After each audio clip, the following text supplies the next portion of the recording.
The backstory was grim. The guy who was called the strongest warrior died at the hands of the forces of darkness. It seemed to him that the hero was unworthy of the title of strongest on the planet. This realization only came to him after killing all the demons in the circle. The guy couldn't stop wondering why there was a Gavan in the obelisk.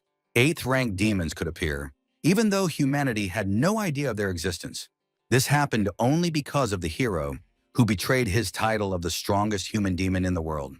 Looking into the demon's eyes, one could see evil thoughts. The creature jumped away from the guy, who couldn't really do anything.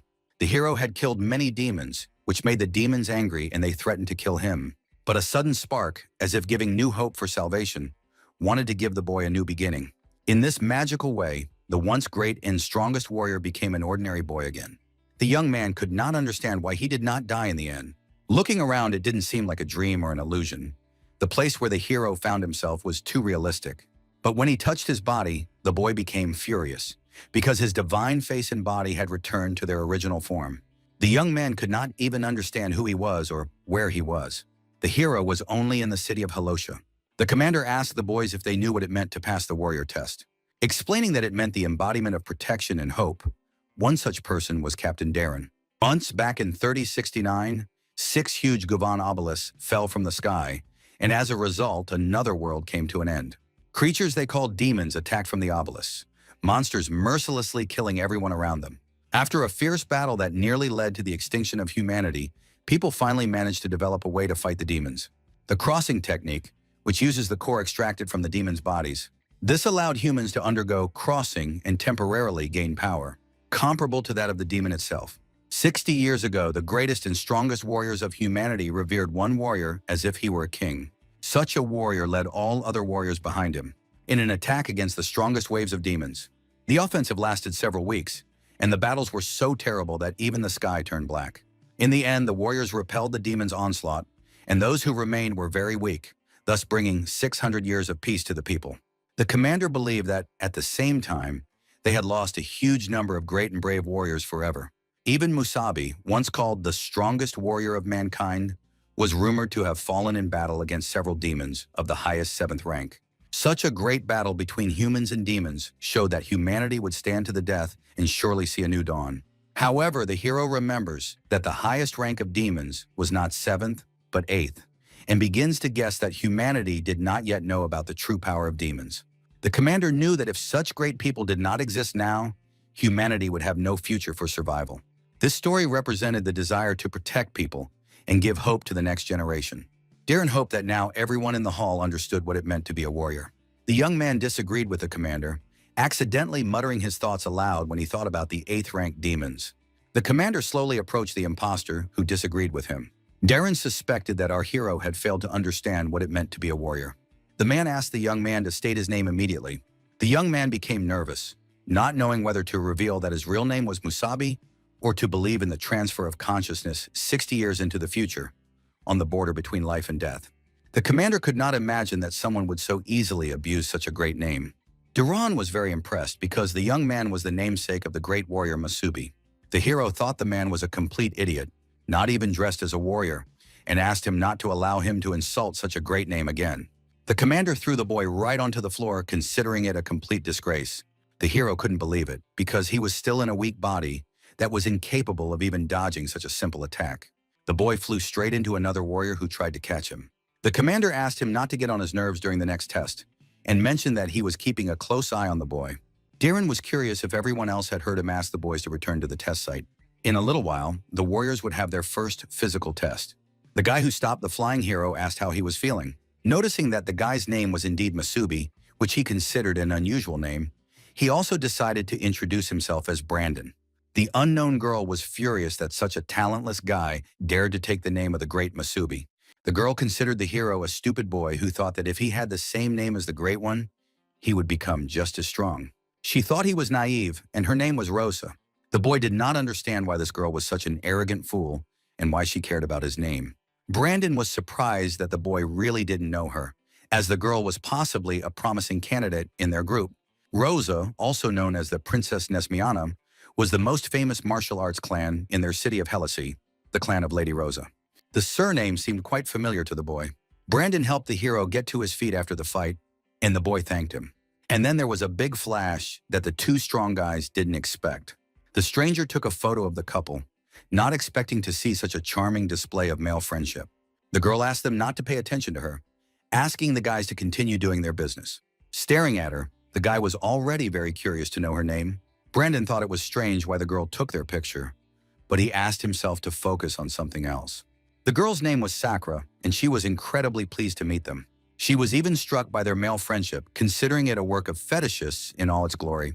She periodically stared at the very good photos in her hands. Meanwhile, at the physical test site, even with his new body, the young man felt that he was the strongest warrior, and finding himself in an incredibly funny situation with the commander, he wanted to prove it with his results. So True Dick warned him about the first test, an endurance run. The young man ran at an incredible speed, which in his opinion should have made a big impression on the audience. However, the hero managed to come in last place and even broke the record for the worst performance in history. The guy did not understand why he came in last, guessing how terrible his body was. The second physical test was a test of arm strength, in which the hero came in last. The third test was the long jump, but the guy managed to screw up even in this test. The girl still thought the hero was a complete idiot. As a result of the test, Masubi came in last place in the overall standings. Brandon asked the guy not to be upset, although the girl thought that with such success, she would only be able to take a photo of the guys together for the last time. The employee wanted to ask if Masubi would pass the second test, because with such terrible results, the guy could be kicked out immediately. The commander understood that the results of such a weakling were hopeless, but he had the right to participate in the second test, which would most likely be his last. Diron asked the staff to start the second test. The loudspeaker warned all the warriors about the start of the next second test. The test for compatibility with the crossing technique asked all participating candidates to proceed to the test site. Masubi understood that such a test did not affect physical health, but rather spiritual health, giving him a better chance of staying. 60 years ago, the hero had the best synchronization level, which was about 96%. Although his body was not in very good physical condition, synchronization depended on willpower. Everyone else teased the guy, but the hero would be able to prove what the synchronization level of the strongest warrior looked like. After a short lecture from the commander explaining how the synchronization level is tested, the young man did not expect such technologies in the future. The indicators among ordinary people were usually no more than 45%. Rosa from the martial arts clan had completely different results. The girl was beautiful both in battle and in appearance.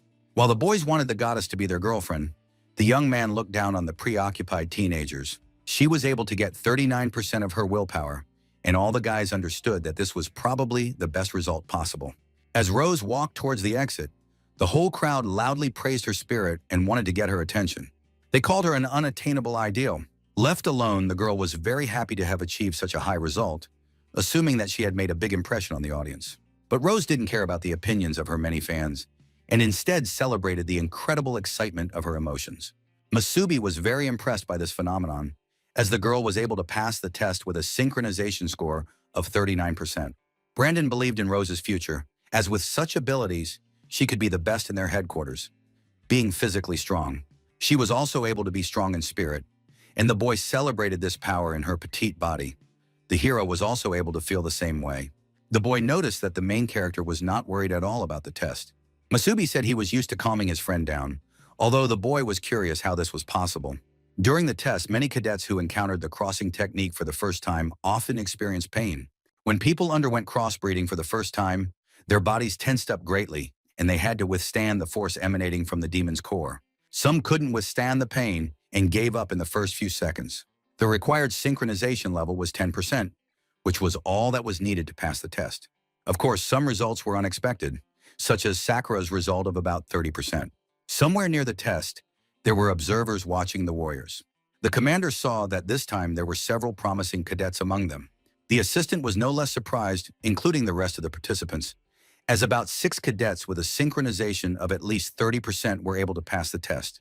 Compared to other Class C cities, the cadets from their corporation could become quite good candidates in the future. Dyron notices our hero, who did not show himself in the best light in front of him. The boy believed that he would be able to surprise the audience with his synchronization and prove his superiors wrong. The other warriors did not believe in the hero, who turned out to be an ordinary failure who took the name of a great warrior. The boy paid no attention and even allowed them to mock him until the test. The young man was very confident before the test, proving everyone who laughed at him wrong. The hero decided to choose the red core, which not many warriors could master. The cores they receive in battle are divided into 6 types, among which the 4 most common are red, yellow, green, and blue. Red represented strength, yellow represented defense, green represented healing properties, and blue represented agility. But the purple core was responsible for the skill of controlling illusions. Black cores, which controlled time and space, were extremely rare, the rarest of all. The boy chose strength, drawing his signature power from the past. The most important thing for the boy was to show his willpower. The core independently determined how much load from the demon core a person could withstand. More precisely, how well the warriors would be able to subdue the core. The staff asked if the boy was ready for such a cruel test, and the hero agreed. Suddenly, the recreation room was filled with red. Rosa couldn't believe her eyes when she saw such a strong synchronization effect. The entire powerful aura emanated from the main character. The boy wanted to ask the other warriors to see how great his strength of spirit was. Brandon couldn't even imagine how strong Musabi would turn out to be. The young man was able to mentally reach about 40%.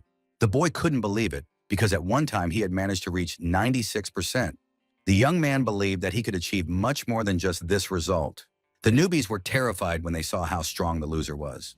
The value rose higher and higher each time, reaching 60%, and the commander believed that such a thing was impossible. The results increased with every second, and the warriors could not understand where the hero got such great strength. The boy believed that after this, he would be revered like a king. If it weren't for his body and core, the boy could have made everyone kneel. He showed the difference between himself and ordinary mortal brats. Suddenly, his soul fell somewhere into the abyss of nothingness. The hero noticed that some creature was following him, draining his life energy. The boy did not understand how this happened, not understanding where all his energy had gone. The boy experienced an incredible feeling of pain as soon as his strength suddenly disappeared from his body. The young man asked to stop the process, his body unable to withstand such a load, and the entire staff did not understand that there had clearly been some kind of equipment malfunction. The results were not the best, rather the minimum required to pass the test, 10%. The assistant reported the discovery of a broken demon core, which may have been defective, causing an error in the data. The captain exhaled and calmed down, convinced that it was an equipment error. After double-checking the final result, which was 10%, the assistant agreed with him that the test had been passed. The young man was very surprised at the survivability of his body.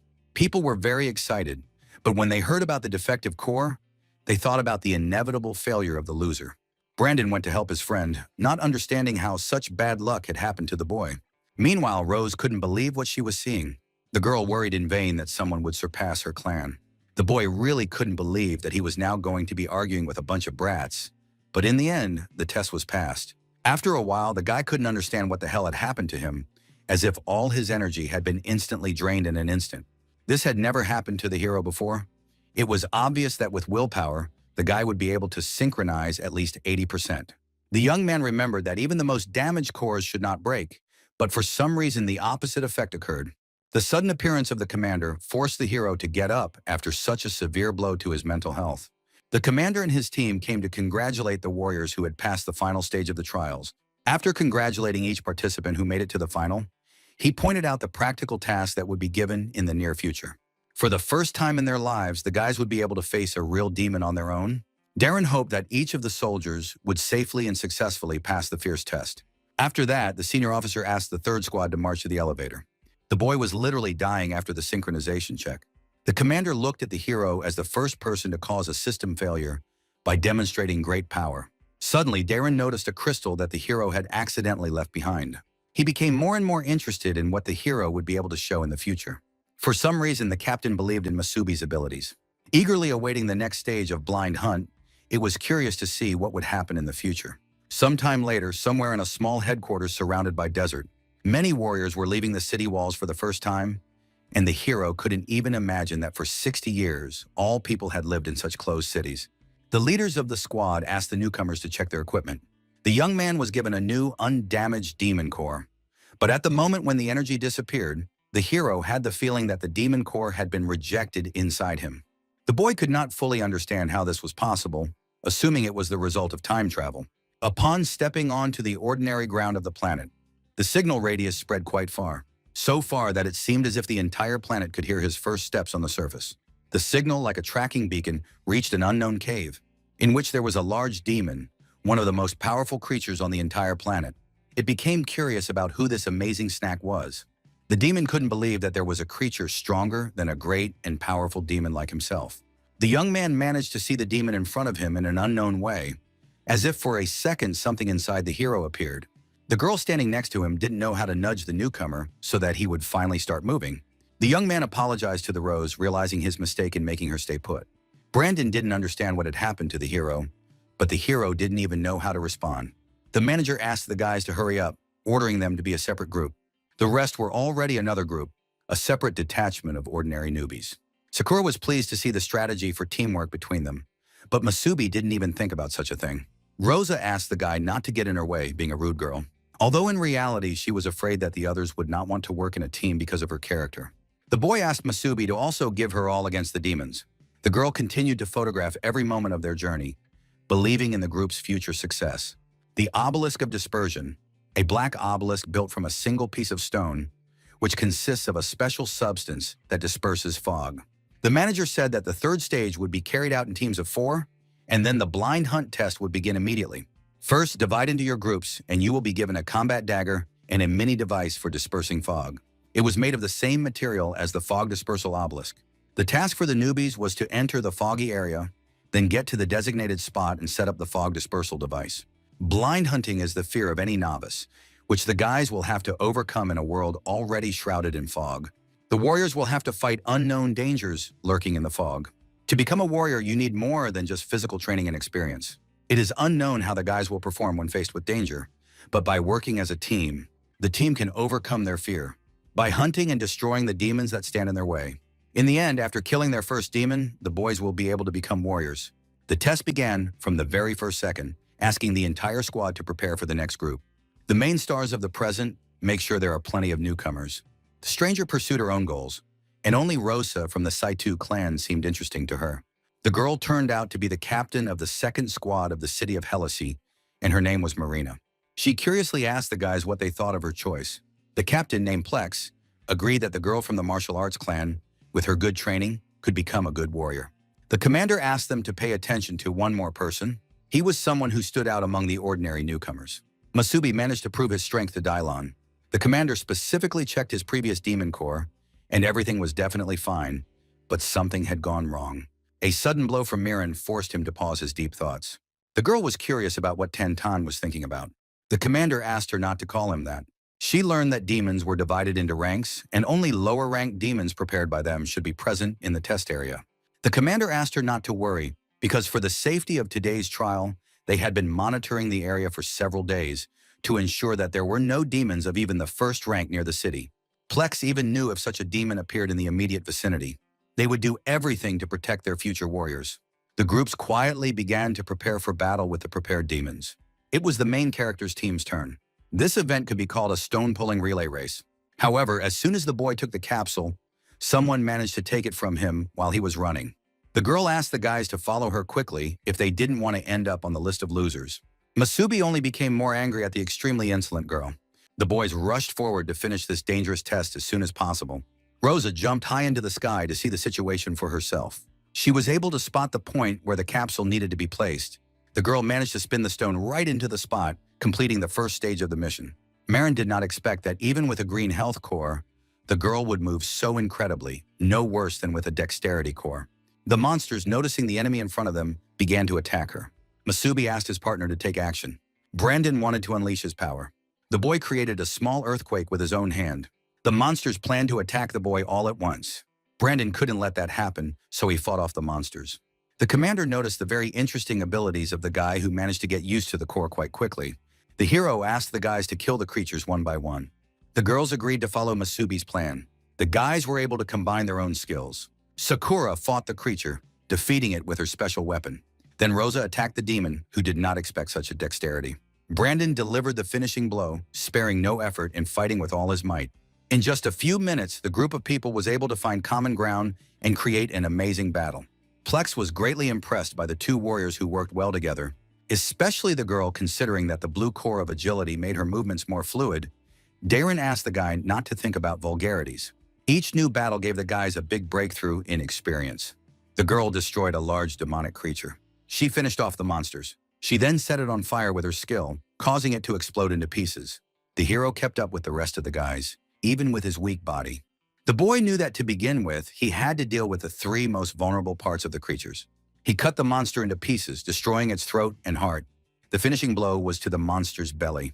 The sudden strength of such a frail body was indeed meager, but it was necessary to take advantage of this opportunity and test what the hero was capable of.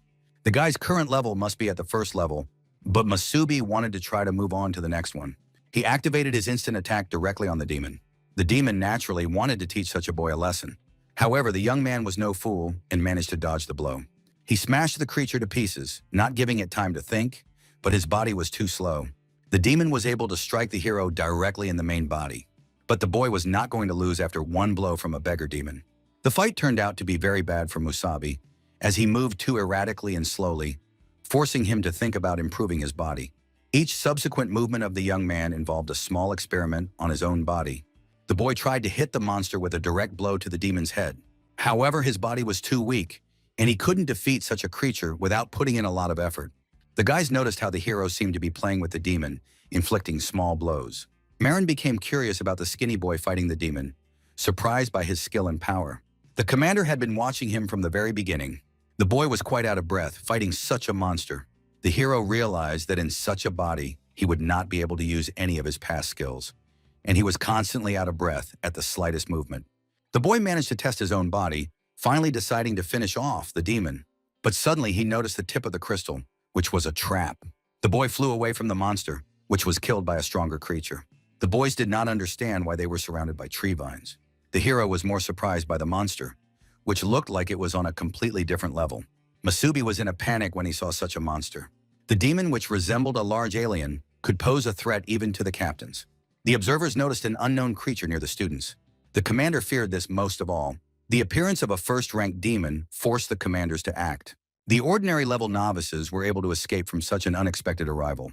Plex reacted instantly and went to the rescue of the newbies. Maria also couldn't abandon the poor children to their fate. She asked all the newbies not to panic and to stay calm next to the captains. The demon noticed how easy it was to scare ordinary people just by appearing. He was curious to know if any of the kids had mastered the power of the demon, although the hero had no idea what he was talking about. The creature looked closely at Masubi. He radiated a large amount of demonic energy. The guys saw a real monster for the first time, one that was on a completely different level. The team knew that the fight would be over in a few minutes, as they would be completely immobilized. The hero knew that a body like this would be unable to withstand a first-ranked demon. The creature felt this for the first time when ordinary people experienced a sense of hopelessness when faced with a demon. He wanted to try to subdue the entire group in one fell swoop. In this way, he destroyed any hope the people had for immediate rescue from their commanders. The guys fell into a deep, paralyzing sleep. However, the commanders were able to arrive after a while for a duel with the demon. They ordered him not to touch the newcomers. The creature didn't care what the commanders did, because he was going to say goodbye to them. And then, together with a group of people, including the main character, it went into its labyrinths deep underground. Marin couldn't believe that the demon was able to take 4 candidates with him. Plex didn't want to let the monster get away, asking to follow him. But after a while, following the tracks, they simply disappeared at a certain point. Marin couldn't understand what the problem was. Darren checked for several days in a row, but for some reason, he didn't notice the presence of a first-level demon. The most disgusting thing was that nothing like this had ever happened to them before.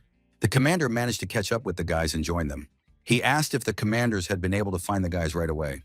Darren didn't understand why they were standing there like 2 pillars of steam, because they should have continued the pursuit. Plex asked Darren to calm down. For some reason, the tracks had stopped while the guys were chasing the demon. Marin assumed that the demon had gone even deeper underground. They didn't know for sure what horrors awaited them ahead, fearing to descend deeper. This event awakened a long-forgotten memory in Darren, who as a young man had failed to save his younger brother. The commander was incredibly angry at the demon who had done this again. He realized his own guilt for this, because it was Dayron who had failed to notice the threat in their surroundings. The man blamed only himself for what had happened, let go of his grief, and suggested returning to the city, where there was surely panic. Without the 3 boys, things would be even worse, so they decided to send a reconnaissance group to survey the areas around the city, to make sure there were no other first-ranked demons there. The girl tried to calm Darren down, because none of them wanted to let this happen. They needed to stay calm. The commander asked his friends to return while he decided to explore a little more of the territory, asking them not to worry about him. Plex couldn't let his friend wander alone in the forest. Marin reassured her friend and asked Darren to be sure to return before sunset. The commander agreed to this condition and gave his promise. Then he continued running through the thick fog into the distant lands of the investigator. The girl knew perfectly well that such a strong man could not be stopped, and Plex understood this because of what had happened to his younger brother. Marin understood that if his brother had managed to survive back then, Darren would now be the same age as the kidnapped candidates. Meanwhile, somewhere in the cave, the hero regained consciousness, not understanding why the boy was in the cave. He noticed the survival of the rest of the team. The demon was very pleased that the hero had managed to wake up before the others. Musabi was able to see how the first-ranked demon spoke to him. The creature couldn't believe how quickly the boy had managed to wake up. Realizing that the hero could be a completely different person, this information greatly intrigued the demon. The monster was interested in why the boy exuded their power, as he was only human, but for some reason was able to become stronger than a demon. The young man could not understand why the demon was talking such nonsense. However, he managed to awaken a powerful energy in an instant, pushing the demon back. The boy was able to get to his feet after a long sleep. Then he tried to cut the creature down by attacking it. The demon noticed the boy's great agility. Then it pushed the hero far away. The young man thought the situation was the worst of the worst. In his previous life, the boy would have been able to cut off the demon's head faster than it could react. But now the hero's main task was to save his 3 allies. The boy rushed forward to attack the monster again. The demon was armed with a crossbow possessing agility, flexibility, and great speed. The creature asked the boy not to move so fast. The monster grabbed the boy, who could not escape anywhere. The boy managed to find the right moment to counterattack. He discovered the demon's weak spot, namely its joints, which were completely unprotected. Then the hero was able to tear off even a limb of the demon, who did not expect such tricks from a human. The demon was in incredible pain from this. The hero asked not to underestimate him, because he had managed to destroy about 1,000 first-ranked demons in his time. The creature laughed at this result. The boy completely forgot about the caution of the other limbs of the demons' bodies. The boy flew far into the wall from such a powerful blow. The hero was defeated by this turn of events from the monster. The demon, in turn, healed his limb, explaining that his core was a hybrid of red and wood. Only after a little treatment was the demon completely fine. The boy did not expect such an outcome, not understanding that demons with green cores could heal their damage. The young man now understood that demons had also evolved over the past half-century. The demon was very surprised that the boy had underestimated him so much. Using the power of the wood core, he managed to literally knock the boy down with the power of his mind. Grabbing the hero by the throat, the demon wanted to end his suffering. Under these circumstances, the creature could not understand the potential of the boy, who attracted it with his superior strength. The boy noticed how the monster had damaged his organs, causing so much pain that it was difficult to breathe. The result of the hero's slight rebirth would be death. Like his comrades in his past life, the boy would also die fighting alongside him. The hero wanted to ask for forgiveness from his friends, who had been his loyal allies. The demon couldn't believe that a human being could be so fragile. However, the demon wanted to evolve by eating the boy. Only by consuming the boy completely would he be able to gain new strength. The more powerful creature just laughed at how a mere first-ranked being could devour him. The creature jumped back in surprise. An unknown voice asked the boy not to die, otherwise the plan would go down the drain. The great demon would never have thought that he would have to use his own powers for this. The demon couldn't believe he was facing a 5th or 6th rank. The creature was extremely dissatisfied to encounter such an eyesore. The monster was able to free itself at such a ridiculous moment due to a minor circumstance. It unleashed its own sinister and powerful aura around itself, from which a beam passed up to the heavens, destroying all the poor demons with its power of liberation. The great demon managed to awaken due to the weakness of its favorite, the main character. The monster declared that it was the only 8th-rank creature, the strongest demon with a carrot core of power, like the king of all demons. The first rank could not believe what he saw, that the king of demons had appeared before him. The creature ordered the demon to kneel before him. It asked the fallen demon to say its name. With a trembling voice, he said his name was Chi-Chi. The demon looked at the situation with a very penetrating gaze. Meanwhile, in a ruined village not far from the scene of the incident, Darren hurried in search of the missing warriors. He went through many trials, tracking down the slightest clue. The monsters surrounding the wild desert had no idea who they were dealing with.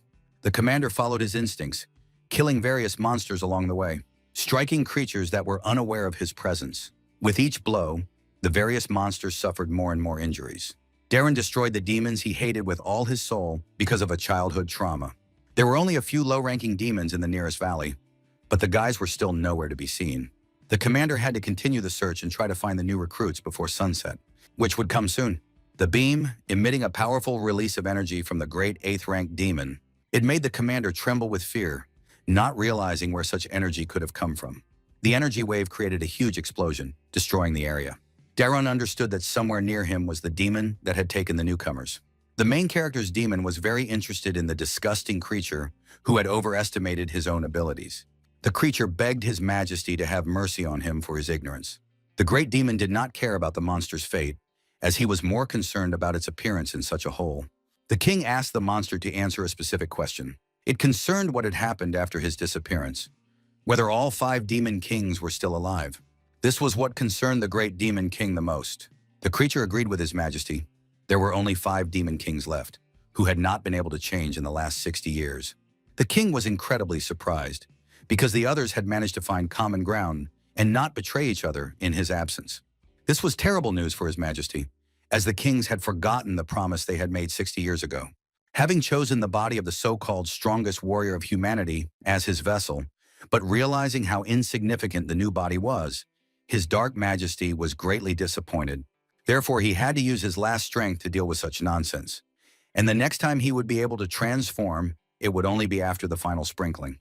This greatly tested his patience, waiting for the strongest warrior to learn how to control the demonic memories. The servant could not even imagine such a thing, because the memories that the king himself talked about gave ordinary demons the opportunity to evolve. The demonic fin was part of their body. The more fins a demon had, the more powerful it was. When a demonic creature grew a new fin, it showed its evolution, and for this, demonic memories were needed, excluding the ability of their subspecies.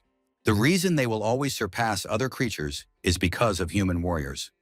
Only they had to bite the throats of other demons in order to evolve. Humans, on the other hand, needed to devour higher-ranking demonic creatures, then learn to use demonic memories and evolve. It turned out that His Majesty would give the hero a small gift with his own hands. The creature endlessly praised his demonic superiority, asking the powerful king to become his own worthless servant. It asked to be allowed to be a loyal assistant, trying to make up for its disrespect towards the great demon. The demon was very honored by such compliments. However, the creature was not worthy of serving even as the smallest pawn in his grand evolution. The only thing the monster was good for was to become the one who would awaken memories in the human warrior.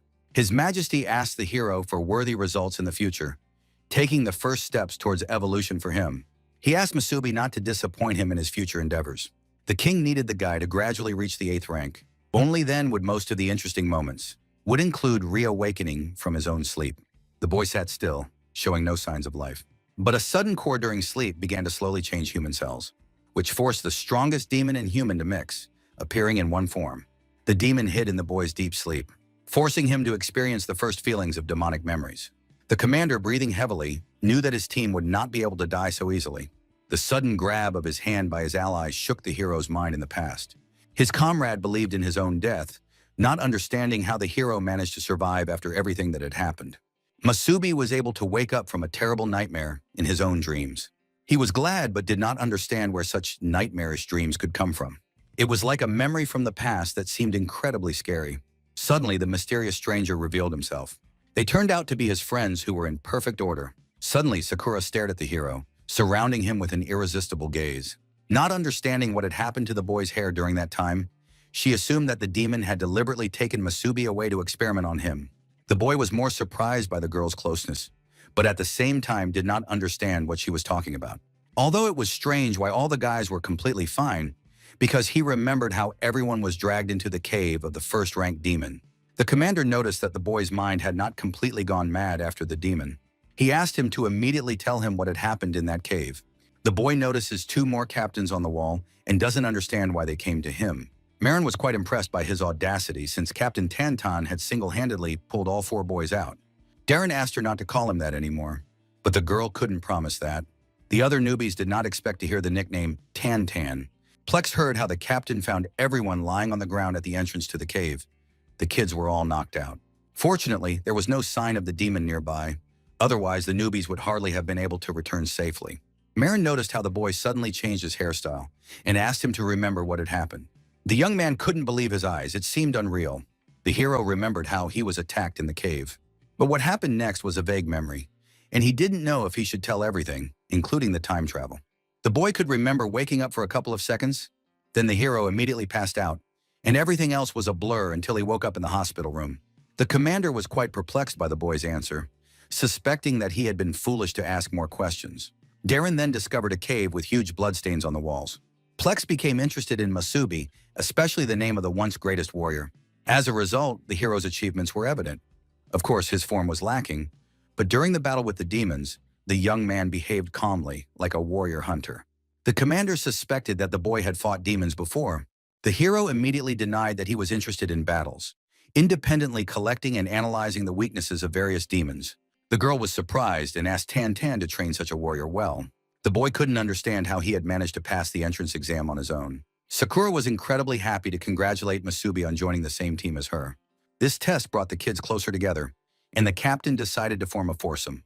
Rosa noticed how far behind the others they had fallen. The boy couldn't understand why this had happened.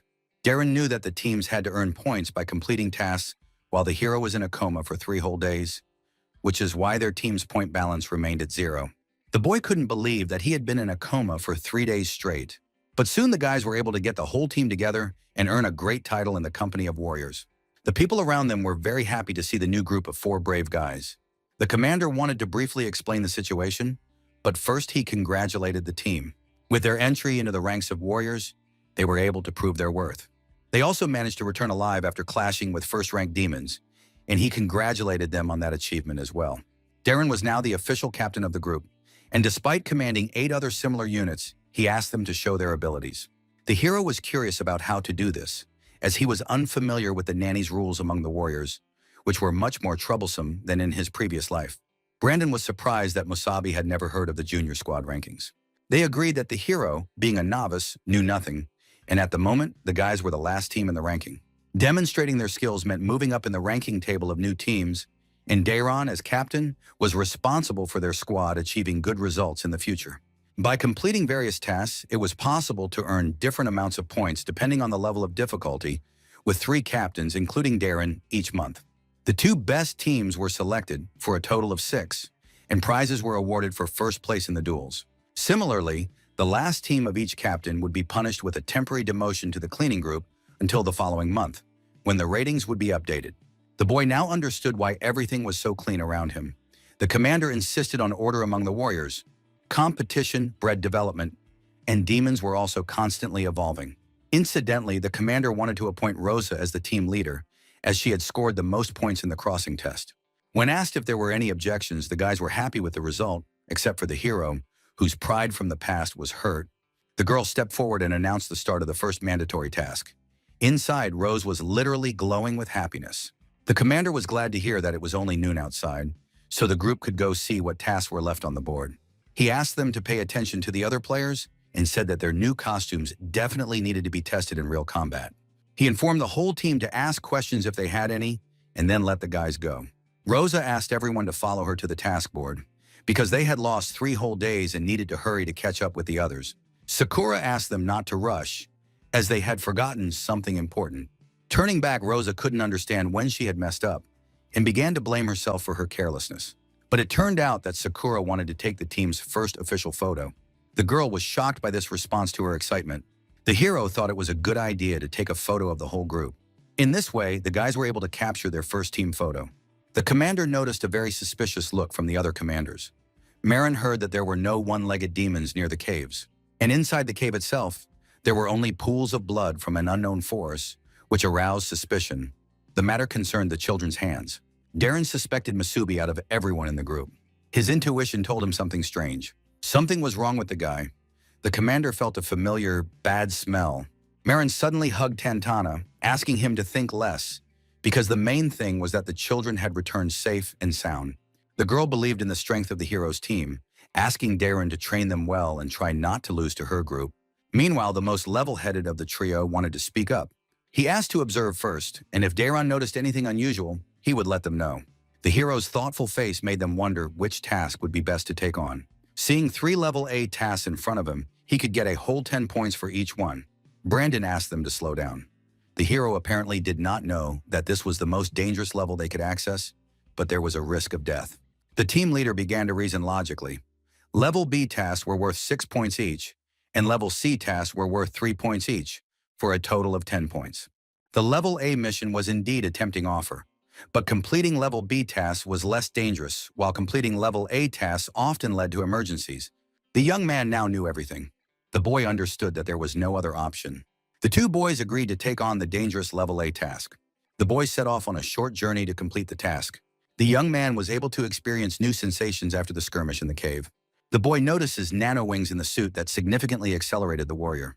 After running a short distance ahead, the boy notices that when the nano wings disappear, a weapon appears. It looked like the same dagger he had seen during the test. The boy, to be honest, did not expect to see nanotechnology, perceiving it as a great advance in 60 years. The boys formed behind a rock and began to prepare for the attack. Their target was two low-ranking demons that needed to be dealt with in one blow. The leader asked them to move forward according to plan. The boys flew out like a bullet, trying to achieve maximum speed. The monsters managed to spot the team of runners. Rosa understood that they still had 3 Class A tasks to complete, but they couldn't linger in one place for long. They got down to business immediately, with Brandon first covering their field of vision. The young man managed to cause a large flow of earth, after which the creatures were injured. Then Masubi and Sakura had to work together to neutralize the enemies. The guys acted exactly according to plan, without any flaws. The hero felt much more confident than last time, and all that remained was to watch them run. After cutting the demons' joints, the monsters did not expect this. Brandon was already ready to strike the creatures, having tested his own blow. He delivered an incredible double blow to the demons. Rosa wanted to finish the task with the monsters in an instant. Finally, to finish off 2 of them quickly and elegantly at the same time, passing through the demon with her blades. The girl celebrated her incredible confidence in her own plan. A sudden reload of toxins. It greatly inspired the leader's ego, who had done a remarkable job of completing the tasks. Sakura saw how the fog suddenly dispersed, and the device began to work steadily. The boy was a little tired, but the task of dispersing the fog in the wasteland was much more difficult than in the test, the most appropriate difficulty for a Class A task. The guys noticed red cores of power from the exploded monsters. They considered this a remarkable find. Rosa thanked everyone for the cooperation of the whole group, and the hero noticed how the tasks automatically disappeared, becoming more and more amazed by the new technologies. The tablet system was directly linked to the scoreboard, and upon completing the task, the scoreboard on the tablet automatically calculated the score. The guys had just completed the task: dispel the fog on the outskirts of the city. The girl noticed how the tasks became more difficult with each subsequent pass. They had 3 cores from the demons they had encountered throughout the day, and there were still 7 left. The girl suggested not to despair and to listen to the further plan of action. They would be able to complete 2 Class A tasks, then continue with the other Class A tasks, and use these methods to get ahead. The guys were able to lift their spirits with the leader's rather ordinary words. Brandon asked what Morami thought. The boy was in agreement with the team. The other teams were also diligently collecting points, and if they didn't hurry, they wouldn't be able to collect the required number of points. As the saying goes, the early bird catches the worm, and the hero was inspired by their determination and perseverance. The young man suggested finishing another task quickly before sunset. The leader couldn't understand who allowed such a fool to steal her idea. This adventure continued for a long time. The young man managed to finish tying up the big demon. The guys managed to catch 3 monsters in a relatively short time. The girl thought it was a great idea to use tranquilizer darts to catch lower-ranking demons, special ammunition for each team. The boy suddenly stared at the group leader without looking back. The girl, not understanding why, explained to the boy that the nanotechnology tranquilizer was a bayonet for destroying demons in one bottle, and that such a weapon was ideal for beginners. The boy noticed that the demons they had captured were already unconscious. In the days of heroes, they could only immobilize a demon by beating it up, and researchers always complained that they were too rough with these monsters. Brandon was glad to see the creatures completely knocked out, after which they could be transported, and the mission was successfully completed. The team had to destroy such a group of demons in order to capture 3 runners. All the warriors had to return to the city before sunset. This was a strict decision, and any excuses would be reprimanded. Sakura believed she would be home before dinner. The boy was confused by the word home. The hero did not know if he had such a home in this world. The leader also needed to return early, asking first to set up beacons for the research personnel who would come and take the demons away. And that would be the end of the task. Just as the boy was about to ask about the presence of outsiders, a sudden burst of energy nearly injured the entire group. It deliberately destroyed the demons, thereby ruining the task for the guys. The group was incredibly surprised by such a sudden intervention by other players. In this way, they warned that it was not worth taking on such a task. Looking around, the group could not understand where the unknown person had come from. The stranger recalls the team of newbies who took all the Class A tasks. Another team wanted to be the first to complete this task, and it was unclear whether he had permission to take someone else's. The hero became more interested in who they were.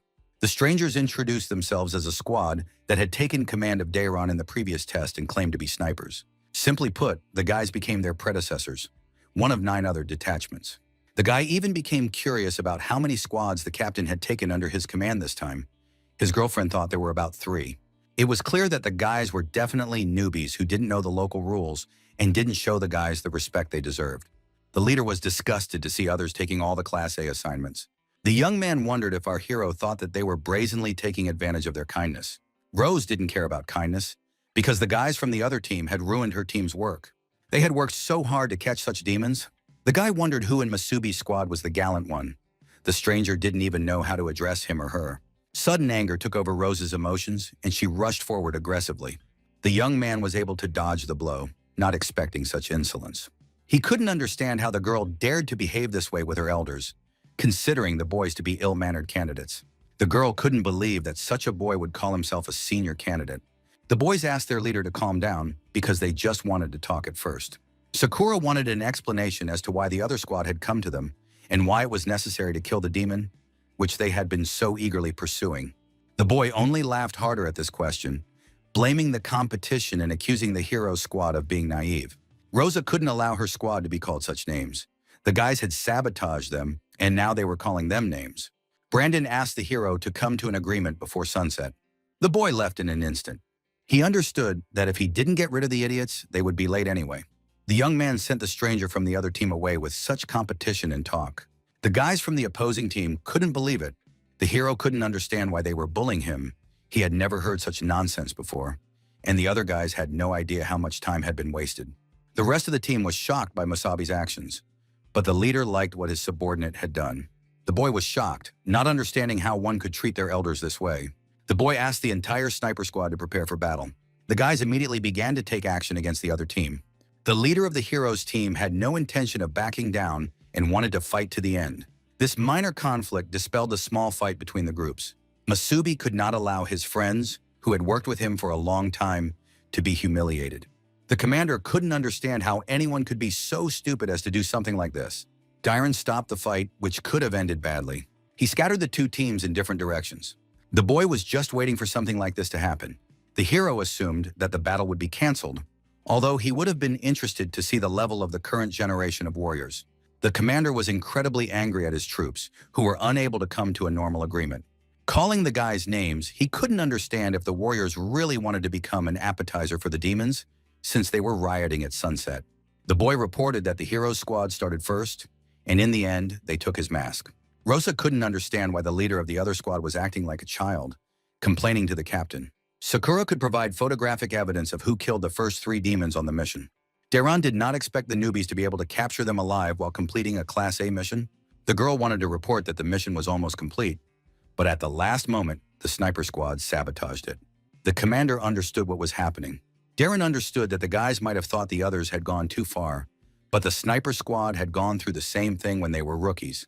He asked them to sort it out among themselves. In the end, the squads were judged by their points, and except for intentional harm and threats to life, everything else was allowed. Each city had its own rules.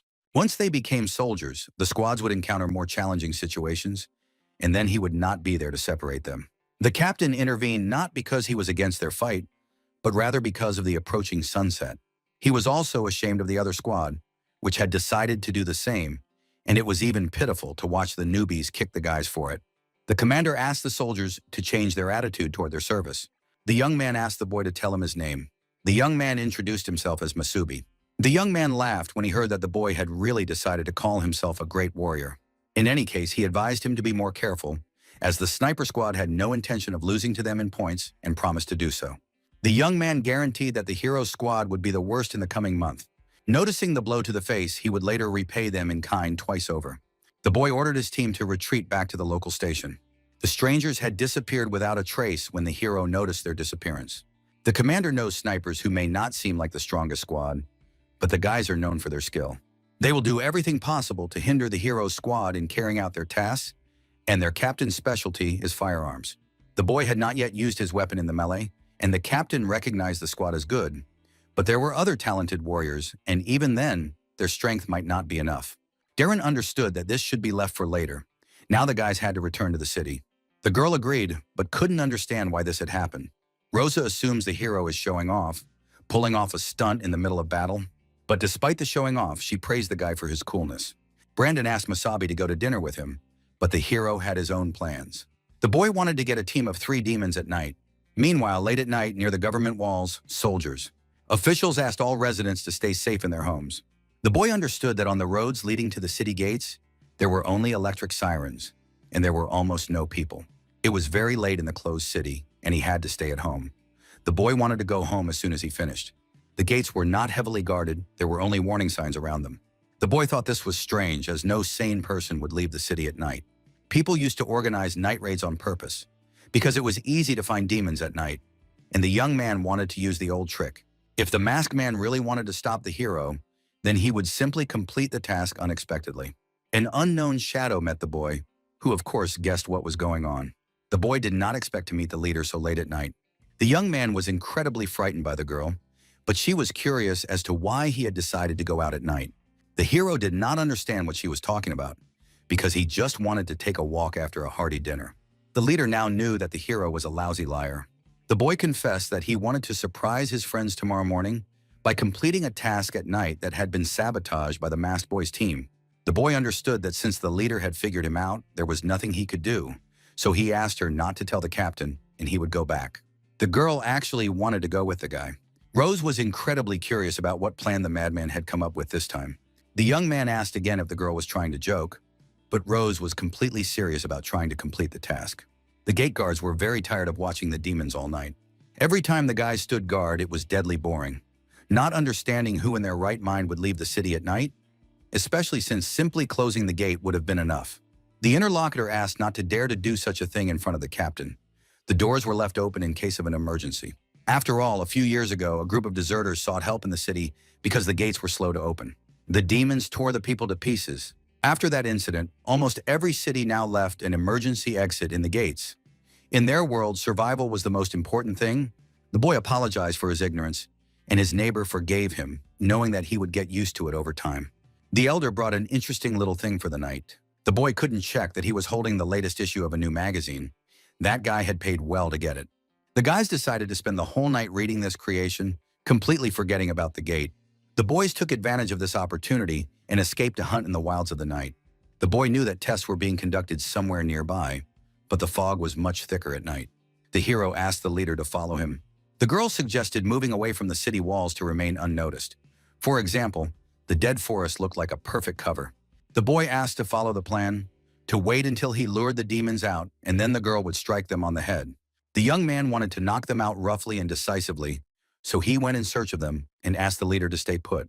The girl blamed the boy for his carelessness, but she herself was no better, agreeing to go outside the city at night. The leader had to calm down and focus so that he could help the hero at any moment. Since Musabi was skilled at luring demons out of the thick forest, leaving the lower-ranking demons one by one, this made it much easier to capture them. As for the girl, the method of capturing demons alive seemed very original and interesting. Over time, the girl got used to it and got involved in the process. The leader heard the signal and began to act, attacking the monster. The guys worked together seamlessly. Striking the monster almost simultaneously, the demon had no choice but to be defeated. Under Masubi's command, they looked as if they were playing with these low-ranking demons, while at the same time the guys struck the creature in the head again and again. Each blow became stronger than the last, and the coordination of that night came back to life, a trick for capturing demons that had been forgotten half a century ago. But despite the smoothness of the process, this method of capturing demons still required a lot of physical strength. A hero's body like this still required a lot of training. In the past, Masubi could catch low-ranking demons in 10 seconds. The girl was happy to finally catch the third one, but she was also incredibly tired, just like the hero. The boy suggested leaving him where he was, although the girl was worried about the future. The hero assumed that lower-ranked demons were stupid enough not to understand how to help their fellow creatures. And besides, monsters did not like to approach the city walls, so they could leave the trio where they were without any problems. After such head injuries from the capture, the demons would not be able to wake up for a long time, so they would simply come back tomorrow morning and finish the task. The leader did not understand how the boy knew so much about such things, being a complete novice. The boy kept quiet about such tactics. An unknown voice managed to find the people. The demon really did not expect to find a human in the deep forest. It was truly surprising, especially the hero's scent. The leader couldn't believe she had encountered first-rank demons again, and two at once. The young man thought the situation couldn't get any worse, encountering two invincible demons at this moment. A sudden loud siren sounded at the warrior's base. The commanders went to defend the walls from the dangerous demons. Plex noticed that he had received a notification about a first-rank demon and asked the guys to turn on the searchlights immediately. Marin didn't understand what was going on. First-rank demons had appeared again, just like during the trial. The commander disagreed, but he found one in the cave. Meanwhile, the demons continued their hunt for Rosa and Masubi. The searchlights were able to detect two first-rank demons. Plex couldn't see it with his own eyes, but asked everyone else not to panic and to close the gate immediately. Gradually activating the hypergun, the captain asked to stop firing, noticing people wandering in the forest below. Darren noticed two idiots who, for some unknown reason, had been left behind in the forest overnight. The guys tried to come up with a plan of action. Marin couldn't understand why the two had been left outside the city. The trio watched what was happening, carefully analyzing the situation. There were three low-ranking demons tied up with the guys. The commander guessed who they were. The guys wanted to finish the task of capturing demons that had been interrupted during the day. The guy considered the two to be madmen with slightly above-average skills. It was easy to lose your head, and here was the result of rushing, a standard problem for recruits. The commander promised to tear off the heads of the two idiots when he returned to base. The group of people did not expect to see such behavior from their partner. Marin didn't want to stand still, and she also wanted to rescue the poor kids by handing over command to Plex. She set off in pursuit of Dylan. The guy couldn't believe that such a night for drinking had been ruined. The demons noticed how the other people were able to find them. The hero asked the leader to hide behind him. They needed to stall for time while they waited for help. The boy suspected that the demons had come for him. They were of the same first rank as the one from last time. The young man assumed it was because of his rebirth at that time, or because of what had happened in that cave.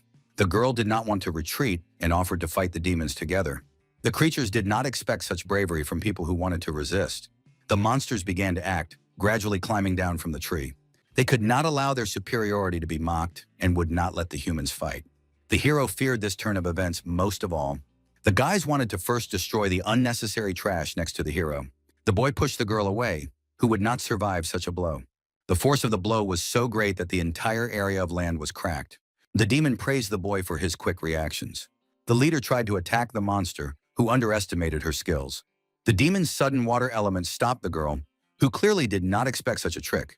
The creature was curious to see how pathetic the girl could be in comparison to him. The demon squeezed the girl incredibly tightly with his water threads. Another demon asked the guy not to get distracted and to always be on guard when fighting others. A blow that came out of nowhere struck the demon, who could not understand where such power came from. The commander ordered the creatures not to touch the children. Darren asked them not to worry, they had arrived in time to destroy the first-rank demons. Marin began to look closely at the two hybrids, the blue core with water and the red core with earth. The blue core hybrids had agility with water knots, and the red hybrid had strength with earth bonds. The demon enjoyed this performance with excellent defense, after which his head almost exploded. The officers asked what instructions the commander would give for further action. The commander ordered to cease fire from the orbital cannons, because it was impossible to hit their allies. One of the runners wanted to report that the radar had detected a large number of low-ranking demons approaching them. When asked how many there were, the girl realized that they were too numerous to count, assuming it was a wave of demons, a sudden phenomenon that turned the moon red. Such nights were very rare, causing many to perish forever. All the demons wanted to devour every living person under the red moon. The monsters could only be stopped by a full complement of commanders who were experienced enough in exterminating demons. Plex asked to sound the alarm and bring all the warriors to combat readiness. All the people who knew how to fight made their way to the wall as instructed by the commanders. Darren couldn't believe his eyes when he saw the wave of demons. He was already prepared for the inevitable, but everything turned out fine. The hero assumed that the monsters had passed by and were heading straight for the city. The girl asked him to leave her and hurry to the city for help. The demon covered the rose's mouth so she would talk less in his presence. The commander became even angrier, ordering the creature to return the girl immediately. The monster was very pleased with the behavior of the humans, who were so persistently trying to save their own kind. He managed to use his green bayonets. The commander asked the hero to be more careful. The group of people tried to dodge the demon's attacks. Marin continued to move forward, cutting down all obstacles in her path. Masubi wondered why the monster did not attack him. The sudden appearance of the creature asked the guy to wait a little while for his turn. The demons left the boy as an appetizer for last, interested in his scent. Darren did not understand why the creature deliberately ignored the young man. The monster promised to beat the captains to death until they stopped moving. Another asked the girl to go with them. Then he went to his own cave, taking the rose to some remote place. The boy did not understand whether this could be a trap to separate him from the captains. The commander asked the young man not to follow the monsters, as it could be too dangerous. Masubi thought about this, but he couldn't leave the girl after she looked at him for help. This was something the hero knew well from his past companions in his previous life. The boy simply could not allow himself to go after creatures stronger than him. However, he also couldn't leave the girl completely alone. The monster was very curious about the girl. First-rank demons have always been curious about the emotions humans can use. Some even said that when in despair, humans can start screaming loudly. The monster ordered the girl to beg for mercy if she didn't want to die in a second, because he really wanted to hear the rose beg for mercy. The leader couldn't understand why monsters were so sick in the head as to do such things for their own pleasure. The demon remembered the company and began to understand why she was silent. Taking it off, he ordered the girl to immediately scream in fear of him, begging for mercy. The leader could not allow herself to show such disgusting weakness, especially in front of a demon. The creature did not understand why he had to beg a human to do such a thing. The leader said that she was born into a martial arts clan where she was taught never to bow her head to the enemy, that to show fear was cowardice. Therefore, she would either die at the monster's claws in captivity or fight it again. The demon began to get very angry upon hearing such nonsense, disappointed in her fragility. Rosa was just bait. She could have been disposed of earlier.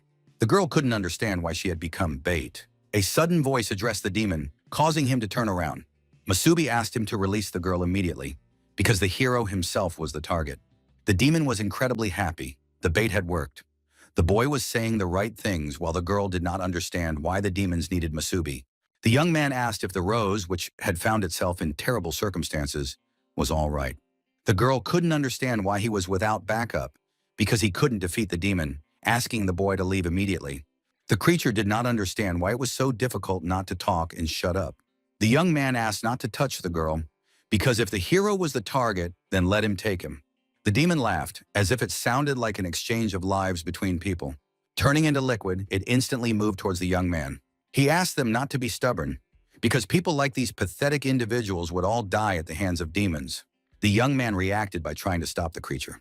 However, the demon was much stronger than the hero, who could not even keep up with its movements. The young man was very disappointed in his own body, which was unable to parry such fast attacks. The demon was surprised when he noticed the boy sniffing one of them, not understanding why. The boy did not understand how strong the water bonds were. Over the past half-century, the demons had developed a bunch of new abilities. The boy could try to come up with a plan of action, but he would not be able to use such attacks.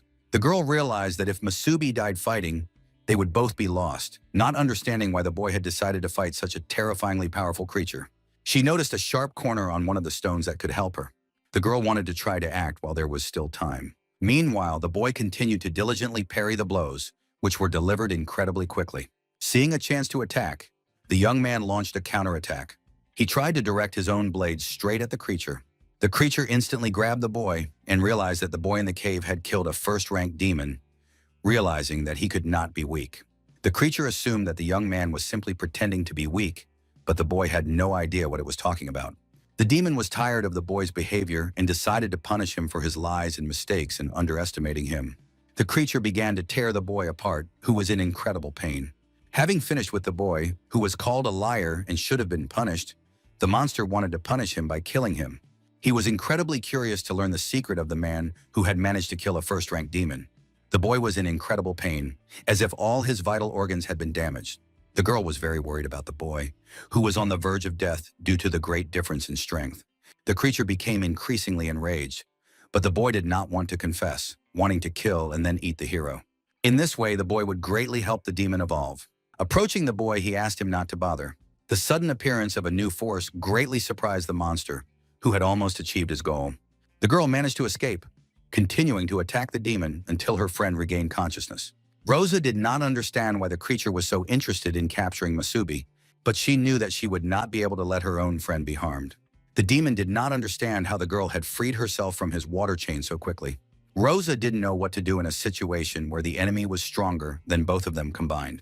The boy was still conscious and realized how the girl had managed to break free from her bonds with her ankles, considering her to be truly strong. The girl threatened the demon that if he really wanted to kill one of her squad members, he would have to deal with her first.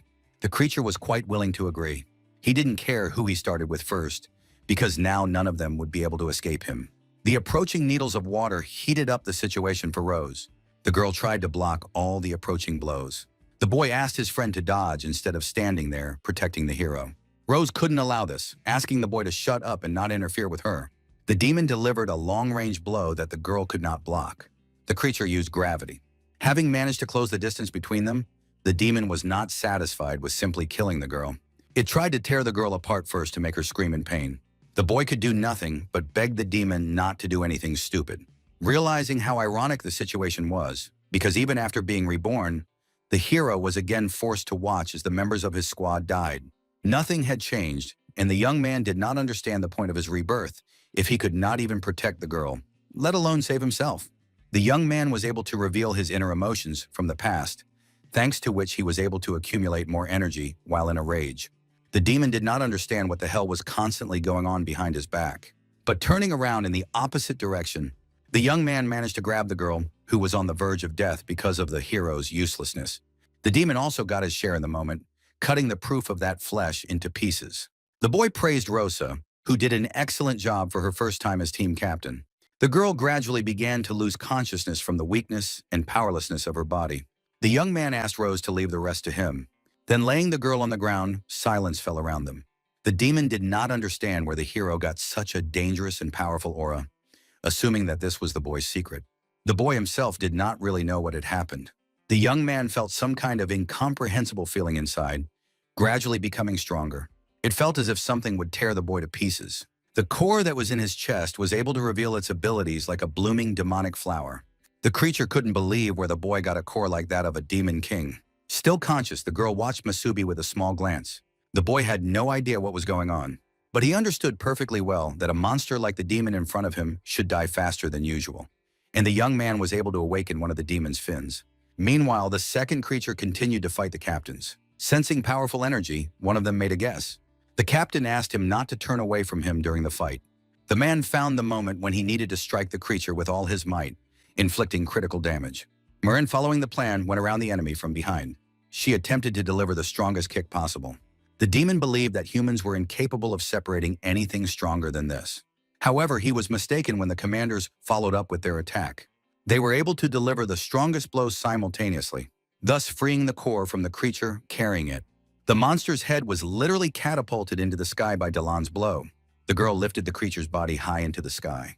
The demon did not understand how humans dared to tear the core from his body. The girl asked Tantana to be careful because the monster would explode soon. The monster asked the people not to resist, as the power of the blow would destroy everyone in the immediate vicinity. However, a sudden beam from the air severely damaged the monster's plans. It launched a harpoon that threw the demon far away. The creature hated humans for such tricks, staring at the monster, which continued to gather its strength. A similar incident occurred due to orbital cannons that caught the first-ranked demon. Plex fought the creatures with all his might, defending the Great Wall. He did not give the other monsters a chance to climb the wall, through which they could break through to ordinary people.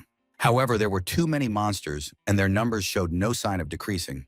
The guy ordered the others to return to the city immediately until the wave of demons passed. Then he called on the other captains to return quickly, and Marin asked Dylan to go back immediately to where they were needed.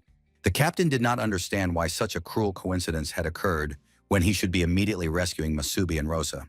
Marin believed the captain's words and also wanted to help, but they weren't just squad captains. The guys were warriors first and foremost. After a while, the commander calmed down and ran with Marin to defend the city. The creature did not understand humans, why they were the same as demons. The boy was the same as the others. However, he managed to become a first-ranked demon, or even stronger for another reason. It was unclear where the boy's power came from. In the monster's opinion, such a thing could not exist in reality. The boy assumed that perhaps this was the purpose of his rebirth, to gain new demonic power, so that the rest of his mistakes could be corrected. The young man threw the restorative properties at the girl. She began the recovery phase. The creature could not understand where the boy's green core of health came from. The boy had performed poorly in previous battles, but there was a chance he could absorb that first-rank demon with regeneration. For this reason, if the boy could absorb the water demon, he would become the owner of the power of water knots. The demon did not understand where the boy's sudden power came from. The boy was like a deity who could not allow himself to be mocked so thoroughly. The young man suggested that the demon was eager to see his demonic power in action. The monster couldn't believe that the boy had absorbed the core of a first-rank demon, after which he became one of them. The young man was intrigued. He had never seen a demon so frightened in his entire life.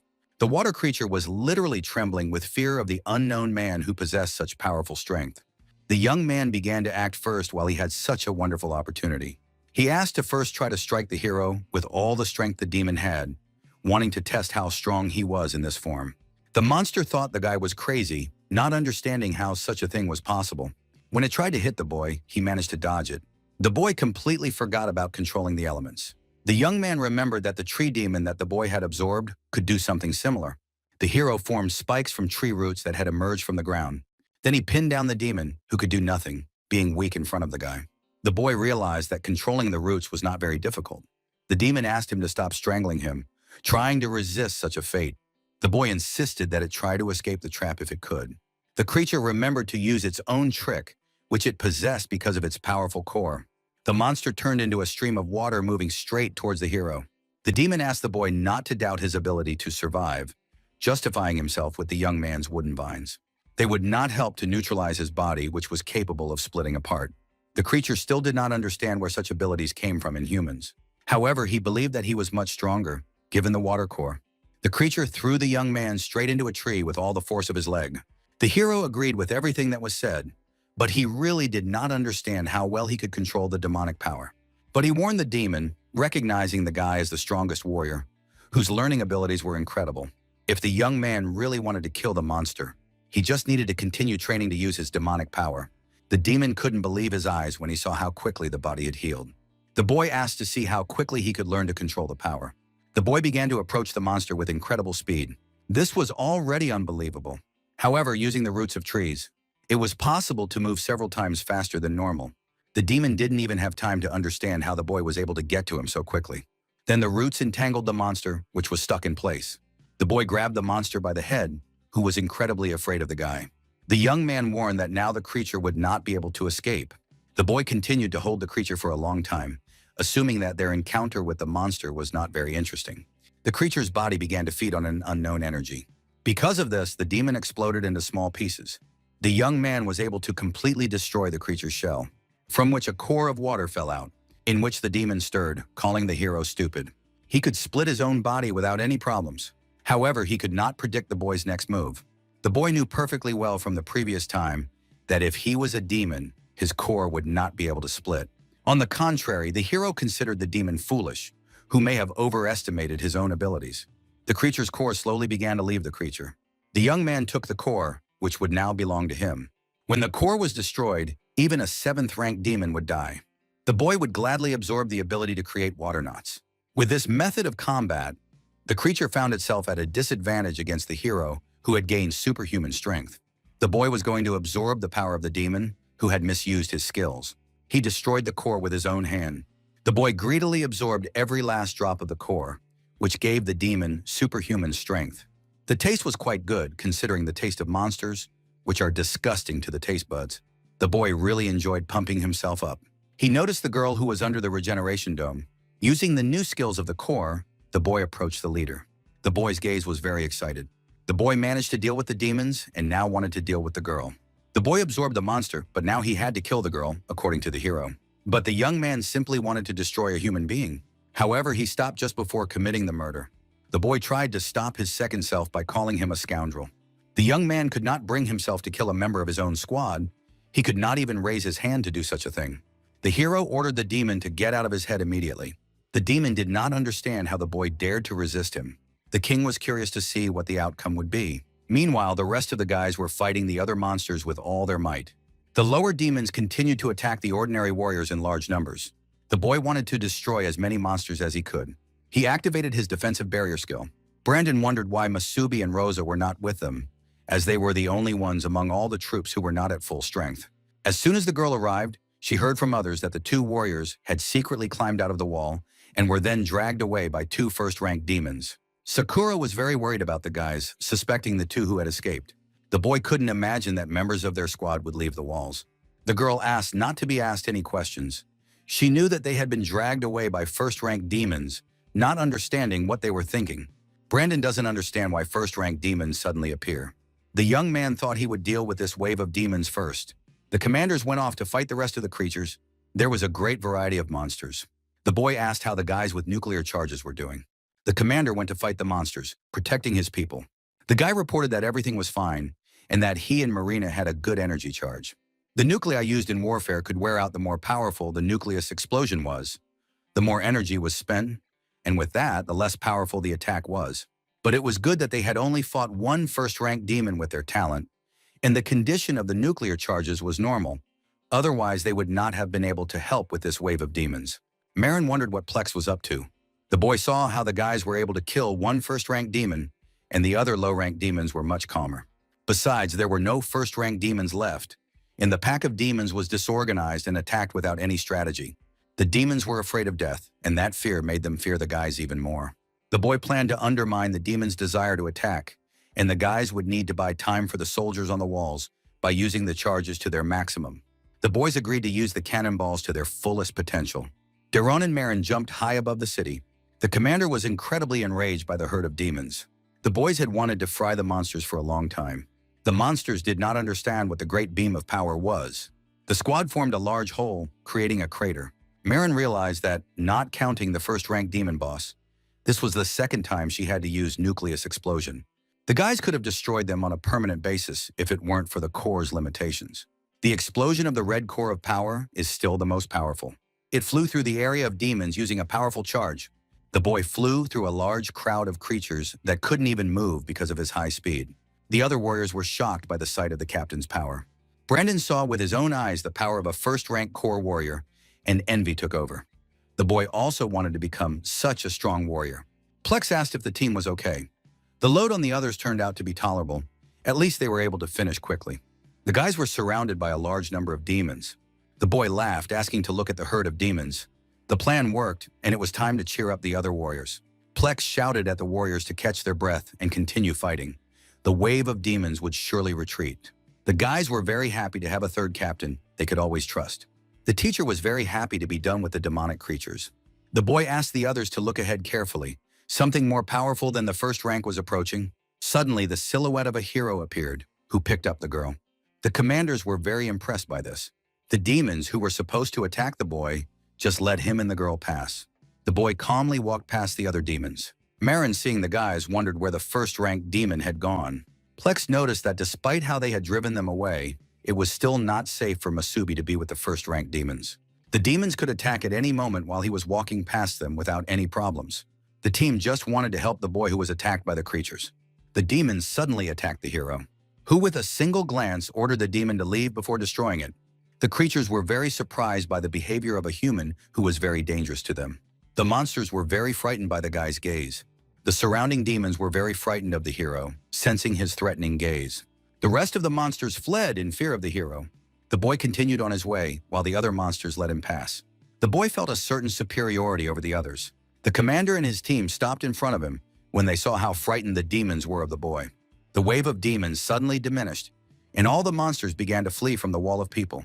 The other warriors could not even imagine seeing such a thing with their own eyes. The guys were incredibly happy to see such a picture, which meant victory over the demon raid. However, some wondered why it had ended so suddenly, assuming that the three captains had frightened these creatures.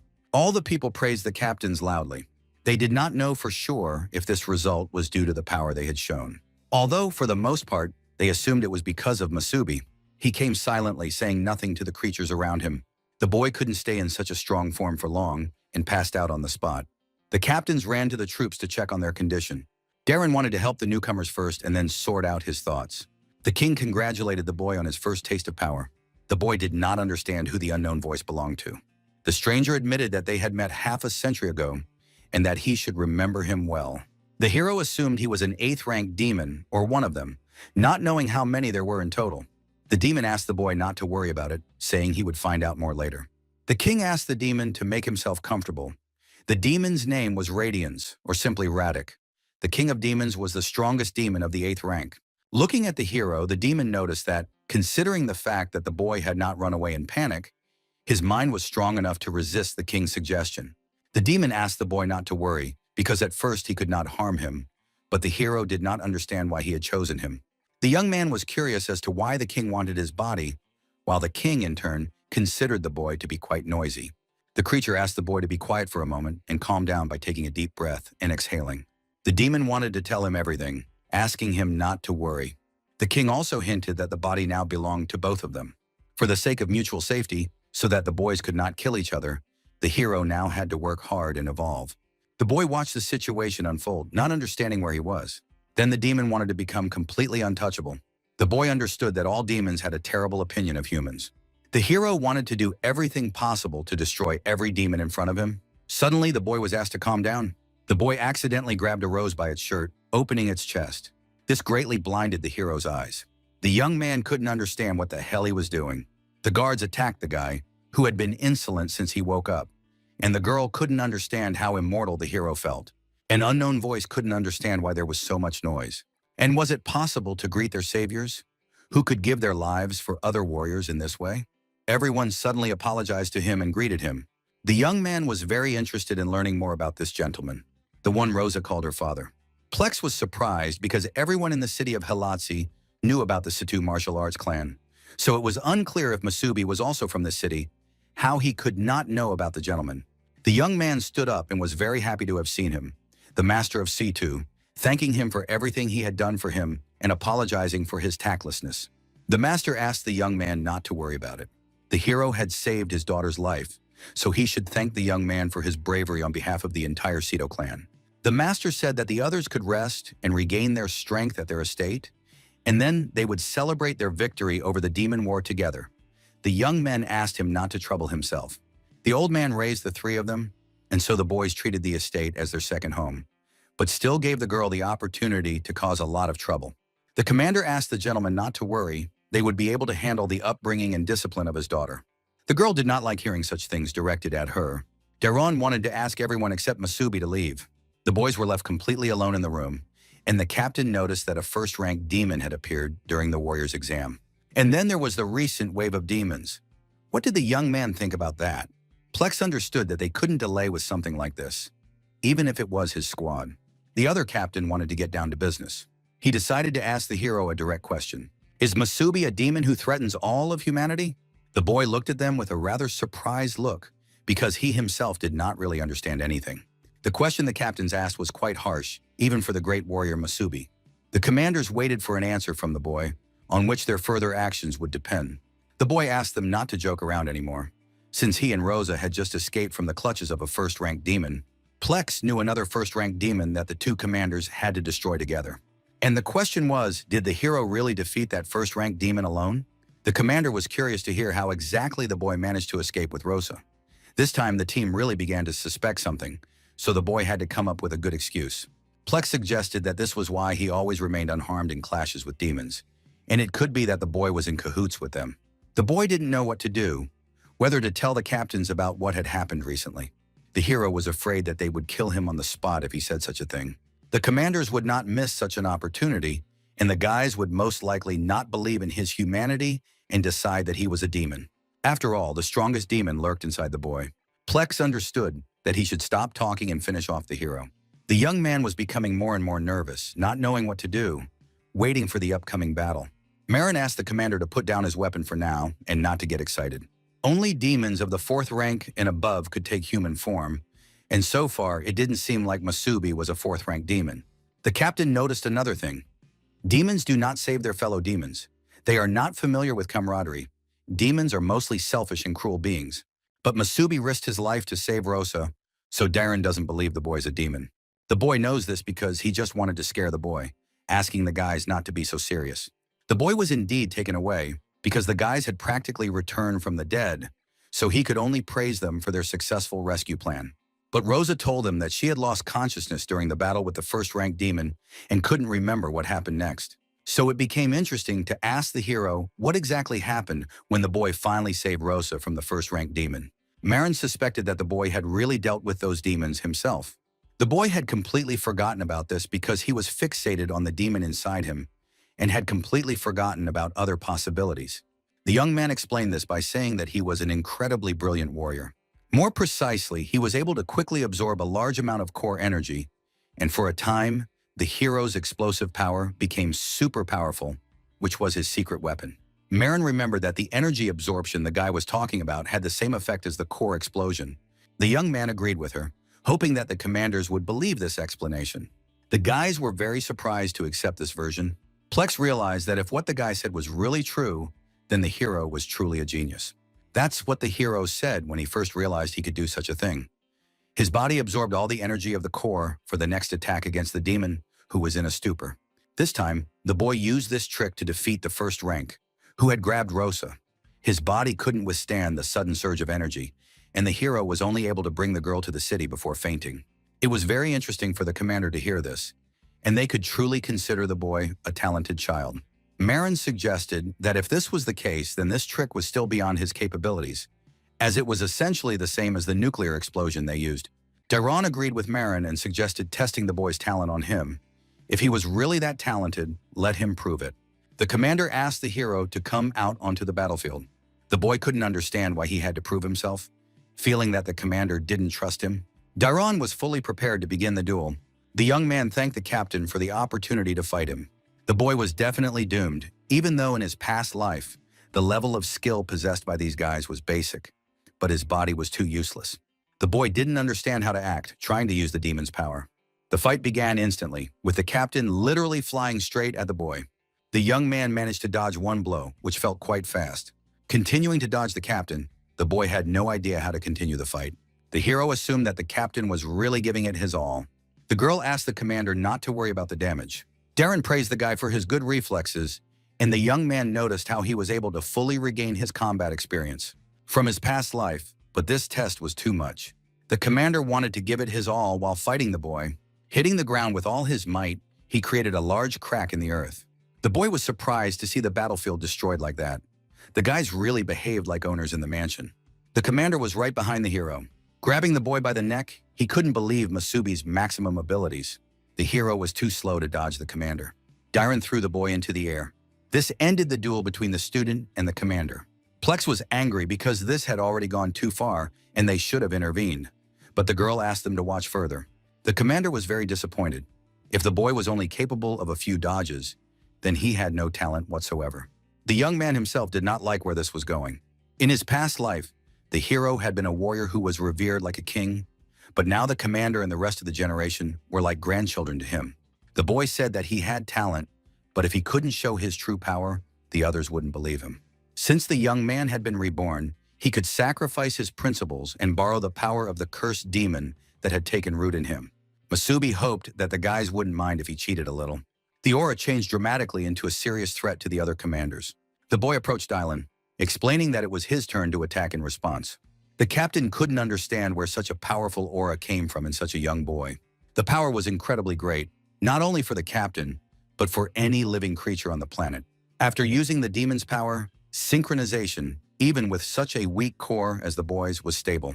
One could even assume the discovery of a new power, and now the hero would be able to squeeze much more power out of his body. Plex had no idea how the boy's synchronization level was increasing nonstop, and Marin couldn't understand if a talented fighter had appeared in their city. Darren couldn't believe it when he saw the aura, the synchronization level, which had just jumped to 40% and continued to grow. The captain remembered that Siturosa's indicator was 39%, but Masubi had already surpassed that threshold. The young man turned to Darren and asked him to concentrate. The boy warned of the start of counterattacks. The commander did not expect such power from the boy. However, he was very pleased to see the boy become twice as fast and 3 times as strong. The hero warned the captain that this was just a warm-up and that he should not relax. The boy fought on equal terms with his commander, who was more experienced in modern combat. Darren praised the boy, who took advantage of his distraction with the block and immediately launched the next attack, which was indeed a skillful technique. The next attack was not long in coming for the captain. The hero was getting stronger and more aggressive with each attack, and they came one after another. Plexus couldn't understand where Masubi got so much combat experience. The elder realized that the boy was doing everything right, and that it was not worth letting Dylan, whose brute strength was much greater, get close to him. The boys did not expect to meet Master Sadu. The squad did not expect to meet the master, so they asked for forgiveness for the sparring ground so that they could measure their strength against the boy. However, calling it a friendly sparring match, where the destruction was difficult to describe as such, the commander asked them not to worry. They would make up for everything. The master asked them not to worry about it, as he just wanted to see the hero with the name of a great warrior. It was interesting to see how Masubi would fare against Dairon. The captain noticed a certain carelessness in the boy's movements. Darren had been like that since childhood. If he was given a chance to counterattack, even if it was fleeting, he always knew how to take advantage of it. Not to mention that after so many years of battling demons, the captain had honed his sense of timing to perfection, and once he had that sense, it was not easy for the young man to escape. But in reality, the hero was one step ahead of the captain, catching him much earlier. The young man jumped up, delivering an aerial blow with his head. This was very effective against a man who could not expect such an attack. The boy managed to knock out the commander with his own head. The commander had mixed feelings about his defeat. The commander did not understand how it was possible to fight like that. The hero said that the human skull may be strong, but the facial bones are fragile. The young man asked the captain to immediately prepare for the next attack. The captain prepared to keep a close eye on the boy. Plex noticed that the commander had no intention of holding back. Darren destroyed a large area of the training arena. The boy noticed how the technique combined defense and attack at the same time. The young man wanted to try out his demonic power just a little. He split his own aura into physical and mental. The commander had no idea how to fight against such a powerful force. Not understanding how the boy was able to achieve such a level of mastery in controlling the core energy. The young man found himself behind Dylan, who was distracted by the boy's large aura. The girl assumed that the boy took advantage of the fact that the enemy could not see anything because of the smoke around him, and then used Dairon's technique to strike back. The gentleman assumed, or rather, it would be better to say that the hero had an amazing ability to learn. The commander asked Masubi who had mastered such a technique. The master noticed how Dylan had just lost. The young man managed to completely read the commander's ability and caught him in a mistake. The commander noticed how the boy deliberately missed, striking past him. The boy noticed how Dairon used the kin technique to attack, and if they were fighting for real, the young man would probably have been in trouble. When the boy struck his head, his vision blurred for a moment and phantom visions could appear, which were easy to confuse. Masubi seized the moment and won. Now he was curious to know if the commander believed his words. The destruction left by the boy was the greatest damage to the Master Sado. However, the master was not concerned with the arena at all, but with who this young boy was. Suddenly, the boys who had been asked to leave for a while returned to the others. Sakura was curious about what the boys were doing if they didn't come to dinner, as the family had just prepared a wonderful meal. But when they discovered the extensive damage, it was unclear what had happened on the street. The young man blamed Captain Dallin for everything. The girl couldn't believe that the boys had been sparring during dinner. Her friend noticed how seriously his buddy had been injured, and the hero understood that because the captain was constantly fighting demons, the sudden change of opponent was difficult for him. The gentleman asked the boys not to be modest, but rather to finish sparring and go to dinner. The boy was terribly hungry, so he thanked the master, warning him that the boy was not being modest at all. The master waited until the young man left the building. The hero, who was determined and strong, knew exactly what he was capable of and even stood up to the captain, but even the feeling of battle could not compare to the boy's potential. The master wanted to ask his daughter something. Did Rose think that the boy wasn't bad and maybe even liked him? The girl did not expect to hear such a thing from her own father. It hit her emotions right on the mark. The guys had a wonderful dinner. The master wanted to propose a toast. On behalf of all the townspeople, he wanted to thank everyone for their service, and of course those who fought on the front lines. He singled out Masubi, praising him as an incredible young man and thanking him once again for saving his daughter. The boy couldn't help but ask the gentleman not to show so much gratitude. The captain did not understand who had allowed the boy to pour alcoholic beverages. The boy assumed that he was already an adult, being 18 years old. Because wasn't the warrior's trial only taken at the age of 18? Marin laughed at the situation, and the commander did not miss the opportunity to take revenge. The gentleman asked the boys not to quarrel and to drink to their health. He considered the boy to be old enough. The girl couldn't understand where her father got so much concern for Masubi. After seeing the fight, the gentleman was convinced that the boy was not bad, and his talent and potential were not inferior to the girl's. Therefore, he assumed that the boy would surely find a way to melt the girl's cold heart. Rosa couldn't understand why her father was thinking such things. Conversations on such topics made her blush like a tomato. The girl asked her father to stop thinking about such things, saying that a boy like that was a complete idiot. Sakura wanted to capture the beautiful feast on the table of the master himself.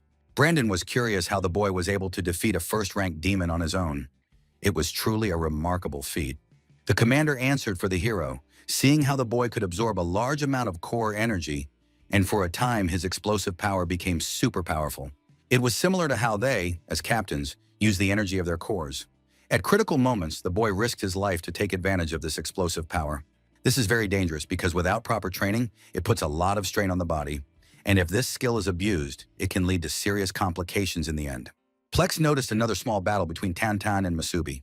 To prove that the boy could indeed use the explosive energy of the core, but he still had a lot of training ahead of him, otherwise his body would not be able to withstand such loads. If the hero tells the guys that he swallowed 2 first-class demon cores and can regenerate with the help of tree vines. Therefore, even if such a frail body cannot withstand the strain, the young man will be able to recover quickly without any problems. The boy will not be able to tell anyone about this, and it will be great if people think that he, like the captains, can use the explosive energy of the core. Brandon did not expect Masubi to be so talented, and he will definitely need to continue working on his training. The girl couldn't believe that the young man really had such a skill, so it was no surprise that he was able to save her at that moment. The captain had initially planned to punish Masubi and Rosa for their midnight outing, but considering the circumstances, the fact that they had already killed a first-ranked demon during the exam meant that everything was forgiven. Plex asked them not to rejoice prematurely, as the competition between the junior squads was still ongoing, and Moran also noticed that Rosa's squad was lagging behind the most. She asked them to try to improve the squad's score, and the young man agreed because their goal was to take first place. The incident with the wave of demons had happened a month ago, and the battle between the squads for first place in the tournament table was reaching its peak. In order for everyone to get as many points as possible, more and more squads were striving to take on Class A tasks, and after a while, it became more difficult to take on any task at all. So the hero, after consulting with his teammates, made an important decision. They needed to find a victim, but the young man couldn't understand why they were fighting for points.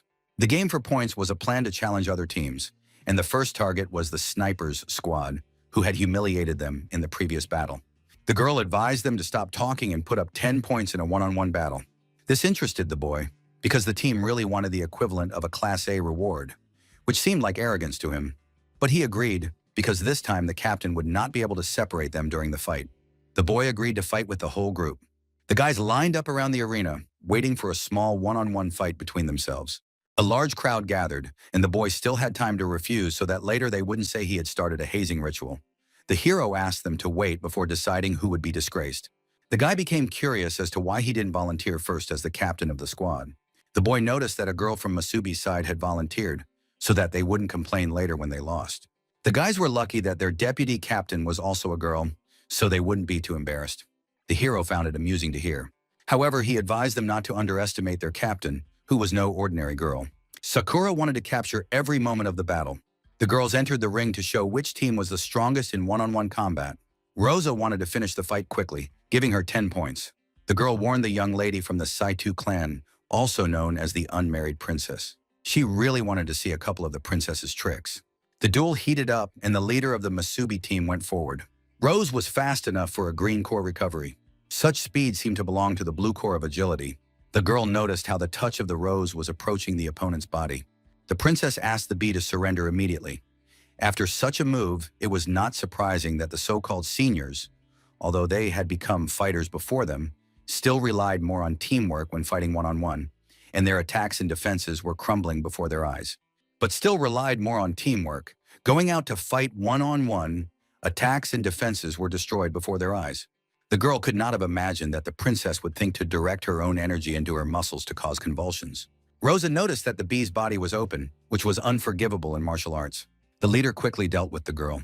The commander couldn't understand why the girl was striking precisely at the joints and muscles. In the end, Rosa defeats the enemy team, earning her team 10 squad points. The leader was still from the Sadu clan, which specialized in martial arts. Rosa wanted to end the fight there. The crowd was very surprised at how awesome the princess from the Sadu clan was, defeating her opponent in such a short time. Musabi asked the guys not to forget to add 10 points to their squad. This greatly angered the commander, who realized how good the leader Rosa was. The young man offered to go out on his own, asking the girl to decide to go out again and fight him, offering 20 points. The girl was about to agree to go out, getting a sweet 20 points. Musabi asked her to hold back, as the captain had just finished fighting and needed to rest. The young man offered his own candidacy for a one-on-one battle. The commander asked him to back off from the fight because the young man wanted to fight his captain. The young man understood that if their captain was a Rose, then shouldn't she have fought him first so that he could challenge the leader? The young man understood that if he was not even capable of such a thing, then fine, it didn't matter to the hero. The bee knew that such a cheap provocation would not work on the captain. The leader agreed, and when he was finished, even Musabi's own mother wouldn't recognize him. The guys were very happy to see how good their friend was in battle against his elders. The second round began, where Musabi fought against the leader of the sniper squad. The boy wanted to take a weapon from the spatial inventory. The boy managed to choose a training air rifle, which would not cause serious injury, so it definitely wouldn't hurt if he lost. The hero had no idea that there were even special training ammunition at that time. In his day, there was no such thing. The warrior shooter wanted to demonstrate his skill by shooting with real bullets, so the young man asked him to aim better. The boy knew that the leader would definitely be able to hit the target. The commander praised him with great confidence, saying he was good, and the young man wanted to let Musabi use any weapon. Asking not to complain if he considered the duel unfair, the hero wanted to return his own swords, which were the only ones of their kind, from all the weapons. The boy understood that it didn't matter, because he chose to go into hand-to-hand combat. The leader of the opposing team was very surprised to go into hand-to-hand combat with a guy with a gun. The other guys couldn't understand why he was acting so foolishly. The boy laughed loudly at Musabi, who really wanted to get into a fight, not understanding how cocky the newbies were in their time. The young man didn't understand why there was so much chatter. He even wanted to put on a muzzle. The leader wanted to make one thing clear: even if a lion hunts a rabbit, it does so with all its might. The commander wished the hero luck because he would quickly regain the points he had lost. Musabi agreed to let the squad leader show off all the skills he could demonstrate with a weapon. Brandon wondered how the guys would react if they found out that Musabi had single-handedly defeated a first-class demon and won over Commander Delon. The girl was a little jealous of the guy who turned out to be better than her. Even though she was the captain, she couldn't be weaker than her teammates. When Rose looked at the guy, she immediately remembered her father's words, and she wanted to stop thinking about such nonsense. The boy asked the participants to start fighting for the title of the best in a one-on-one duel. The leader immediately flew away to take the most advantageous position while the hero stood still. The boy wanted to show what he was capable of, to pierce Musabi long before he could get close to him. The girl was surprised to see that instead of starting to shoot, the boy decided to take up a position.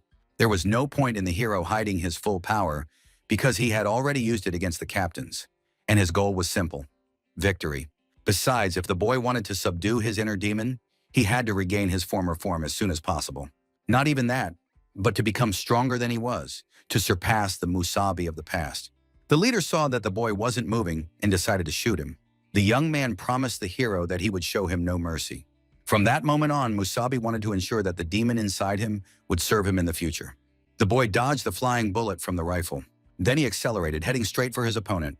The boy's movements continued at an incredible speed.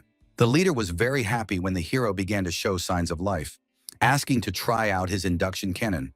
Even a demon with blue agility cores would have difficulty dodging its rapid-fire shots. The leader only needed to hit once. After that, the remaining shells would be magnetically attracted to the target. The hero was lucky for such a maneuver. The young man chose the commander as his opponent to test his abilities. The young man activated his water bonds, stretching his own body through the net. The guys couldn't believe how the kid managed to dodge the captain's bullet. The leader did not like this turn of events and did not want to use a secret technique in battle. The most interesting thing about the captain's weapon was that it used the energy accumulated in the body, and then this same energy could be used together with the projectile for a more powerful shot. The opponent was curious to see how the hero would dodge the next high-precision projectiles at point-blank range. The young man was not going to hesitate and continued to attack his opponent. The latter would not be able to dodge the blow because of the root that forced the target to wait motionless for the blow. The shot flew into the air, and all the accumulated energy was wasted. Musabi won the fight using all methods of combat. The young man took the blaster, gaining the upper hand. Then he knocked his opponent to the ground with a blow to the stomach. The squad couldn't believe how this could have happened. The young man was over the moon with happiness, having earned the long-awaited 20 points. The leader had no idea how the boy managed to win. The guys were incredibly happy for their friend.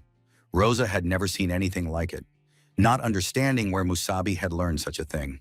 The hero easily earned 30 points from the sniper squad, and the challenge attracted the attention of other junior squads, with more and more fighters wanting to try, and even some of the seniors wanting to participate. Having tasted victory, all the members of Rosa's squad fought for points one after another, as the rules required. Thanks to Sakura and Rosa's impressive skills, Rosa's squad won more than it lost, and the points accumulated. They rose rapidly in the rankings, and by the end of the month, Rosa's team rose to the top of the rankings among Captain Dylan's squads with incredible speed and earned the right to participate in the final stage. It was a wonderful feeling to be in such a position at the end of each month, watching the squad grow and flourish. It took Rosa's squad only a couple of days to climb to the top of the rankings, but standing out from the 9 other squads was no easy task. Marin heard that the guys used points as bets and then fought other teams and mostly won. The girl was amazed by such methods, but she didn't see anything wrong with the captain trying to put an end to it. Darren knew that the guys had earned their points through their own strength, so there was no reason to forbid them from doing so. Musabi and Rosa had always been strong. The captain watched a couple of fights, and the 2 remaining teammates, Brandon and Sakura, also showed their abilities quite well. The guys made it to the gates of the great battles. For the first time in many years, their newcomers were in the finals of the junior squad competition. Daira was the first to want to open the door to the winners.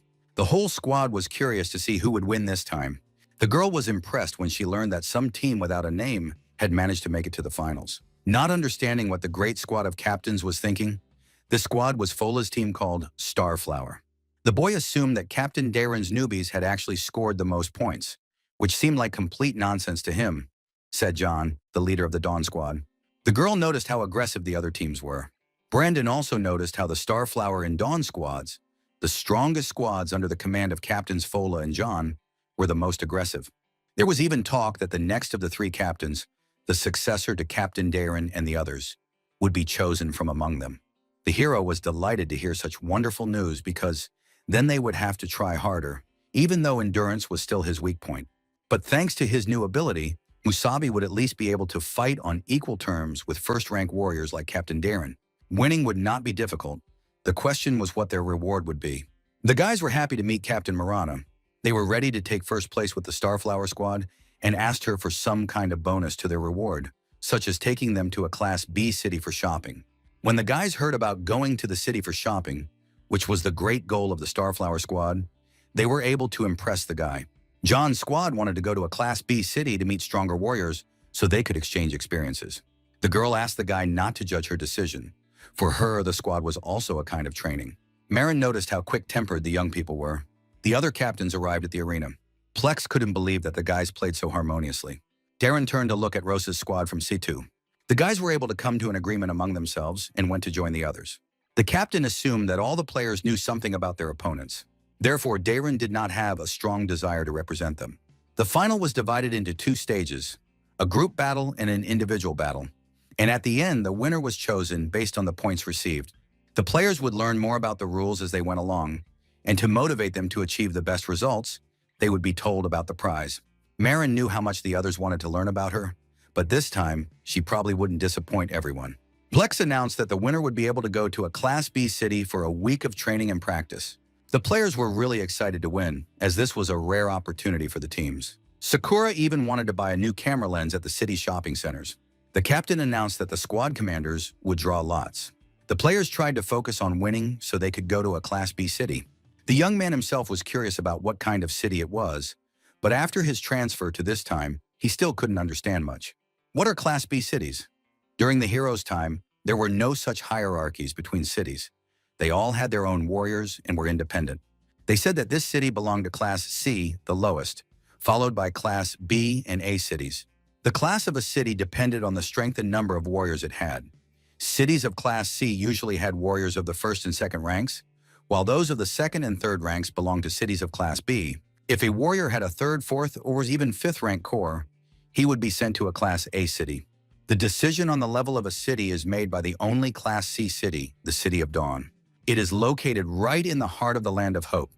They say that the City of Dawn is so large that it was home not only to warriors with 5th and 6th rank corps, but also several of the strongest warriors with 7th rank corps. That is where all the strongest warriors of humanity were now located. The only Class C city, the City of Dawn, was quite pretentious, and the young man was curious how it differed from the cities that existed in Musabi's time. The young man couldn't even imagine whether his city, which they had defended in battle 60 years ago, and his loyal comrades, who were now dead, were still standing. Suddenly, his deep thoughts were interrupted by the girl who had knocked the hero down. Brandon noticed for the umpteenth time that the young man liked to ponder. Sakura asked the guys not to get distracted because the duel was about to begin. Rosa was able to find out that their team would be first. The weapons had been changed to training equipment, and the team was called Zarya. They would be fighting against Rosa's squad. Brandon noticed that they were the only squad without a name, so he suggested coming up with something cool after the match. The young man agreed that it was a good idea, while the girl didn't understand that it was impossible to think about it later. John was curious how such a lazy team could hope to win first place. He immediately asked everyone to listen to him carefully. Each member of his squad would choose a target, and he would choose the captain. Darren gave the signal to start the fight. At the signal, the newbies rushed into battle. The teams split up and began to surround the Rose team. The girl noticed that the guys had chosen a one-on-one combat tactic, which was effective when there was a big difference in strength. But alas, the boys were the attacking team. Musabi noticed how their leader was able to understand the tactics. It would be better for the hero squad to attack the enemy captain immediately. The disadvantage of the division tactic is that everyone is responsible for themselves, and if the captain loses, the rest will lose their fighting spirit. The boy praised Rose for her thinking. The opponents couldn't believe that the boys were going to attack their captain. The rest of the enemies changed their strategy, attacking Rosa, the leader, first. All three players were determined to eliminate the princess.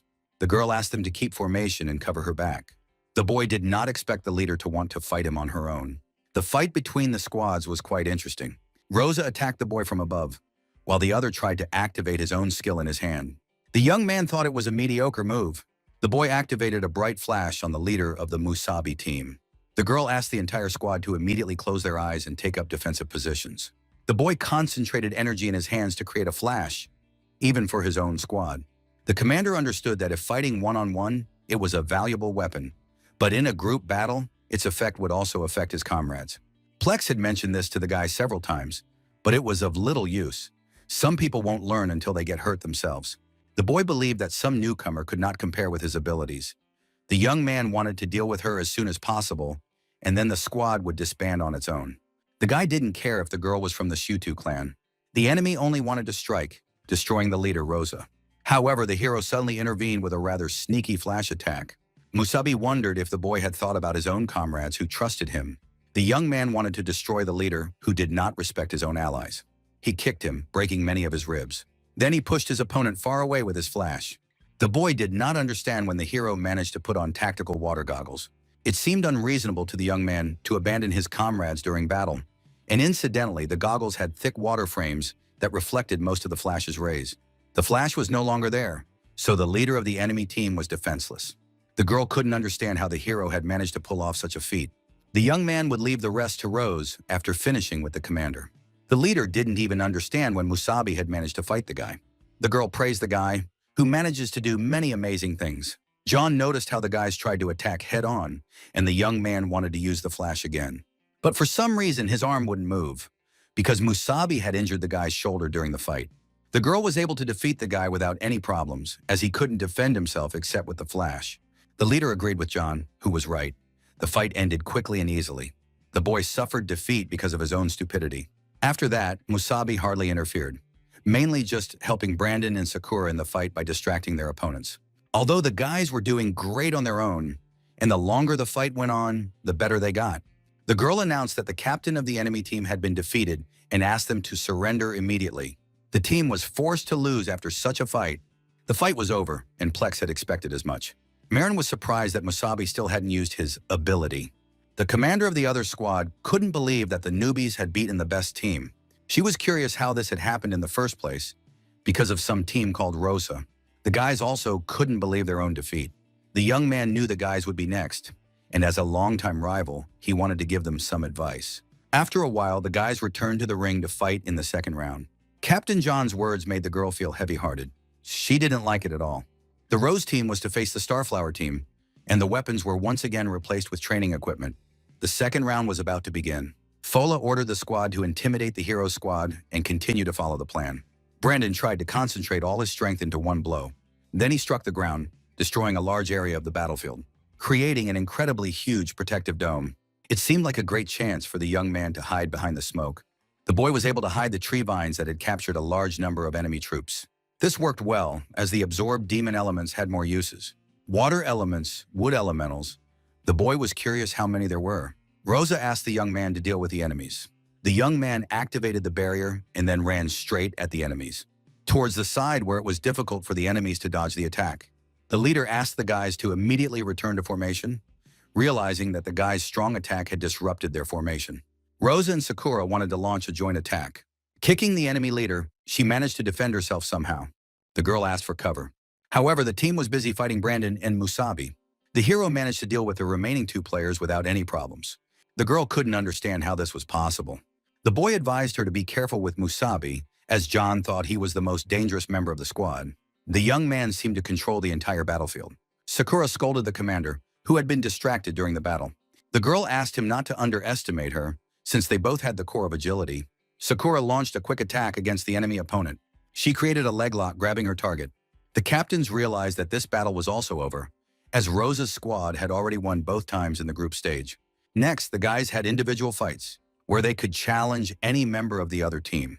The leaders immediately threw the individual stage at the hero, eager to get infected. The commander knew that each person could only fight once, so the guys could decide who would go first. The young man agreed to save time. He suggested that the commander agree so that the guys could fight him in pairs. Being at the competition site, the young man was ready for his final battle, and the hero's time to have fun had finally come. John noticed that Musabi didn't seem to think much of them, while the girl wanted to make the guy regret his arrogance. Marin explained the rules. In a normal battle, if one side surrenders or is no longer able to fight, the battle is over.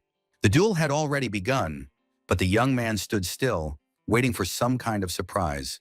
The boy asked his friend not to forget their joint plan. The hero was already ready to fight with full force. The boy managed to approach his opponent opposite him. The girl asked her ally to be more careful. John was furious and didn't want to humiliate himself in front of some newbie. The girl noticed how the boy used the flash, instantly switching to the original plan. The young man asked them to listen to him. This time they would join forces, so they should not lose, as they would still have the opportunity to continue fighting. The guy had a plan for how to win, asking the girl to take tactical glasses. They slightly blocked the light from his flash, so when the guy blinded Musabi, the girl would deliver the final blow. She couldn't believe that the boy was really giving her such a valuable thing. She couldn't even believe it. The boy strongly disliked Musabi, who was not an easy guy to get along with, but in order to go to the B-class city, they had to work together. The boy asked her to remember that his flash was a diversionary tactic, and when she saw it, she should act immediately. The flash of energy was so much stronger than the previous one that it could even blind all the captains at a distance. Sakura wanted to take a picture, but she couldn't do anything with the flash. The girl was sure that the hero would definitely be blinded. She wanted to use her agility to the maximum and simply take the guy out. The leader wanted to finish off the hero with one blow. The boy now understood who exactly was supposed to attack. Fora was afraid of the guy. To her, the young man seemed like a hunter lying in wait for her during the fight. The boy activated his water bonds. And then he stopped the girl who wanted to make a brilliant decision. The hero was able to trap the girl in the water, from which she could not escape. The boy couldn't see anything, but he didn't understand why she was screaming so loudly during the attack. The girl said that she was actually being attacked. Her glasses had fallen off, and she couldn't see anything. The young man apologized to them, but their plan had failed. The boy was able to defeat the boys who had miscalculated their experience. Musabi managed to defeat two opponents at once. The captain saw another flash, but because of the smoke, he couldn't tell if they had killed each other. The commander went into battle trying to save the boys. Looking around more carefully, Darren discovered a hero with a powerful aura in front of him. The young man declared the end of the fight. The fog began to slowly dissipate, and the guys had no idea who was standing opposite Captain Darren, so they assumed John had won. But Rose disagreed. It seemed to her that another person had won. That person turned out to be Musabi, who was smiling at the audience. The guys couldn't believe how hard it was to fight in such a bright flash. Brandon was beside himself with joy. The hero was so amazing, fighting two leaders at the same time, and during a bright flash of light. The boy managed to win when he took their points during the battle. The boy couldn't believe how cool his friend was. For some reason, the girl always had the feeling that the hero was hiding something. Suddenly, the commander called the entire Rosa squad. He asked everyone to line up quietly. He announced that their team had won the competition, taking first place, and congratulated Musabi on his excellent battle tactics, saying that he had pleasantly surprised him with each new battle, especially when he unexpectedly managed to withstand the attacks of both opponents at the same time. The hero was pleased to hear this, acknowledging that his commander was overpraising him. But in any case, Musabi was able to defeat only thanks to his own combat experience from his past life. In any case, since the guys were able to win, they will receive their well-deserved reward, and tomorrow morning the squad will go to the nearest city of the class in the underground tunnels. Their week of training will begin there, and the guys are already getting ready today. And tomorrow morning, they will meet at the same place. The guys were incredibly happy with the victory, eagerly awaiting the next morning. Plex has admired Musabi many times, recognizing him as a slightly intimidating guy who, even if they gave it their all, they still wouldn't be able to defeat. The commander understood that this guy had no place in their city. The young man would have to move on, climbing the warrior's career ladder and becoming stronger. The commander suggested that Daron accompany the guys through the underground tunnels, as it would be safer than going above ground. The girl asked him to remain vigilant, as sometimes lower-ranking demons would accidentally wander in. The captain asked her not to worry, saying they could handle any lower-ranking demons, as the four of them were strong even without his participation. The underground tunnels, once a thriving underground transportation system, represented a complex and confusing structure of paths, now abandoned and used for communication between cities. The sudden warrior tried to survive by running away from the monsters, who was chasing him, wanting to get his body. The demon thought the warriors were complete weaklings. The monster managed to get lost, not understanding how it happened. The second-ranked demon wandered through the dungeon, trying to find a way out. Sakura was incredibly happy to descend into the underground tunnels for the first time, which were of great interest to the girl. To her, the surrounding area seemed to have such mysterious and gloomy architecture, and it was unclear when it had been built. The commander wanted to tell her that the underground tunnel was older than Daron. Sakura noticed how abandoned the place looked, not understanding how people could have used such a place in the past. The loss of so many brilliant warriors made it impossible to expand their territory and carry out new missions, and the number of power crystals that the guys needed to live began to rapidly decrease. Without the support provided by the crystals of power, the vast network of underground tunnels slowly but surely fell into disrepair, as it had been built during the time of the great warrior Musabi. Sakura congratulated the hero in surprise, as everything had been built during the time of his namesake. The young man, being that very warrior, simply agreed with the girl's assumption. The commander was furious. The boy simply had the same name as the great warrior, but the achievement was not worth appropriating. The hero asked not to be scolded, and the other guys had a lot of fun with Delon's reaction. Rose found it amusing to hear so many interesting things from Musabi, considering him funny. The commander was too relaxed. He should have kept his temper in check. Daron asked the troops to keep formation and continue straight ahead. The once grandiose project was left to rot, being an unworkable place. It had been built according to Musabi's plan, but there was something the captain was wrong about. He thought it was a network of underground tunnels. In fact, the tunnels were designed for a huge network of underground cities, which in the days of the past hero united not only cities of various sizes. It was also the safest and most prosperous trade route. Still, it was strange when it was considered the greatest marvel of engineering. And after Musabi's death, it fell into decline. Brandon was curious if the energy crystals he mentioned were similar to their demon cores. Daron agreed that it was similar to a collection of demon cores, with one core capable of providing energy to all their warriors. The question arose as to what would happen if the cores were combined. After many unsuccessful attempts, they successfully synthesized large combined demon cores. Under the name Crystal of Power, which supplied modern cities with energy for work, they were now used instead of electricity. In cities of ranks A and C, large raids were organized to collect demon cores and synthesize them into crystals of power. They were then distributed down the hierarchy. Now the captain accompanied the boys to a B-rank city, not only to see it, but also to pick up a batch of power crystals that had been allocated to the city of Halosha. Sakura wondered what would happen if the power crystals of the city were not replaced. The city would be completely immobilized, said Daron in an ominous voice. The kids were very frightened and intrigued by this answer. Without energy, the city would not be able to function normally, and the most important structures in the city walls and defensive weapons, would become useless. After all, in a situation where the city is left without protection and all devices stop working, people will have no choice but to leave their homes and wander the empty land, which would be a real disaster for the city. The characters in the story understood the importance of the situation without the energy crystal that powered the city. The commander asked them to relax, telling the soldiers not to worry, because the city of Halatsi was not that big, and they now had enough of one crystal of power to last 3 whole months, while receiving more every month from the expedition to the city. Sakura was very angry with the captain. With such stories, he could scare anyone. Darren hoped that the soldiers were well prepared, as City B not only had several soldiers with second-rank demon cores, but also 2 third-rank warriors. Someone even told him that the synchronization coefficient of one of them reached an unprecedented 69%. The guys were very impressed with this result from another city of warriors. The hero couldn't tell them that there was a man standing near them who possessed a 7th-rank demon core and had a synchronization rate of 96%. The girl noticed a large red button, not understanding what it was for. After trying to press it, Musabi immediately asked Sakura to stop. The commander gave her a slap on the head and asked her not to press anything, but the button seemed very tempting to the girl. Darren explained that the button was an emergency passage closure button, which was only used in extreme situations to block off a section of the tunnel. The button was responsible for the safety of the underground passage. The commander asked everyone to pay attention to all the shutters.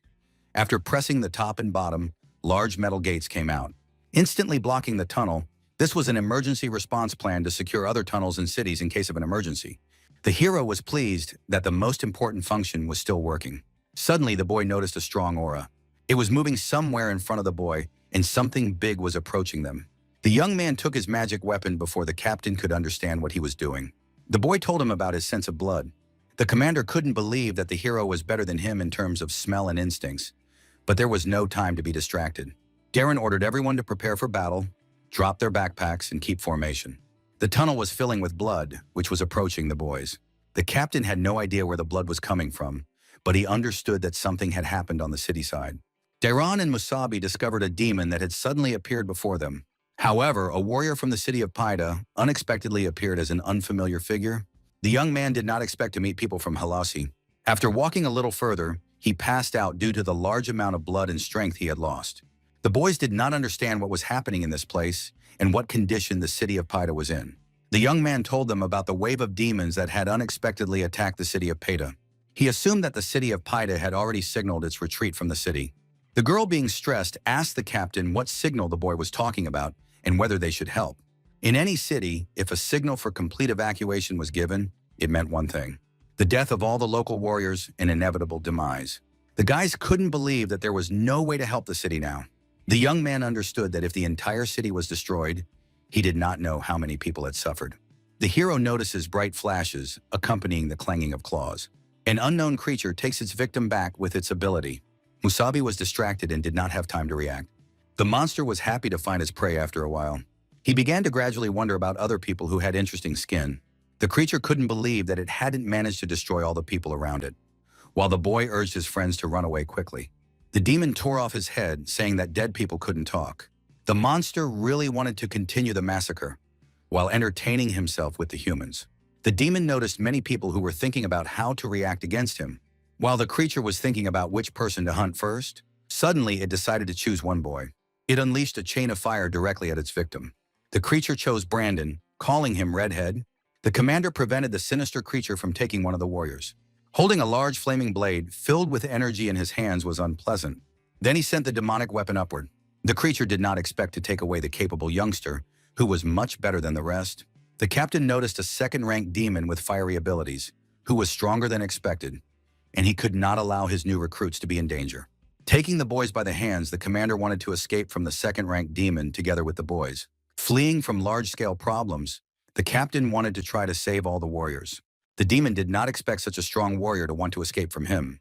The demon pursued the people, pushing off from various surfaces, gradually approaching Musabi's squad at incredible speed. The girl noticed the button to block the tunnels and asked the others to run while she pressed it. The demon was already catching up with the humans, condemning the rest to death. The hero threw the guys forward with an air thrust. The creature did not expect such tricks from humans. The commander couldn't believe that the boy had pushed them, trying to press the button himself. The monster found it funny, because the boy had only delayed their death. The demon believed that the remaining people would not be able to survive under any circumstances. The young man managed to open the safety capsule containing the button that controlled the metal doors. Then he tried to do everything possible to delay the monster. He pressed that very red button. Rosa asked the boy to come to them immediately. The boy asked the squad to take care of themselves as he closed the metal gate. The girl who tried to help the boy couldn't catch up with him. She knocked on the gate asking if the hero was okay. As he ran, Musabi asked the captain to take care of the guys. And those were the exact words that Daron remembered. The guy asked the whole squad to calm down immediately. He explained to the others that the hero had given them a chance to survive, and they couldn't let his kindness go to waste, asking everyone to leave the dangerous place immediately. The guys were panicking and couldn't bear to leave a member of their squad to die, fighting a second-ranked demon right behind the wall. The girl wanted to break down the gate immediately and save the hero. The captain explained that the shutters were made of a special material, a durable alloy, and could withstand at least third-ranked demon attacks. Something like this couldn't be broken. In addition, they were completely sealed, and they couldn't even hear the battle behind them, so unfortunately, the commander couldn't help. The guys were panicking, offering various crazy ideas and asking for help from the others. Darren knew there was no way, because even with their help, there was no guarantee that they could do anything. Suddenly, the captain remembered that there was another way, asking the squad to follow him. Remembering several tunnel forks, one of which led to the Class A city of Brain, they could try to go there and ask for their help. The guys ran into the nearest tunnel, fleeing into it with the incredible hope that the boy would somehow manage to hold on. If they went there, it meant they would not be able to do anything for the battle that was taking place on the other side of the door, so the commander had no choice but to believe in the hero's abilities. The monster was unable to reach the rest of the people who were running away. The young man held the monster back by keeping the gate locked. Then he threw the monster away, which dared to attack his squad like that. The boy was incredibly happy that he could finally stop pretending to be human. The demon did not understand how the boy was not a human, but a demon. The hero himself didn't really know how it worked. But if it had been any different, the boy would have been forced to transform in front of his comrades. But now the boy was very curious about how the monster controlled fire. The demon assumed that the young man was of the first rank, although he was beginning to have doubts. The hero possessed incredible regenerative powers. In addition to that, he had tree skills which could be used to easily catch demons. The monster took the guy for a first rank, realizing that the young man couldn't really do anything with his tree vines. The creature burned all the nearby tree vines, ruining the young man's entire plan. The young man was curious to see how capable the core in front of him was. The demon wanted to devour the hero, and then all his abilities would become his. The monster directed a stream of fire at the young man, who was just waiting for something like that. Gradually dodging the slightest fire charge, the young man managed to get behind the demon, who did not expect such agility. The demon was surprised that the hero had boldly chosen close combat, but asked him to desist, because the young man would not even be able to touch him without being burned alive. Musabi still wanted to attack. He had a trump card up his sleeve that the demon could not expect. It turned out to be the water element, through which any fire would not interfere with a physical attack. The boy was curious as to why the demon had decided that he only had a wooden vine, as the demon could easily subdue him for such a mistake. The creature had no idea about water, thinking that humans possessed no more than one element. The command of opposing elements created a large amount of steam. The young man chopped off the monster's head. The boy noticed other creatures approaching nearby. They were eager to devour the boy on the spot, rushing toward the sounds of battle. The core of a second-ranked demon with fiery abilities. It was curious what power it could give the hero. He destroyed the crystal full of energy. The boy believed that the demon's flame would now serve him. The hero managed to absorb the powerful core without any problems, adding it to his own. The young man became even stronger than before, having obtained the second-ranked demon core. The boy celebrated as the fire spread throughout his body and overwhelmed the hero, completing his evolution into a third-ranked demon. Lower-ranked demons were approaching in large numbers, which the boy had even dared to forget. The young man tried to activate a similar ability that the fire demon had recently possessed. The lower-ranked monsters were incredibly weak against large amounts of fire. The hero was incredibly pleased with his newly acquired ability. He remembered the monster's screams from the firewell, so that they would become a lullaby for all those who had perished in these tunnels. The boy thought he would get out quickly after examining the ruined city. Musabi found one of the abandoned locked hatches. The young man thought that such passages could be the exit from which the demons had broken into the tunnels. After examining the area of the abandoned city, it seemed as if the attack had happened very recently, judging by the fresh blood left behind by the dead. The boy couldn't believe the scale of the destruction. He realized that the city had been completely destroyed in a short period of time. A particularly strong wave of demons had descended upon all the inhabitants of the city. There were even demons wielding wooden vines. Such monsters always targeted ordinary residents and warriors. Such power and cruelty greatly shocked the hero, so much so that he was afraid to imagine it. It was difficult for the young man to watch the bloodthirsty third-ranked demon work so diligently. The young man remembered how the captain said that there were 2 more third-rank warriors who most likely. They had died fighting for the city, and the sudden crows indicated that they had gathered somewhere. Turning his head back, the guy noticed a former warrior weighing in. He was not alone. In all likelihood, these warriors were third-rank warriors. People who were third-rank warriors died a particularly cruel death. The boy could only wonder how much these guys had to endure in such torment while fighting the demons. The hero wanted to finally get the warriors and piles of metal debris. The young man wanted to show his respect, believing that the men were valiant warriors. Musabi covered the eyes of the dead. He asked the squad to rest in peace, for now they could sleep peacefully. This was part of any struggle for life. Suddenly, the boy turned against the hero, asking him not to touch the warriors. The young man could not believe he had found a survivor, who, looking at Musabi, believed that the demon looked stronger than the others. The boy said that the guys had saved his life, and he wasn't going to stand by while he mocked death. However, the hero could not tell him anything because of his appearance. This child would never believe him about the demon's appearance. The boy was suddenly attacked by monsters who were just waiting for their prey to appear. They wanted to devour the young flesh immediately. The boy defeated all the monsters that tried to harm him.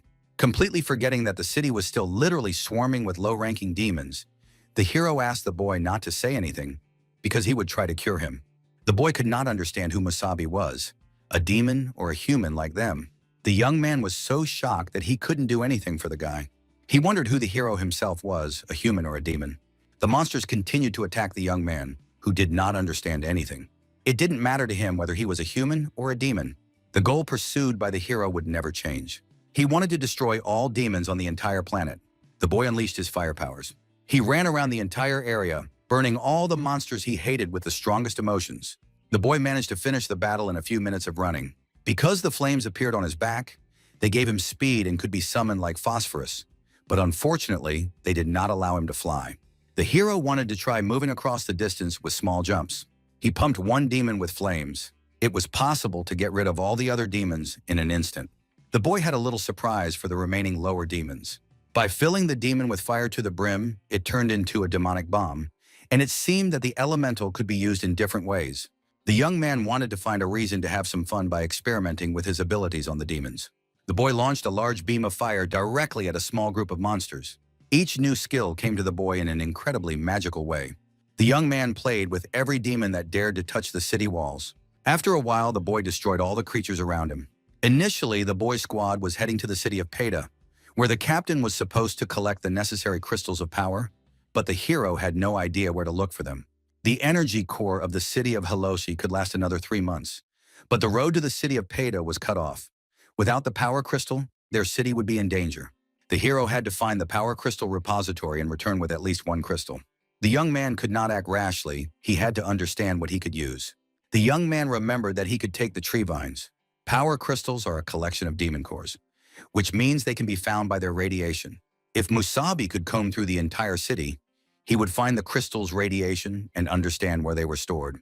The hero actively searched for the nearest places where the crystals of power could be found. The boy searched all the rooms. Suddenly, he discovered one and decided to follow it while the signal was still there. Underground, the young man felt a very weak radiation in which the crystals were well hidden. The boy went deep into the room. The storage room looked completely different. The large system for transporting the power crystals of a Class B city looked impressive, but the question remained, where were the crystals? The unfinished recording asked the warriors to continue to defend and guard the power crystals, and the young man was surprised by the auto broadcast, which was surely the storage facility for the power crystals. The boy hoped that there would be many crystals in the storage place, finding himself inside huge magic crystals. The hero noticed how the damned demons had already managed to destroy everything. All the warriors lying near the energy fought to the death, protecting the power crystals. A targeted attack by the demons who had destroyed the power crystals had clearly ordered the creatures to attack the storage area, after which the demons became much more powerful. Several undamaged power crystals remained in place, and the boy decided to go upstairs to get the necessary equipment and set off on his search again. The boy had to find more power crystals. He believed in his captain and had to find another one city within 3 months, then return with the power crystals to Hiloki. The boy was able to find a fully functional machine. After refueling it, the hero literally flew off on an adventure to explore the area. The boy moved forward toward his goal in order to find help in other cities. The hero was able to quickly set off in search of another city, leaving the abandoned city, which left a bad memory of what had happened. There was nothing to see outside the city walls, and by evening the fog was thickening. There was a desert all around, although there had once been a large city, but everything was buried deep under the sand. a place overflowing with abandoned buildings that had once been filled with people. Looking closely at the map, the young man noticed that a city should have been formed somewhere nearby. The young man moved calmly, but the raiders' traps were not long in coming. The stranger cut the rope, causing a large number of trees to fall in front of the hero. The boy managed to react by turning his vehicle 180 degrees. The trap could have worked very easily, but the boy was incredibly lucky. The hero did not understand how all these trees fell in his path. At first, he assumed it was the work of demons, but when he saw the rope in front of him, he realized something more interesting. The stranger ordered the boy not to move and to stay where he was. The girl asked questions about who the hero was, which team of hunters he belonged to, and so on. Hunters, a part of humanity that lived outside the cities, usually consisted of small groups with strict requirements for the personal abilities of their warriors. The hero was unlucky to find such people, to come across real hunters. She asked the guy to tell her his name again, twice already. Musabi thought it was a lousy situation. He didn't expect to see something like this. The boy asked the girl to calm down because she had misunderstood him. He was not a hunter at all, but an ordinary warrior. The girl did not believe the guy, as city warriors usually never came alone, so she assumed that the boy was a scout for the Silver Wolves hunting team. The young man rejected her assumption, asking for a few minutes to explain. The girl refused to listen and fired the first shot. It was clearly a warning shot, as the bullet mark was right next to the boy's foot. She asked him to be quiet, calling him names worse than demons, not even knowing if her comrades from the squad were alive. The boy understood the whole situation and asked her to listen to him again, but he could not confirm that he was an ordinary warrior or prove that he was not one of the hunters. The young man noticed that the girl would not be able to have a normal conversation while pointing a gun at him. Suddenly, the hero noticed someone approaching them. The girl was shot in the arms, leaving numerous holes in her body. Musabi noticed other people approaching them on motorcycles. The guys first wanted to deal with the girl with the gun, and only then bring the new captive to their boss. Apparently, these were the Silver Wolves the girl had mentioned. They were happy to meet a girl who could be used in case of a spicy conversation. The guy wanted to look at her face. He looked at her more closely. The guy asked the others to treat themselves to a real jackpot. They would be able to have some fun with such a beauty, and then they wanted to deliver her to their boss. Musabi did not want to tolerate such behavior from the hunters, who were treating the girl so ridiculously. With quick movements, the young man was able to take out one of the scoundrels, who, of course, did not want to get involved in a fight between hunters. It seemed to the hero that the guys had completely lost their fear, having already managed to spoil his mood. However, the hunters could also ruin it, so he advised them to get away from him. As soon as the hunter spotted the demon, he immediately began shooting. The young man grabbed the weapon, breaking it with a simple hand grip. The hero did not like how a weapon had been pointed at him twice in one day. The guy didn't understand how this was possible, but he told the boy to get off their territory immediately, as instructed by their boss. The young man refused to listen to the fool, who did not understand who he was talking to. The girl was incredibly surprised at how capable the warriors were. The hunter was simply blown away by Musabi's abilities. The boy did not understand where the guy got the demon core from, not understanding whether the hero was a human or a demon. The young man himself did not really know the answer, but such questions were unimportant to him, because now he was the hybrid of the best creature on Earth. The boy asked the girl not to worry, he would just treat the wound a little. The hero noticed that the bullet had grazed a muscle in his arm. He just needed to heal it, and it would be as good as new. She thanked the hero for restoring her.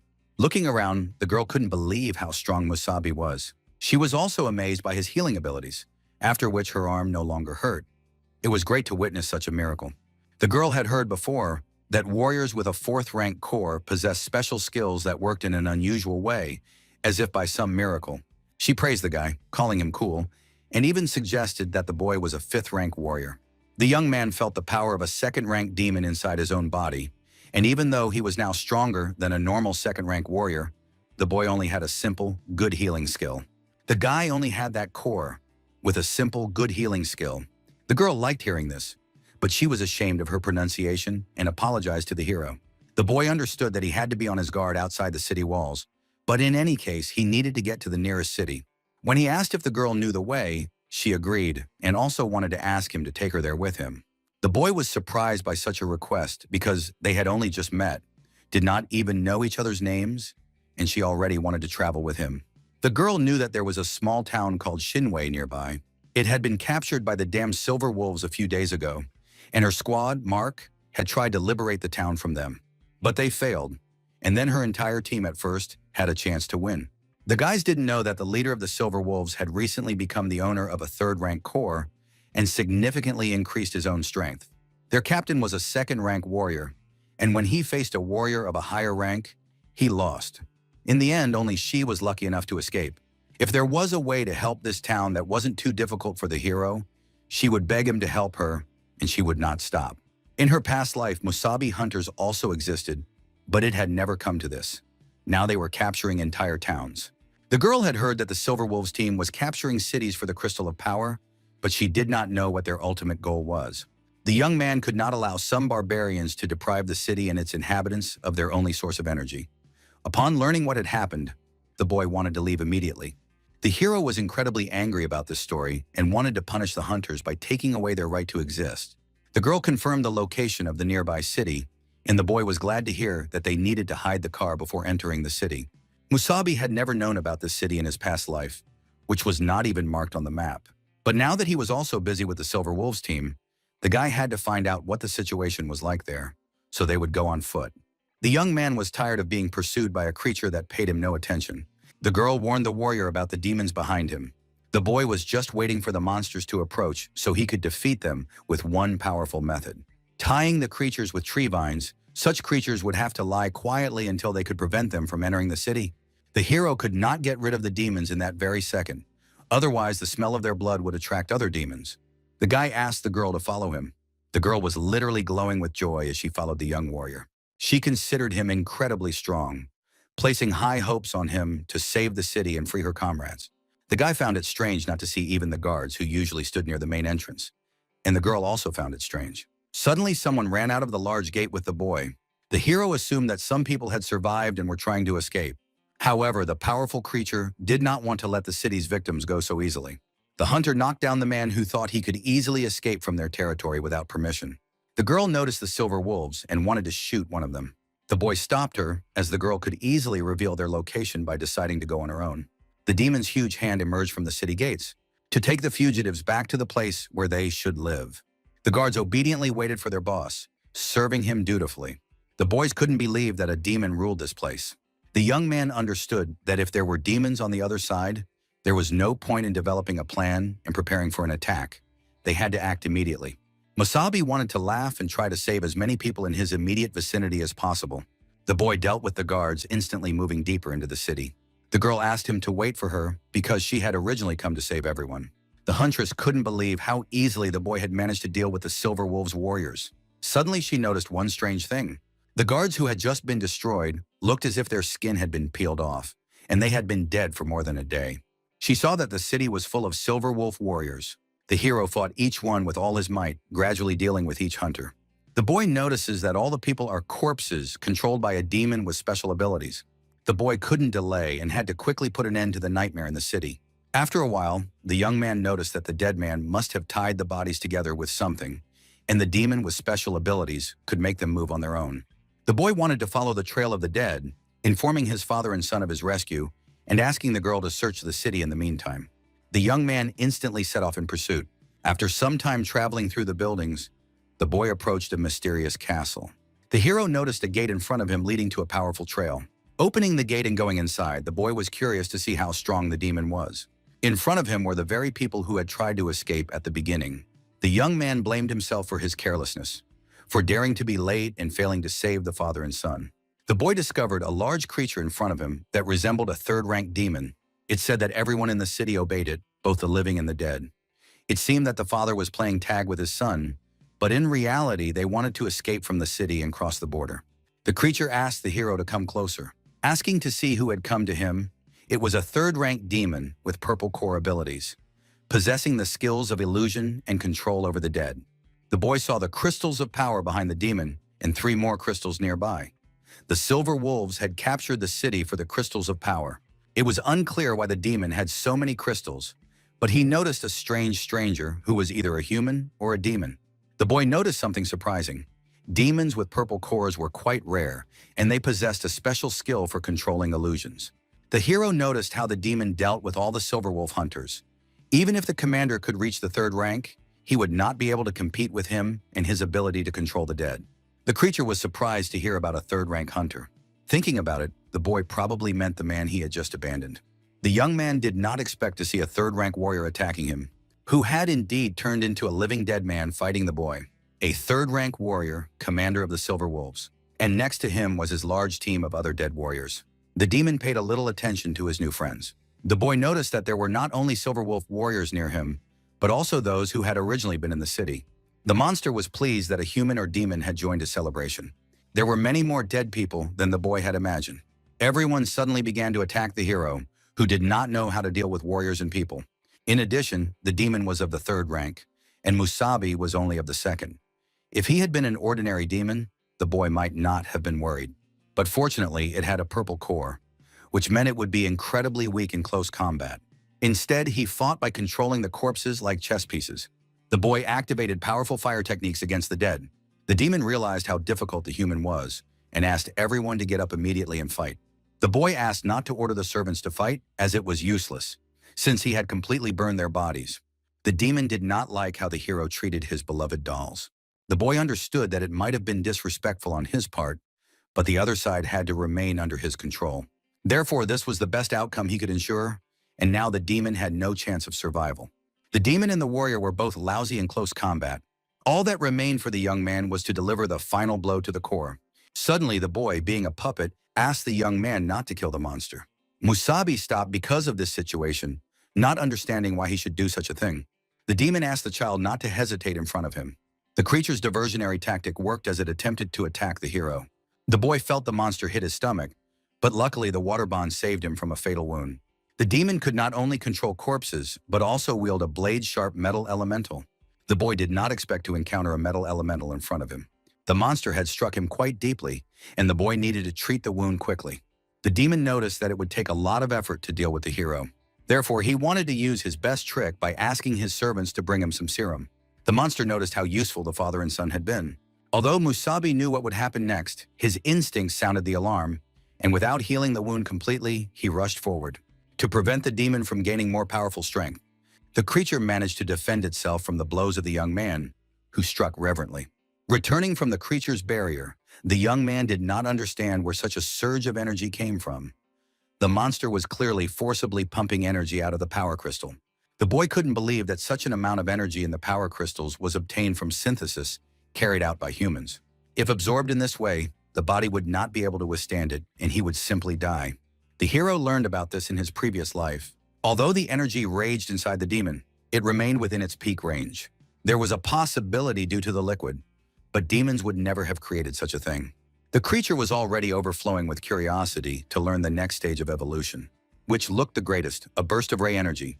The young man did not understand how the monster had evolved with the help of the energy of the power crystal.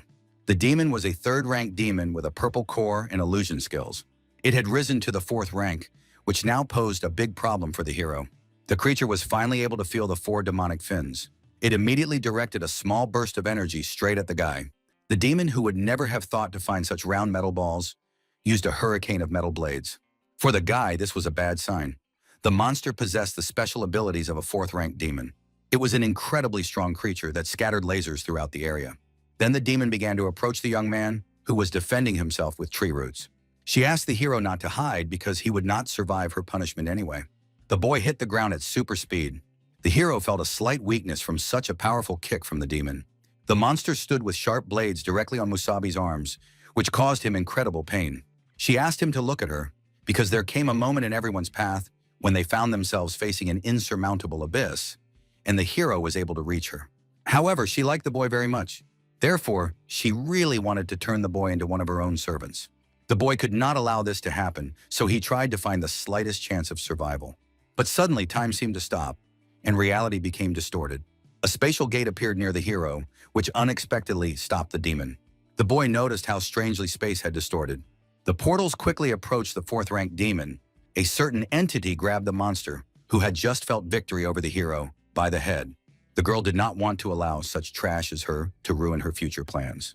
The powerful demon queen literally made the pathetic fourth-rank demon disappear. She placed a distortion in space, destroying the very existence of the creature. Then she turned to our hero, who was slightly frightened by this. The girl took out the core of the fourth-rank demon, who died an instant death. She couldn't understand how anyone could trust a human who had taken some kind of trash. The boy couldn't believe he was facing an 8th-rank demon. It was the same rank as the demon inside the hero. The young man remembered another demon of the same rank with a black core. The creature didn't even know when His Majesty Radians would be able to awaken. She mocked the guy who couldn't defeat a fourth-rank demon. She believed that the human race was truly useless, but the hero asked her to watch her language. The girl noticed that the guy was once the strongest warrior of humanity, but even so, he had evolved too slowly. She asked him to stand up and let her offer a little help. The queen wanted to forcefully help the hero reach the fourth rank. She shoved the core right into the boy while he was unable to resist. Then she let him go, allowing him to relax a little after the small procedure. The young man couldn't believe that the girl had just forcibly pushed the demon's core into him. The boy would thus immediately jump from the second rank to the fourth. The hero understood that his body would not be able to withstand it and would simply be torn apart because there was too much blunt energy from the demon's core. The girl couldn't believe how weak Musabi was, unable to even absorb the energy from a fourth-rank core. The boy couldn't withstand such power, and things were getting worse with every passing second, so he asked her to do something. The girl activated the field of 8 shackles. She declared that now the boy couldn't escape, and that it wouldn't seem like much to such a nobody. The young man wanted to send the demon far away with such help. Radic did not understand what creature dared to disturb his sleep. The girl couldn't believe her ears when she heard a familiar voice. The demon had temporarily taken complete control of the hero's body. He had no idea if the stupid chicken had forgotten what he had told Lena. Radic broke free from the strong protective barrier. The girl knew exactly who the demon talking to her was. Radic managed to break free without understanding what the hell had happened while he was asleep. He noticed that the queen should not have interfered in the process of human evolution. The demon was incredibly happy to meet her beloved again after 60 years. In fact, he was just as happy to see her. The queen and the king hadn't seen each other in what seemed like an eternity. The girl watched over the hero, and this was the first time he didn't have the strength to defeat the demon that had just evolved. And she couldn't let him die, otherwise Radic would also perish. The king understood everything, but such a body had to be constantly subjected to physical exertion, because human bodies were different from theirs. They were fragile but capable of many things. The hero had only just entered the second stage of evolution, and her actions forced him to skip the third stage, absorbing the energy of the fourth rank, and the guy's body simply couldn't take it. And when the guy was overflowing with energy, the king managed to awaken again. Radic asked her to refrain from interfering in the process of human evolution from now on. The hero had to develop gradually, and only then would he become the perfect instrument for his world plan. He asked if the queen understood now, and she listened and obeyed. The girl almost forgot to mention that after Radic pretended to be dead, there was commotion among the remaining 4 dukes of hell. But none of them decided to seize power. On the contrary, equal relations were established between them, as Radic had predicted. The king remembered how they had initially united because they feared him, but after Radic was supposedly eliminated, they still could not trust each other. Perhaps they had even forgotten their original goal. The demon was curious about how the girl had been suspected lately, but she was happy that Vladika cared about her well-being. Even if the others had some suspicions about her, there was no point in figuring out what had happened, so she was fine asking them not to worry. Touching the great king, she really wanted to congratulate him, the strongest demon, with his return to the real world. The Lord knew that it was only a matter of time. He had successfully helped this body evolve to the 4th stage, but the hero still had to get used to the power within him. And the girl was still forbidden to have any contact with people and had to try not to attract unnecessary attention. Otherwise, it would affect their plans. The girl justified herself with her feelings, missing Radic and wanting to visit him in his so-called vessel. Suddenly, the guys noticed a girl who was very frightened of the queen and king of demons. She couldn't believe her eyes when she saw the 8th-ranked demons in front of her, not understanding where they had come from. The creature had completely forgotten to erase the mention of this city from the maps. Radic understood that there was no other way. The king asked Musabi to swear that he had always been a demon. The young man woke up when he killed the girl who was traveling with him. The boy couldn't believe he had done such a thing to a girl from the hunters. The boy couldn't believe what he had done with his own hands. The hero continued to blame himself, not understanding why he had done such a thing. Anger overwhelmed Musabi, who hated the desire to kill human lives. His rage grew into a powerful energy that filled the clouds. The boy managed to get a 4th-rank core. The boy felt the great power of the demon, which overflowed with his might. The girl dreamed of visiting the City of Dawn and learning from a florist. She loved flowers. But now the only thing the hero could boast of was his great power. The young man knew how cruel the world was, and he thought that it really lacked beautiful flowers. The boy would never forgive his own consciousness for such a terrible mistake. This happened because the hero could not cope with the demonic power inside his body. He dreamed of a flame that would cleanse everyone of the demonic burden, giving everyone freedom. Now the young man possessed the power of a fourth-rank demon, and now he had no desire to test it in action. The hero was not finished yet. He could not relax. He had to find out what connected the monstrously strong 8th-rank demoness to the boy's body. The boy's body had gone through the 3rd stage of evolution, and the liquid the demon used was very dangerous. Demons couldn't create it. More likely, they had obtained it. Or rather, Musabi feared that the equipment to create it could only be found in a city of the highest class. There was a possibility of dawn. In other words, the young man needed to find a large city as quickly as possible and at least try to report the situation in Holosi to the captain. The young man was also curious about what had happened to the others. The hero hoped that they had safely made it out of the tunnels and calmly found another city, with another Class A city ahead. Pictia had to leave immediately, and from there, the young man had to try to contact the city of Holosi. At this time, Captain Darren and 3 soldiers reached their destination, arriving at the Class A city of Bryan. Unfortunately, the minister could not send reinforcements, as they had just received news that the B-class city of Paida had been attacked by a large wave of demons. He feared that their comrade Musabi was not very lucky, and it would be reckless to send fighters to rescue him, as they would only put themselves in danger. The commander stated that the boy possessed unique abilities, and there was even a chance that he could survive even in such a difficult situation. The minister knew that there were many talented young warriors in their Class A city, Bryan, but none of them could survive such a wave of demons. The old man knew that even in such difficult times, they should not neglect a single life, even though he could not send reinforcements. But their reconnaissance unit was nearby, ready to assess the situation. The minister announced other equally important matters, asking the young men to excuse him, but they had to leave the room. A large wave of demons in the city of Paida. It was interesting to see if it would affect the state of demon hunting in the city of Dawn. Duran had heard about the preparations, but the minister knew that in their city, the Halasis were only Class C. The old man asked them not to worry if they wanted to stay in their city for a couple of days to explore the area. Dawn was the only Class C city, and they were holding a demon hunt competition, the minimum requirement for a Class B city to participate, even though their city was not suitable, and the future of the 3 young warriors behind him was still uncertain. The minister asked them to think carefully, look around, and consider his words. The commander, as a representative of the city of Halatsi, thanked Commander Kurt. Sakura wanted to ask a question that interested her. What is the so-called demon hunt? It was a competition held only in the city of Dawn, roughly speaking, a hunt for demons of various ranks. As a result, the strongest warriors were determined and awarded. This was a special award from the city of Dawn. It was a grand event held regularly, and every warrior dreamed of participating in it. Unfortunately, to participate, one had to be at least a Class B city warrior, but the commander believed that the boys would have a chance to participate in the future. Brandon missed Musabi, who would surely have wanted to participate if he had been with them. A large wave of demons descended on the city of Paida, and he hoped that the hero would survive and be able to wait it out. Rosa believed that Musabi was in this situation because he wanted to save them. She believed in the best, hoping for the hero's survival.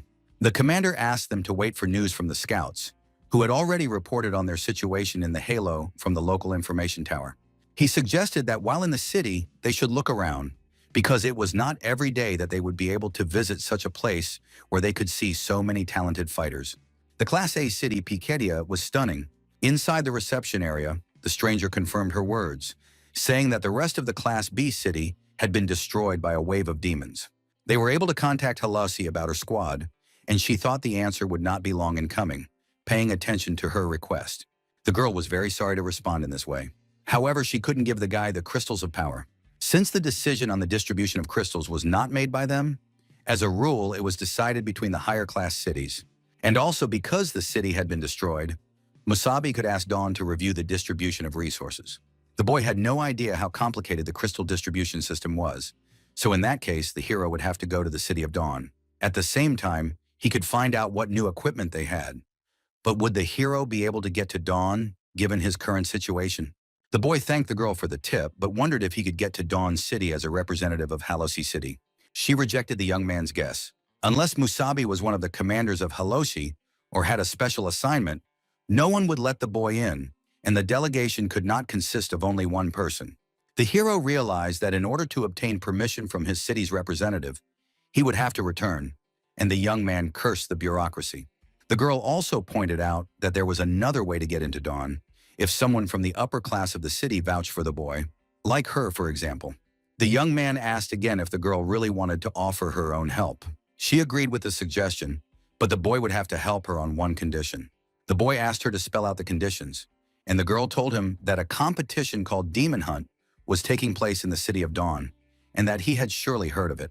If the young man agreed to join her team as a volunteer and become their scout for the duration of the competition, then the girl would be able to vouch for him, but she said she couldn't promise that he would stay alive. During the demon hunt, each squad had so-called scouts whose task was to determine the level of the demons and gather information. They played an important role in assessing the situation.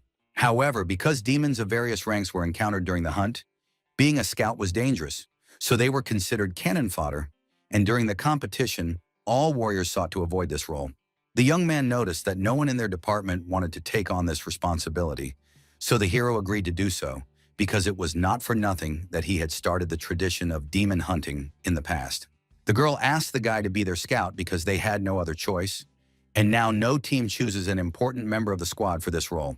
Because scouts had been getting a lot of flack in recent years, she immediately said that she could not guarantee the hero's safety, but she was able to provide the guy with the necessary equipment and asked him to take whatever he thought he needed from the warehouse. The boy laughed because it would be fun to look around and see something interesting. The girl couldn't determine the boy's core yet because of the damaged core, but she had a feeling that the boy was completely without a demon core.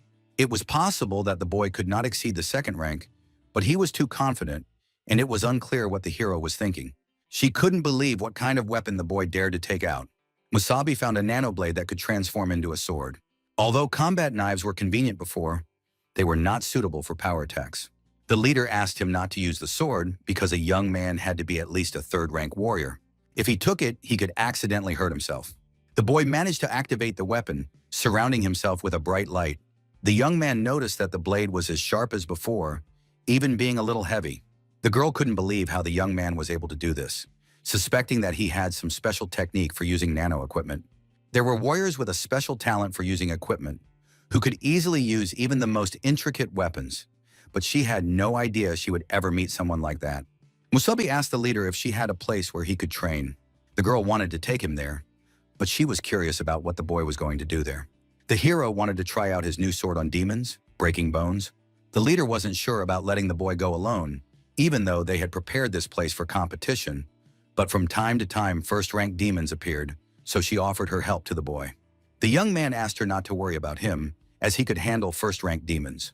The girl still found him quite interesting, as confidence and courage were rare qualities among the current warriors. She wanted to trust him, asking him to be careful, as she still had to deal with 4 other warriors. And she noticed that if the others were as brave as the hero, it would be much easier. That would make things much easier.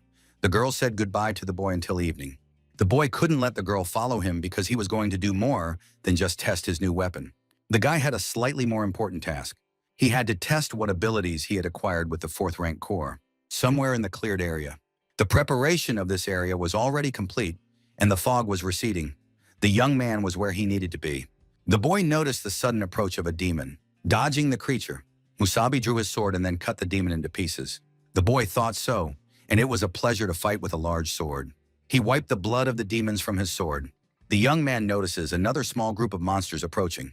The monsters couldn't believe they had found a single warrior in the ruins of the city. The boy was very lucky to encounter so many monsters. He had even feared that they would not appear during the day. The young man was now able to get used to the sword, and at the same time get rid of many surviving demons. A way to let off steam. The young man attacked the monsters who were so eager to fight him. Musabi swung his sword, and with each swing, the demons' blood spilled more rapidly and their limbs flew apart. The hero moved confidently in this dance of madness, as if destroying demons was his only goal. He did not use the powers of wood, water, fire, and metal elementals he had received. With each swing of his sword, he honed the reflexes of his new body, and a group of low-ranking demons fought on the ruins of this old city. It would be more accurate to say that Musabi simply destroyed these demons. Developing in the darkness, the painful cries of demons could be heard. It is unknown how long the boy did this. The boy was a little tired, finishing off the last creature, and it was interesting to see if his new body was the reason why demonic power was growing inside him. Although the boy had already become much stronger than when he first arrived in this world, he was still dissatisfied with many things. A young man should not get too tired after long battles. Musabi deflected all the tree needles that flew at his back. Looking around, the boy stumbled upon first-rank demons who were celebrating strangely. The creatures asked the man to be a good boy and become their food. The young man was already tired of waiting for his dear guests, the first-rank demons. The demons did not understand why the boy was not afraid of them, which was a strange phenomenon. It was as if the hero had been waiting for their meeting for some time. The creatures wondered how the other demons had died because of the boy, who had most likely killed them. Another demon was curious to see how the young man would be able to stand up to him. The monster activated a powerful flame, but he got what he deserved with the same flames. While the young man quickly dealt with the creature, the other couldn't understand how the boy had managed to pull off such a feat. The hero knew that the metal elemental was perfectly capable of dealing with the flames. The young man wanted to continue his experiments, now trying to test the power of a fourth-rank demon core. The demon did not understand whether the hero was human or demon, and gradually began to fear him. The boy remembered how that fourth-rank demon with a purple core could control the dead, and how the young man had absorbed it. He was also able to use this ability even with other first-rank demons. The monster couldn't believe his eyes when he saw his demon friend rise from the dead. The demon was under the influence of the hero, who was experimenting wildly on creatures. The monster couldn't believe that the boy really had the ability to control the bodies of demons. Meanwhile, evening had fallen in the city of Picadilly. The girl couldn't believe why the young man had not yet returned to the city. The warrior confirmed Miss Reese's words. The sun was already setting, and because of the demon war in the city of Paida, all the gates would be closed. The girl asked to be informed about all the demons in the area. The young man learned that only first-rank demons had been spotted recently, as well as second- and third-rank demons, and there was even talk of the appearance of a fourth-rank demon. The leader believed that the demons couldn't have eaten him. She wanted to get him back as soon as possible. Otherwise, she would be in big trouble. The girl went to the cleared area to try to find the guy, and then returned before the gates were closed. She moved incredibly fast through the dense forest. She realized her mistake in letting the boy go completely alone. The leader knew the boy was an ordinary warrior from a Class C city, and he should not have been allowed to go alone. The boy insisted on going alone, but behind the walls there were mostly only low-ranking demons, although for some reason, a fifth-ranked demon had been spotted there once. She understood that if something happened to the young man, it would reflect badly on her reputation, and his comrades from the city of Halotsi would not forgive her. The girl really hoped that the boy would be fine without her presence. She noticed demons that she had never smelled before. The leader noticed how the creature was coming from the cleared area. Most of them are first rank, and there seemed to be a couple of second rank, but for some reason, there are also third rank. It was unclear why demons of different ranks had gathered in one area. The demon notices a fifth-rank warrior. Noticing such a threat, he wanted to immediately turn around and run away. The girl couldn't let a potential victim who was rushing to escape from her get away. She jumped on the monster. She destroyed it with an incredibly powerful blow to the creature's spine. The girl did not understand who the demon was running away from at such a fast pace. This was not at all a normal run among the first rank. She noticed the presence of the other demons who were following right behind her. The leader did not have time to understand when the guys started working in groups. The girl had to finish them off before the gates closed. Barris thought she should hurry while there was still time. However, the demons behaved like zombies, and she could smell the stench ahead of her. However, she considered it a mere trifle, because the creatures were demons she wanted to destroy. She drew her greatest blade against the demons, who strongly believed in their own strength. Each of them felt great regret at going against a fifth-rank warrior. A great powerful energy passed through the entire forest and through all the nearby demons. The girl noticed the approach of the next wave of demons. Musabi became curious about how the leader had appeared right in the forest. The girl almost killed the guy out of inertia. The young man was able to stop her, asking her to come to her senses and be more careful. The leader couldn't believe she had encountered a boy who was completely fine, but she didn't know it was a boy, so she moved as quickly as possible. Putting all her strength into it, she didn't understand that the boy was just a guy from City C, and even a fourth-rank warrior would have difficulty repelling such an attack. The hero noticed how good the leader was. For a fifth-rank warrior, his hand was still tingling after her blow, and the young man apologized for his late visit. The girl realized that it didn't matter anymore, because the most important thing was that the boy was completely unharmed and uninjured. Now the boy's goal was to deal with these strange demons, many of which were third rank, asking the boy to hide behind her. The young man asked her not to worry, as they were already finished with them. The boy snapped his fingers as the guys lay on the ground. The girl couldn't understand how the young man had managed to defeat all the demons in one fell swoop. Musabi said he was done with everyone and asked them to return immediately. The girl nudged the guy because he seemed incredibly strange to her. The leader noticed how the boy had been controlling them all this time. She clearly saw the red core of power, not understanding where he got such an ability. The young man said that he had a partnership with her and was not obliged to report to her. However, he could say that he knew how to control demon corpses, because it was great that in their time, a warrior could have a couple of aces up his sleeve. She did not expect to see the ability to control demons, and the guy had an incredible ability that no 5th-rank warrior had ever heard of. The girl decided early in the morning to go with the guy to the City of Dawn, which was amazing news for him, as he wanted to get the power crystals for his city as soon as possible. The young man promised that tomorrow they would gain glory and crystals. The leader noticed how passionately the hero was looking forward to tomorrow's demon hunt. All Barris wanted to do then was return to the city. The girl had no idea what a catastrophe had occurred in the cleared area nearby. According to the latest reports, everything in the cleared area had been destroyed by an unknown force. The leader's squad managed to reach the city at dawn on a mobile combat base. Barris asked all the warriors to leave and not to try to disgrace their city. Looking at his surroundings, the young man was reminded of something, recalling certain memories. Long ago, Musabi founded it with his own hands and helped rule the city of Dawn. Dawn, the only Class C city, apparently got its name after the hero's death. They chose this name because of the battle at dawn. Everything had grown significantly compared to what the young man remembered from before. The young man never thought that he would be able to see this city in his new life so soon. The hero also recalls the possibility of meeting the others. In the old days, the young man had assembled a team of the strongest warriors. They were called the 6 Heroes, and these guys were his closest friends. He was curious what had happened to them after the battle at dawn and whether they would believe in Musabi's rebirth. The girl couldn't understand what the boy was thinking about, assuming that he was amazed by the beauty of the city, but she asked him not to be so surprised because they hadn't even gone inside yet. Dawn was the true heart of humanity, and not everyone was as lucky as the boy. Some had never been able to enter Dawn in their entire lives. The boy remembered that a 5th-rank leader must know something, so he asked her to tell him about the 6 heroes and what they were doing now. The girl found the question rather strange, not understanding whether the boy was asking about the old or new 6. The hero was surprised that there was an old and a new group, not understanding if there were really more than 6 warriors. The boy clarified that during the Great Musabi War, the warriors even had the same names, and they were his group of strongest warriors. The leader shut the boy up. He called the hero a crazy moron, not understanding whether he had really gone mad or was just pretending. Everyone knew that the new 6 didn't like it when the old team was mentioned, asking the boy not to dare talk about such things inside the City of Dawn.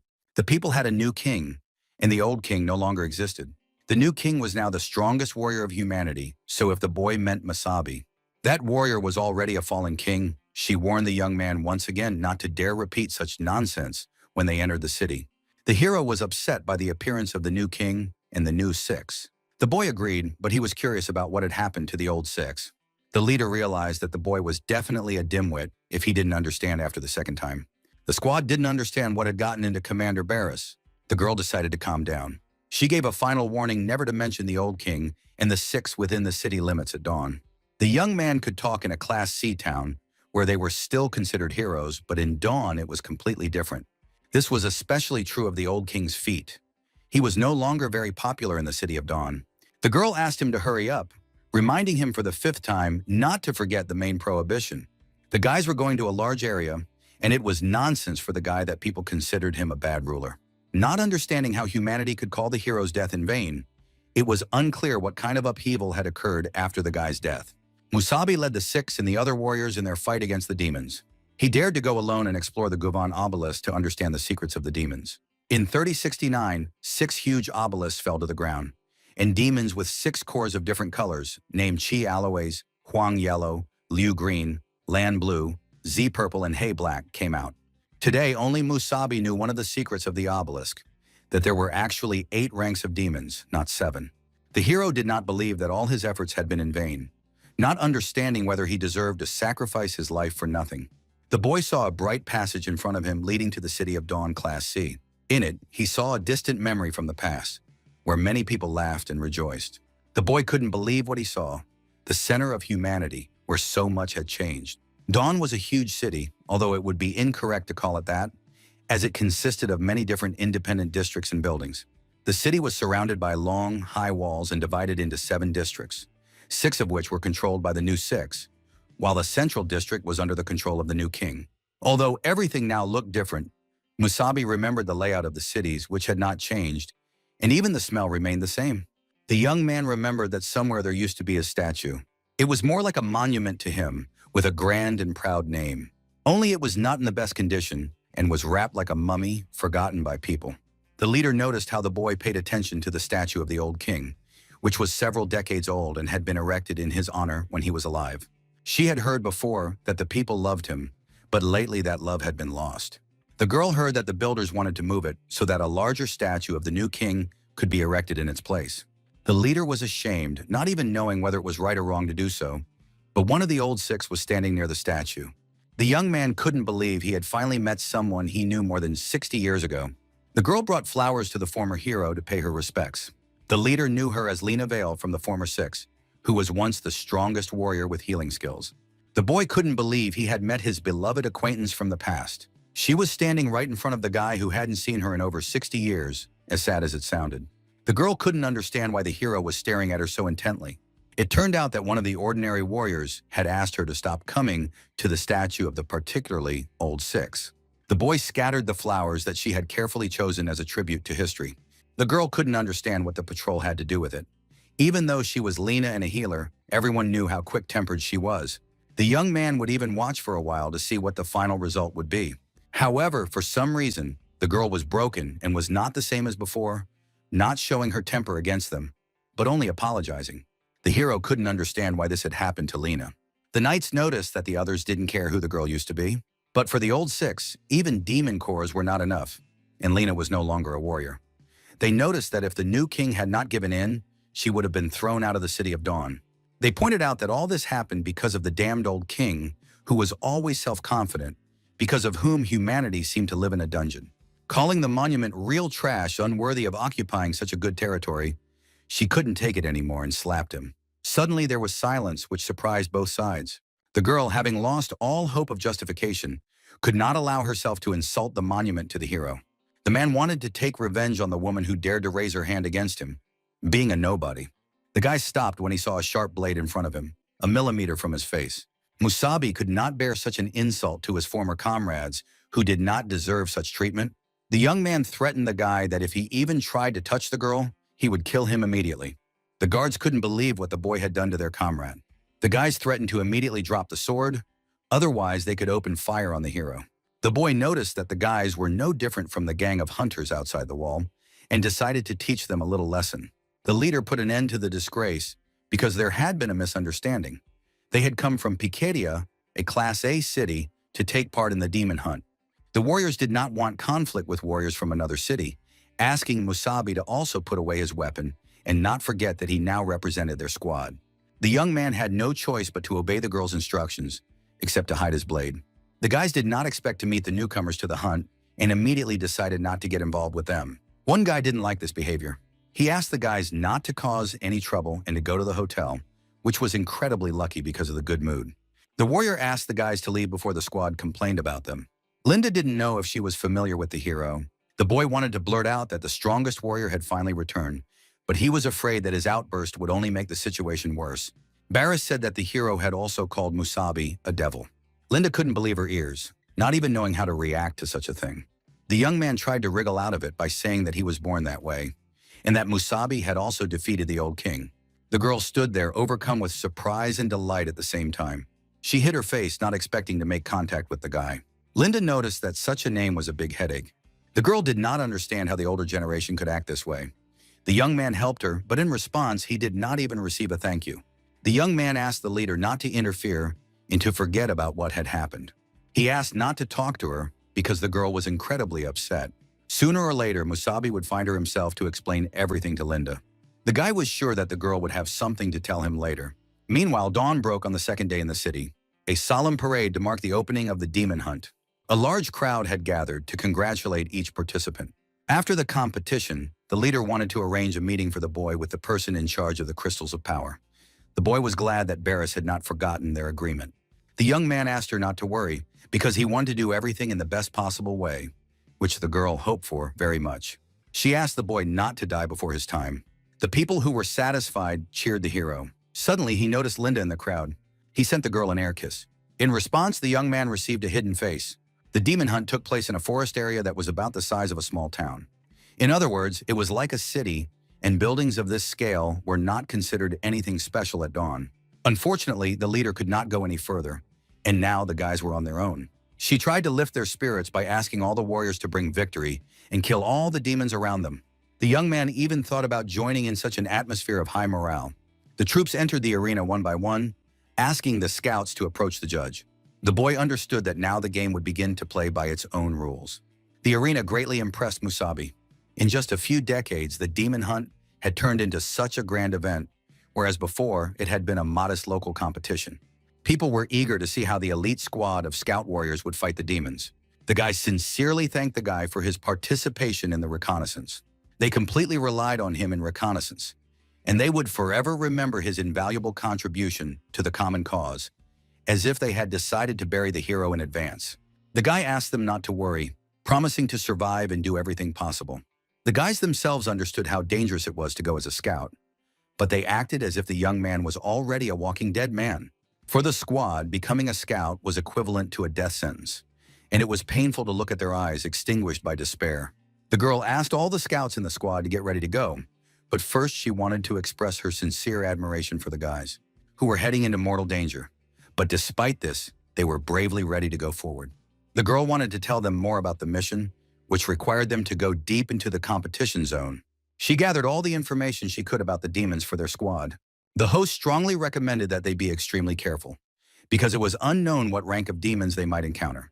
The hero notes that almost all the participating warriors are of the second rank, and the winner will be the one whose warriors prove to be the most outstanding.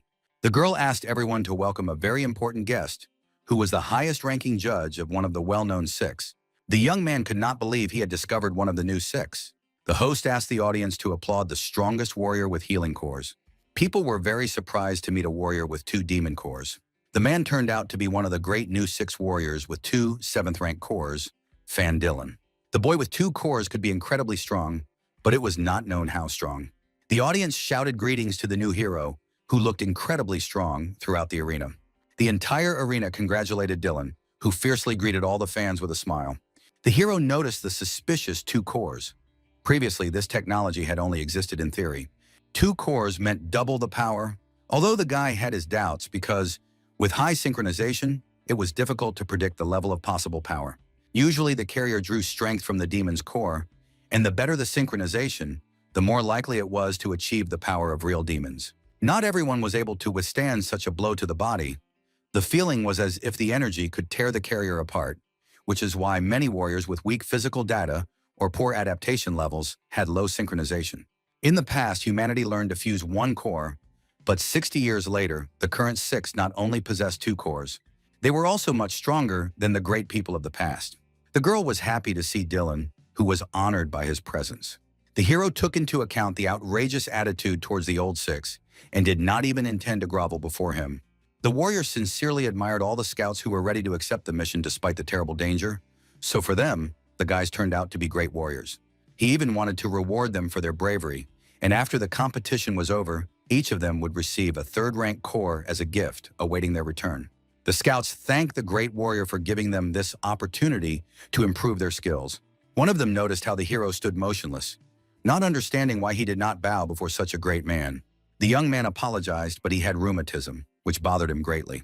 The young man was afraid that he would not be able to move afterwards. Dylan noticed a certain boldness in the boy. However, he did not want to show his disappointment, putting on a sympathetic face. Musabi even felt creeped out looking at such a twisted smile. The girl asked everyone present to meet the unrivaled warrior Fan Dylan, one of the great new 6. She notes that Dylan, as a successful demon hunter, has prepared a deadly performance featuring a rank 4 demon, especially for the audience. Everyone was incredibly excited to capture the battle with the demon on camera. The host asked the scouts to follow her to the edge of the arena, giving way to Dylan.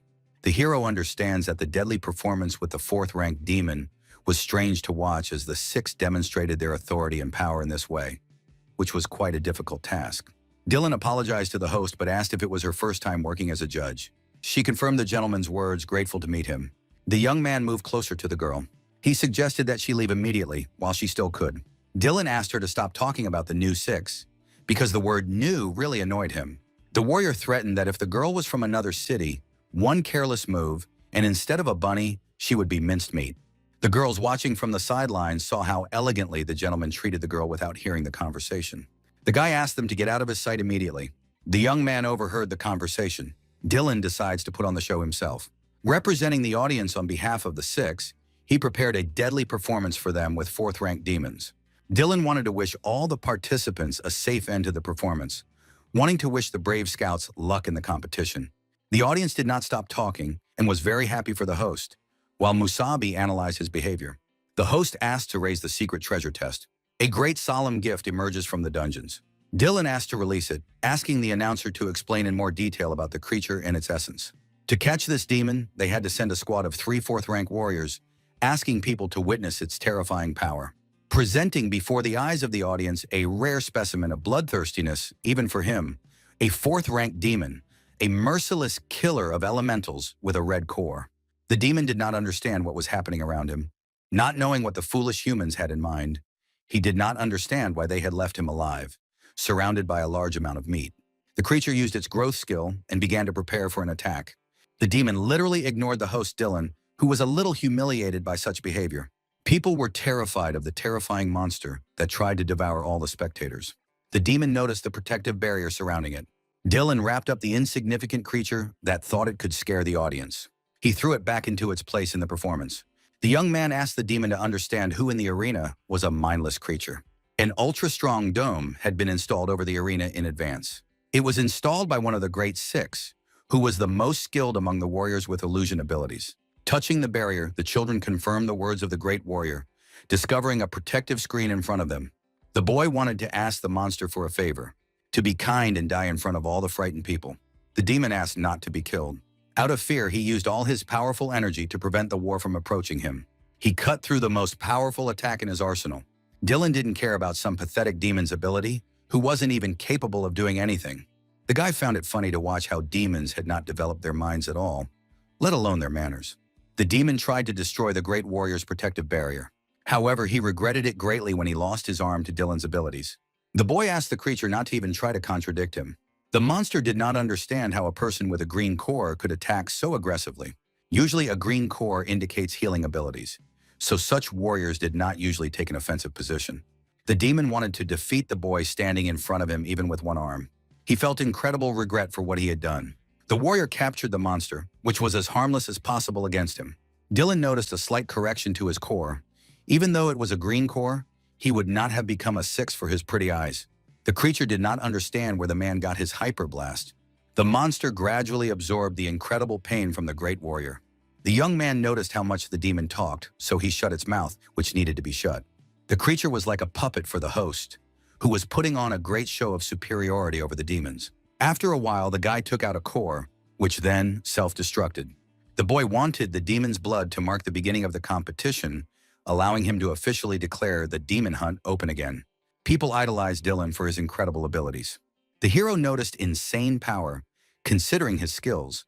There was an assumption that, in addition to being supplied with double strength, both cores fed off each other, which was not as simple as the boy had initially thought. It was curious how strong the so-called new king was, who infuriated Musabi because of his treatment of Lena. The audience thanked Mr. Dylan for the wonderful performance and asked the scouts to finally enter the arena. The scouts also wanted to bow to Mr. Dylan for his warrior skills, except for the hero, who wanted to put as much pressure as possible on the new warrior of the 6. Dylan asked the guy to hold off for a while. Musabi became curious as to why such a pompous warrior as Dylan would pay attention to some scout. The warrior noticed how strangely the hero was staring at him, not understanding how he had offended the guy. The young man disagreed with him because he was just getting ready for battle to stay focused, and the warrior knows that scouts take great risks. Dylan found the conversation strange, but he could well imagine the horror. The handsome man notices the hero's interesting character and even wants to root for him. The warrior asked the young man not to disappoint his expectations. The young man, a handsome guy with a beautiful face, trembled greatly just from his presence, remembering the old days when he used to cut open demons' guts and the warrior used to crawl under the table. The leader asked all the scouts to line up and listen to the rules. The scouts were the first to go, their main task being to become the eyes of their squads, taking into account the strengths and skills of their comrades. The guys had to find the best combat route, Within the allotted time, the squad would have to kill demons and thus earn points. The young recruits may encounter not only lower-level demons, but also stronger ones up to the 3rd rank, which are scattered throughout the forest area. The territory is huge, so scouts must be careful when directing the squad along the route. Musabi notices how the guys, being 2nd-rank cores, considered even lower-ranked demons dangerous. Noticing such commotion, it was unclear why the scouts were so far behind in strength. Synchronization directly depended on a person's willpower, and the scouts were good at it, as they did not yet bear the burden of responsibility as squad leaders. Therefore, they were so weak that those like Daron, who only had a 1st-rank core, were far ahead of the young ones. In a situation of scarce resources and daily struggle for survival, skills and a certain consciousness were developed, but some began to break down immediately. The organizers wanted to add a final result, so every year they introduced a special condition. The year has come when a 4th-ranked demon will appear, and they have surely heard that somewhere in the forest area, a 4th-ranked demon will be sharpened. If the scouts are brave enough, they can try to deal with it. As a result, if the demon fell, the hunt would automatically end, and the squad that killed it would be considered the winners. The hero couldn't believe that after 60 years, the tradition had retained its original meaning, in which a 4th-ranked demon gave the most points. The host announced the start of the demon hunt, and all the scouts except Musabi scattered throughout the forest area. The guy thought it was a great opportunity to destroy the 4th demon, making it his main goal for the pass. After stopping, all the players set out to map the route, as always. It turned out that none of the scouts dared to look for a 4th-level demon. Even if doing so would bring victory, the young warriors were so inexperienced that they were driven by fear of death. Meanwhile, Dylan and his maid watched the hero very closely. The young man needed information about one of the scouts. The girl agreed to help her master, asking which one Dylan was looking for. The young man noticed a man with a white streak in his hair, who was walking as if he were strolling through a park. After analyzing the archives, she was able to find the necessary information, which showed that the guy was from the city of Picadia and was registered as a 3rd-rank warrior. Dylan was interested in the 3rd-rank hero, but usually the guys didn't go higher than 2nd rank. It was easier to say effective use of force. The boy's behavior was quite arrogant, presumably because the others were lower in rank. The warrior became curious about how to defeat the guy, and the girl couldn't believe it. But then she saw the name Musabi. The boy absorbed the energy, entering a state of rage, and asked her to repeat the pronunciation. The girl showed him the tablet with the dossier, asking him not to blame her because she had simply read the dossier. The guy was able to verify the name Musabi himself. Dylan was greatly amused by the name of the worthy dead man. The audience continued to enjoy the great demon hunt festival. After a while, the guys managed to find the demon. Each of the warriors marked the creature in their own way, indicating that they were lucky to find a group of lower demons. Scouts continued to move forward. The scouts' task was to mark targets and plot a route, and then they would earn the most points. The hero watched their burning desire to overtake and defeat them, and inadvertently remembered his own past. The squad sitting in the car didn't understand why the guy was acting like he was going on a date instead of on a reconnaissance mission. The guys asked Commander Bars to take a closer look. However, the girl had been watching the guy for a long time without looking away.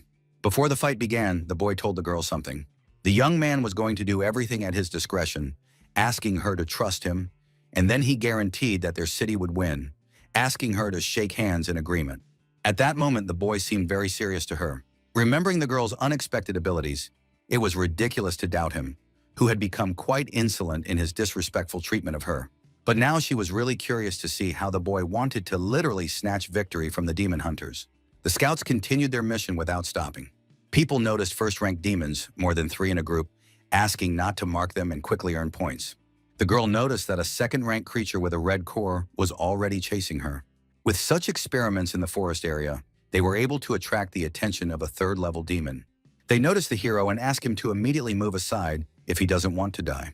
Noticing the 3rd-ranked demon, the boy understood which way to go. The demons did not spare a single capable warrior who perished from his abilities. The creature, noticing the boy, was incredibly pleased with the hero's persistence. The spectators noticed how dangerous the monster was and told the boy to run away immediately. The demon believed that humans should have died long before he was born, not understanding why they kept him in this cage. The boy noticed how much fiercer the meat demons were than those outside the walls. The fact was that they were being held captive. The creature asked the hero not to move and to die in the end. The young man would not be able to fight at full strength because of the spectators. Therefore, the guy had to hurry up with all the fuss. He descended directly under the demon, who had already planned to attack the young man. The boy was able to reach the core, which could be destroyed with one blow. The hero still couldn't find the fourth-rank demon, apologizing to the third for such a quick kill. The monster experienced the lightest powerful blow in the boy's arsenal. The spectators couldn't believe how quickly the boy was able to destroy the third-rank demon, not realizing that scouts were capable of such a thing. The hero used a golden sword, and when the metal element merged with the weapon, its sharpness and destructive power increased. Dylan noticed this, recognizing the boy's rather interesting skills. The young man was happy to obtain the third-rank core of agility, which came to him like a son to a father. The boy had very little left. The boy hoped that the guys hadn't changed the layout. Musabi knew where the main department for the Warriors of the Six was located, so that the elite could fully enjoy the spectacle. The container must be hidden on the nearest hill. Dylan guessed what Musabi's goal was: to gain access to a fourth-rank demon. Every minute on the battlefield from the hero was accompanied by powerful shockwaves. The young man managed to finish off the fifth demon in a row. The deeper he went into the forest, the more aggressive the demons became. The young man found this strange because until then, he had only planned to explore the area. But alas, the demons kept attacking him, and he understood why no one else wanted to be a scout, because it was literally a direct path to the afterlife. The boy managed to kill about 5 second-ranked demons, and the team's points should have increased significantly from the initial score. The young man hoped his friends weren't too shocked by the performance. The young man needed the highest point of the terrain. The young man noticed something interesting not far from the observation tower. It was right where Fan Dylan, a member of the Six, was sitting. The warrior noticed the hero's appetite to get a fourth-rank demon, not understanding whose idea it was, the guy's or his team's. The boy wanted to promise Musabi something. The host noticed how the scout from the city of Picadilla was heading towards the fourth-rank demon, but it was unclear how he knew its location. The guys couldn't believe that Musabi was really going to fight a demon of that rank. Even their powers weren't capable of destroying such a creature. The girl also had no idea what the young man was thinking, but she had hope for him, even though their team was not capable of killing a fourth-rank demon. The young man was able to enter the sealed territory with a demon equal in strength to the hero's core. The host noticed how persistently the scout passionately studied the area and thought through a plan of retreat. However, on their screens, they see how the boy deliberately broke the seals that restrained the creature. The hero wanted to fight the monster from the very beginning, entering the arena as a scout. Opening the doors of the sealed demon, the boy asked the creature to come out quickly. The warrior was amused to watch the performance, because the boy had no intention of planning a route from the very beginning, wanting to fight alone. For the first time in the history of demon hunting, the warrior was going to fight a fourth-rank demon alone. The girl couldn't believe her ears, thinking the boy was completely insane. The squad asked the leader if the boy had lost his mind.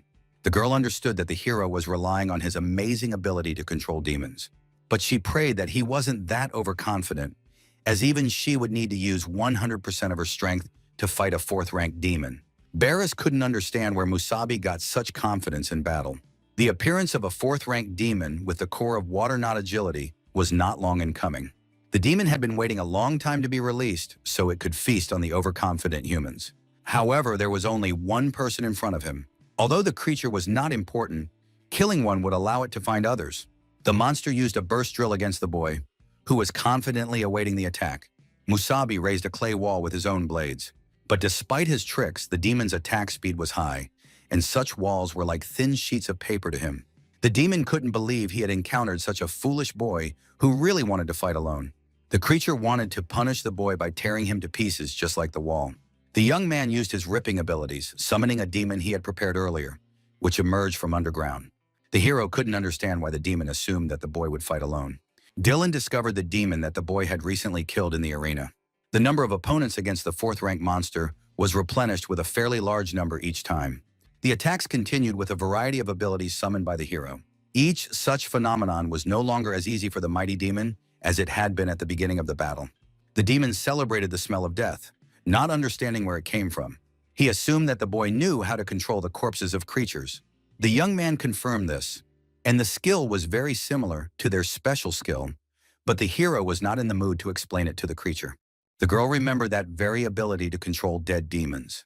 The audience completely lost the point of looking for a logical explanation for how the warriors were capable of such a thing. The young man ordered all the demons to attack the pitiful creature.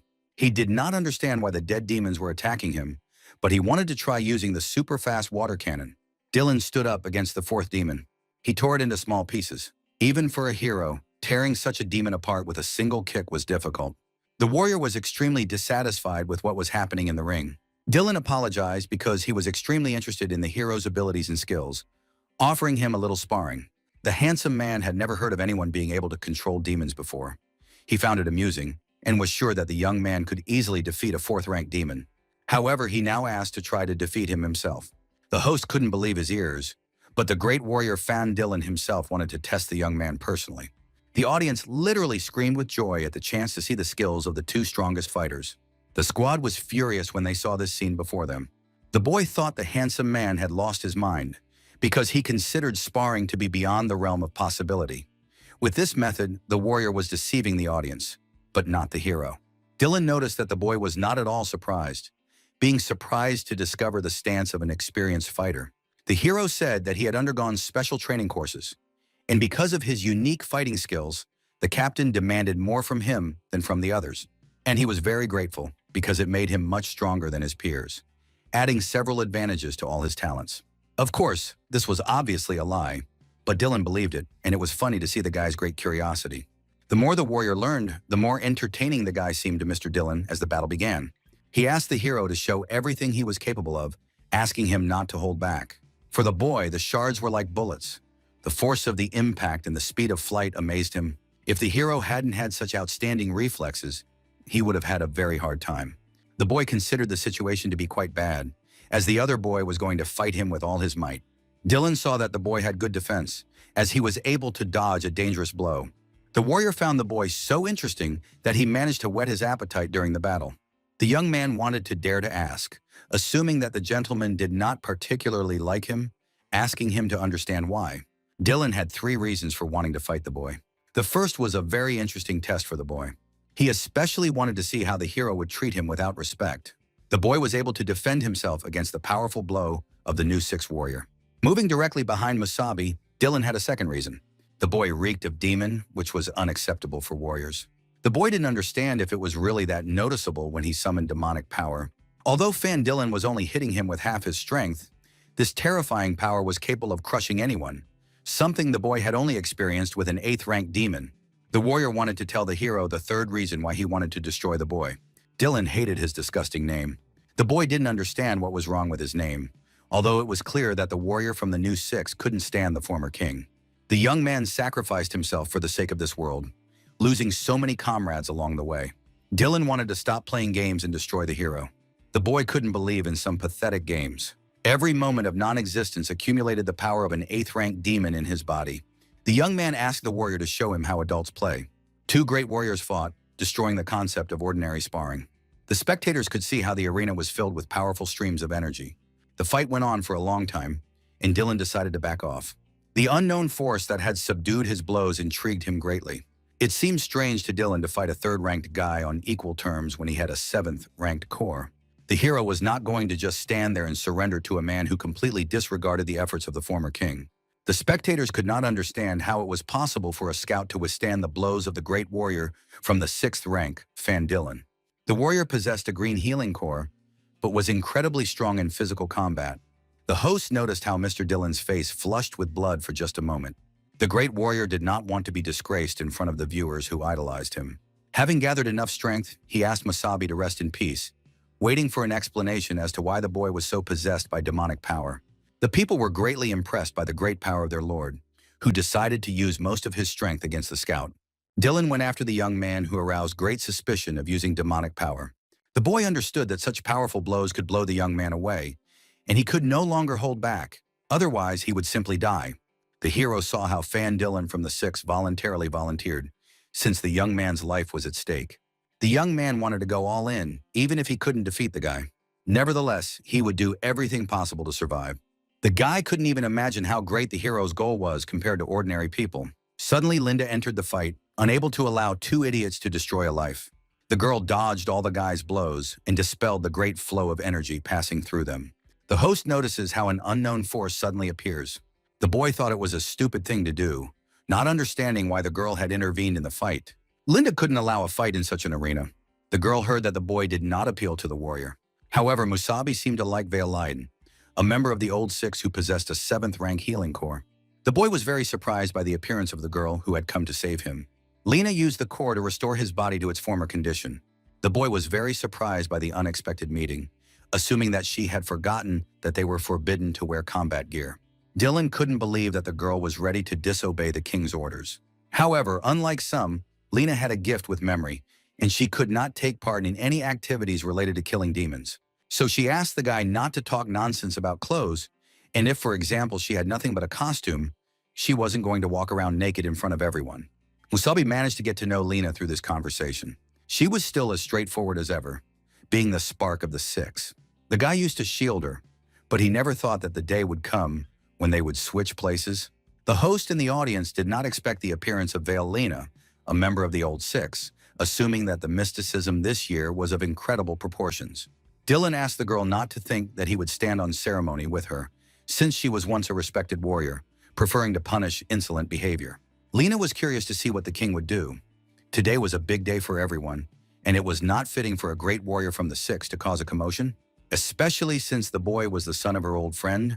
The girl thought they had sparred enough. Or she had a second option, in which Dylan didn't want that at all. The boy found it incredibly amusing to hear this, as he saw a herd of annoying sheep. The boy considered them both to be despicable traitors. The young man decided to protect his friend with quick reflexes. The boy was able to shield the girl from blows that could have seriously hurt Lena. She felt a familiar feeling from the past. It seemed to her as if the real Musabi, king of warriors, was standing before her. The young man managed to repel the initial attack, but holding out against such a dangerous opponent for long was no easy task. She asked the young man to give up his place in the battle. The girl activated a healing barrier that was able to repel many super-fast arrows. The young man thought the situation was bad, so he wanted to protect Lena. The girl was able to create a great barrier that protected them both.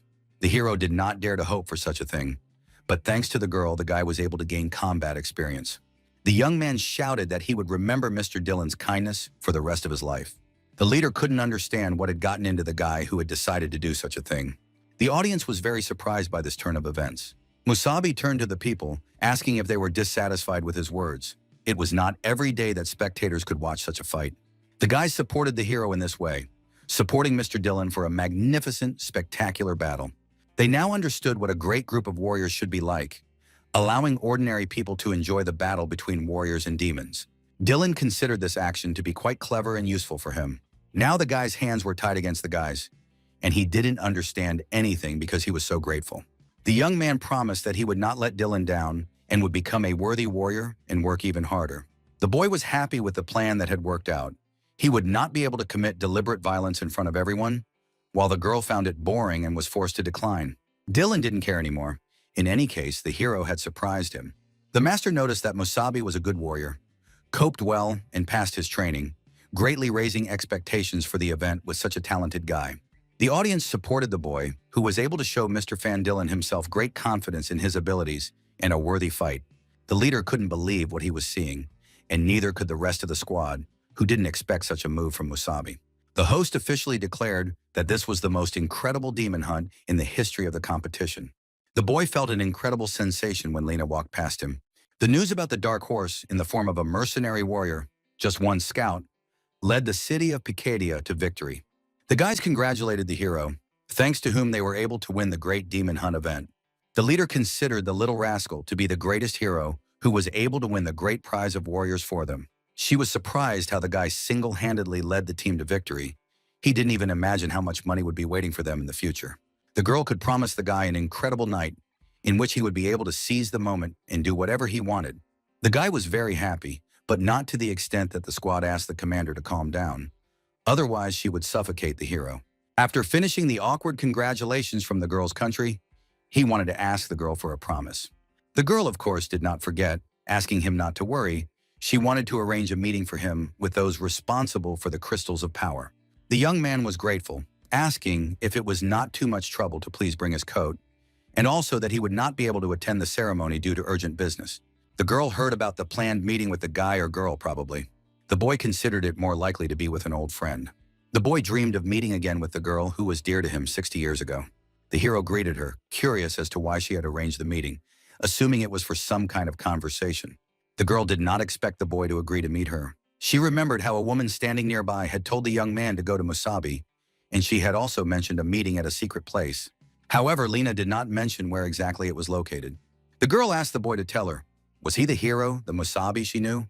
Once in the past, the girl wanted to ask the boy to correct her if she was wrong, but no one had ever been to such a place, and the view of the city was simply gorgeous. Lena felt incredibly good being in such a place, especially with Musabi. To be more precise, it was her secret place. The boy gave the girl a little tap on the forehead. He laughed at her secret place, not understanding how old the girl was. The girl asked him to stop hitting her on the forehead, and everyone had a secret place. She considered the guy a dumb blockhead who only knew how to kill demons, but otherwise didn't understand anything else. The hero asked her to calm down, agreeing with Lena about the wonderful secret spot, which was considered a glorious place. The girl asked to take a look for a moment. Lena decided that this place would become their secret with the hero. She wanted it to remain only between them. She asked him to confirm her assumption that he was the former Musabi who remembered their secret place. The young man wanted to answer truthfully and not ruin past feelings. The girl apologized because she had become nervous and asked him not to pay attention to her. She remembered how important Musabi had been to her in the past, and the young man was similar to him. Lena noticed how the hero had acted very arrogantly today, and if she hadn't intervened in time, he would hardly have survived. She asked him to consider it gratitude for her help at the statue, and now they were even. Suddenly, the young man addressed her by name. She was surprised because she hadn't said her name before, but she got a slap on the forehead like in the past. The boy did not expect that the girl still continued to visit their secret place after so many years, that she had remained the same child. The girl was able to recognize the boy, who turned out to be the very same Musabi who had appeared 60 years later. The young man was happy to see her and was incredibly happy to see that she was okay. The boy admitted that he was the very same Musabi she knew. Lena hugged the guy, not knowing what emotions she was feeling after meeting him after so long. She didn't understand why the boy had been delayed for so long. Being in an incredibly stressful state, she didn't understand why the guy had only just returned. The hero understood her suffering, because for him, 60 years had flown by in an instant. But for her, it was a stressful situation. The young man was truly happy to see the girl after so long. The girl couldn't believe it, because the hero wanted to say that he had traveled half a century forward in time, and there was an 8th-ranked demon in the obelisk. The young man assumed that it was hard to believe. And to be honest, he didn't quite believe it himself, but he knew that it sounded like complete nonsense. In a nutshell, 50 years ago, the guy was supposed to die, but somehow he ended up alive. And there was something very unexpected hidden inside him. The girl believed that if everything that had been said was true, the main thing for her was that Musabi was alive, and that was the most important thing. The guy couldn't understand why they were so hated in this city. The guys risked their lives for these people, but for some reason, the attitude had changed so drastically. The girl admitted that this had happened because of the hero when the battle began. He led one of the obelisk Gavan squads, asking if he remembered how they tried to convince him not to take risks. Even people from the rear made their way to the front lines to stop him. For many, it seemed like madness, and now everyone was trying to protect the balance that had been maintained. At that time, the hero did not want to listen, simply saying, "Wait for the squad," taking the squad with him and going into the obelisk. Then they received the news that the guy had died. This hit everyone hard, and people's morale started to drop. Since the strongest warrior, or king, had died, humanity lost all hope. After that, the demons launched a large-scale offensive, repelling and occupying vast territories, leaving only corpses behind. According to statistics, 9 out of 10 warriors died, and many believe that this could have been avoided. If the hero had listened then and not gone to the obelisk, it is quite possible that the number of deaths would have been reduced many times over. Time passed, and gradually the new 6 and the new king emerged. Unfortunately, they were among those who disagreed with Musabi's decision, so now many hate them. Those who remained from the former 6, being his supporters, became outcasts of society. The new king took away their warrior titles. The young man could not believe that his decision alone had put so many people in such danger. The girl eventually came to terms with it. Now it was in the past, and it didn't matter who was to blame. From time to time, she would come to the statue of the hero and, looking at him, remember the old days with Musabi. But somehow, miraculously, the young man had managed to survive. And even the hero himself still couldn't believe it. The boy asked her not to talk nonsense, because he had gone to the obelisk with one goal in mind: to get rid of the demons so that future generations could live in peace and tranquility. The girl asked Musabi to calm down. She understood why it hurt him, but the people couldn't be blamed either. For many, the whole situation had turned out too badly, and they needed someone to blame. So the hero became the target of their anger. The young man became curious about the others, where the rest of the 6 were. The girl confessed after the hero's death that some of them had died in battle. Only 3 remained, including her. Jackson, who possessed the yellow core, was seriously wounded. Then of his own volition, he renounced his title of warrior and left the city. Lena had also planned to leave at first, but there were too many memories. Next was Harold, who possessed the blue core, the skill of illusion. He went against the new king, for which his arms and legs were broken, and he was thrown into prison to die. The hero couldn't believe what he was hearing. How could they treat them like that, calling them vile creatures? He couldn't understand why they didn't unite with those who supported them and rebel against the new king. It turned out that the new king was a real monster, the only one in the world with 3 7th-rank cores. To be honest, he was much stronger than the hero had been in the past. The boy couldn't help but notice how much better the new 6 were than them, since the guys had 2 cores each. Musabi couldn't just abandon Harold. They had to try to get him out of there. The boy couldn't believe what he had heard, and the idea of 3 cores was incredibly difficult for Musabi to comprehend. The girl suggested another option. Most likely, the hero already knew that the demons now possessed the power of the elements. This greatly changed the battle on the battlefield with them. The boy suggested defeating the new king with the power of the demons' elements. Previously, demons only had cores: red, yellow, green, blue, purple, and black. But they evolved and became masters of the 5 elements: metal, wood, water, fire, and earth. This made it more difficult for the warriors to deal with us. The young man, realizing that there were only 5 elements, concluded that the only element missing was earth. The boy understood what the girl meant. She replied that it was possible to merge with the power of the elements. The boy couldn't believe that it was now possible for warriors to merge with the power of the elements, something like a hero's ability to control the elements. Warriors of ranks 4 and 5 were separated not only by their level of strength. If warriors of rank 5 were strong enough, he would be able to try to take possession of the fusion core. Once the fortress of the fallen Dugora began to manifest fusion abilities, she was sure that the boy remembered this strange place. The boy, of course, remembered the fortress of Dugora. It was there that their million-strong army clashed with the army of demons in one of the bloodiest battles. Now this place was called the Fortress of the Fallen, presumably because they lost more people in that battle than in the entire war. The girl knew that countless dead were buried under the fortress, their remains still lying there. One day, unusual demons began to emerge, all of them no lower than 5th rank. The only thing that distinguished them from other demons was the presence of a cavity in their chests, which contained the crystal of fusion. With this crystal, warriors could harness the power of the elements, but they also needed to have a certain level of strength. Their rank had to be at least 5th, and they also needed sufficient physical endurance. The boy understood that with the help of the crystal of power, it was possible to control all 5 elements. The girl denied it because it was only possible to control one element. The elements created and destroyed each other, and no one could do such a thing. Even in theory, it was impossible. The new king from the 6 possessed only one. The boy couldn't believe that even they had mastered the power of the elements. Even during the battle with Dylan, there was no hint of this, and the girl suspected it because the arena's protective shield might not be able to withstand such power. That would have put people in danger, and Dylan cared too much about his image. If he had fought at full strength, the boy would have died faster than he could have done anything. Lena didn't want to admit it, but the new king and the 6 were much stronger than them. Not only did they have 2 cores, but they also had the power of the elements. In fact, that was one of the reasons she couldn't get Harold out of prison. The hero was interesting, but the ability to use the 4 elements was probably due to the demon inside the boy. Nevertheless, Lena was right. Compared to the new 6, Musabi was like a helpless child. The boy couldn't rely on the demon's power forever, and if he wanted to save Harold, he would have to become much stronger on his own. The boy understood the whole situation and realized that he would have to visit the Fortress of the Fallen. The girl noticed that the boy had not yet reached the 5th rank and was only in the 4th rank.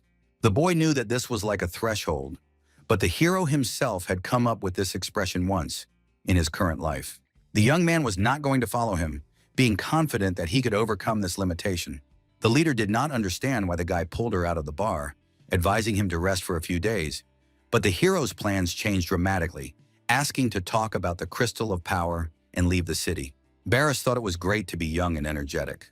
She asked him not to worry, promising that she would go to the meeting as his guarantor, which the boy thought was wonderful news. Musabi heard with his own ears how the captain had just settled matters with the crystals for their city. The boy couldn't believe he had met his squad.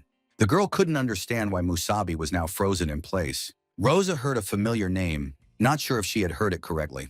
But before her eyes, she saw her comrade, whom she had been searching for so desperately. With a trembling voice, she asked the team to pay attention to Musabi. The boy watched them, not even knowing what emotions to express at their meeting. However, the young man greeted his team.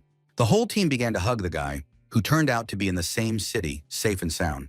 Darren was incredibly happy to see the guy, who had also gained muscle during that time. Brandon thought the hero had grown incredibly tall, but the boy didn't even notice it, perhaps because of the impact of the core. The guy announced that they had originally set off with the city commander Brian to watch the competition, but on the way, Rosa received news about the guy, so they left the delegation to find him. In the end, the information turned out to be false, and just recently they arrived at dawn, and the captain even negotiated the distribution of power crystals. The captain wanted to continue looking for the guy, but he turned up at dawn. The guy thought it was great news and was glad that the issue with the crystals had been resolved, as he was going to address the issue himself. The girl understood that now they were the very squad that Musabi had split up with. The leader did not want to interfere with the sweet reunion, and because of the events, the commander did not even have time to say hello and properly thank them for their boy. The girl noticed that the hero was more concerned about the Pika. It seemed to the guy that Musabi needed to talk to Rosa, because since they had parted, the girl had practically not eaten. Sakura asked to look at the photo, in which she looked exhausted, and she was not herself the whole way. The girl was incredibly ashamed, even to talk to the guy she had broken up with a long time ago. The hero approached the girl to rekindle their former friendship and calm her down. Musabi asked the leader Rose to let him report his arrival and apologize for causing concern. The girl wanted to express her feelings, but instead she just felt embarrassed. She really wanted to kill the guy who dared to behave that way in that situation. From now on, Rosa wanted to forbid the hero from leaving the squad alone. The young man agreed with the leader of his squad. The guys cheerfully discussed their reunion while Lena watched Musabi. She didn't know how to act in the future and how to react to the new squad. The guys were very similar to them in the past. After a while, in a dream of one of Musabi's squads, the hero and the leader were badly wounded after a great battle with a demon. The girl understood that everything had worked out for her and the guy, but the young man was on the verge of death. She asked him not to fall asleep under any circumstances. Otherwise, he would never wake up again. The girl begged him not to close his eyes and to keep them open. Suddenly, the demonic stone that was needed to control the elements fell out of the young man's hand. The crystal of the elements merged with the power of the elements.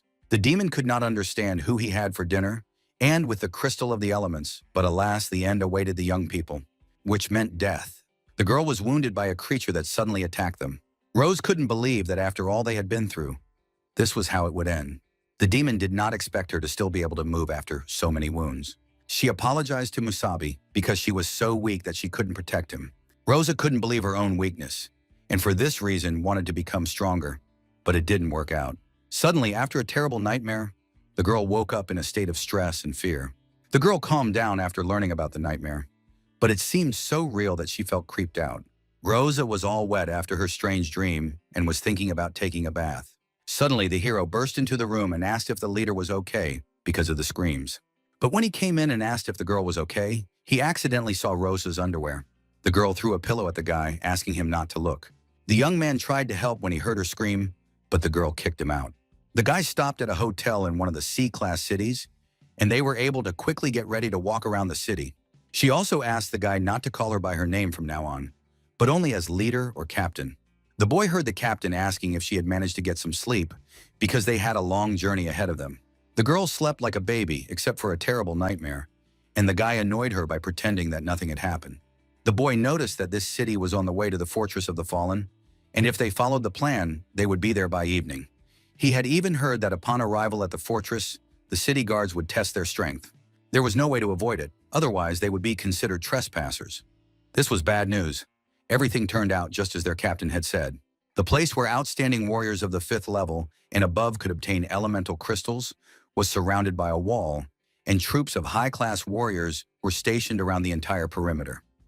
The fortress was heavily guarded not only against unauthorized entry, but also against the possible appearance of demons.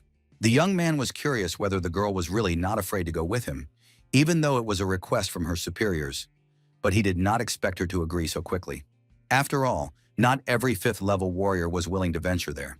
As a captain, she was worried about him, and he always found trouble for himself. Besides, it was too dangerous to go alone. The girl asked the hero to remember that she was going there not for him, but for the mission, because the captain had ordered her to raise her rank, and he hoped that this mission would help her grow to the 2nd rank. The hero understood her point, remembering how others like Brandon and Sakura also had difficult training ahead of them. The guys were full of enthusiasm and moralizing. The girl was still the captain, and she couldn't let him go alone, as she had done last time. The young man, remembering their reunion, also did not want to see bitter tears shed. Rosa couldn't understand why the boy suddenly smiled for no reason. She called it a vulgar smile, assuming that the boy was remembering the recent incident at the hotel. The boy, of course, disagreed with her thoughts. Meanwhile, the commanders wanted to find healers in the squad no lower than the 5th level, as well as other warriors. All the warriors were near the fortress of the fallen Dagura in the warrior inspection zone. Finally, the guys were able to get to the right place. The crystals were within reach. The others couldn't believe they had encountered a 4th-ranked guy and a 1st-ranked girl passing by, asking them to turn back and not go any further. The guys suspected them of being a couple in love who had gotten lost, and they knew that no one would let them go there. The boy noticed how the guys were completely ignored in a place like this, so he asked Rosa to demonstrate something she had prepared in advance. The boys turned to the couple of newcomers. They assumed that someone had decided to show off in front of the girl. He didn't understand how such fools could exist, not realizing who our hero was pretending to be. He saw the 4th one, who was dragging a 1st-ranked girl behind him, and assumed that death was approaching. The leader couldn't understand what kind of scum lived in this place.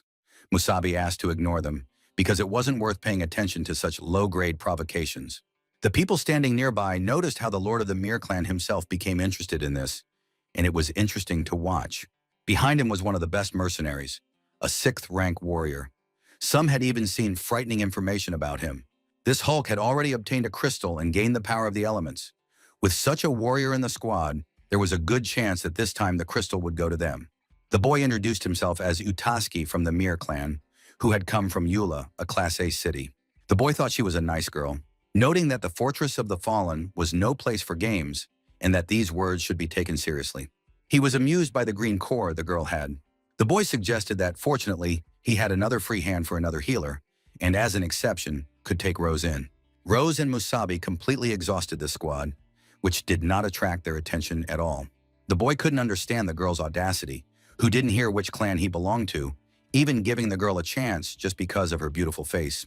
The girl yelled back, because she had given him a chance by allowing him to open his mouth. The guys were very surprised by the stranger's audacity. Rosa noticed how Utaski constantly talked about the clan, but he himself was not worth a demon's litter. The boy couldn't stand her, calling her a witch in response and throwing his healer to the ground, saying that he could easily defeat her with one little finger. The girl realized that she may have lacked strength, but she never backed down in the face of adversity. The boy considered the leader a pathetic nobody. He wanted to teach her a lesson for her words. Musabi stood up for the girl, not understanding how anyone could be so loud. The hero effortlessly stopped the boy who was boasting that he could destroy the girl with one little finger. The boy ordered Musabi to let go, or he and the girl would both end up in the trash. The hero asked again what his name was, Utaski. He himself provoked the situation, and if he continued in this vein, there was a danger that rumors would spread quickly. The hero was sure that the Mir valued their reputation. Moreover, such a place was not the best for a showdown, and he truly believed that after this, the guards would be happy to let him into the fortress. Musabi asked the boy to use his head and think carefully about his actions. The boy didn't want to think, because everything was already obvious to him. Suddenly, the mercenary asked Mr. Utaski to calm down. The hero was partly right. They had arrived at this place as respected and strong warriors, and if the clan found out what he had done, he feared the consequences would not be pleasant. The mercenary understood that he wanted to teach the boys a lesson, but this was not the right place for it. The priority now was to successfully enter the fortress. And once inside, anything could happen if the gentleman understood what he was talking about. Suddenly, Utaski had no intention of wasting his time on such rubbish. He ordered his squad to go inside. The mercenary and the hero locked eyes. The bruiser used the element of earth. They were aimed directly at the unsuspecting boy. However, the hero easily collected all the small traps from the bruiser, removing them with his ordinary hand. The girl couldn't understand what was going on, but the boy reassured her that nothing had happened, just some gnats. The young man asked her to go to the checkpoint, lest they bump into someone else. The hero was able to use his metal element with tough skin, collecting some pathetic attempts to harm them. The mercenary understood that the boy had stopped his hidden attack, realizing how terrifying his reaction speed was. The warrior turned to Mr. Utaski. He asked to make changes to the list of strong competitors, because he thought this recent guy was dangerous.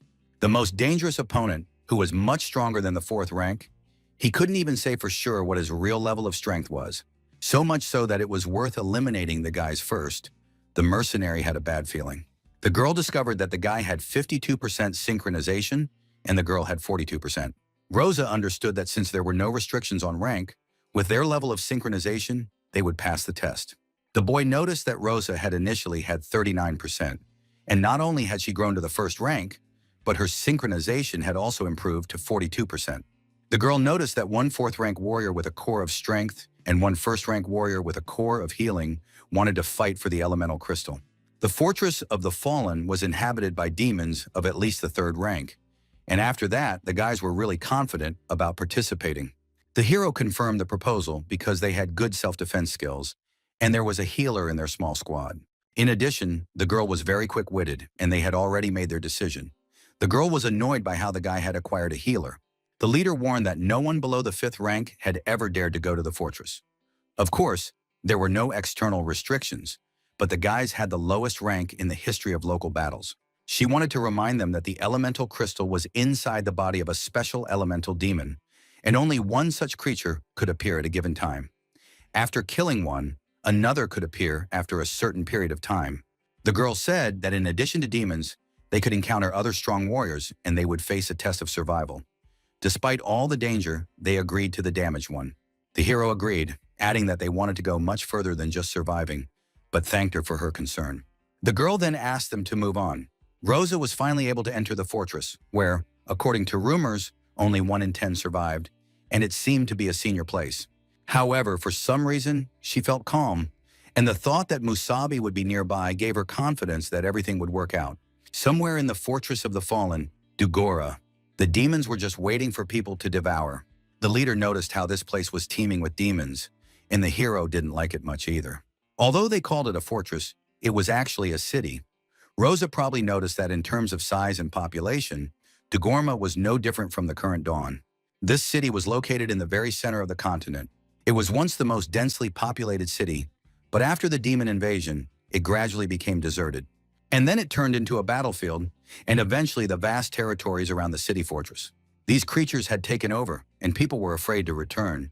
So in the end, it seems that the place was renamed a fortress, perhaps so as not to remember its former prosperity.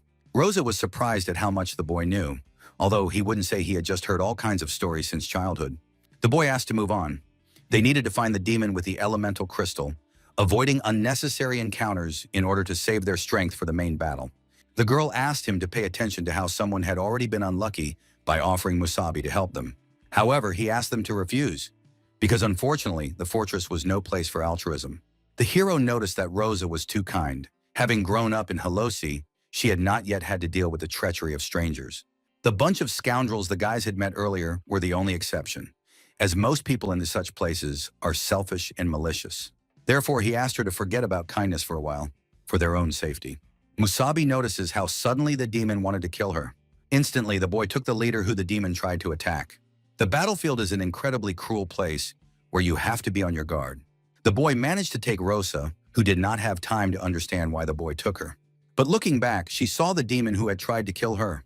The demon was very surprised at how they dodged, even though his attacks were completely silent. This demon was a 5th-rank water elemental. The young man was surprised when the demon managed to get close, assuming that such a beast had turned into a liquid state. The hero suggested that Rose quickly finish him off. Otherwise, a crowd of demons would soon reappear and attract the attention of other troops. Therefore, he suggested acting quickly, and the girl agreed, not wanting to be a burden to Musabi. The demon couldn't hear, but the guys really wanted to finish him off, even though one was 4th rank and the other was 1st rank. He noticed how the guys completely underestimated him, but he set out to prove the opposite in battle. It was very pleasant for the demons to defeat such inattentive humans. The creature used water needles. It scattered what looked like a crystal hail of needles right onto the squad of warriors. It asked all the guys to die immediately for being so cocky. The hero noticed the attack on the area and asked the leader to take cover. Water needles were a very dangerous weapon from the air. He could only laugh when he saw the 4th and 1st ranks, thinking they could rest easy because their corpses would not disturb him. He descended to the ground after a short barrage of needles. He was able to detect a tree with metal in front of him. The young man was able to create a shelter using the elements, which worked very well together. The demon was curious to see how the young man could control 2 elements at once, even though only 5th-rank warriors could wield the power of the elements. The hero set out to destroy the curious demon who was learning too much. The creature wanted to kill the boy, who was surprising him more and more. The boy saw the element of water and noticed similar abilities. The monster could not understand how this was possible, moving so fast on top of that. The young man noticed how the creature suddenly fell asleep, asking him not to sleep during the fight. The demon just laughed, saying that the boy would not surprise him, asking him to use water bonds in combination with his agility. During the conversation, the hero asked Rosa to take action. The demon lost his vigilance and was struck in the spine by another warrior. The boy moved straight towards the core. He pierced the demon, who was incredibly mistaken about their abilities. The hero praised Rosa for her good and effective work. The leader herself was pleased to help destroy the demon. The girl hoped the guy wouldn't be upset if the first-rank warrior took his core. However, she asked him not to worry, as she didn't care about the core or his corpse. The girl asked him not to forget that she was from a clan known for its combat skills and speed of basic techniques. The boy suggested leaving this place, as there was a chance of attracting unwanted attention. Before the guys wanted to move on, the girl noticed blood on the hero, so she suggested finding shelter and treating the wound.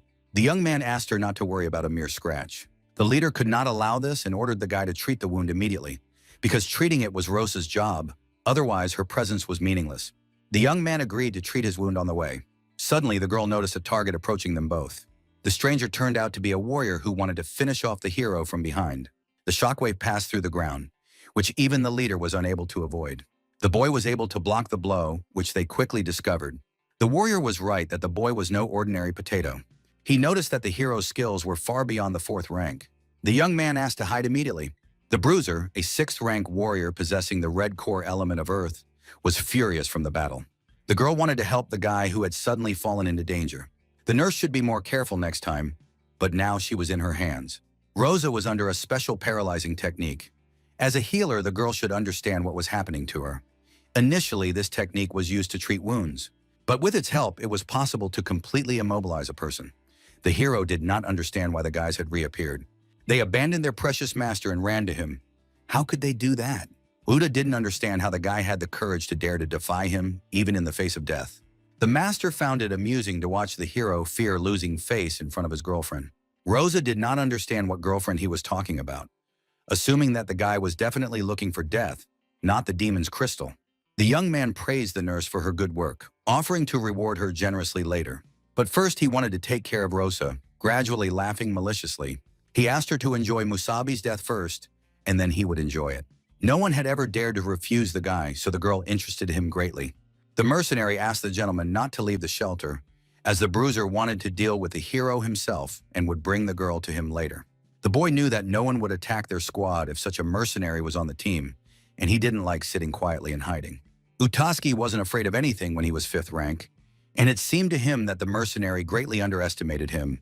At first, the hero thought he was just a capricious boy, so he simply ignored him. But it turned out that Utaski was a real piece of trash. The boy assumed that quite a few girls had already suffered at his hands. The gentleman found it amusing to hear this and asked him not to worry, because his girl would be honored tonight, calling the hero 4th-rank trash. Even the mercenary knew that the young gentleman was a spoiled ignoramus who was nothing special, only able to brag everywhere about his 5th rank. In reality, he only got the position thanks to his father's numerous connections, and had never even fought a demon one-on-one. Once the young master came out of hiding, he could follow his instructions, asking him not to act on his own. The hero wanted to kill the cocky boy without hesitation. The warrior asked him to be careful, noticing the aura of fire emanating from the boy, not understanding where the 4th rank's elemental power came from. Musabi headed straight for the boy, who knew nothing about kindness to people. He knew that fools like him tarnished the valiant title of warrior, which had no place on this planet. The gentleman was very frightened by the impending blow from the guy. Asking the hero not to approach him, he did not even understand why he did not even try to attack. Although the boy was higher in rank, he was afraid. It was as if the devil himself was attacking him, and there was no way to defend himself. Asking for help, the warrior intervened with a sudden attack on Musabi. He asked the young man to say goodbye to his arm, cutting it off with his sword. However, the boy was able to dodge the blow faster than it came and parry the mercenary's attack. The old man did not expect such a clever move. Then came the power of fire, without fully understanding where it came from. After the fire element, wooden vines followed. The warrior tried to dodge all the approaching attacks. Being in a state of madness, he was still amazed at his control over the element of wood. The boy turned out to be more curious than usual, able to control 2 elements at once. The old man was very interested in how the boy had achieved this. The warrior wanted to try to master another element. and then he would be able to become even stronger. The boy gave him only 10 minutes to tell him everything. The young man was quite surprised by this proposal. He suggested fighting for control over the fallen enemy behind the mercenary. The bruiser did not expect the presence of a demon, which for some reason he did not even sense. The man couldn't believe how fast the fifth rank moved. Suddenly, the creature dropped its weapon and turned into a liquid state. Then turning back, it attacked the warrior, who did not know how to protect himself. The man suggested that the young man postpone their fight, offering to weaken his powers and fight together. The young man did not understand why they should wait, asking him to think carefully about why the demon had attacked only him. The man was very surprised when the demon, under the young man's control, tried to kill the warrior. The mercenary was shocked to learn that the creature was only a puppet. Not understanding what other tricks the hero had up his sleeve, the warrior tried to defend himself from the monster with earth elements. The demon under the hero's control began firing water needles. The boy noticed how strong the mercenary was, realizing that it was no wonder many clans wanted to hire him. The warrior used a power that could control the earth at will. The man tried to pull his own axe. Like Thor, the warrior pulled the weapon toward him, trying to hit the creature. The monster could not have imagined such a nightmare before him. However, the hero could control the demon under any circumstances, noticing the approaching attack in advance. The warrior was amazed at his ability to dodge, even after increasing the speed of the axe's rotation. The man understood that it was not the demon, but rather the boy. The warrior even wondered if the boy was of the 7th rank. The mercenary thought he should deal with the demon first. Suddenly, something grabbed the boy, preventing him from moving. The wooden vines had done their job. The warrior defended himself against the demon, not realizing how many more surprises the hero had in store. If the mercenary had been facing an ordinary demon, he would have dealt with it in an instant. But with this guy, he didn't know what to expect. The boy did not understand why the warrior could not deal with an ordinary demon, so he asked the healer not to stand still and go help. The girl told the gentleman that she was an ordinary healer, not a fighter, and besides, she had to hold the girl back. Rosa noticed how the body was slowly coming to its senses. The boy asked her to forget about her, because if he suffered even a little, he would not pay a penny to either of them. The girl killed the healer, who had lost his grip on the leader. Rose sincerely felt sorry for her. She did not know what it meant to be a warrior, only to foolishly obey a pathetic man. The healer was curious how the girl managed to break free. Rose asked him not to laugh at her, because she was a healer just like him and had carefully studied many techniques. As soon as she directed her energy back, the paralysis weakened. The nurse called the leader a true genius. The girl asked the gentleman to say goodbye to life next. The girl's organs were not affected, and whether she would survive depended only on herself. The boy considered the girl a real scoundrel who could only strike from behind like a rat, wanting to destroy her for it. Rosa heard the words of a stupid boy who had no combat experience, one of 3 warriors who were nothing special but raised the prestige of the clan because of their rank. The girl called such people ordinary spoiled dandies, and the boy was not worthy of being called a warrior. Uta didn't understand why the girl thought he had no difficulties. His father hired strong warriors to pump his core with energy, which was so painful that he wet his pants. But even that wasn't enough. For the sake of the Fortress of the Fallen, his father spent a fortune to hire a famous warrior and a good healer. Thus, the boy was able to obtain the Crystal of the Elements without much effort, recreating the perfect plan. But the damn girl and her nasty friend ruined everything. The boy complained about the warrior who was supposed to protect him, but instead couldn't even deal with the demon. The boy ordered him to immediately stop shirking his duties, quickly finish off the demon, and come to him. The mercenary couldn't stand the lousy scum, asking him to shut up, who only knew how to have fun with girls. But at the sight of a lower demon, he immediately tucked his tail between his legs.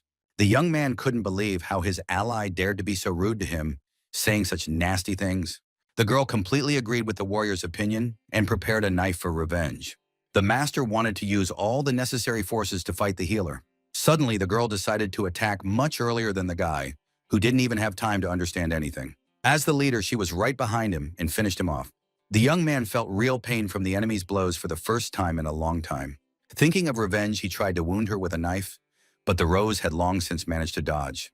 The boy went a little crazy trying to gain more strength, and the girl noticed that he didn't even know how to control his energy, carelessly activating such a powerful core. The captain explained how the core's energy could get out of control. If the boys saw something like that, they had to get as far away as possible. Such warriors were unpredictable and dangerous, and could cause serious injury. If this happened to them, they should try to calm down and then regain control of the core in the usual way, otherwise they would die from the energy tearing them apart. The girl remembered this lesson, realizing that such an end was just right for the boy. The boy did not understand why the girl should not calm down. Uta tried to harm the girl again by attacking her, asking to try her other attack. The boy activated a special killing skill. The young man tried to quickly defeat the girl, who was also no slouch. It was funny because agility was his strong point, and the girl couldn't even imagine that a first-rank healer would be faster than him. The girl asked him to stop talking during the fight. His father had trained Rosa since childhood, and his attacks were no more powerful than 5th rank. But they were extremely unpredictable compared to the blows of a nobody. The boy did not understand how the girl was able to parry his accelerated lunge. Rose only had to find a gap in his defense and leave him no chance of victory. Her father said that if an opponent did not know how to use his strength, it could be considered that he had none at all. She fought against the boy with great pleasure, wanting to destroy his very desire to exist. The guy asked her not to look down on him, ordering everyone that all creatures near him would have to disappear. Rosa noticed the moment when the core heated up to its maximum. The leader noticed how the fool lost control faster than expected, and she might not have time to hide from the shockwave, relying only on her protective shield. The boy turned blue in the bright light of his core, slowly breaking into pieces. The hero notices a similar incident at the end, where the leader was last seen. The mercenary assumed that the idiot had lost his mind, all because of some girl. A huge pile of core energy filled the entire city with an explosion. It formed a fairly large crater at the site of the powerful explosion. The girl did not expect to survive the screen that had withstood the blast. The boy praised the girl, who was able to defeat a 5th-rank warrior, commending her for her excellent work. Rose noticed that the boy was still far from 5th rank, and he was mentally unstable and had no experience, so anyone could have handled him. Under other circumstances, she would never have defeated a 5th-rank warrior. One blow and it would have been the end for her. The hero noticed how the boy had managed to injure her and asked the girl to get medical attention first. She didn't immediately notice the number of scratches on her body. The young man praised the girl, who had fought very bravely, calling her a hero. Rosa was very embarrassed to hear this from the boy she had fallen in love with. The girl did not understand why the boy was cooling off, not understanding where his opponent had gone. The demons that the hero controlled disappeared in the explosion. They would not have survived on their own, and the warrior most likely survived. The warrior considered the situation very unfortunate. The petty scum had died without even returning to the clan. Then he assumed that the clan would surely hire warriors to kill him, and goodbye to his peaceful life. Warrior killers were a secret organization operating on the orders of their client, consisting of lone warriors, but the price for such services was extremely high. They say that it also includes a rather dangerous 7th-rank warrior, but to hire someone like that, money alone would not be enough, so a special deal was made with the client. The mercenary planned to leave, but the sick guys who use the cores are much weaker than their own strength. The boy agreed. There was no point in this fight anymore. Now the guy had no one to protect and no reason to fight.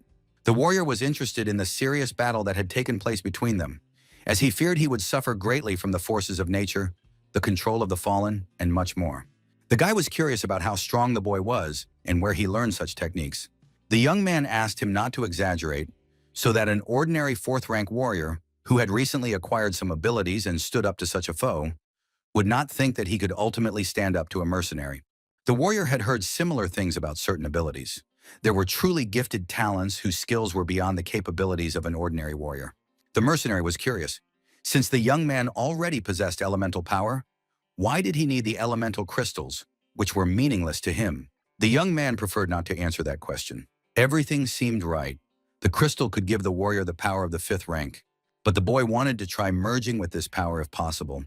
He was curious what would happen if he gathered all the elements in one body and merged with the help of the crystal. The young man had to find a way to become stronger. Harold was one of them. They did not hold him back, as it was easy to escape and save him. He had to stop relying on the demon's power inside the hero, because he might have to face the new 6 and the king. Grumala understood that it was worth ending the conversation by asking the guys not to linger in this place, because due to that idiot's explosion, demons or wars would soon come running to them, and in any case, they were all enemies. The mercenary wished the guys luck one last time. Then Musabi's squad set off to explore the area. They fought demons periodically. In the evenings, they even approached the warriors' camps to spend the night.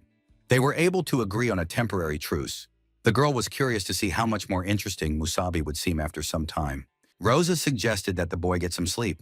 The boy suggested that the girl sleep first while he kept watch for a while. The leader noticed the boy's abilities, his skill in dealing with people, and his fighting like an experienced warrior, even though he was not much older than them. She was curious where all this came from. The young man suggested that it was just common sense. As she gradually fell asleep, the girl saw that the boy was not a boy at all. The hero would perhaps tell the girl about his past life someday, but certainly not in the near future. The next morning, Rose heard the sounds of a struggle. The boy confirmed it, and there was also a demonic aura. The girl was surprised because the boy was definitely not asleep. The boy slept a little, but he reasoned based on the fluctuations in power.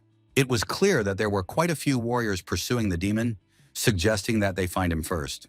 The girl couldn't understand why the hero was so happy.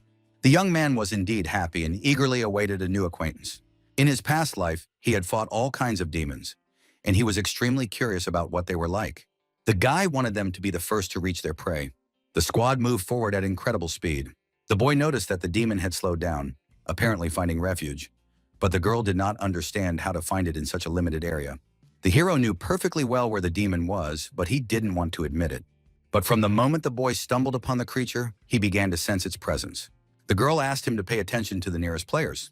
They had the same goal as Musabi's squad. The young man did not expect to meet other groups already at the location, but they would need time to find the demon. The hero wanted to close the distance, asking the girl to hold on to him. She didn't understand what kind of plan could be devised in their case. The boy rushed into a deep ravine, trying to get to the demon directly. The boy asked the girl not to worry, as the monster was under the fortress, and this was the shortest route. Lately, the young man had been regularly practicing the power of the elements and had long wanted to try something. The boy used tree vines. They were supposed to block the path and soften the fall to the bottom. The boy was able to descend with the help of the trees, absorbing life force into his legs even faster. The young man was incredibly happy, having mastered the control of the elements. In the end, they managed to climb down to the bottom, but the girl did not understand where Musabi was. The boy insisted that he was below. After apologizing and asking if the girl was very scared, he also asked her to get off him. The girl, indignant at such an awkward situation, gave him a good slap. The boy could not even imagine that there was a whole city hidden underground. The boys were able to reach the main goal of their mission. The hero noticed how the demon slept after a long journey through the dungeon. The girl said that not only was this an unusual demon, but he was also of the 5th rank, and he had a very powerful aura. The young man knew that such a fight could attract the attention of other strong troops, so Rose needed to finish him off before the others arrived, took the crystal, and left. Musabi knew they had no more than 5 minutes, so he counted on her help. The girl was worried, but she wanted to help, so she asked what exactly needed to be done. The boy told her about the energy control step. She didn't understand where he knew so much from, as she had never heard of such a method. The boy believed that the girl would do an amazing job. Then, without wasting any time, he went off to fight the demon. The creature was disturbed by some kind of warrior. According to the boy's observations, many strong warriors capable of sensing the demon's aura had arrived at the fortress. The young man had to kill the monster before other troops arrived. Otherwise, it would be difficult to get the crystal. The demon was very surprised at how quickly the boy had found his hiding place. After observing the hero, the monster realized that the boy could control several elements at once. Noticing the demon's aura, the creature tried to attack Musabi. The boy understood that he needed to balance the energy between the elements. Then the boy would be able to use several elements at once. The young man asked to try his new technique of using 2 elements at once. The boy combined the elements of water and fire into a single stream, creating a steam trap. The girl shielded herself with a screen against the incredible battle between the 2 strongest creatures. The boy warned her not to be too surprised if he changed, simply considering it his special ability. He asked the girl to remember that he was still the same Musabi as before. She did not understand what kind of special ability it would take for his aura to feel like that of a demon. The 2 personalities fought fiercely, using large reserves of their cores. The demon did not understand how the boy could repeat what he had seen only once, not understanding how a human could use 2 elements at the same time. The young man insisted that such abilities were not the limit of his capabilities. The demon tried to dodge the hero's blow, which frightened him greatly. The creature ultimately sensed some danger in fighting such a person. Gradually healing his wound with a wooden vine, the monster saw the use of metal. The hero was convinced of the demon's abilities and was now ready to end the fight. He promised the demon a sweet end at the hands of a kind person like himself. The creature was seized by an ancient vine, not understanding where it came from. As far as the young man could remember, the demon definitely wanted to die a spectacular death. And that demon, while hunting, had somehow used the element of metal. The creature thought it was a great opportunity to test it. Whichever of them was stronger, metal against metal, wanted to give it their all. The young man asked Rose to act immediately. The girl managed to run out of her hiding place, holding a weapon in her hands. namely, a bound spear that would prevent the demon from escaping restoration. The boy showed the leader a special technique, gathering all the power of the core and trying to feel the energy that flowed in her heart. Then he had to try to shape it and turn it into a weapon, which could be used as a finishing blow. The girl was supposed to deliver the final blow. However, she was doubtful about how she would be able to defeat a 5th-ranked demon, and not just any demon, but one that was not stupid and could go into a defensive stance. The boy reassured her, saying that he would provoke him to gather all his energy for one blow, and when he concentrated on the attack, his defense would weaken significantly. It was at that moment that the girl had to attack unexpectedly. The demon couldn't believe how unexpectedly the boy had managed to outplay him. Rosa acted as Musabi had said, managing to extract a large amount of energy from the core. However, she did not expect to be able to pierce through it, which meant that he had not thought about defense at all. As soon as the hero saw how the demon had been defeated by the girl, he immediately moved towards the creature, which was unable to heal the wounds from the spear. In an instant, the young man took the elemental crystal from the monster, ending the fight between them. It was a mystery to the demon why he couldn't heal his wounds. The hero explained that it was because he had been struck by pure healing energy, and when attacked by a carrier of identical energy, the body began to reject its own. The monster was incredibly surprised by such knowledge from an ordinary person, deciding to praise the boy for his excellent skill in calculating the plan before his death. The girl was incredibly happy to see that the boy was completely fine. The young man agreed with her because thanks to the girl, they now had the core. They had done a great job, and the boy was right to consider the girl talented. Rose asked him not to say anything unnecessary, although deep down she was glowing with happiness. The boy asked how she was, because most likely Rosa had used up almost all her energy. But the girl felt fine. At least she could walk on her own. Suddenly, the leader heard footsteps. As expected, the guys had quickly found them. Musabi knew that there were warriors with a good level of perception. They could accurately determine their location by the fluctuations in energy emitted during battle, and there were many such warriors in the fortress. The boy asked the leader to leave immediately with him. The young man listened to the sounds of footsteps coming from the left, which meant they had to take the right path. Suddenly, the boy felt an incredibly complex feeling of heaviness. The hero stopped, falling to his knees, spitting out his own blood. The girl couldn't understand what the hell it was. She asked the hero what had happened, not understanding what was going on. The girl did not know how to help the guy. Musabi was in incredible pain, as if something inside him was tearing him apart. The guy continued to suffer for a long time, while the girl was at a loss as to what to do in such a situation. It was clear to the hero that his body was unable to withstand the strain. It had been quite weak from the very beginning, and although it had grown stronger physically, its synchronization had improved. Too often, the boy resorted to the help of demonic power. This produced an incredible load, and in the end, the body could not withstand it, without understanding why it happened now. Musabi asked Rosa to take the crystal and leave before the other warriors caught up with them, asking her to get out on her own. The girl asked the boy to be quiet and wanted to get out with him, despite everything. She really didn't understand what curse had befallen the guy, but there was no time for explanations. The girl didn't want to hear anything about escaping alone, because she didn't want to abandon the man who had protected her for so long. Rosa noticed the way to the upper floor and asked the guy to hold on, saying that they would be able to get out and the hero would feel better. After a while, Musabi even stopped talking and passed out, losing consciousness. The leader managed to get out together with the guy, who was not feeling very well. They managed to get out, but was the exit really ahead of them? Rose found it strange that the building looked so much like the one she had seen in her dream. She noticed that the warriors had followed her out. The people accompanying the girl turned out to be a large detachment, and it would be useful to join forces with them for a while, as they really did have a great sense of energy. The boy asked them not to thank him. They couldn't believe they had found their true goal. Rosa couldn't believe there were 6 5th-rank warriors present. The boy noticed the first rank, wondering about hallucinations. It was unclear how there were only 2 of them. The boy was wounded from the battle with the demon. Suddenly, the boy noticed a crystal in the guy's hands. He asked the group to pay attention to the fact that the stranger was holding an elemental crystal in his hands. The squad did not expect these 2 to actually be able to defeat a 5th-rank demon. Such an event was a wonderful outcome for them, as it seemed much easier to simply take the crystal by force. The girl understood that the 5th-rank squad could quickly deal with her, and the situation was as bad as it could be. Suddenly, the boy came to his senses, having rested a little on the girl's shoulders. The young man asked Rose to take the crystal, being in terrible condition. The hero declared that it was the main target, it was lousy, but they definitely wouldn't leave them alive. The girl understood that the boy's body would not withstand such a load, but the young man did not care. he could somehow stand on his feet. Musabi was a warrior and wanted to fight to his last breath, as long as it was possible. They did not expect the wounded man to survive, considering him a stubborn little boy. Although it was strange to see how the boy wanted to fight in such a state. The hero felt that the demonic power would not be able to awaken because his body could no longer withstand it. The young man had a difficult task ahead of him, to defeat the strongest warriors.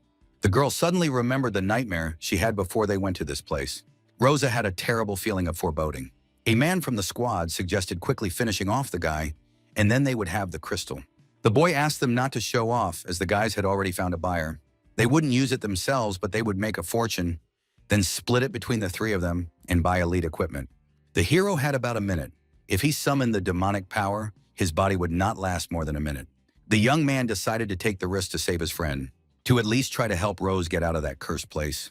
The entire squad of warriors attacked the weakened young man, who was ready to strike back. The young man had only 1 minute to act, to destroy all the guys who arrogantly thought they could take away their rightfully earned crystal. The squad couldn't believe where such a powerful aura came from. Looking closer, they found a real demon in front of them. The boy managed to move lightning fast against the 5th-rank warriors. One of the main squad couldn't believe what was happening. He asked the others to help him defeat the hero. Musabi knocked out the big talker. The young man was able to defeat the first opponent in front of him in literally 5 seconds. The rest of the guys were already worried about how dangerous the boy was as a warrior. The leader of the group was furious at being defeated by some weakling. They wanted to kill the demon and avenge their brother. It was only to the young man's advantage when the others tried to destroy him. This way, the boy could destroy the entire squad in a matter of moments. One of the squads noticed something strange in the battle. The boy used the element of metal, taking advantage of the sea of spikes. A multitude of metal spikes sprang from the ground and suddenly attacked the enemies. This proved to be a very dangerous technique for the guys, instantly killing 3 of the lunch squad. The hero couldn't let the rest survive before the boy's last minute was up. The warrior understood that the triplets might have less experience, but the 5th rank died in a matter of seconds. The man suggested they join forces, otherwise the hero would kill squad after squad. The boy asked not to delay and to attack him immediately. Sudden pain struck the guy's internal organs again. The boy couldn't maintain his demon form for long and fight the 5th rank warriors. The hero's organs were about to burst from the strain. The girl understood that Musabi's body could no longer withstand such a load. The guys remembered how badly the boy had been wounded earlier, and they had to quickly take the crystal from the little girl. The leader decided to kill the boy while he was still in terrible shape after countless wounds from the demons. The young man could not give up so easily in front of people like them. The boy used a barrier that made a big impression on the troops. However, they did not understand why he would create a normal protective shield and immediately tried to break through it. Using physical techniques, the guys realized that the techniques were useless, as they had already expended a lot of energy. The leader noticed how the screen suddenly began to narrow. He suddenly realized that this trick was a clear trap and asked them to stop attacking. It was already too late. The warriors had expended a lot of energy, and then the young man wanted to bring them back. The guys were blown up by the technique they had created. The powerful explosion was so large that it affected the entire squad of 5th-rank warriors. The other squad saw the beam and thought about the crystals. The leader of another squad asked the boys to go there immediately. The boy was able to completely destroy the squad that was a threat to Rosa. The girl ran to help the boy, who was holding on with his last ounce of strength. The boy was glad that he managed to contain the explosion and not hit the leader. She was not affected by his antics before her body finally shut down. Rosa couldn't leave the guy in that state. The young man asked the girl to leave him immediately and run away, as he was sure that other warriors and demons were already on their way. The girl asked him to be quiet because the boy had never left a comrade to die. Rosa knew the young man's strength, and he had already done the impossible by asking the rest to leave it to the leader. The events that followed were terrible because it seemed that everything was starting to happen just like in that nightmare, in which the boy and she died at the hands of a demon. Moving further into the hall of the building, the girl stumbled upon the aura of demons. Most of them had died, so she asked the hero to hold on and not lose heart. The leader believed that they had almost succeeded. She just asked the boy not to fall asleep. It couldn't be allowed to happen. The girl begged the boy not to fall asleep, to open his eyes and try to wake up. They had come so far on such a difficult journey. The crystal fell to the floor, just like in a nightmare. The girl was incredibly afraid to pick it up. The event happened a little earlier than it did in her nightmare. Everything was happening exactly as it had in her dream. And that meant an unexpected ending awaited them. Demons who wanted to kill the kids would be waiting for them. The girl wanted to try to run away from them as far as possible. But the demons, being full of strength, could easily catch up with the girl dragging the hero. The demon couldn't believe how a first-rank elemental crystal could end up in such a deadly place. He warned the girl that she would only find death in such a place. Rosa fell to the floor, dropping Musabi, who rolled with her. The demon called it a miracle that such trash could reach them and even bring a crystal. The creature had severely wounded the leader's heart, and she was unable to heal the wound. They noticed that the boy was still breathing. The demons wanted to do something terrible to the boy, while the girl could do nothing about it. The monster did not like such a person and suggested that his friend take his head and kick it for fun. The girl ordered the creatures to leave him alone. Rosa was filled with rage, gradually bleeding to death from her deep wound. The demon was supposedly very afraid of the girl, who was so lively even before her death. To calm the rose, the demon kicked it right in the stomach. The creature realized that the man was no stronger than a piece of meat. The leader knew about her own weakness. Unable to protect her comrades, she let Musabi down. But until the very end, she begged him to leave the boy alone. She wanted to protect him so badly, but she had no strength left. The rose wanted to become at least a little stronger. This realization greatly angered the demon queen. King Radic urged her not to help the human. But in the end, she couldn't help herself, because they made her worry. She was not to blame for worrying about King Radic. The queen knew that the human body was not capable of withstanding the power of her beloved. Sooner or later, it was bound to happen. And finally, the boy reached his limit. Now it was clear to the girl why Radiant had chosen this boy, who possessed incredible willpower. She surely wanted to test whether her beloved Radiant was inside the shell. She looked more closely at the young man. The queen was surprised. They hadn't seen each other for so long, and he wouldn't even deign to wake up for her. The demon noticed the flying girl. She had suffered greatly at the hands of the lower beings. She noticed energy fluctuations that seemed very familiar. By demon standards, Rosa turned out to be stronger than she had imagined, generating similar energy. It was a pity that she was only human and could not fully awaken her power. The girl remembered how Radic forbade her to openly help the hero, but she believed there was another way. The queen wanted to allow the girl to evolve. The demons celebrated the fluctuation of time inside Rosa, considering it an excellent result. The queen wanted to give the leader her own power. The girl's genes gradually began to change, transforming into a different species. Thanks to the demon, Rosa was able to raise her core to rank 4, possessing the black core ability to control time and space. Such an event should greatly help Rosa in the future. The queen was surprised that the girl's body was able to accept so much energy, considering it an excellent result, which meant that her strong heart desperately desired this power. The demon was counting heavily on Rosa in future adventures. Then she left the scene of the crime as if nothing had happened. The leader landed on the ground after rolling over several times. The demons wanted to cut off the hero's head immediately. An unknown hand suddenly stopped the insolent demon. Another demon asked to pay attention to the girl. They couldn't believe that Rosa had survived. However, the leader had previously said to get away from her, Musabi, immediately. Thanks to a little help from the queen, the girl was able to fulfill her dream of becoming stronger. The demons couldn't believe what had happened, not understanding where such powerful strength had come from. Rosa threatened all the demons with instant death if they tried to harm the hero. Then she released the creature's dagger. They did not understand what the hell was going on, assuming that the girl was also a demon. The leader asked them not to compare her to them, such pathetic creatures. The creature, confused by the trick, spat on the girl, wanting to kill her. The girl noticed the demon's foolish behavior, which showed no understanding of respect. Rosa thought it was worth dealing with the monster, who didn't hear her the first time. The creature noticed the spatial cube, which destroyed her abilities in an instant. The demon couldn't understand how this was possible when the girl had learned to control space. However, she asked him not to underestimate her with such a weak attempt to kill her. Rosa then suggested trying to oppose her against such a large amount of space. The leader decided there was no time for pathetic creatures. She decided to destroy the demon, who was unworthy of living on the planet. Another monster could not imagine that the girl could punch such a hole with space alone, and not even a claw remained of the demon. The girl suggested quickly dealing with it with instant death and ending it there. Although Rosa looked like an ordinary person, she had an oppressive aura about her. The demon was extremely puzzled, not understanding who the two of them were. From her power, he could sense that they were kindred spirits, and she could also control space. The girl's companion also had an aura that made him feel uneasy and uncomfortable. The creature was completely confused about who these people were. Rosa confirmed that they were humans, ordinary warriors. The demon went mad upon hearing this. Unable to comprehend how such a thing was possible, the boy asked her to believe it herself first, as she was the first rank. She had just used her 4th rank power, and he was only 5th rank, clearly unable to defeat her. The girl asked him to stop talking nonsense. Then she looked at the hero, deciding to finally get to the bottom of things with him. Rosa understood perfectly well that Musabi had always saved her. But now it was her turn to save the guy. The girl tried to pull the elemental crystal with gravity. Once she had it in her hand, all that was left for the guys to do was to get out of this terrible place. The squad of warriors waited for the rest of the people to return. The guys noticed that it wasn't demons approaching, assuming that the warriors had returned. A girl and a hero stood in front of the gate before the exit. The guys were very surprised how the guys from the 1st and 4th teams managed to survive this apocalypse. Rosa was happy to tell the guy about their arrival at the place of rescue. Then, due to lack of strength, the girl fell to the ground with the guy, while the guys wanted to urgently take them to the infirmary. But looking behind the guys, her partner asked only to look at all these demons. They had never seen anything like this in their lives. Such a large number of creatures attacking the survivors. The queen had not been mistaken in her choice.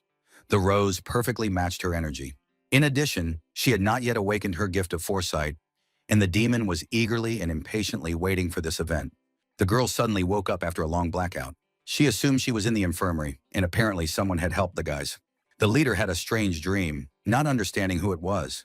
The girl remembered her wounds, which had completely healed, although it was strange that such serious injuries could not heal so quickly on their own.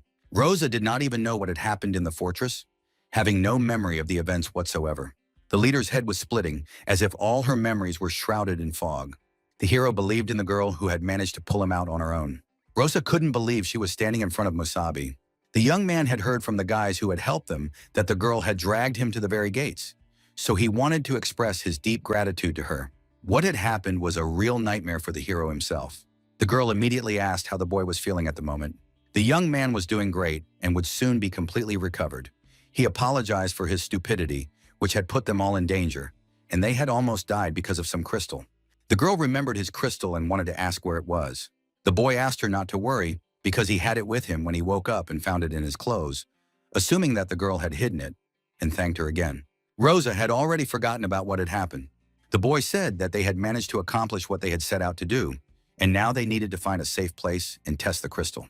The leader agreed with him, asking to talk to the staff first. The girl wanted to get the paperwork done first, and then they could move on. The boy agreed with her, not understanding what had actually happened in the fortress. And what exactly had happened to Rosa? For some reason, she had an aura similar to that of the hero.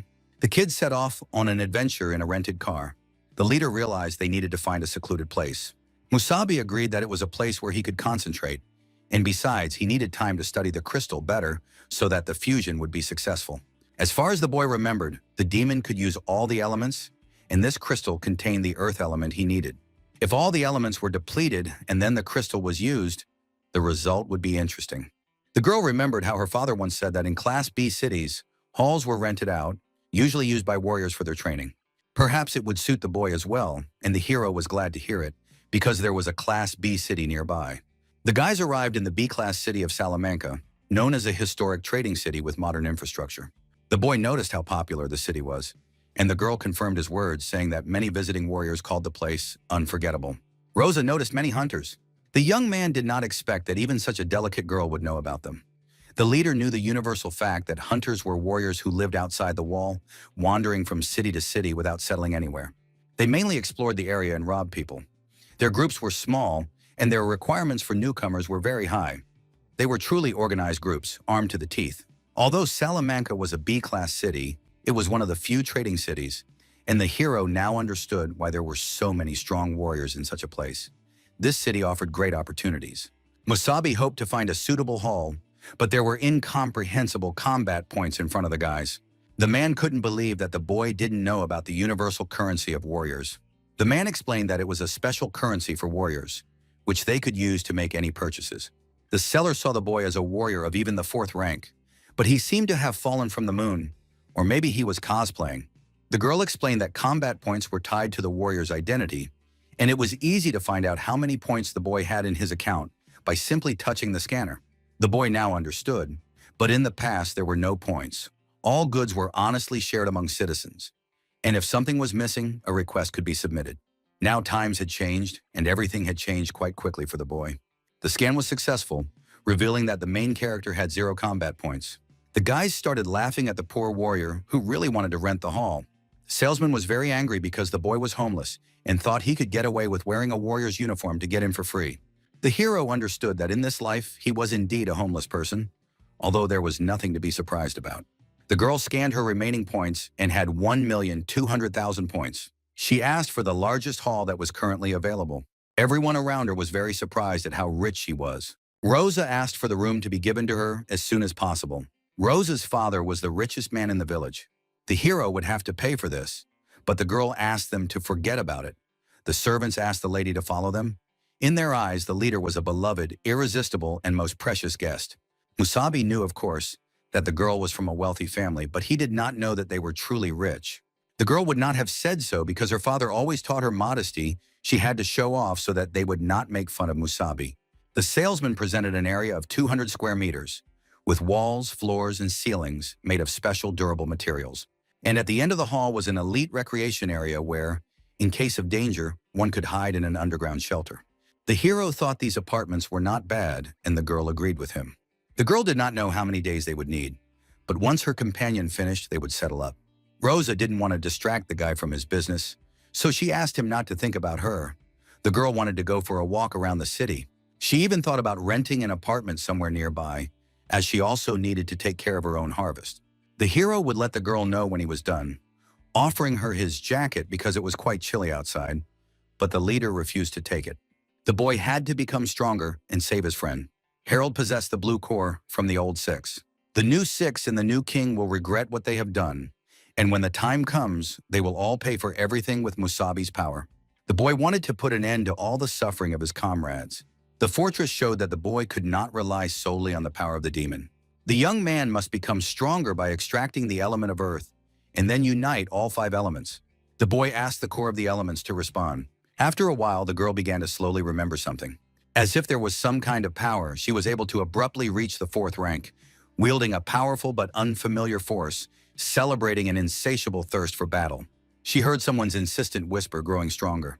The girl thought about another personality inside her body, not understanding whether she really wanted to obtain this powerful force.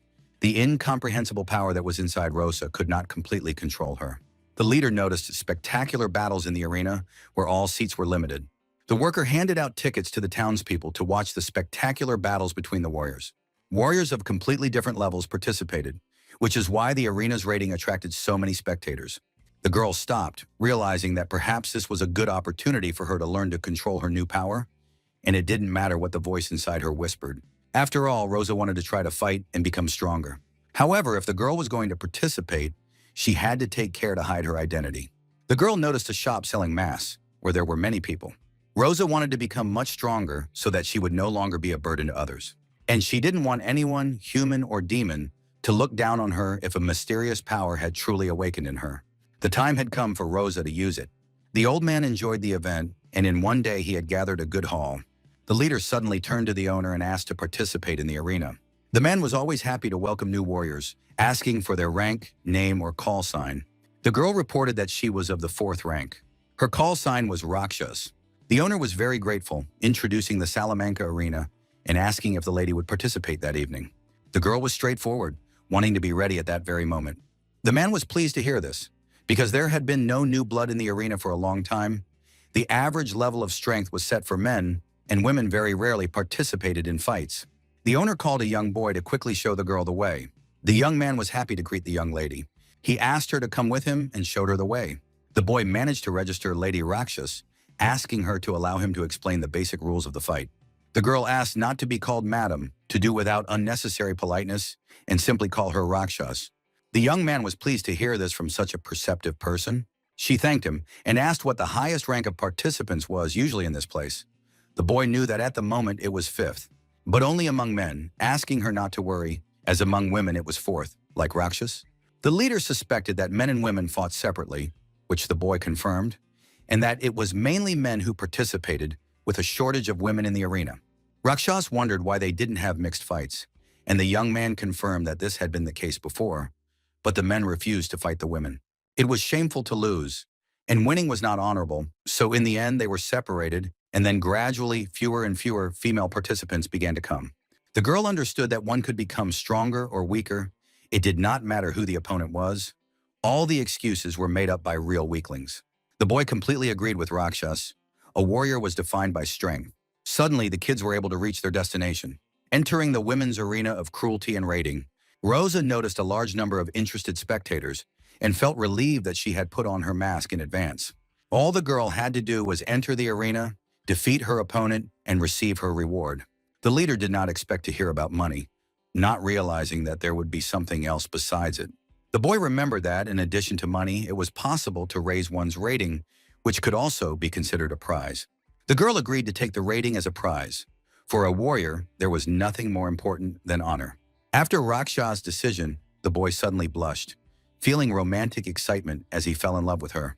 The host asked the esteemed audience to calm down, as they were about to see a remarkable spectacle. Tonight, it was worth paying attention to the women's arena, where a new participant would appear, asking everyone to welcome the fourth-rank warrior, Rakshas, the great and brave warrior. The audience had not seen women's fights for a long time and considered this evening to be the best in a long time. The girl noticed how excited the audience was, considering that women rarely appeared in the arena, and she was curious to see the men's arena. The host understood the audience, who were eager to see the fight, and asked them to welcome the second participant in the battle. The second participant turned out to be the great goddess of the arena.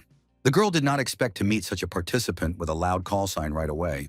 Not understanding if there were really no other women, looking closely at the table, she turned out to be the only girl fighting in the women's arena. The goddess was loved by ardent fans of the female community, who adored seeing their flower fight again. Rakshas looked at her opponent's ridiculous outfit, which was not particularly suitable for fighting. Rosa understood why there were no other participants left in this place, because it was difficult to call this a fight, rather a show of some kind. The woman was happy to meet a new opponent, introducing herself as a shimmering frost flower, a fourth-rank warrior with a blue core. In response, Rakshas introduced herself as the holder of a similar title, possessing a black core, at the moment when Rosa awoke after the fortress and felt the presence of the power of emptiness. It was worth testing their abilities in real combat, but considering the situation, the girl said that it was rare to encounter a black core, and Rakshas greatly intrigued her, offering to remove her mask if she lost. The audience liked Miss Flower's confidence in the fight. The girl noticed that her opponent was deliberately looking at the camera, but since they were of the same rank, Rose really hoped for a good fight between them. The host gave the signal for the fight to begin. The goddess asked Rakshas to get ready and enjoy her amazing dance. The beauty performed enchanting dances, showcasing her stunning talent. The girl had an incredibly flexible body, drawing all the attention of the audience to herself. She asked the stage to be filled with romance. People were incredibly enthusiastic about the spectacular show about Miss Flower. They noticed how Rakshas froze in one place, assuming that she was not going to repel the attacks.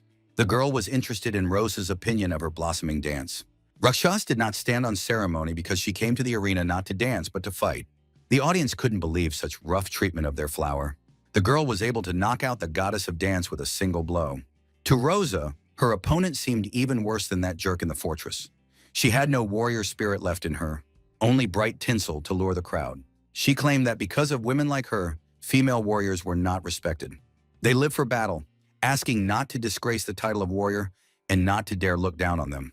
The boy who had recently been in love with the girl was incredibly shocked by Rakshas's rudeness. But he liked this even more than the actual show for the audience. The audience was incredibly concerned about the girl's behavior and took extremely decisive measures. They tore down the old image of the previous goddess and put up a new one. A completely new heroine captured the attention of their audience, shifting it away from Rakshas. The host was amazed by the girl's skill and asked Bublikha to congratulate her on her first place in the rankings.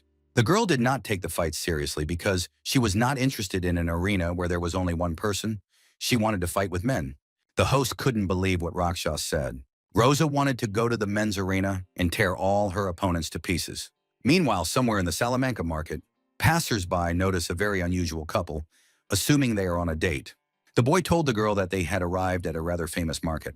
She looked around with sparkling eyes. She wanted some ordinary tasty treats. The young man noticed what the girl wanted, saying that it tasted both sweet and sour at the same time. The girl imagined their fruit, which was the sweetest in the whole city. The boy noticed how much the girl wanted these sweets.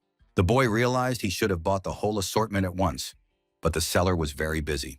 The young man asked the girl to take one of the delicious caramel-coated fruits. The boy hoped that this would be enough for the whole evening, suggesting that they look further to see what else was interesting in these places. The girl, recovering from the shock of what she had seen, asked the man to pay for the fruit immediately. The young people stopped in their tracks, not understanding why there was such a fuss over ordinary sweets. The seller demanded payment in a furious tone, threatening to take revenge on the buyer despite his height. The young man was upset to hear this, realizing how annoying people could be. He immediately used his mind control over the seller to try not to cause a big fuss. Then he ordered her to return to the counter. The girl noticed that all the captains and their deputies had left the city. The young man agreed with her, asking to try to kill a couple of warriors to cheer up the people a little.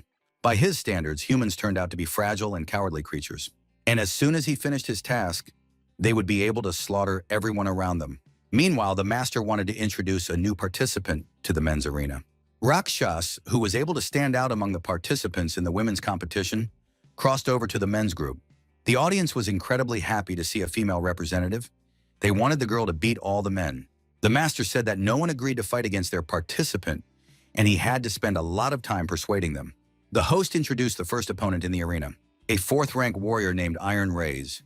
The boy noticed a girl of the same rank as himself, but the owner's core was black. The young man was pleased to meet the girl, although he would not have agreed to fight her if he had not been promised an additional reward. The boy immediately wanted to discuss something. The boy suggested putting on a good show and then ending in a draw, noting that everyone would be satisfied and he would be able to maintain his reputation. The girl looked at the guy with a rather skeptical expression on her face when she heard the agreement. The boy assumed that the girl was deaf, or so it seemed to him. Rakshas had no intention of shaking hands with an idiot like him. Hearing this, the boy spat on the rules and wanted to finish the girl off immediately. Rosa was able to react to the blow and then dodge it. The young man was surprised by the girl's incredible flexibility. However, he wanted to smash her in half at the end of the fight. The host noticed that the girl was unable to dodge the blow. The audience watched the sad scene from the sidelines. They hoped fervently for the girl's well-being. Razor was able to strike with all his might, with the likelihood of killing his opponent. But for some reason, he notices a strange feeling of inadequacy. The girl was able to hide part of her body in the fog by approaching the guy from behind. Her opponent managed to dodge the attack, not understanding how this was possible. One part of Rakshas was on one side of the portal. The other part of his body was in a different place. Rosa was able to understand the obvious things about her opponents. She understood how right her father had been, because true potential could only be revealed in a hopeless situation. People were able to see the ability to control space. The boy found the black core amazing, and it was clearly unfair to ask him to give it away. The girl noticed a feint to the left, then a hook to the right. The leader wanted to try to dodge it to the side. She analyzed the subsequent left punch with all her strength. The boy noticed how the girl seemed to know how he would move next. The boy was furious, not understanding how amazing her strength was, even though they were of the same rank. Rakshas was able to strike the boy straight in the heart. She asked him to be more careful next time. Razor noticed how she paralyzed his left arm, which was a healer's technique, with a single attack. The boy assumed that the girl was going to defeat him in hand-to-hand combat. The master was greatly impressed by the battle when he saw Razor decide to use nano-gloves. The young man wanted to end the fight with Rakshas with one blow, but the girl was smart, grabbing the boy with her hand from space. The spectators noticed Razor's mistake, who lost his balance. The girl remembered what this power was, namely the control of space and the advancement of the future. The master noticed how Rakshas' synchronization had increased dramatically with the portable device. With the detector, the master was convinced of the growth of a powerful force to 42%, which was rapidly increasing. The synchronization helped the girl remember everything that had happened in the fortress. The leader received this power from the mighty demon, who was now sitting inside her. The boy had no idea where the sharp increase in synchronization came from. Then he noticed the looming threat from the girl. She pinned him down, causing him to lose completely. The audience was very surprised at how strong Rakshas turned out to be. The boy was ranked 10th, and he couldn't lose to the girl, considering death to be the best outcome. The young woman noticed how courageous the boy's words were. Rosa wanted to offer her help in this difficult task of getting rid of the shame. At the moment of battle, the girl seemed like a very scary person. The young man asked for forgiveness, saying that from now on he would be called not Iron Razor, but Plush Razor. The master confirmed his opponent's defeat, asking for applause for the superior Rakshas. The audience was incredibly surprised by the girl's strength. The master asked if Rakshas wanted to continue fighting or stop there. The girl asked for the next opponent to be brought forward. The people watching their ideal desire could not help but rejoice at her skillful behavior. That night, the arena blossomed with new colors, filled with a large number of fireworks. Meanwhile, in the training hall with the main character, Musabi noticed that he had already spent half a day training, but to no avail. Breathing exercises were useless. In the past, the guy had no elemental crystals, And this was the first time he had encountered such a scale of mysteries. The guy still lacked the earth element. If all 5 elements were combined in one body, he would be able to recreate powerful techniques. The boy assumed that if the demon's power awaited the power of the elements, it could not be detected by human methods. The hero then had to use his demonic form, coming to an initial irony. He wanted to become stronger so that he would not have to rely on this power, but in the end, he could not achieve anything without it. The young man managed to activate the 5th rank of his own core. The boy began to be surrounded by the element of earth. Then he turned a small demonic throne. Musabi was finally able to take control of all the elements at once. Having obtained the element of earth, he now honored it with his heart. The young man noticed a majestic flow of energy not far from them. The girl couldn't understand what Now was looking at. The boy asked the girl to forget about it, assuming that he had imagined it. He was more interested in whether the girl was ready to put their plan into action. The boy called her Bean, whom he had been watching since she reached the 2nd rank. The boy asked her not to disappoint him, and then after the mission, they would be able to reach the 5th rank. The girl was ready to perform an incredible celebration for the demons. Bean began to use a powerful technique while hovering above the city. People were incredibly shocked by the new participant in the arena, who was nicknamed Rakshas. Many people rushed there to see how talented the girl was with their own eyes. The master was told that, by his standards, the whole city had gathered, and there were no seats left in the halls. The owner was incredibly happy because it meant he had made a huge amount of money.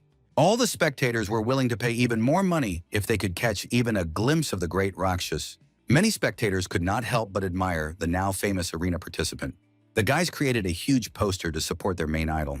The young man did not remember anyone among the female warriors in Salamanca who was so strong. The young man did not even realize that the other guys before him had lost almost completely. It was clear that the black core was too rare. His attack style and ability to cause a lot of problems with space control meant that the young man was always proud of his speed, but it wasn't enough against her. Rakshas seemed to anticipate his actions. The warrior standing in front of the boy must possess something greater than the power of space by his standards. Previously, the young man considered himself quite capable, but the feeling that the girl could easily deal with him was stronger. Rosa noticed the daggers. She used to love using them. She did not stand by and watch, agreeing to fight with them. The girl went on the offensive directly against her opponent. The young man notices how she has significantly reduced the distance with the help of the power of space. The young man asked the girl not to underestimate him. The battle was accompanied by a large number of blows from both sides. The warrior managed to block one of the girl's blows. Then he was able to throw her weapon far away and gain the upper hand. All the boy had to do was choose the right moment to parry and win against the pathetic girl. The young man used the maximum power of his technique. He used the ability of the bee's sting to strike Rose. The girl was able to concentrate on the task at hand, shoving her hands into the space. She was able to reach her opponent's head in an unexpected way. Covering his eyes, she threw the boy into the air until he could see nothing in front of him. The boy's aimed throw flew straight out of the battle zone. The young man noticed that he was blinded for a moment.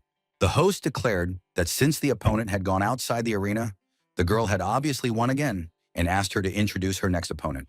The opponent asked to stop, not remembering the rule about flying outside the boundaries, but the master asked him not to worry, as this had always been the case.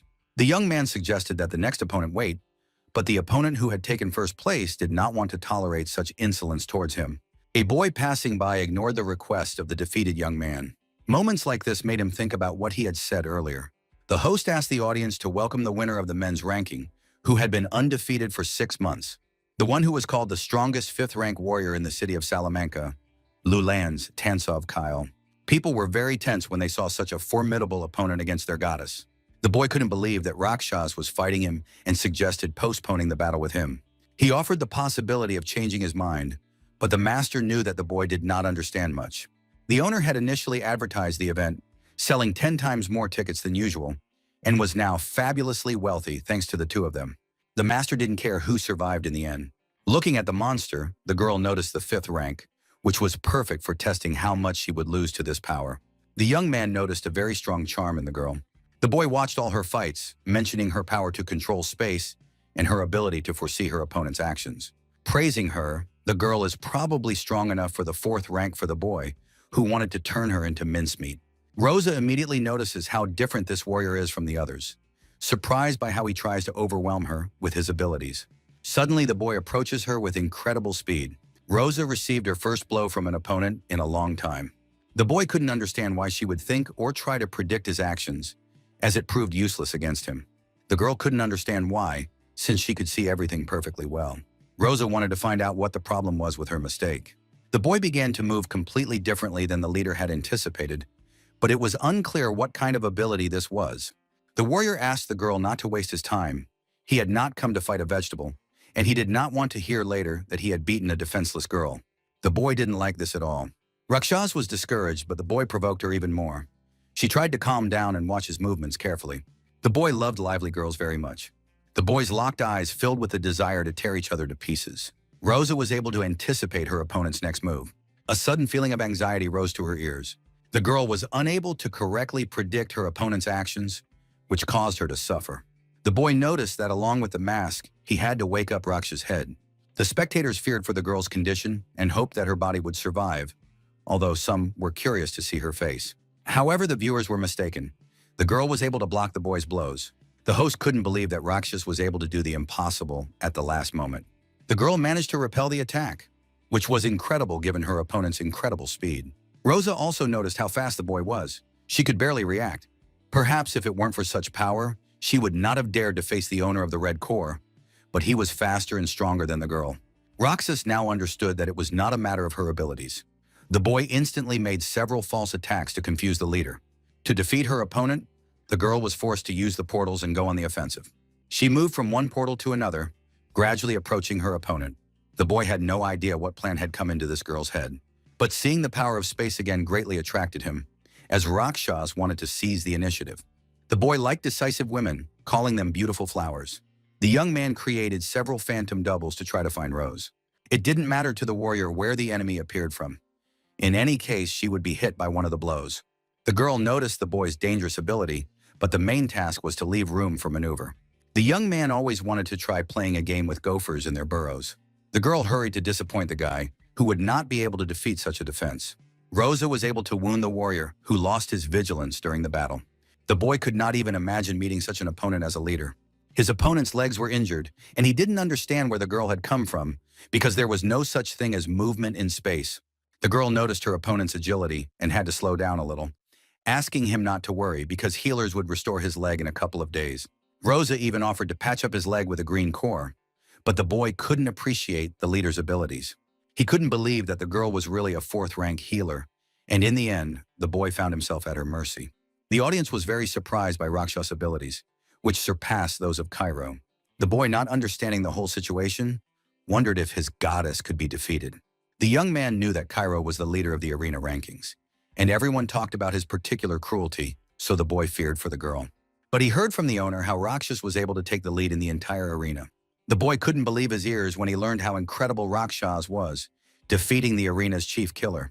The master asked the fool to replace him immediately. The boss wanted to go and display the goods, time is money. The man asked him not to forget to keep the audience interested. The boy was happy that the girl had allowed him to witness her rise. The boy wanted to help his goddess in any way he could.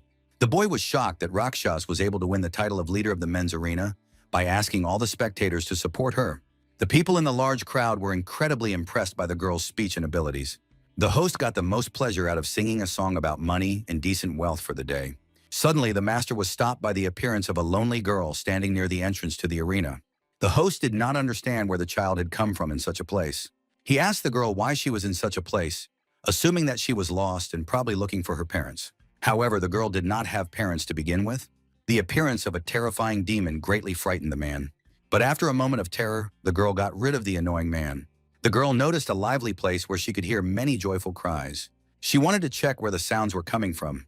The boy saw how today a female warrior officially took first place in the men's arena. The girl was able to prove that warriors were distinguished not by gender, but only by strength. Rose wanted to end this madness as soon as possible.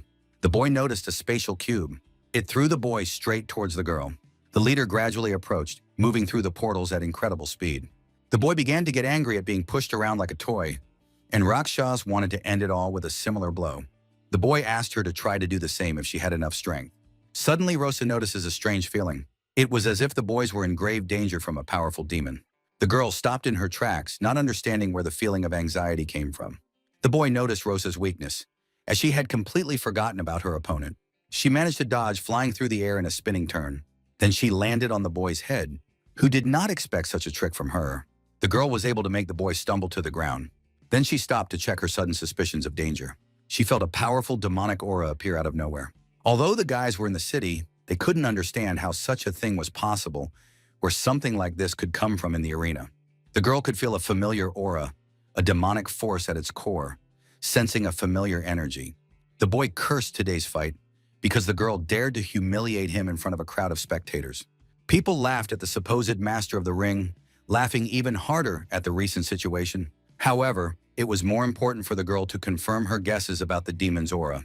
The boy noticed that his sister was looking for something. The spectators did not understand why Rakshas had stopped, so they asked her to continue attacking. The boy couldn't believe how arrogant the girl was, looking down on him. Rosa thought he wouldn't believe her, but she told him about the demon's presence, if only for a moment. She offered him a truce, since he was a warrior after all. The boy couldn't believe what he was hearing, especially about the demon in the arena. He could only laugh because they were in a Class B city, Salamanca, where it was impossible to encounter a demon. Suddenly, the boy was pierced by an arrow charged with demonic energy. The boy couldn't believe where the arrow came from, noticing that the power did not belong to Rakshas. In the next second, the guy was torn to pieces. The demon couldn't believe he had encountered such a weak, fifth-rank warrior in the human world. The girl thought the boy looked kind of frail. The Rose was stunned by what she saw, and the spectators still hadn't reacted to her appearance and Kalo's death. She didn't understand what the host was doing at that moment. However, the host was terrified. The girl screamed at the top of her lungs when she saw the demon in front of her, hoping to get the audience to react. People couldn't hear what the girl was saying because of the large crowd and her quiet voice. The demon looked at the large number of spectators, who looked very appetizing. They noticed the demon's presence and began to gradually leave the place. The demon noticed the unexpected fear that had descended into complete chaos, and she was once again convinced of how pathetic humans were. Rosa did not understand how the demon could turn into a little girl, noticing her strange behavior. The demon had to kill 6 fifth-rank demons, then complete the remaining tasks, and then her master said they would be able to wipe out the entire city. The leader noticed the 400th demon, who had somehow managed to sneak into the city. The child notices the warrior's refined surprise. The demon was very curious to see a female warrior, which was a rare sight. The moment the teacher tells the demon that the speed at which a Class B city reacts to demons reveals her, human warriors will be upon them within a minute. Rosa notices the ability to freely change appearance, realizing she is seeing an unusual demon. The demon realizes that they are in the human arena. The creature wanted to fight the sensational personality just recently. The hero felt a strange presence not far from the body. The young man notices that something strange has been happening in the city since yesterday. He found it strange where 2 such unusual and powerful auras had come from. The boy had perhaps become too sensitive lately. The young man did not attach much importance to his feelings.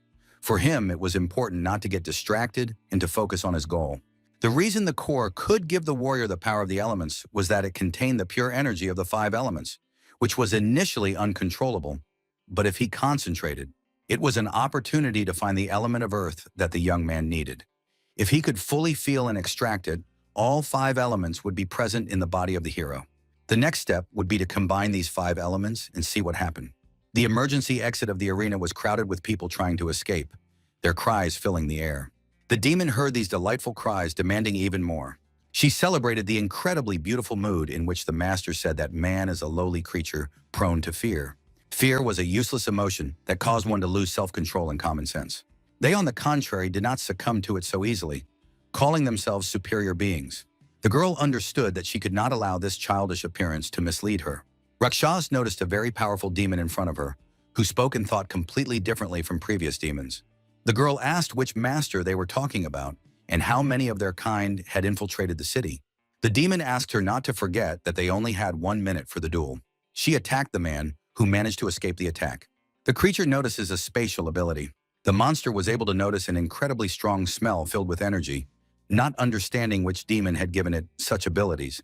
The demon noticed a black core, manipulating space, suggesting the existence of higher demons. Rosa felt the incredible speed of the high-level demon, who immediately guessed that her power had been given to her. But the question was what creature the demon was referring to. The leader wanted to try to extract at least some information, agreeing with the creature that they were on the same side, not understanding why she had made her way into the city. The monster announced an evolutionary quest. Rosa couldn't understand whether the demon had evolved by devouring its peers of the same level or higher, not understanding what the creature was talking about. The demon looked at her with great surprise because the human knew nothing about it. She wanted to explain that low-level demons acted in this way by devouring their own kind. The problem was that demons had more than one way of evolving. The girl couldn't believe what she heard, assuming that the other fighters knew about it. Rose needed to get more information about what kind of creature this was, so she suddenly took the human by the hand. The demon explained that if she was on their side, how could they not know about it? The leader had lied to her. Rose sensed danger and, having relaxed, did not have time to move. The leader attempted to dodge the monster's beam.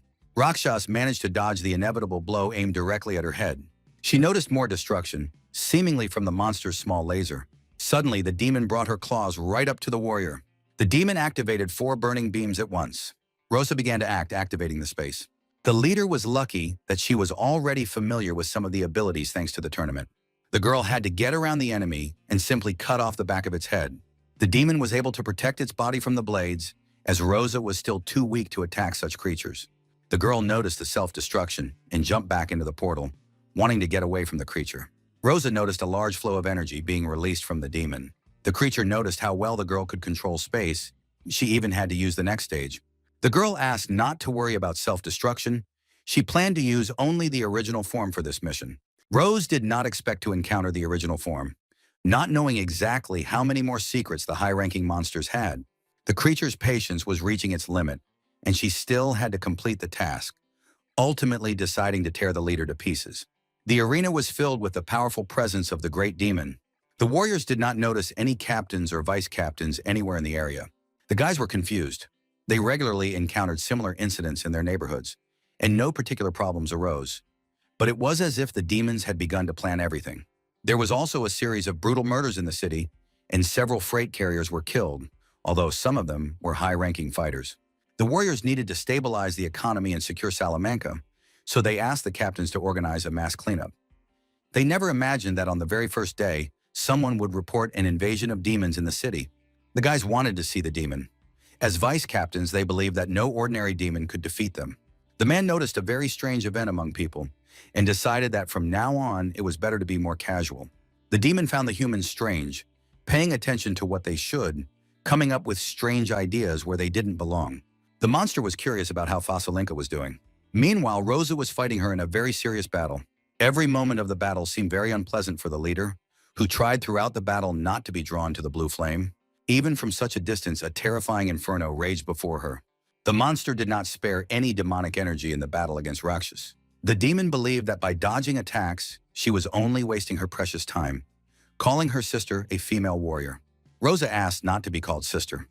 Gradually approaching the demon, she was furious at how this monster had gotten so good at mocking and being an arrogant fool. The leader pushed the demon right into the space, and the creature noticed that Rosa wanted to send her away. The monster considered it useless. With her human abilities, the girl would not be able to send the demon far enough away. However, the creature's assumptions turned out to be false.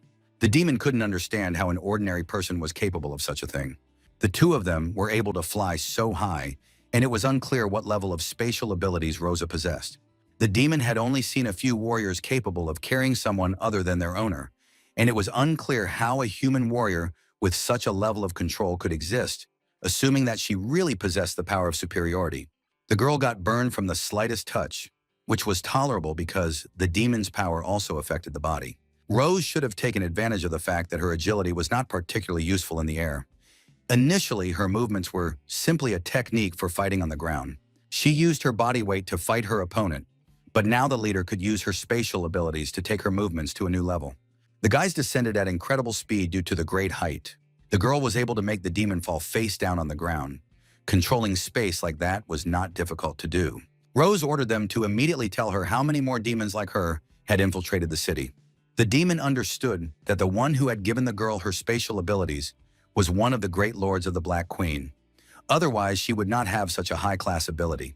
Rose remembered the woman who appeared in her memories, the one who was called the Black Queen, which most likely meant some kind of title. The girl did not understand. Wasn't the highest level for them the 7th? And what level was the Black Queen then? The demon hated the damn humans who used the power of demons, but lived such a slow lives. The creature now understood the words of the master, who was right. Humans were a worthless and disgusting bunch of insects. Rose did not expect to encounter a purple flame from the demon, who was clearly angry. The girl's body seemed to freeze from the mental attack of the purple core. The leader, examining the enemy, could not understand where the demon's fifth horn came from. The demon knew that her master would be angry with her in this state, so she asked, "How dare a human force her to use all her demonic power?" She turned out to be the owner of a two-core demon with horns. This demon was noticed by the defeated warriors. They were incredibly surprised to encounter such a powerful monster, and one of the commanders ordered them not to hesitate. Even if the demon was stronger than usual, the three of them could defeat it.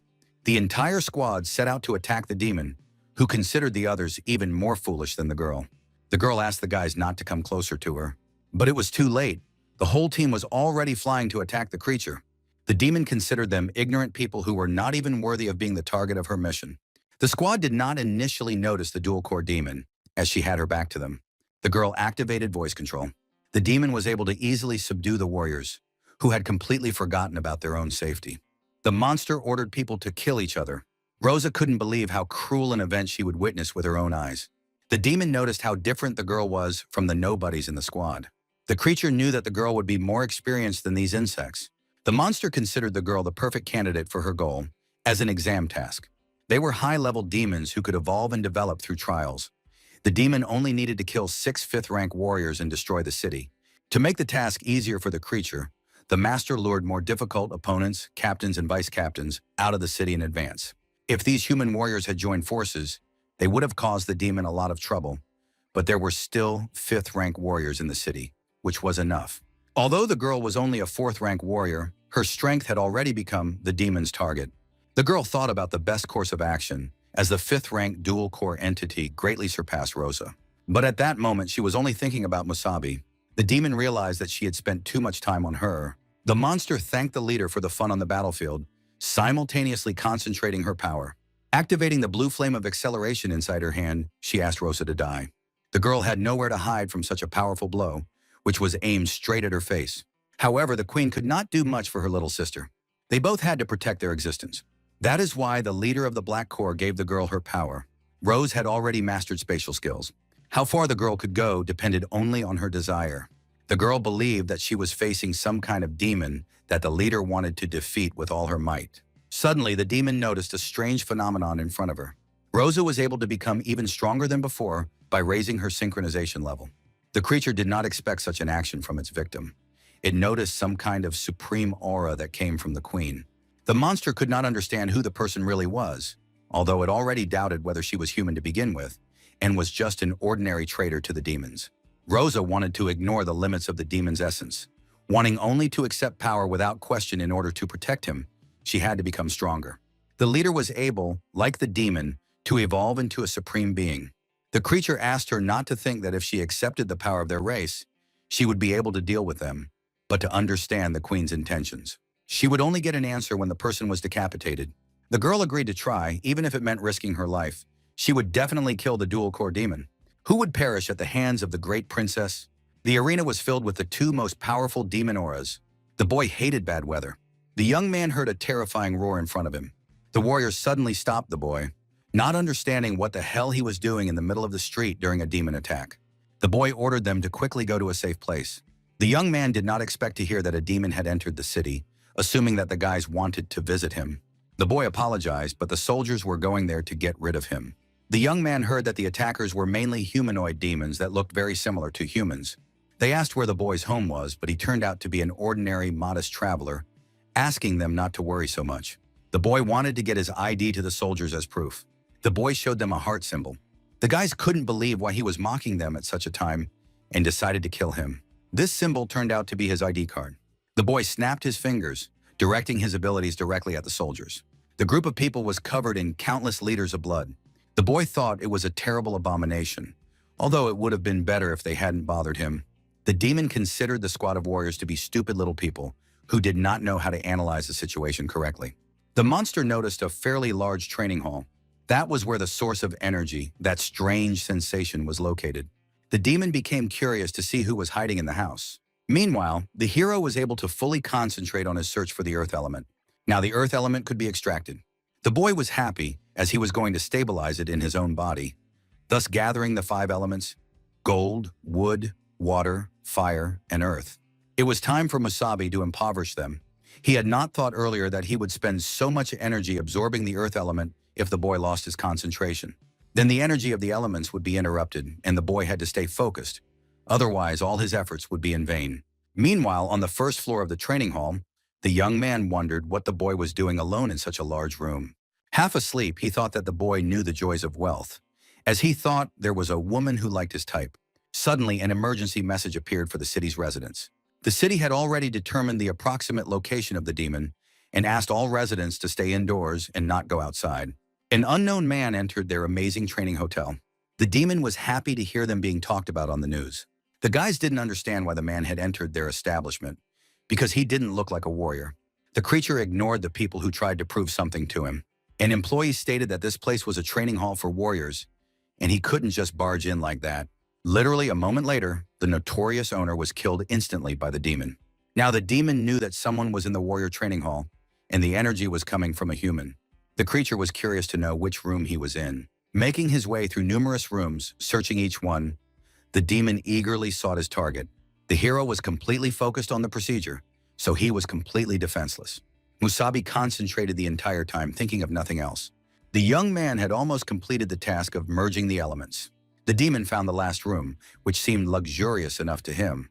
The demon was already impatient to meet the human warrior.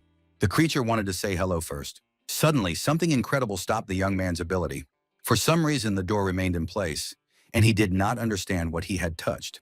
Looking closer, he discovered someone's hand in front of him. Radic did not understand why some creature interfered with his plans every time. The demon did not expect a red high-ranking creature to appear out of nowhere. The monster asked him not to make any noise, because his friend was very focused on the elements.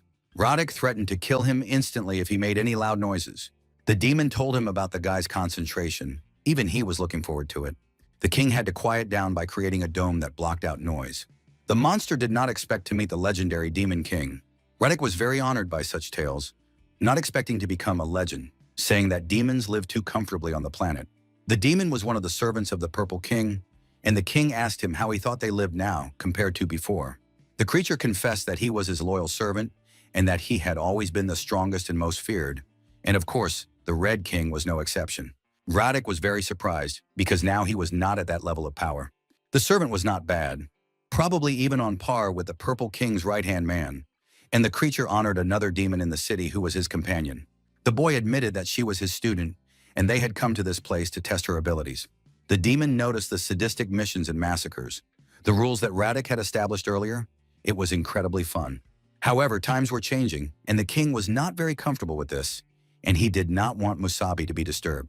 He concentrated intently, quietly making his way to his goal. The demon initially thought that there were only human warriors in this place, and the guy did not understand who exactly His Majesty was talking about. The king revealed that this person was his personal secret. Radic, who was like a purple servant, could not allow him to return and tell the other higher demons. The guy asked His Majesty to stop, because he would never say a word. Radic shouldn't have told all kinds of fairy tales such as loyalty and other nonsense. The demon felt greatly relieved, and what had been said earlier calmed him down considerably. The king could not reveal the secret of his existence and could not allow anyone to know about his personal goals. The demon was convinced of the young man's incredible growth.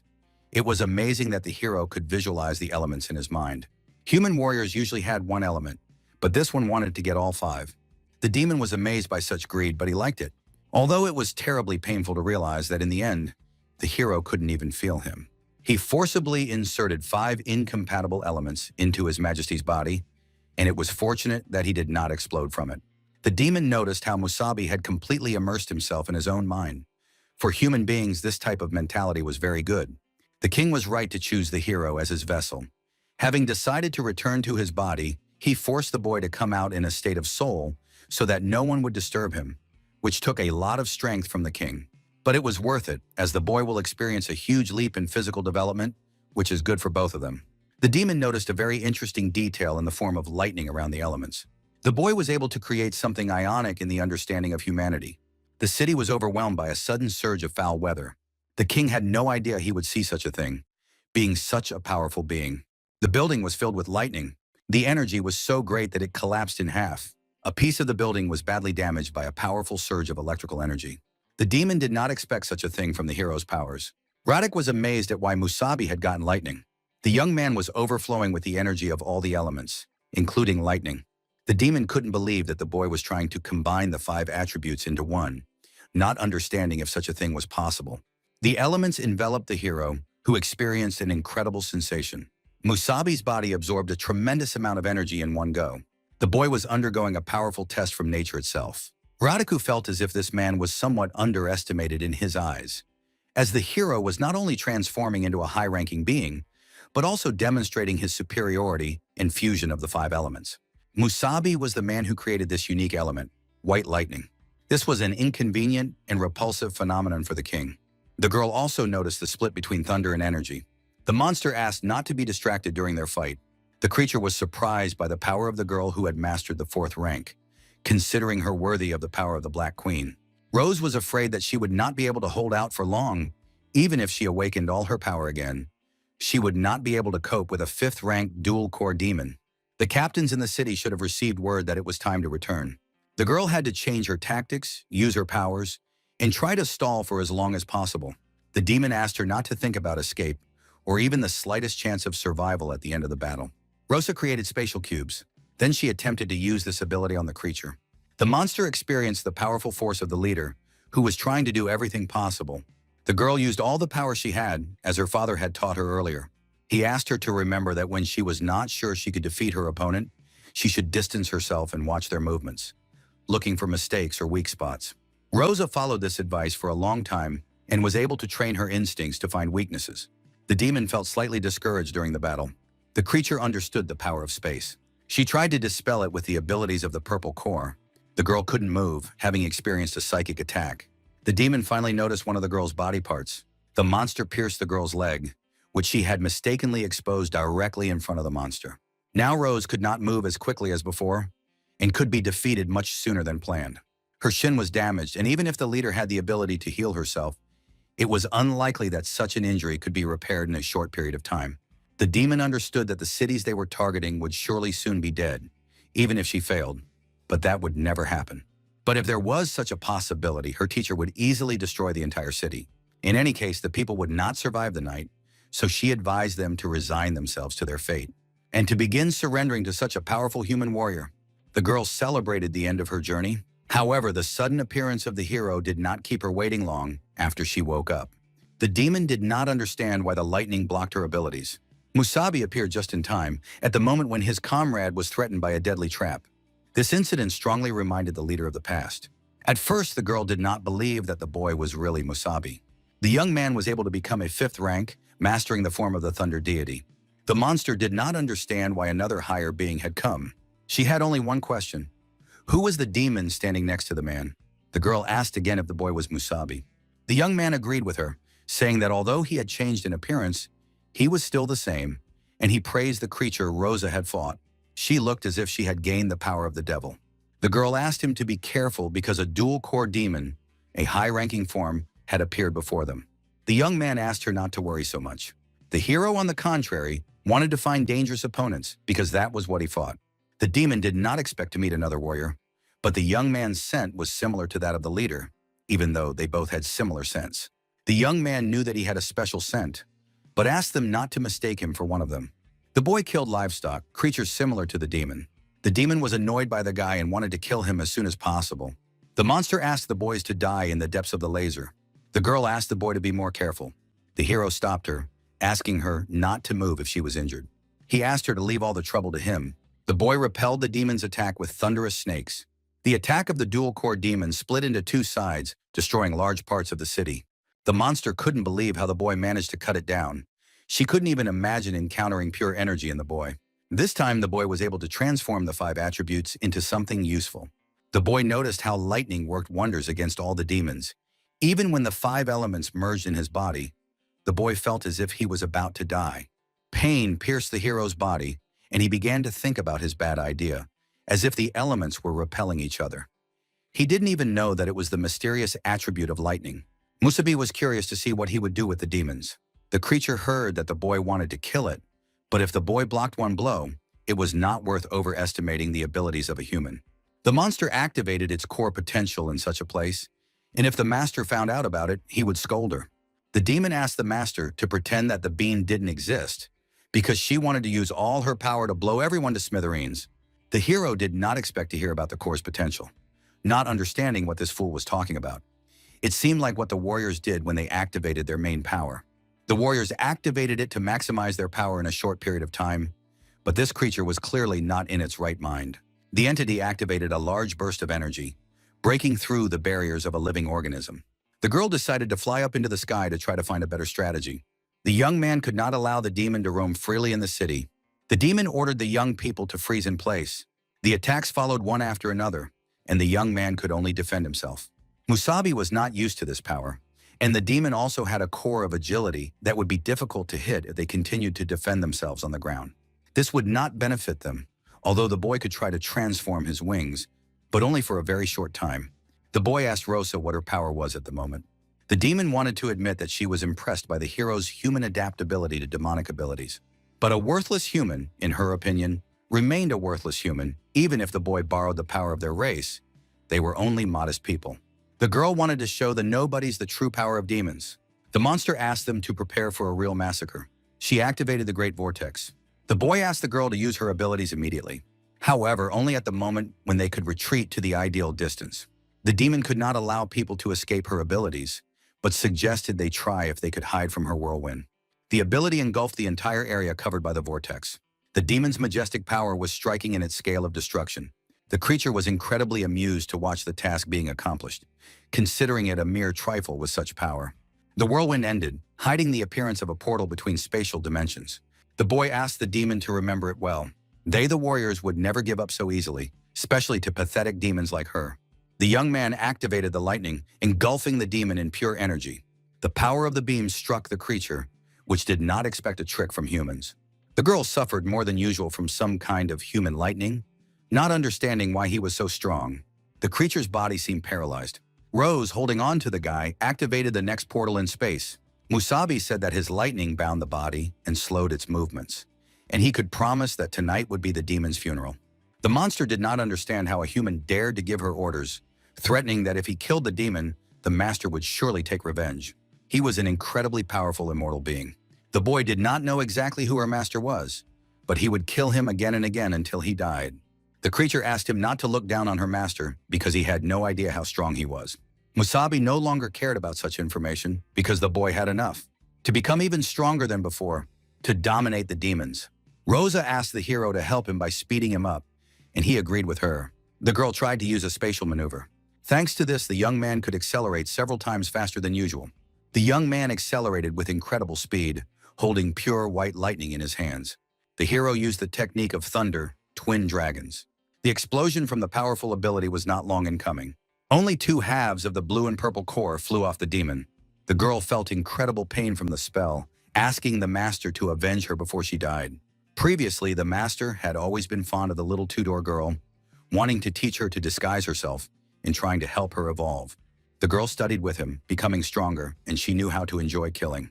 The demon knew the feelings of fear and anger, ordinary instinctive emotions characteristic of lower demons. Once the girl asked what sadness was. The master knew that she was unfamiliar with sadness, and he wanted her to never experience it. However, the girl let the master down.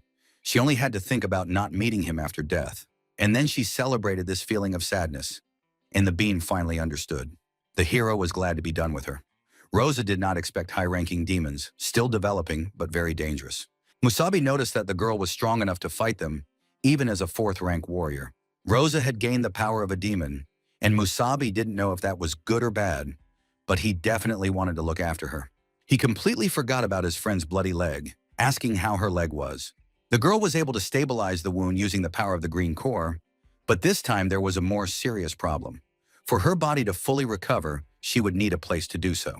The sudden surge of energy greatly surprised the boys, and the boy recognized the aura of a warrior, and a very strong one at that. The girl also knew such sense. The captain-ranked warriors who had left the city on a mission were already returning. The attack was carried out by the demon they had killed, and her master had planned everything, deceiving everyone in order to lure dangerous opponents out of the city. The girl suggested that it would be a good idea to tell the captains about the demon, reminding everyone that demons were not as simple as many thought they were. Rosa knew that among them were powerful beings, perhaps even above the 7 apostles, and there were those whom humans had yet to discover. Musabi was surprised at how much the girl knew, as humanity's knowledge of demons was still limited to the 7 apostles, and their hierarchy was not entirely clear.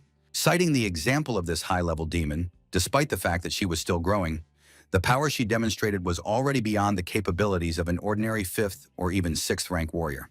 The hero became curious about what the girl thought, whether it was worth staying where they were with their appearance. The boy warned that Rosa had only just received the devil's power and would not be able to use it freely. The girl had to understand that the boy was superior to an ordinary warrior because of this demonic power. The boy noticed the similarity between them, and he was curious about her opinion. Would people or ordinary warriors accept them as humans when they saw them like this? The young man suggested that Rosa leave this place immediately. The boy asked her to hold on tight to him. He wanted to take her to a healer, and then they could set off on their journey. Meanwhile, in the training room, the purple servant was able to paint himself after a while. Fortunately for him, he had the ability to resurrect himself after a while. The demon was convinced that the Red King's skills were too terrifying, and he had to immediately inform the Purple King about this. The creature needed to complete the evolutionary quest quickly in order to return with the bean. But when he tried to sense its aura, he suddenly noticed that it had faded. The defeated warriors asked the other captains to go in search of clues. The girl turned to the senior captain, and they were able to find fragments of the cores. Experts assumed that it belonged to a 5th-rank demon, but all the energy had been depleted. The captain was shocked, as this was equivalent to death, and he asked to give it to the analytical group to see what they could extract from it. To give it to the analytical group, wanting to see what could be extracted from it. The commander found the attack strange, as if it had been planned and many high-ranking fighters had been killed. The arena, which had become a battlefield and still emanated an incredible demonic aura, gave off the feeling of an extraordinary 5th-rank creature. The commander wondered what kind of person had defeated the demon, or how it had died. A creature possessing such energy. For some reason, it seemed to him that there was another monster here. The girl suggested that if there were several demonic auras near them, perhaps they had had some kind of deadly duel. The captain understood the girl's idea. The captain couldn't verify this, as the demons were supposedly restraining themselves so as not to harm the city. In his opinion, it seemed absurd that demons would do such a thing. The researcher understood that every time an accident happened, it revealed its true nature in all its glory, but it seemed that the captain had recently formed a favorable opinion of it. The young man was thinking about a promotion when suddenly someone took control of his mind and asked him to come closer. The researcher froze in place, unable to move on his own. Then, turning his body, he slowly walked toward the stranger. The demon was very interested in learning more about what had happened. The creature asked the researcher to immediately tell him what had happened in the arena. The man informed the demon that the city had been destroyed, but he did not know who had done it, nor did he know anything else. The monster realized that his loyal subordinate, Lena, was dead. He suspected the Red King, but dismissed the idea because the city would have disappeared, so there was no point in revealing his identity unnecessarily. The demon inquired about the contents of the box, and the controller stated that it contained fragments of the demon's core. The creature asked to open the box for him and confirm the presence of the bean's core fragments. The monster wanted to make sure which devil had recently killed her in the arena using a skill. Reading the soul manipulates the energy of consciousness to invade the core and see the last thing its owner saw. The more intact the core, the more scenes and information they can see. The demon notices a man and a woman, or rather, human warriors.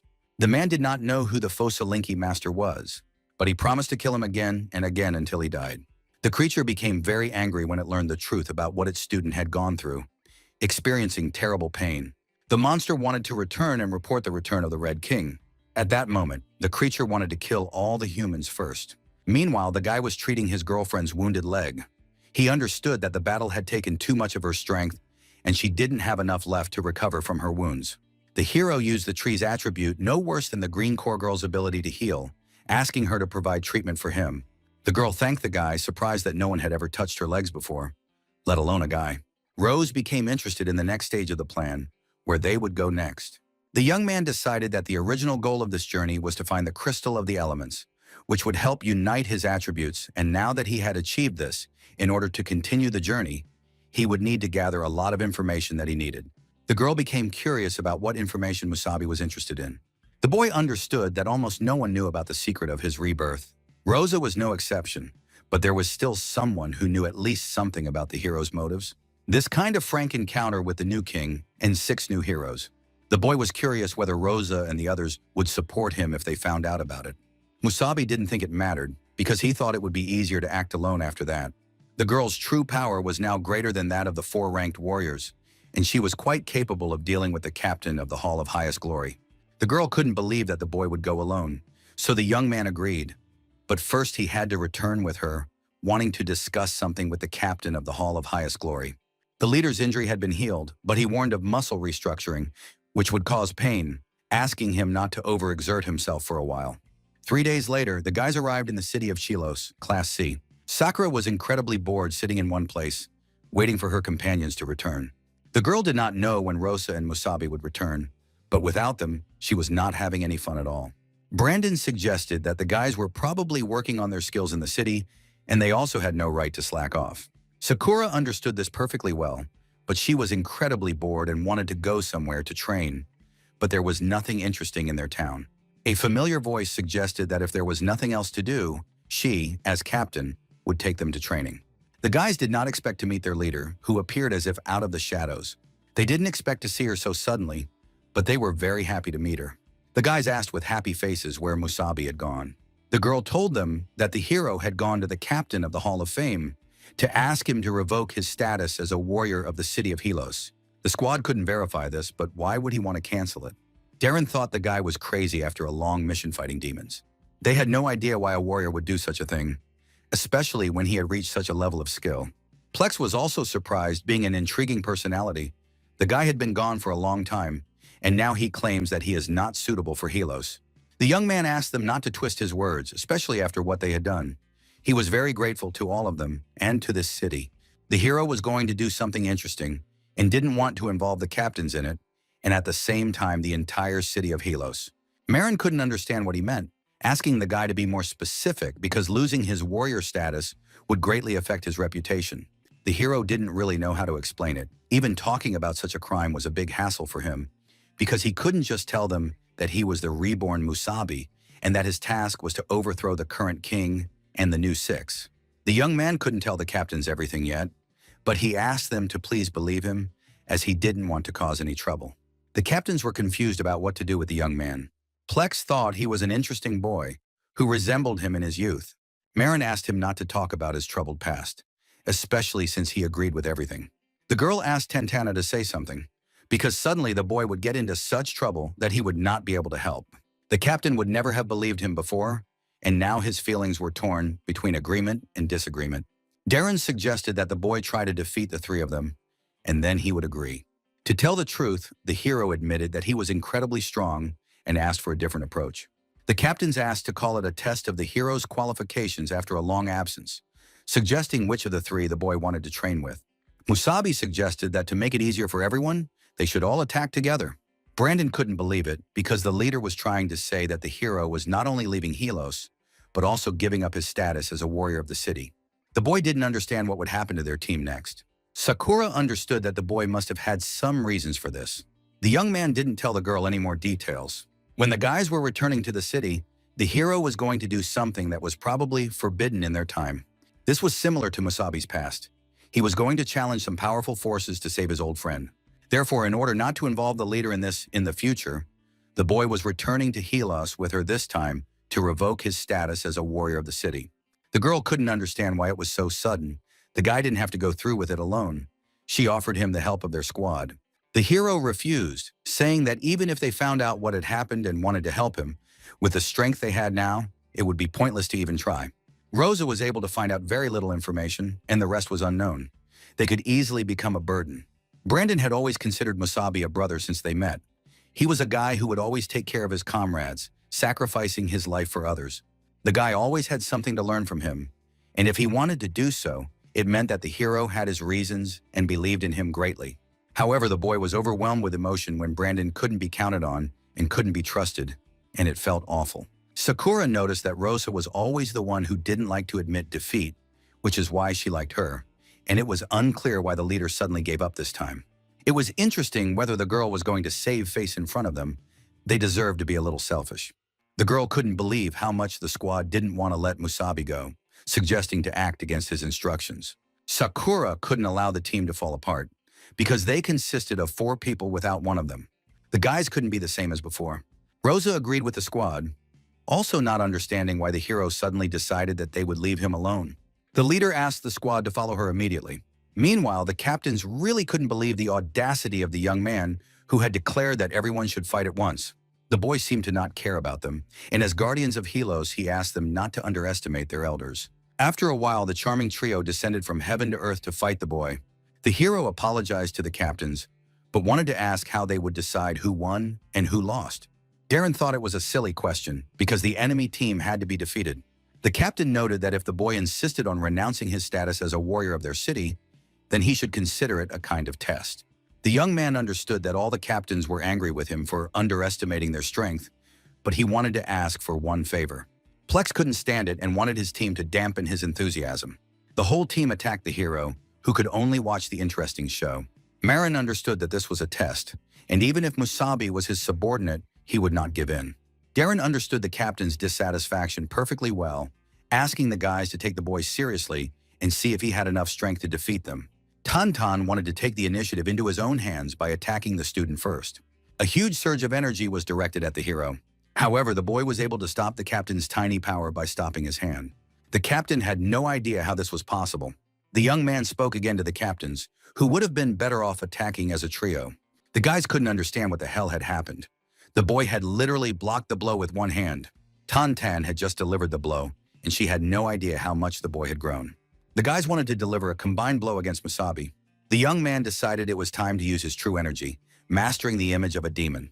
The boy knocked back all the captains with his newly acquired attribute of pure white lightning. Then he instantly used the tree, trying to save the captains from such a powerful blow.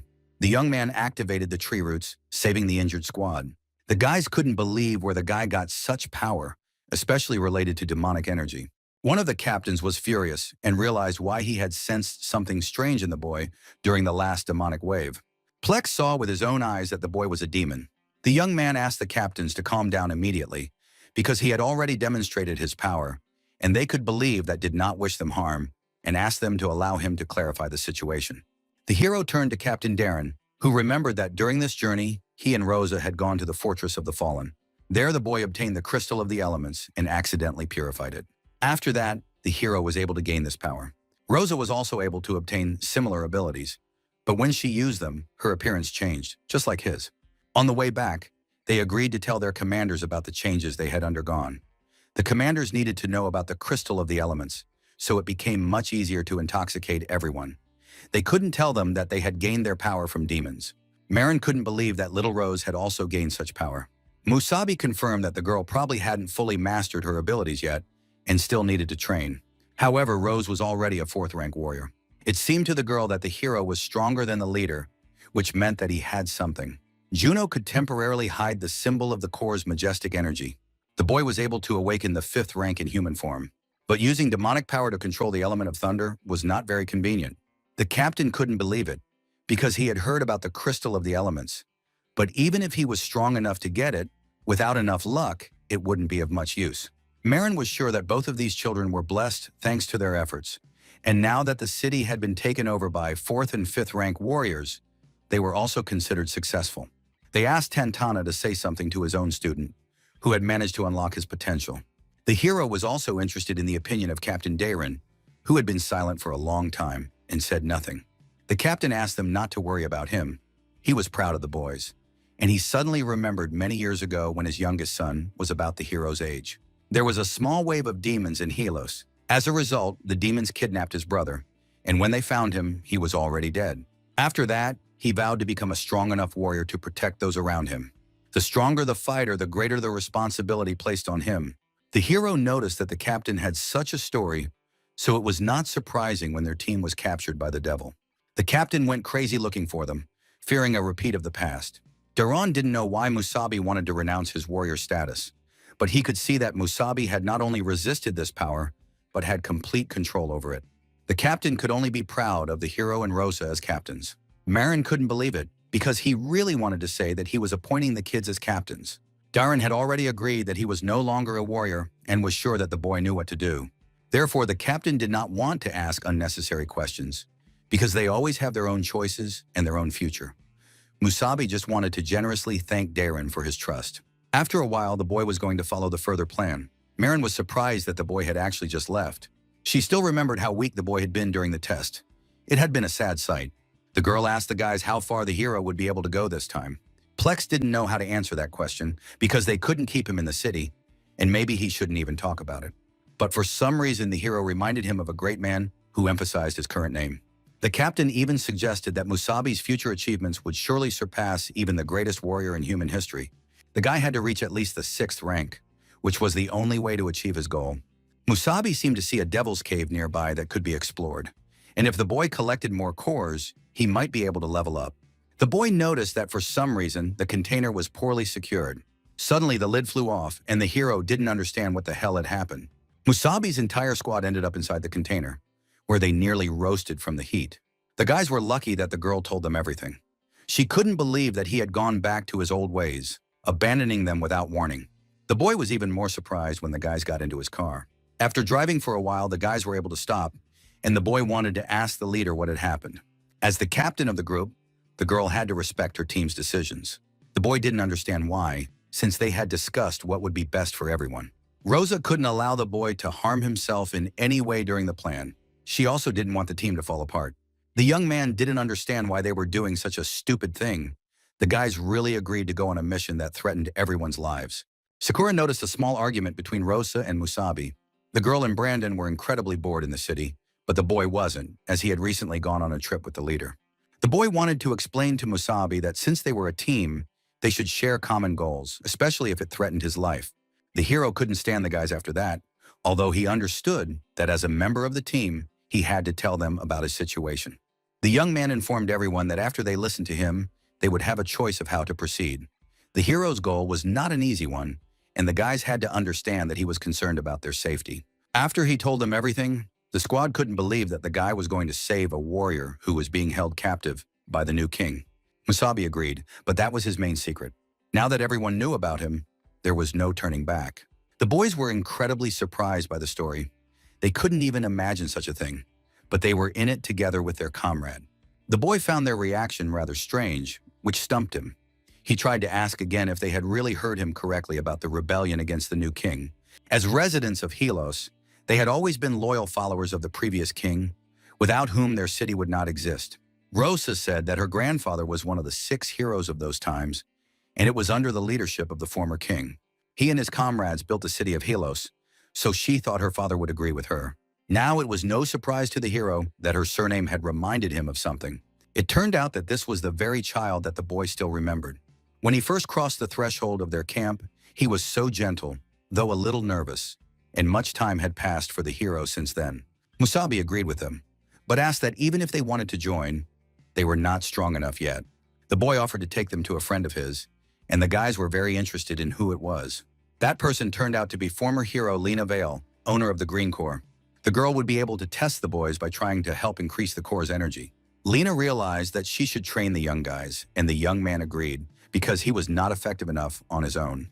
The young man wanted to take so many photos of Lena Vale. The guys did not know how Musabi met the godlike person. However, it was not up to the girl to decide how much they could improve in a short period of time. That was in the hands of the hero. The girl was ready to take these guys on, seeing their extraordinary potential. The young man was afraid that they couldn't do without it. After all, this was a new generation squad. Lena understood how, as before, Musabi gathered more and more people around him, although he could have simply abandoned them. She was convinced that the guy could realize his idea by developing elements of thunder, and it seemed that the guy's body was not only as strong as before, which did not disappoint her.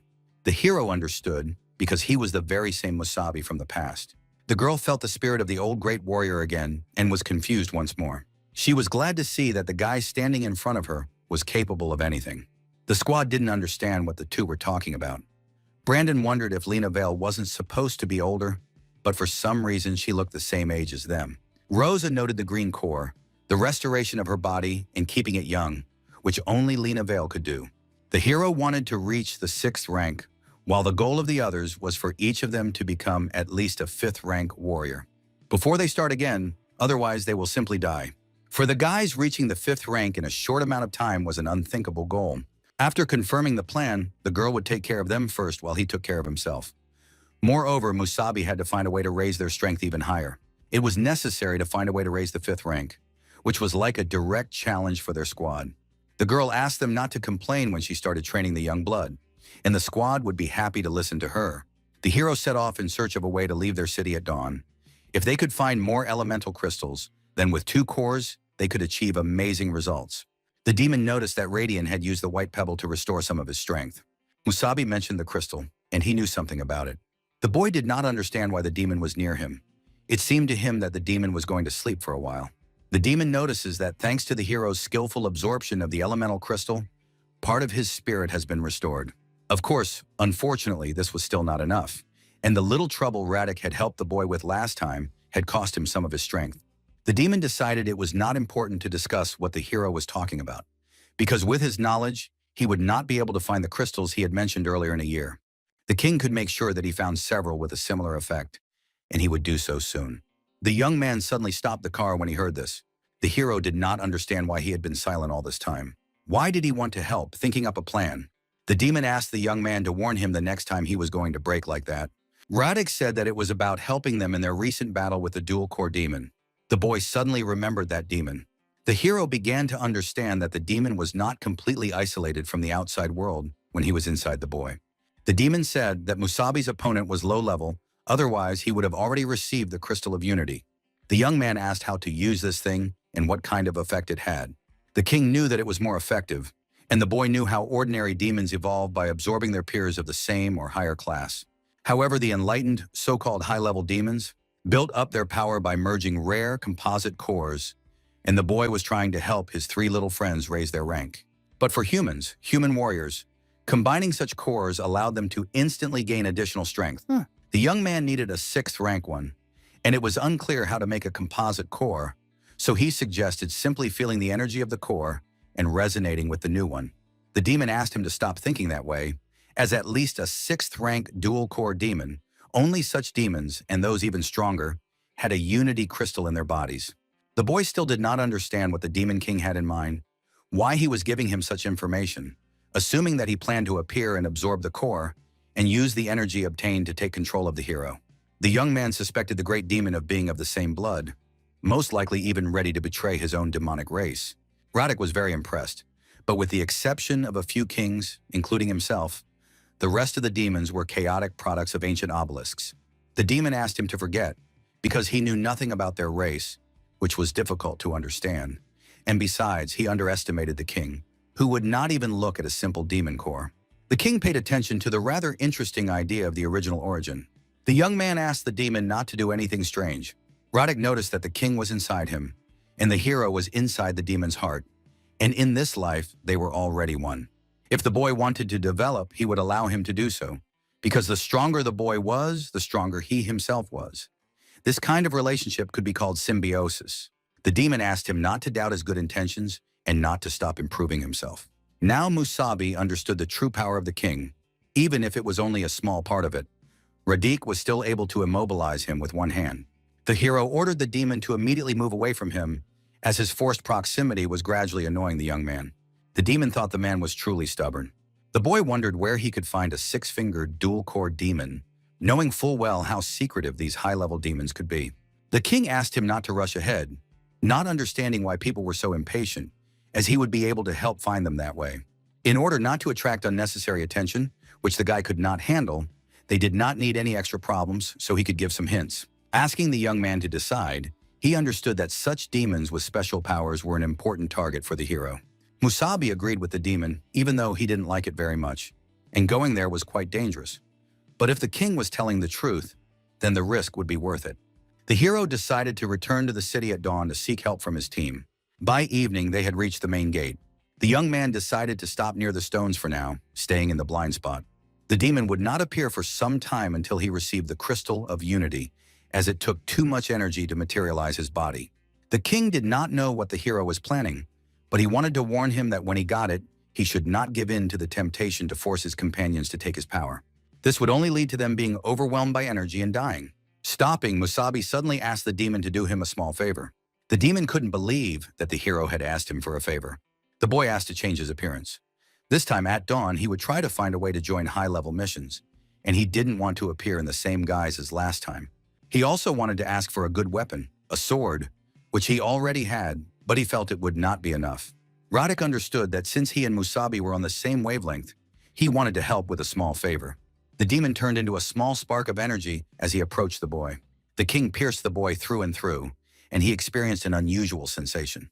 The boy's hair began to thicken, and his body shape slowly changed. The boy celebrated the very powerful changes. The demon also decided to lend the boy one of his own swords. It was called the Red King's Tide. The young man thanked the monster. The hero was now ready to go, even to battle at dawn. The boy headed west toward the training ground, which invited outside warriors to sign up and join them. To assist in the mop-up operation, a minimum rank of 4th was required, and in case of success, a huge reward awaited them. The boys were asked to keep their distance from each other, and mostly a wide variety of people signed up for the mission. But when it came to fighting demons, the more people, the better. The captain welcomed all the people who decided to take part in the mop-up operation. He immediately thanked everyone for their help. The person responsible for carrying out the operation was Captain Ray the Fierce Witcher. All the guys knew that if such a person was personally involved in operations, it meant that something serious had happened. The captain wanted to explain that this week, their reconnaissance team had disappeared in the forest 3 kilometers north of them, and none of the 6 team members had returned. The leader of the reconnaissance group was a 5th-rank warrior with a blue core, his longtime comrade and a good fighter, and the rest of the team were outstanding 4th-rank fighters, and in all these years, nothing had ever happened to them. However, judging by the last message from the reconnaissance group, they most likely encountered a powerful demon. At the very least, 5th rank could not be ruled out, nor could the possibility of 2 core individuals. Perhaps there was an even stronger option, which was a higher-ranked demon, but in any case, there was a threat to transport around the Aurora. Since they couldn't leave the city without their main forces, this time they would need help from outside fighters. The hero understood that in this case, they might encounter an even higher-ranked demon. The young man hoped that the Red King had said that in order to obtain the Crystal of Unity, he would need a dual-core demon of the 6th rank or higher. The captain pointed out that as warriors, the boys must always be ready for self-sacrifice.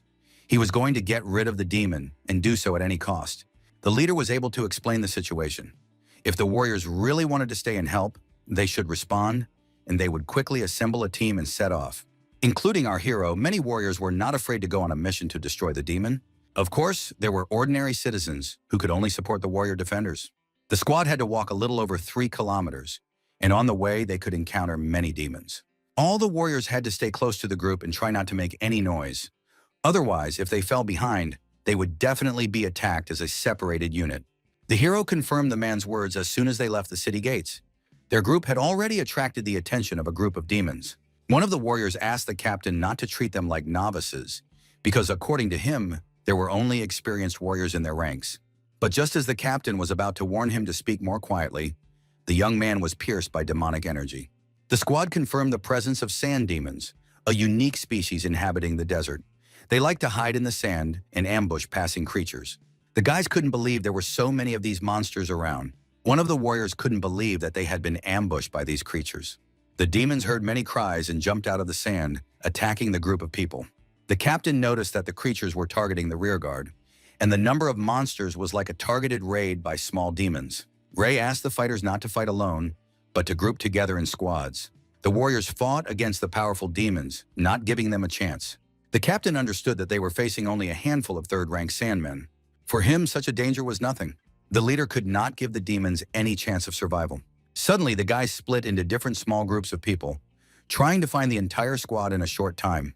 One of the warriors was attacked by several demons at once, which he could not cope with. However, the hero would not tolerate their presence, and he destroyed all the creatures nearby with bright flames. The warrior was shocked by where the guy got such power. Musabi was able to destroy a crowd of demons in a matter of moments without breaking a sweat. The hero asked the boy to return to the group immediately and not to relax. The boy didn't understand. He really wanted to stay, even though the squad was moving further and further away. But there were an incredible number of creatures. Another warrior asked him not to think about his actions and to return to the group quickly. The young man could not allow himself to deal with a bunch of restless demons who had conceived such an outrage. Besides, it would be easier for the hero if he remained alone. Meanwhile, another person was already in great danger fighting a demon. A sudden blow from the side saved the warrior's life.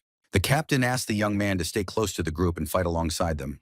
Ray was an excellent warrior who wanted to reduce the number of casualties with all his might. After a while, the team was able to regroup. They suddenly noticed 2 more fighters who had managed to return. Ray was happy that the guys were the furthest away, so he asked if there were any other survivors. The young man agreed, because there was another eccentric warrior who had managed to save himself, but was then left completely alone. The commander did not understand why this warrior had not retreated with them, wondering if he really just wanted to die. The boy understood that if he stayed there, he would have to face a cloud of sand demons. Of course, he tried to persuade him to go with them when they retreated, but he remembers saying something and leaving. Rhea was surprised at what that reckless fighter could have said. The boy thought he heard something about it being easier to destroy the creatures alone. The boy standing nearby thought he was just another chatterbox who would be lucky if his corpse remained untouched. The captain was afraid to imagine fighting such a large number of enemies. If the hero had not stayed behind to distract the remaining demons, their team would not have recovered so quickly. The fighter understood that, alive or dead, he remained their comrade, so he asked to go check on him, telling the warriors to prepare to fight the demons. The captain asked the whole squad to be on alert, and his partner noticed how close they were. The sand demons, however, were quickly losing ground because they were divided. They saw some kind of demon, and Ray asked everyone to get ready. The young man was able to hide the demon's appearance, also removing the blades stained with the creature's blood. The commander had no idea who the boy was, who seemed to be unharmed against the crowd of demons. The boy noticed that this guy was the only warrior left. The boy did not understand why the team was doing this, although he thought they were going to leave, and he was just about to catch up with them. The commander sensed something very dangerous in this guy's aura, assuming it was because of the blood of those creatures. The boy did not understand how he had managed to survive, because he himself had seen how the hero was left completely alone, not understanding where the remaining demons had gone. Musabi warned that all the remaining demons were dead. The commander couldn't understand how the boy had managed to deal with so many demons on his own, not even imagining what level he was at. The hero said he was 5th rank, but hid his mastery of lightning with potential power. The young man was much stronger than a typical 5th or 6th rank warrior and could even fight a 7th rank. The captain did not think that he was a 5th rank warrior, but even with his 6th rank, it would have been difficult for Ray to deal with a crowd of sand demons, just like the hero. Juno admitted that he was a good runner and tried not to get in the way, and he killed them one by one, so the others' doubts about him were completely understandable. The commander was pleased to hear about such training, and now he understood how the young man was able to defeat all the creatures, even deciding to praise him for such combat talent. Ray was glad to meet the young foreign warrior, thanks to whom the group had enough time to recover. They began to return to their original plan, and the guys were able to get to the place where the reconnaissance group had disappeared. However, the captain found it strange, because earlier there had been 2 entrances marked on the map. But for some reason, there were now 3 passages into the Forest of Corruption. The boy understood that they would not have enough time to explore another entrance, because the Forest of Corruption was not that small, and they could not split up either. The number of people in the group was originally calculated for 2 entrances, so he suggested splitting into 2 sub-teams, thus maintaining sufficient combat power, but leaving the 3rd passage unguarded. Ray understood that it would be safest not to deviate from the original plan if the reconnaissance group ended up in the 3rd direction. Suddenly, the hero asked not to think too much about going alone. The captain couldn't believe his ears, but the boy really was going to explore the entrance alone. Musabi's determined gaze showed his confidence in his actions. The warriors sensed a strong demonic energy in the middle of the passage. Hearing a strange sound, the fighter asked the captain to leave immediately, as there was almost no time for discussion. The hero immediately asked if the leader knew the size of this forest. The young man asked why the boy was asking such a question. The captain did not know the exact size, because obtaining this information was one of the tasks of the scouts. According to their current estimates, it would take a group of 10 people to scout the entire area without stopping. Then after 3 to 4 hours, the hero realized that with the current number of people, there would not be enough for 3 entrances. The boy suggested searching one of them on his own, then he would be able to manage it before sunset, and if he failed, it would not affect the progress of the others. The guys thought the boy was just showing off, but the captain's servant honored the hero's words and agreed to follow his plan. The rest of the guys had serious doubts about Musabi's abilities, considering him to be just a show-off in front of the commander. At one point, the boy watched the heated exchanges between fighters from different cities. The commander asked everyone to shut up, telling them to fight each other after the operation, but now they were on the same team and had to follow orders. Suddenly, silence fell among the warriors, and no one wanted to interrupt each other anymore. Ray understood that the guys were foreigners after all, and it didn't matter if they found the reconnaissance group and returned as soon as possible. The longer they stood there, the more problems they would have. The commander agreed with the hero, asking him to remember that if he went alone, no one would help him in case of danger. Musabi understood this. wanting only to scout the situation and nothing more. The guys considered the guy a cocky jerk who had already managed to stand out, but still wanted to show off his abilities. The boy was heading into the depths of hell, which lay within the forest. The hero did not rush to run as fast as possible, but slowly and carefully explored the area. The demons carrying away their lone victim could not help but pass him by. The boy could easily cut down such low-grade creatures, which confused the difference in strength between the hero. Musabi easily killed one of the annoying creatures that had pounced on him. The boy felt that the rest of the journey would clearly be more interesting. Bright demon cores lit up in front of the boy, wanting to try to feast on the hero. The young man knew that in a forest of this size, they surely moved in packs and could not resist the charm of a lone traveler. But the reason he remained alone was so that he could use all his power for experiments. The hero ordered all the demons to run as fast as they could, because he would kill them until the strongest one appeared. It turned out that even during the day, the forest covered large areas of land, creating the appearance of night, and it was also an eerily quiet place. The subordinate asked to look around. They could not afford to be careless, because as long as their team stayed together, the demons would not attack, and everything would be fine with them. Some fighters believed that the hero was already dead, while others assumed that if he was still alive, then the demons were surely still hunting him. Suddenly, the guys noticed a man. Looking more closely, they recognized the uniform of their scout. For the warriors, finding the scout was excellent news because their team had found them. The young man wanted to run up to the victim to let him know he was safe.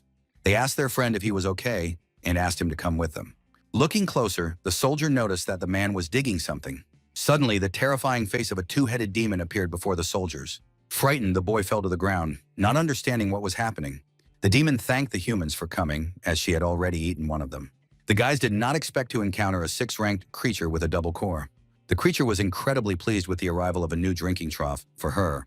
The demon possessed a blue and purple dual core, a 6-ranked demon.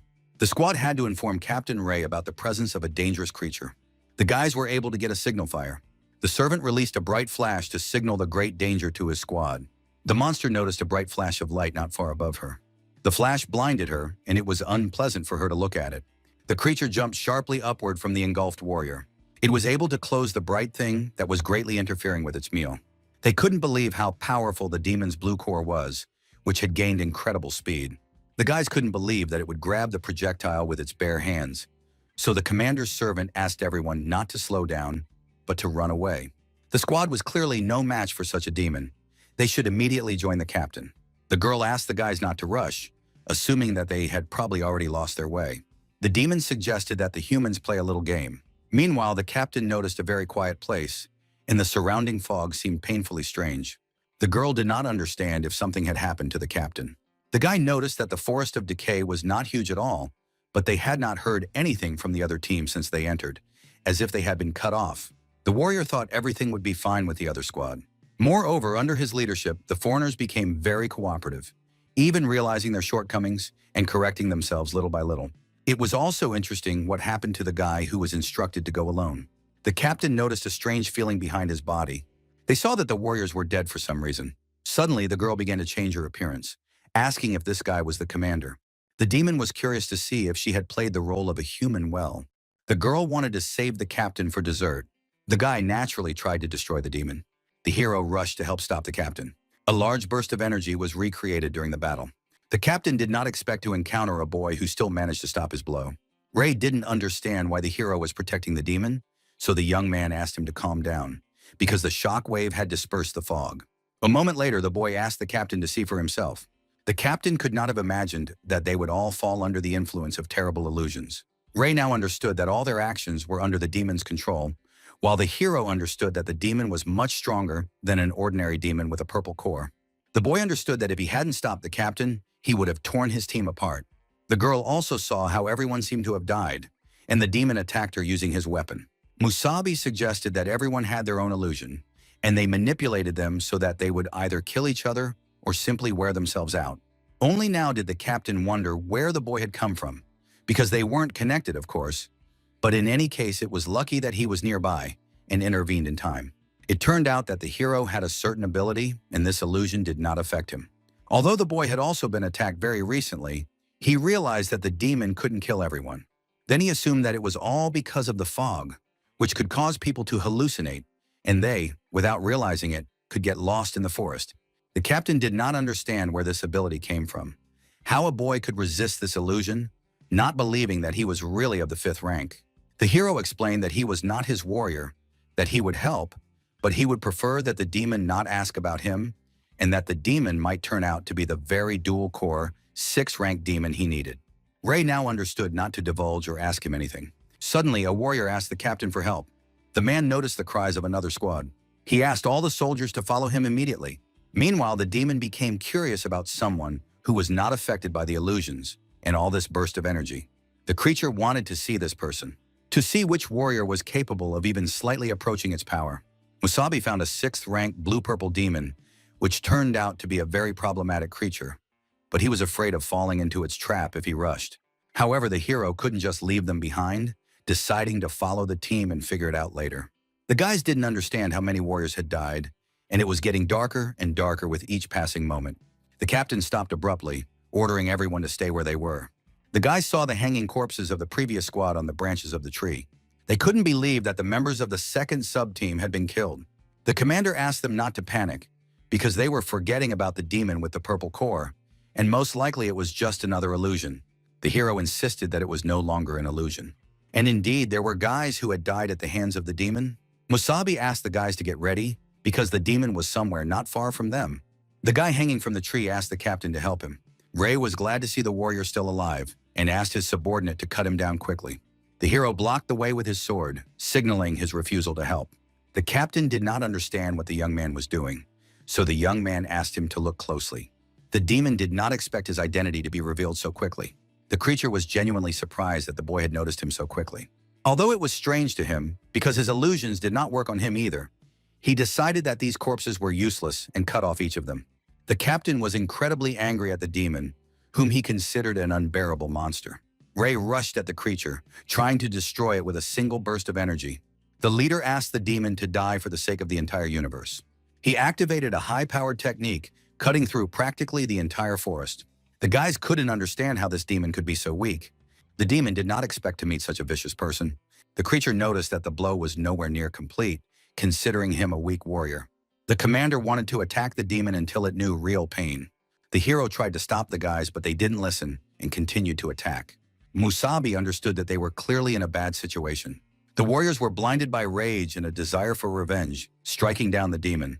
The monster suggested that everyone play an interesting game. The captain tried to destroy the demon by cutting it in half. However, the demon released poisonous smoke that spread to the warriors. The guys asked to find the demon, but some of them couldn't see anything because of the thick smoke. The guys noticed the hero, who stood still and did nothing, thinking about a plan. But in the stream of illusion, the warriors saw not Musabi, but the demon, who was a dangerous enemy. The demon stood right in front of the guys who thought it was right to kill him. All the warriors were under the influence of the illusion of fog, and the hero understood that it all came down to this. He was immune to demonic influence. The warriors, however, had been consumed by the illusion from the very beginning. A similar creature had made them think that Musabi was a demon or an enemy, but it just watched from above and enjoyed the spectacle from the sidelines. The hero thought about what to do in the situation of being attacked. The captain asked the demon to die, but the boy found it entertaining to fight Captain Ray. The boy never thought he would have to fight him again. The demon noticed a very serious energy coming from the hero. The creature mocked the wonderful and no less excellent show, assuming that the squad had probably not killed each other for a long time. The boy could not allow the demon to treat them like monkeys. The hero wanted to test the true power of his lightning. It would be wonderful news for the boy if he could find a way to control this power without the demon's appearance. The young man applied this lightning power directly to the blade. The warriors noticed how the boy was preparing to attack. They wanted to kill him and avenge their comrades. Musabi asked the captain to rest for a moment and used a powerful spell against the group of warriors. The demon couldn't believe what he saw. The boy used a powerful lightning spell, controlling not just powerful demonic energy. The creature couldn't understand where the feeling came from that made his heart beat faster. The hero was right. By controlling this power, it was possible to neutralize the demon's abilities, including the illusions of the purple core. The boy noticed that the monster was still in the sky. The creature did not understand if he had dealt with his friends. So what further actions should the demon expect from the boy? The boy activated the Thunderbolt technique, ordering the monster to come down immediately. The creature did not expect the young man to put these lightning bolts into his voice. The hero managed to destroy the flying shell of the demon, which had already gotten him to sit in one place. The monster considered the young man quite good for dispelling his illusion. However, it asked the man to die immediately. The young man asked not to confuse their origins at this point in the battle. Musabi repelled the dual-core demon with his sword. The monster managed to block the blow, but for some reason, the advantage was on the human side. The hero notices a dual-core, 6th-ranked demon, which he needed for his higher purpose for humanity. The creature noticed that he not only possessed a strange element of lightning, but also, upon seeing him, felt not the slightest fear. On the contrary, he was very excited, as if the hero was a demon and the monster was just prey. The boy asked him not to move and to end this disgrace. The demon managed to escape the incredible speed of the boy's lightning. The monster asked the man to pay attention to him. Musabi was able to repel the attack from the annoying demon who used illusions. And perhaps even more, he managed to create copies that were similar to illusions. The boy had to deal with one first. The boy should have quickly determined the location of the real demon. After confirming the combination of illusions and dexterous movements, only one real body could be divided. The boy activated his lightning gaze. The hero had to carefully follow their movements. Then after a moment, Musabi was able to identify the real demon. The monster suffered an incredible defeat against a human. The creature understood that lightning was very dangerous for it, and its techniques proved useless against the hero. The monster noticed that the man had disappeared somewhere for a moment. The young man asked him not to struggle and to finally accept his fate. Musabi asked the demon to immediately give him the Crystal of Unity. Meanwhile, the girl noticed the hero's great energy while in the city. She realizes that only Musabi has possessed such pure, white lightning so far. The girl was badly beaten during training. Sakura was able to land right next to Rosa. She did not understand why the leader seemed sad. It turned out that the girl was honoring Musabi. Sakura couldn't believe how this was possible. She also noticed that something strange was happening with the lightning. Brandon wondered where the guys were looking so intently. Sakura said they were looking at Musabi. The two of them didn't really understand where exactly, but Rose said she was honoring the guy. The teacher didn't understand what the three of them were doing during training. Lena understood that the training was probably hard, but they had to train so as not to let Musabi down. So she promised that if they didn't get stronger before the hero returned, they would be a real burden to him. The boy said that while he was busy, he asked Lena to train the guys. They would have to become stronger, otherwise it would be very difficult for them. The hero asked as seriously as he had in his previous life. The girl promised Musabi she would do everything he asked, but she only wanted him to return safe and sound. Lena asked the boys to return to training, only this time they would have to hold out for a full 10 seconds against her. The young man wanted to destroy the dual-core demon as quickly as possible. The creature considered the guy a complete freak, because only she could appear behind the backs of others. The hero refused to listen to the annoying demon, who should have died at his hands long ago. The boy did not understand how one could try to outrun lightning, considering it a dull-witted, 6th-ranked demon. For some reason, the creature felt an ominous feeling again. Now he was completely unsure whether the boy was even human. The boy's blade pierced the demon's body completely, and the boy announced the end of the cursed monster's existence. The creature understood that he was so powerful because of the strange lightning, but he could use half of its core power. The demon asked the boy to die with him, because even if he was so strong in attack, it didn't mean he was the same in defense. The hero kicked the monster far away into the sky. The boy noticed the demon's desire to destroy, and he only wanted to help him do it with lightning. Musabi strongly energized the demon's cores, which could not withstand such energy from the lightning. The creature did not understand who the boy was, a human or a demon. The young man heard this question again from another monster who did not understand the difference in their powers. The boy turned out to be an ordinary warrior who wanted to take revenge on all demons. The creature suddenly recreated a large explosion of lightning energy. 2 cores were able to break free from the demon's shell. The young man was able to take possession of these long-awaited attributes. The boy saw what the Crystal of Unity actually looked like. Meanwhile, the injured warriors were broken in the forest. The commander woke up, not understanding what had happened. Looking around, he noticed that the others were also unconscious. The hero was very happy to see that at least the captain had regained consciousness. Ray noticed it was nighttime, so he asked where the dual-core demon was. The hero asked him not to worry because he had already killed it and cleared the area of all demons. The commander, in shock, couldn't even think. The young man asked the leader to drink some water first. The captain couldn't believe that the young man had really defeated the dual-core monster all by himself. The hero could say that he and the other team members had done everything possible, but the captain did not understand where the young man got such strength. Musabi was able to defeat the demon only thanks to this power, which was capable of stopping it, and the most important thing was that they survived. The young man would check to see if there were any other demons nearby, But it was the middle of the night, and the captain and the other warriors needed to rest a little. Ray looked around. He noticed that the guys weren't going to wake up anytime soon. Now he knew that it was difficult to defend against this demon's illusions, and even he, without realizing it, had succumbed. The hero explained that dual-core demons were considered the best in a way.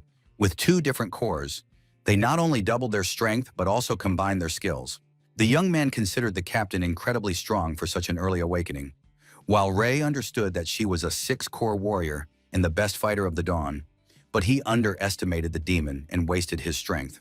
He promised that as the person in charge of the operation and as the captain, he would not pursue the one who saved him. However, as a warrior, he could not accept this, as he was very curious about being a 6-core warrior. And the hero, a foreign warrior who single-handedly defeated a 6-ranked dual-core demon, the captain wanted to challenge him to a duel to see who was stronger. The young man believed that there was no particular need for this, as he was confident in the captain, who was no fool. Moreover, it was a unique situation. The lack of information about this demon meant that they were unable to cope. The warrior asked the young man not to be distracted, considering his personal curiosity, and politely asked him to fight him. The hero saw the captain as a warlike and aggressive person, and the young man understood that if a warrior did not have these 2 qualities, how could he become stronger? The young man agreed to fight since everything around them was quiet.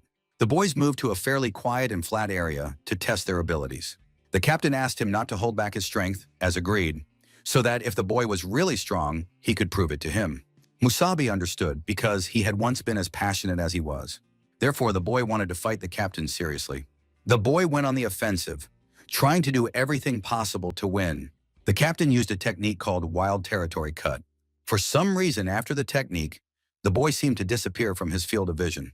The hero asked not to be distracted and noticed small details during the fight. Ray knew that it was impossible to dodge during flight. However, when he tried to attack, the boy was able to easily repel the captain's attack. Then he was able to stand directly on his opponent's blade, thereby frightening him. The boy used the maximum permissible strike during the fight. The young man was able to immobilize the captain, who lost the fight without any problems. It didn't matter to the hero how many times the commander attacked, because he would always find a gap in any blow and immobilize him. The young man was interested in whether the leader wanted to repeat the duel. Now Ray could see with his own eyes the absolute superiority, the power of which could not be measured. The boy was able to demonstrate it.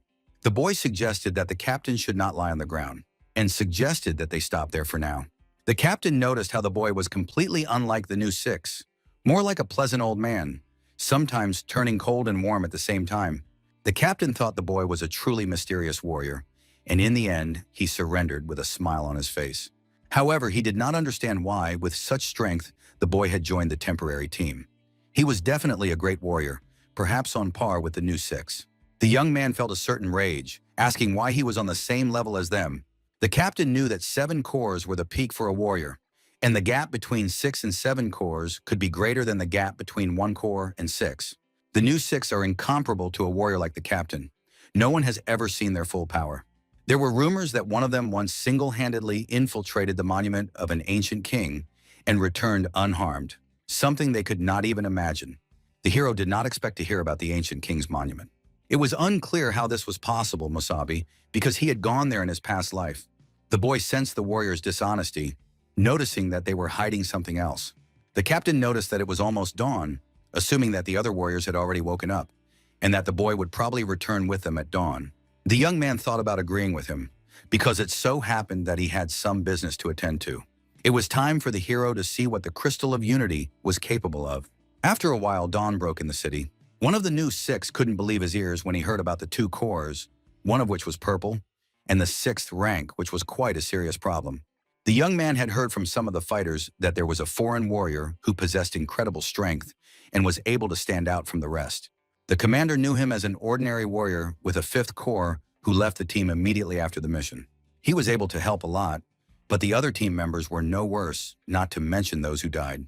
The warrior was the chief strategist of Dawn, Price, who had mastered 7 cores, a warrior with a yellow core. The man thought that this was a powerful foreign warrior, and if he was right, then he needed to meet him and find a way to recruit the 5th core warrior. The chief decided that since nothing special had happened, he should go and recover his strength, and he could find out the rest of the details in the report. Many employees heard how they lost a lot of people after this operation, but in the end, they were able to get rid of the 6 core two-core demon in the city. The captain was able to do everything the hero asked him to do.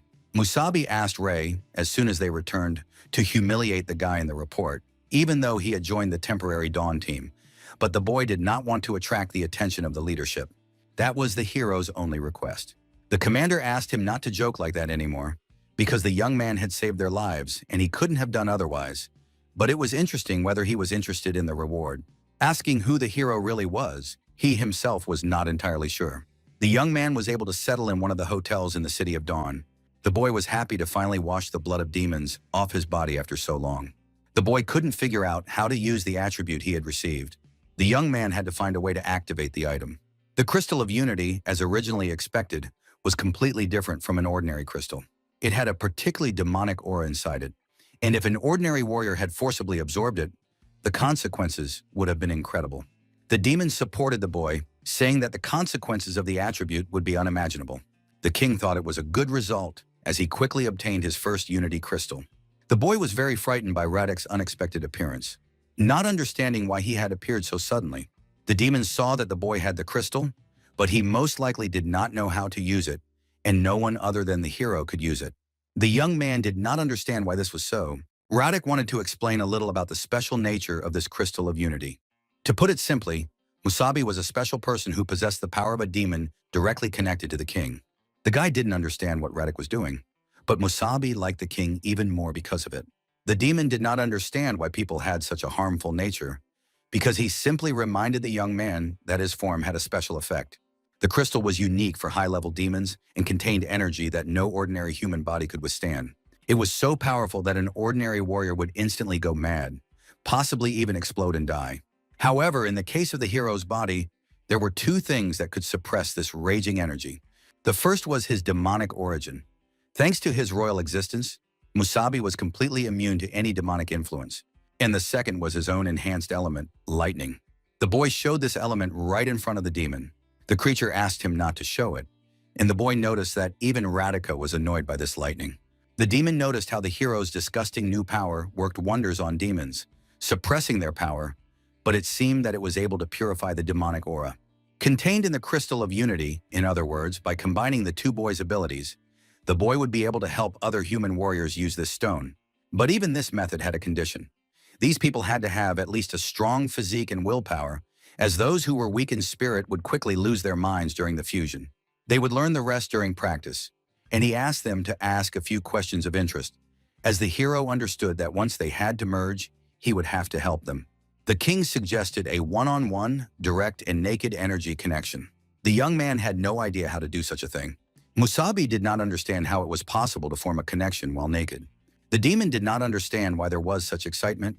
It seemed quite normal to him to honor each other as much as possible, because a connection is a combination of energy and feelings, through which a person could direct their energy into another person's body. The hero thought it was a bad idea. For example, everything was fine with Brandon, but there were issues with girls.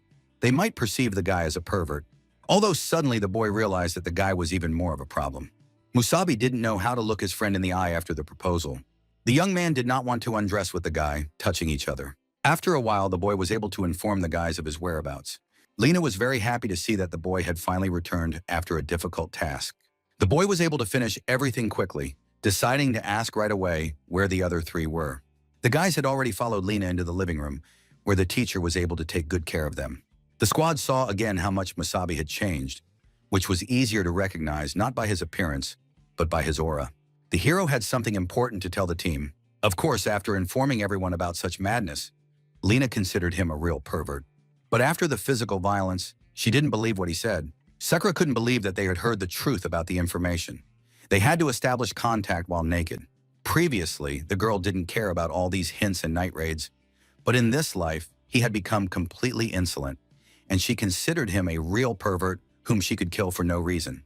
The guy asked her to calm down because he really had no other choice.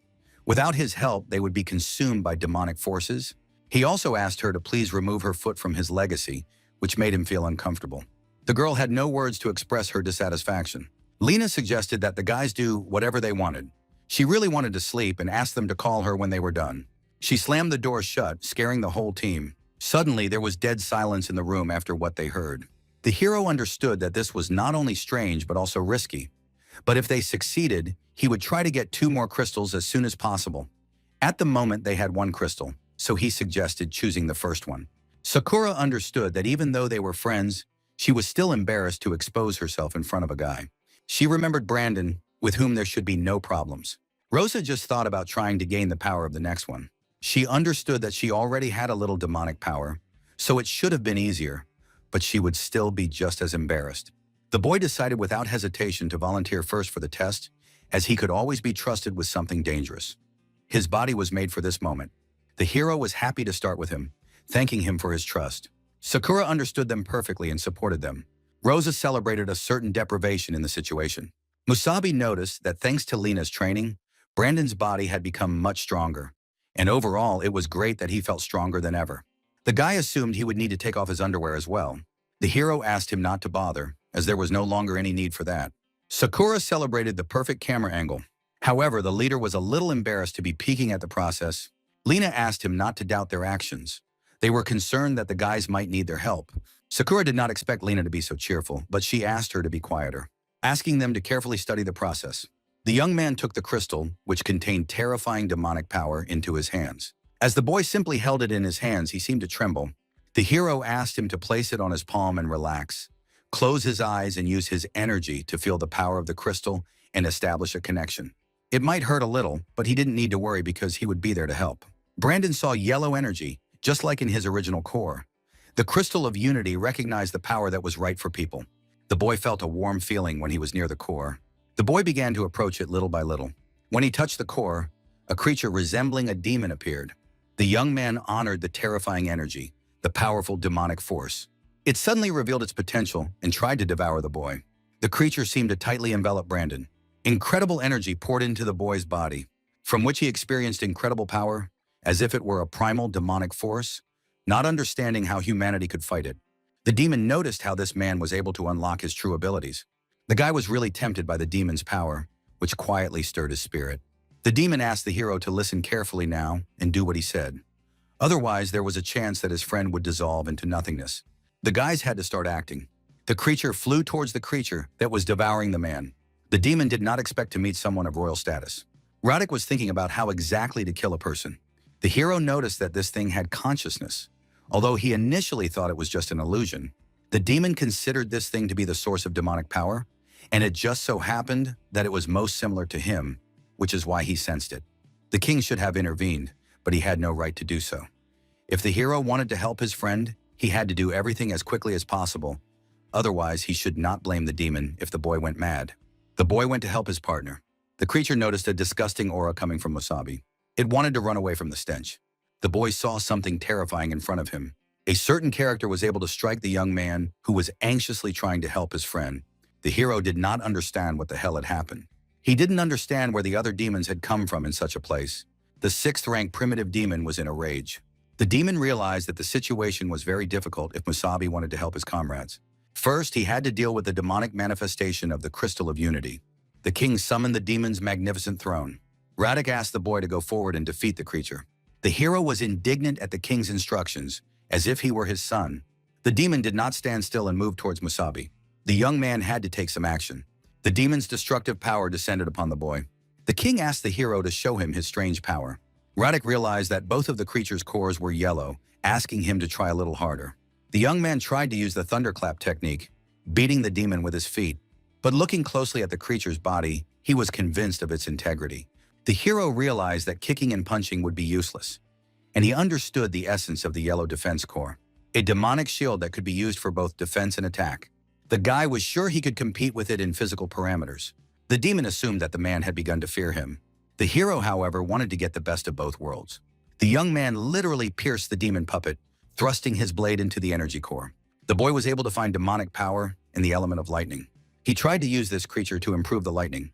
The creature was very surprised at how capable the blade turned out to be. The boy had actually captured a double core, transformed into a crystal of unity, channeling its power through this sword. Radic was very impressed. The boy even made the demonic origin tremble, not understanding what unusual power the hero had developed. If Radic succeeds in his plan, the hero must continue to develop as a human being. The dragon, filled with the power of energy, wanted to return to its master. The hero was able to obtain powerful energy by taking the core of a dual-core demon. The boy was able to master the 5 beautiful forms of evolution once again. The boy liked such tricks, and thanks to one of them, he was able to complete the 6th rank form. The creature's shell slowly dissipated. The king enjoyed the spectacular performance. Musabi was able to absorb some of the energy from the Unity Crystal and not only evolved. He left enough for his companion to awaken his demonic powers. The young man was about to evolve, and the team was already tired of waiting for the guys to return. Sakura noticed some strange changes in her friend's behavior. It was as if their Brandon was about to awaken. The boy's power seemed quite unnatural to everyone around him. The young man was able to awaken, filling the rest of the guys with a demonic gaze. Lena couldn't believe that his eyes would be the same as a demon's. The guy radiated powerful energy, experiencing incredible sensations. The hotel was blown up by the colossal force of the core. The beam piercing the sky turned into a bright orange stream of energy. The guys didn't know how to react to their friend. Brandon's body suddenly changed, and he suddenly had several extra limbs. His friends couldn't believe their eyes when they saw 4 arms. The guy was able to withstand the great ordeal of transformation and remain conscious. In the end, he was able to become a demon by transforming into a 4-armed creature. Line couldn't believe her eyes. The core wasn't capable of such a thing. But the demon's power had indeed merged with the humans. The hero couldn't let everyone stare in amazement for too long, because the guy's transformation was too noticeable, and the Warriors of Dawn would surely find out about it, so they had to leave. The girl asked Musabi to do something while she guarded the gate. Her comrade stopped the leader of the squad. The young man apologized for his rudeness, but he had a plan. The hero was surprised by his comrade's idea, wanting to rely on Brandon. The guy asked the guys to hold on tight to him, and he was able to suddenly grow wings. Then together with all his comrades, they flew away from the hotel. The young man moved at incredible speed, pulling the whole team behind him. Sakura thought it was an amazing ability to fly. They raced incredibly fast, drawing only small particles of energy. The guys couldn't understand what had happened to the sign, leaning towards a sudden change in the weather. The servants were able to gather a small amount of information, but apart from a hole in the roof and a fallen sign, they could not find any clues. The 6th rank captain was in a state of panic, frightened as if by the devil's breath. The servant asked the captain to immediately look at the top. The boys bowed before one of the new 6 heroes. Mr. Dillon was very interested in what was happening in the city at dawn. Sakura did not expect such speed from her comrade. The guy seemed to feel as if he were filled with demonic power. Sakura did not expect him to be able to transform back into a human at will. Lena still could not believe that she had managed to reach the 4th rank in one fell swoop thanks to Musabi's help. The young man understood that when he was unconscious, the hero had helped him and even used the power of the Crystal of Unity. Of course, unfortunately, the demonic influence proved too strong, and he had to get used to it. He would first have to tune in to the 4-horned one, and then he would be able to become stronger. The boy understood that they would not be able to return to the city for some time, because all this had certainly attracted a lot of attention. The hero felt very sorry for Lena, but she asked him not to apologize because Dawn was no longer the same for her, and she had no desire to return.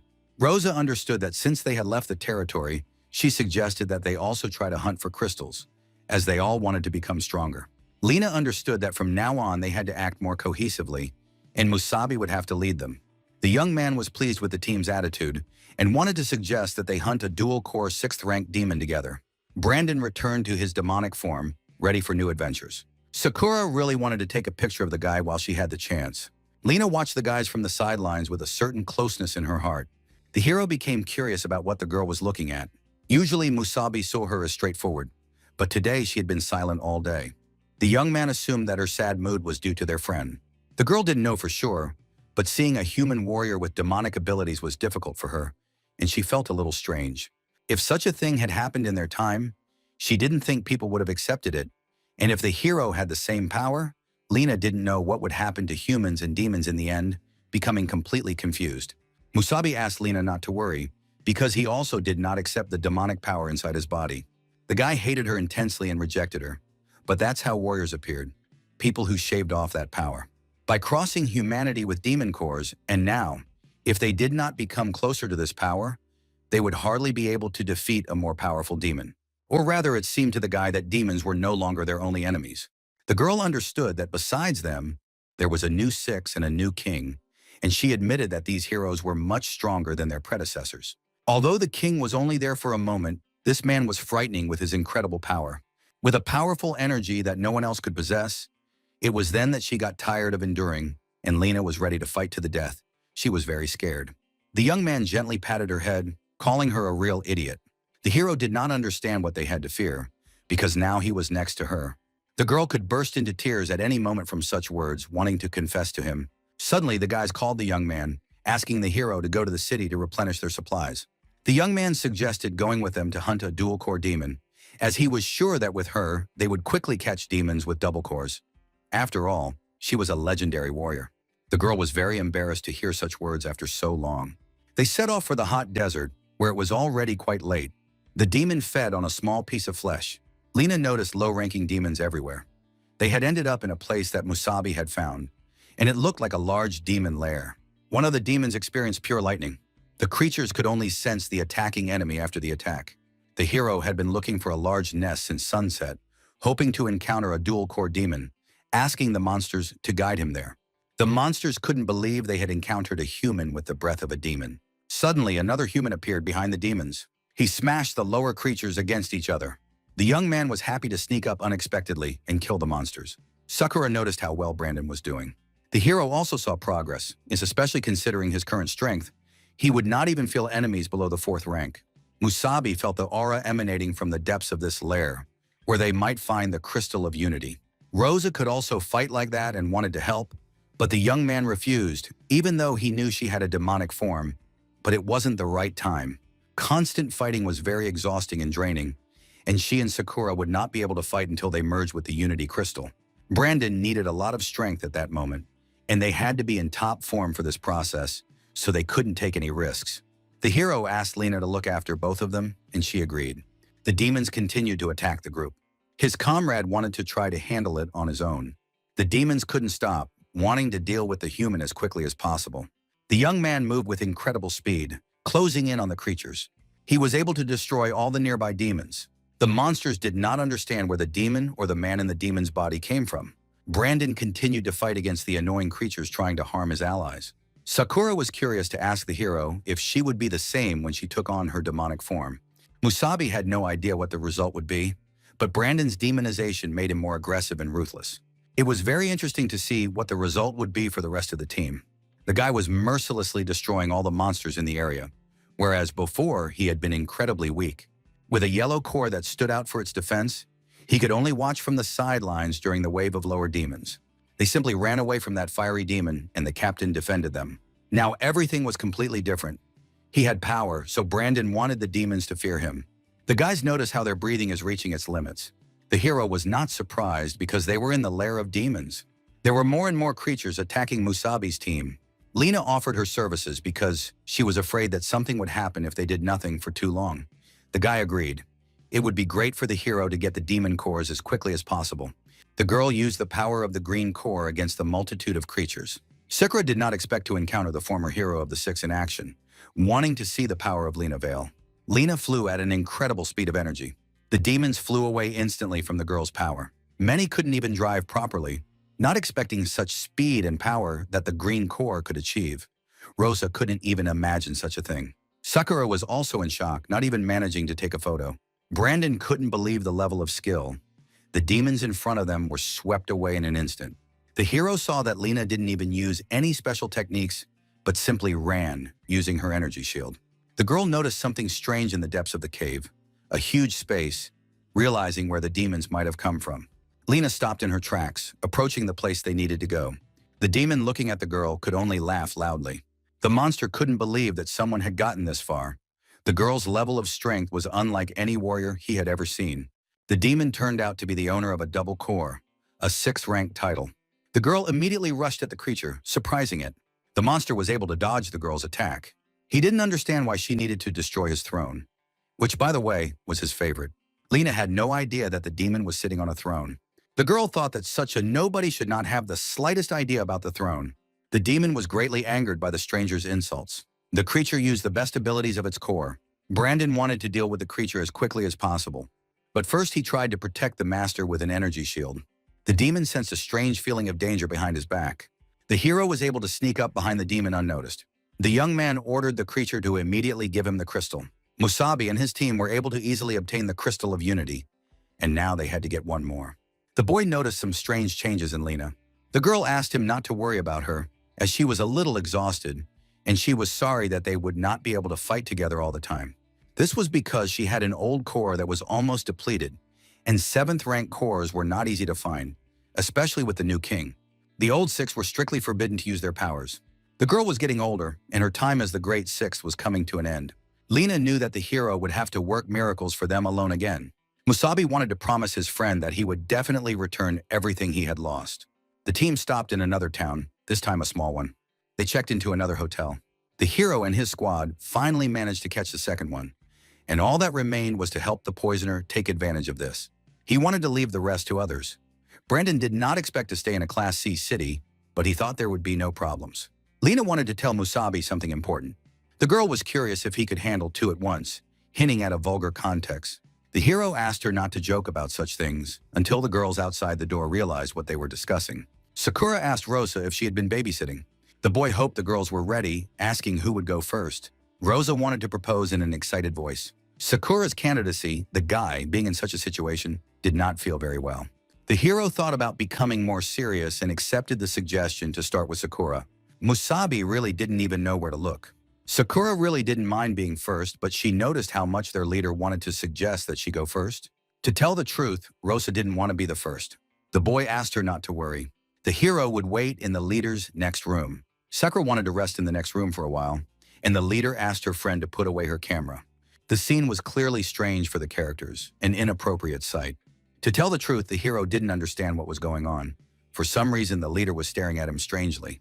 The girl felt a little embarrassed but asked him not to pay attention to her. Although in her heart she was asking for help because he was undressing right in front of her.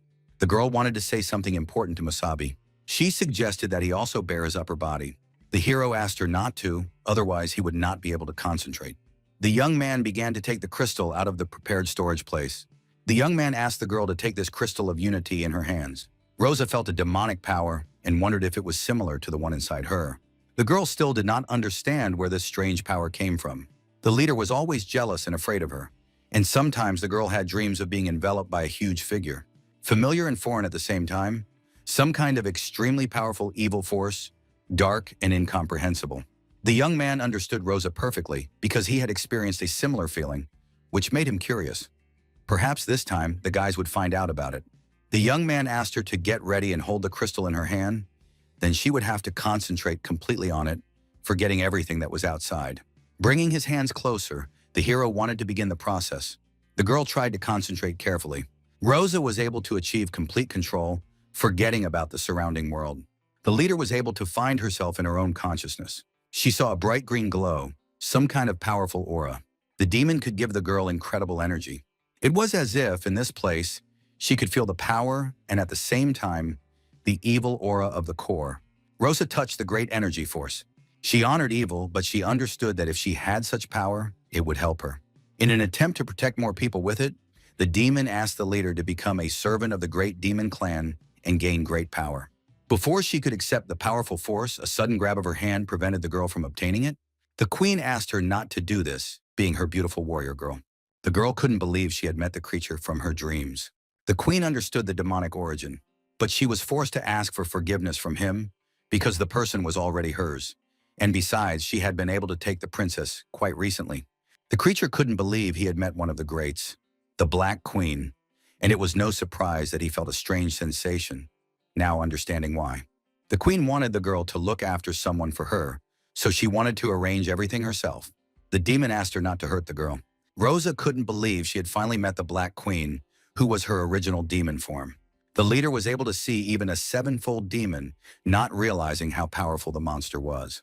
The queen was able to meet the princess for the first time, and she missed her lips very much. Radic couldn't believe he was really meeting her, experiencing a headache. The demon also could not help but notice the great rarity. The great demon of the Green Core met 2 of the strongest beings at once. The king asked the Black Queen not to interfere. Now it became clear to the hero what power lay within Rosa, who turned out to be the Black Queen. Both girls couldn't believe their 2 lovers. They were mad to meet their beloved personalities in person. The queen hurried to the Red Prince. She asked Radic not to be too angry because he had told her not to get involved with the hero, and she had listened to him. The queen was only able to agree with the warrior girl that she would help her a little, and she gathered information. Musabi could not wait to meet the Black Queen again, not understanding what she and the Red King were planning. The demon noticed that when she interfered in everything related to Musabi, the queen increased the likelihood of his exposure, and that would only lead to even greater hidden dangers. Radic was very worried that if something happened to this child, it would happen to her too, and besides, she had to trust his choice. The queen understood perfectly well that if he didn't like it, it would be a great pity. The demon would then have to get rid of the baby. The hero, using the highest form of the demon, ordered him not to dare to do such a thing. The guy wanted to kill her first thing. Suddenly, the girl was able to stop the guy, who had become too confident in his abilities. The girl was very scared for the guy. The hero instantly lost all his demonic energy and couldn't even move properly. Rosa quickly ran up to the guy asking if he was okay. The boy was completely unconscious. Radic asked her not to hurt Musabi, and the girl asked him not to worry. She had just stopped time so that the pain would not stop. Suddenly, the boy was able to free himself from the annoying queen's spell. The girl asked if she could help the guy in any way. The hero was helpless at that moment, having experienced the true power of royal rank. The demon loved this girl so much that she could not accept her murder. The queen pulled the girl closer. Radic asked the guy to go back, but he didn't think the hero would still be needed in his consciousness. The hero resisted this decision. He could not trust Rosa to this Black Queen. The demon couldn't understand why the man didn't understand what he had said. The king explained that the Black Queen, who controlled time and space, was one of the most powerful beings. The guy asked to be considered her strength. If she wanted to kill the guy, he would stop breathing before the hero even realized what was happening. Besides, she never even looked at humans, so it was a great honor for his companion. Radic asked him to trust him and leave them alone. The hero remembered the Black Queen, asking her to just try to do something. The guy suddenly began to disappear from the space. Now that the Red King was gone, the queen was no longer having fun and wanted to get down to business. The creature agreed with her. The demon wanted to make Rose her toy, one who could truly become her original servant. Rose felt green energy, mocking the black power. The girl was able to awaken the hybrid form. The guy didn't understand. Hadn't he said that Rose would awaken immediately? Why wasn't she responding? The demon asked him not to worry. They'd better take a closer look. The girl was able to fully take on a completely different form of body and clothing. Radic did not expect that the energy of the Black Queen would somewhat influence the awakening of his friend's hero, but it was inevitable. The leader pulled the guy in with gravity. The girl seemed to want to return as soon as possible. Rose was always curious. She asked the guy if he liked her as a girl and told him not to be so stiff. The boy noticed too much wildness in the second version of Rose. The demon noticed how the hero had become the owner of such power, but couldn't cope with such things. Suddenly, the guys burst into the room without knocking. Sakura asked Brandon not to screw up like that again next time. The girl and the hero noticed a very strange scene. The guys couldn't understand what the leader was doing with the guy. The girl asked not to blame her, as this had happened because of demonization. Now it was Sakura's turn to master a new ability. The girl felt incredible warmth from the crystal. The hero asked the girl to take the test seriously, as it could be dangerous for her. The girl had to be careful so that the demon couldn't enslave her while she was in the crystal. The boy asked Sakura to remember that in order to feel the crystal of unity, she had to calm down. And when she entered the core space, she would come into contact with the source of demonic power. This was a huge physical and mental strain, but he asked her not to worry, because he would be there to help her. The hero pointed out that during the whole process, she had to stay focused and not let the demon take control of her body. She had to take control of it. But first, she would see if she could successfully feel the energy of the crystal and then enter the space. For others, this took some time. However, suddenly the boy did not even understand at what moment the girl was able to get inside. The young man wanted to get to her as quickly as possible. Once inside the girl, he wanted to look around. The king noticed some surprising things. The girl turned out to be a strange companion who was completely unharmed. Sakura was already calmly absorbing energy. The girl was able to quickly establish contact with the demon. His companion was able to take the creature's powerful energy without any problems. The guy couldn't believe that she had taken even its demonic origin. Radic assumed that she had caught the guy's eye in some way, since she had been allowed to absorb all the power of the core. The girl began to demoralize. She felt the incredible power of transformation and might. Sakura transformed into an incredible form. The demon was surprised every time, because they literally didn't have to do anything, just watch. The girl was able to master a large amount of energy. Sakura mastered the 6th rank demon, absorbing it completely. She couldn't believe it was over so quickly, even though she thought it would be painful. Meanwhile, the hero stood in a daze, not understanding where the girl got such a powerful body. The girl noticed how she could even speed up. Sakura suddenly approached the main character, who did not expect such speed. She asked the guy if she was strong now. The young man confirmed her words, saying she was much stronger than before, realizing that this girl was a hidden super genius. The guys could finally start their full plan. The guys went to test their newly acquired abilities. Many people couldn't believe their eyes when they saw the incredible events unfolding. The new squad had become truly powerful people. The guys had to immediately find a more suitable place.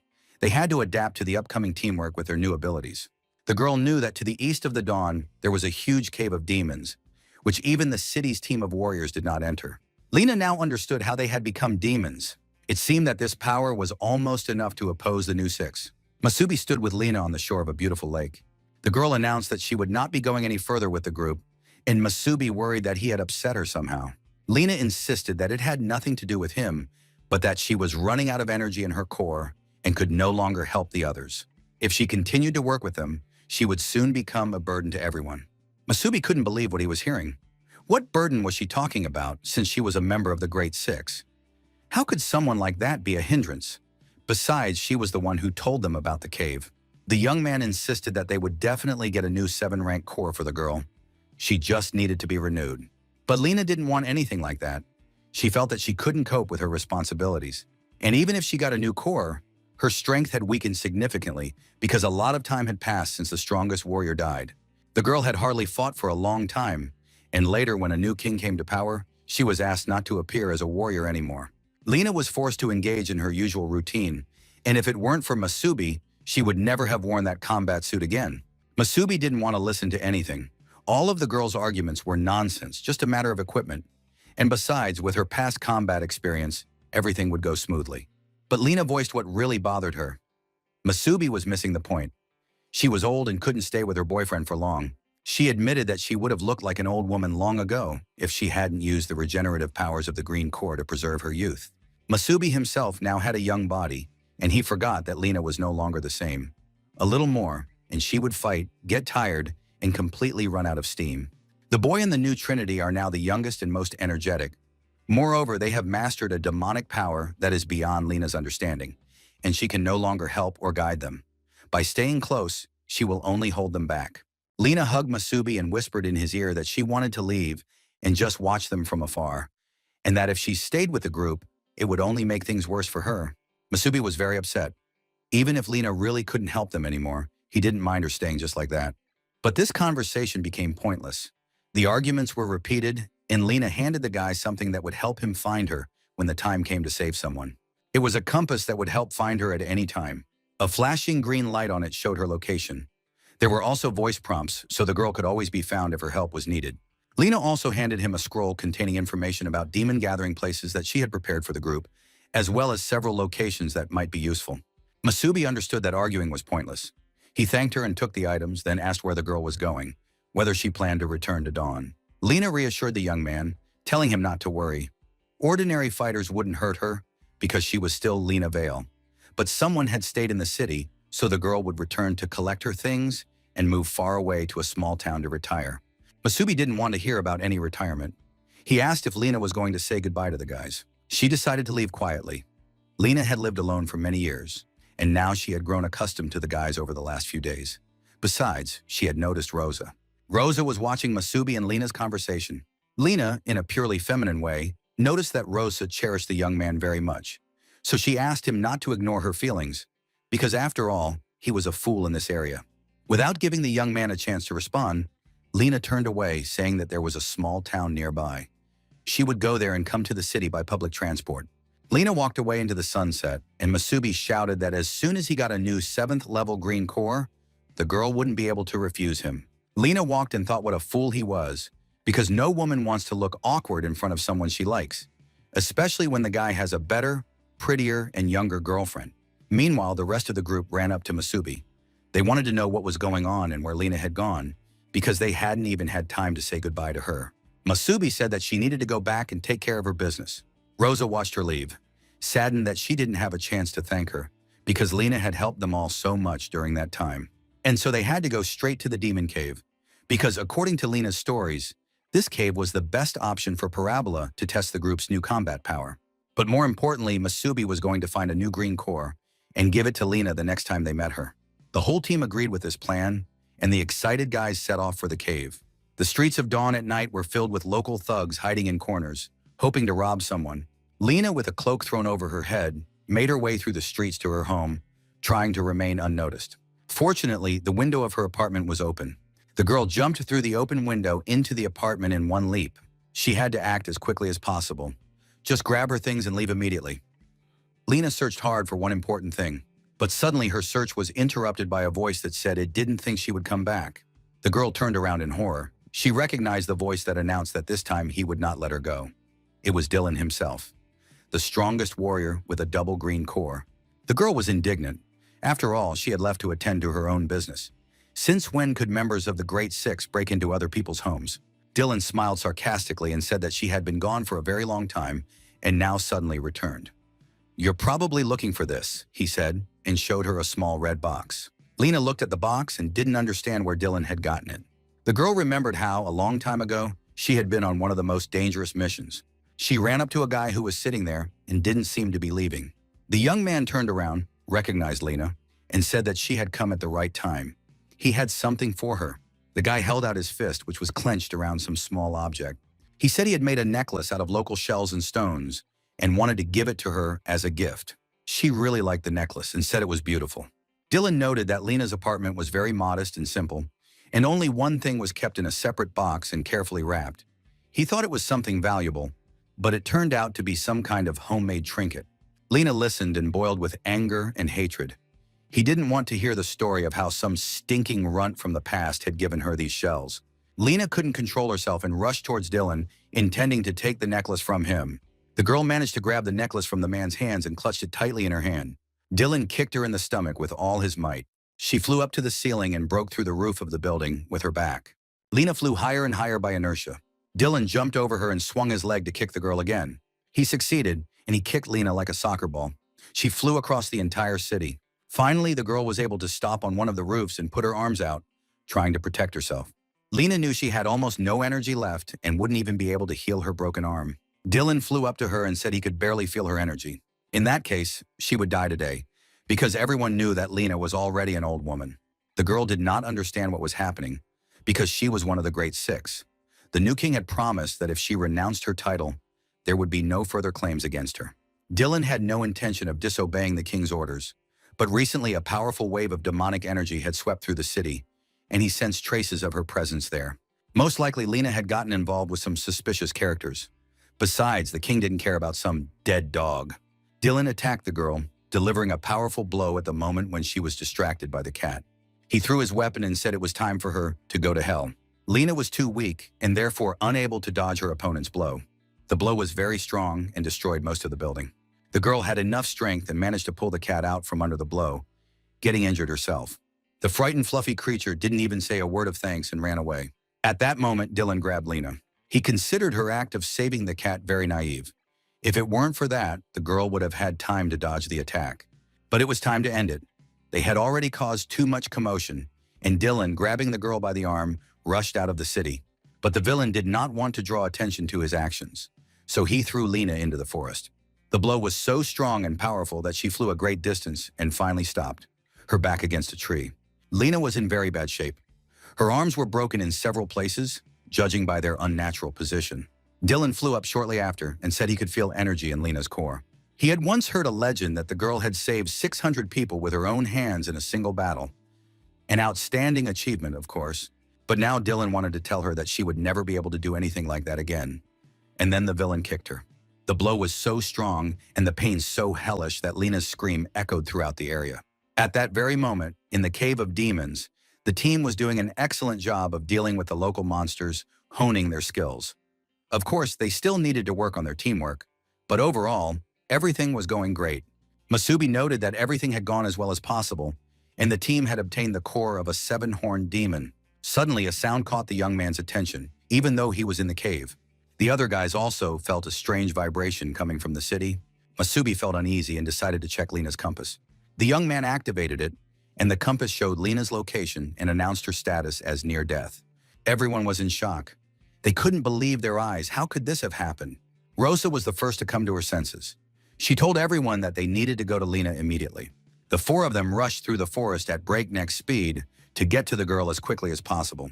The sensor showed that she was somewhere nearby. They had to find her urgently. Finally, they saw the girl sitting leaning against a tree, surrounded by blood. When the guys got there and finally saw Lena, they couldn't get over what they saw. They were paralyzed with horror. The girl was sitting there covered in wounds and blood, barely showing any signs of life. On top of that, her arms had been broken. She was clutching a necklace in her teeth and showed no further signs of life. It was impossible to even imagine what she had gone through. Lena had endured pain and hellish suffering. Brandon was furious and shaking with rage, clenching his fists tightly. Rosa was the first to come to her senses. She said that Lena had lost a lot of blood and that she would heal the girl. Rosa rose and activated her internal functions. Whoever attacked Lena must be very strong, so Sakura needed to keep a close eye on the situation around her. Sakura and Brand controlled the situation and carefully monitored the area. Rose, using all her abilities and inner strength, tried her best to heal Lena's wounds.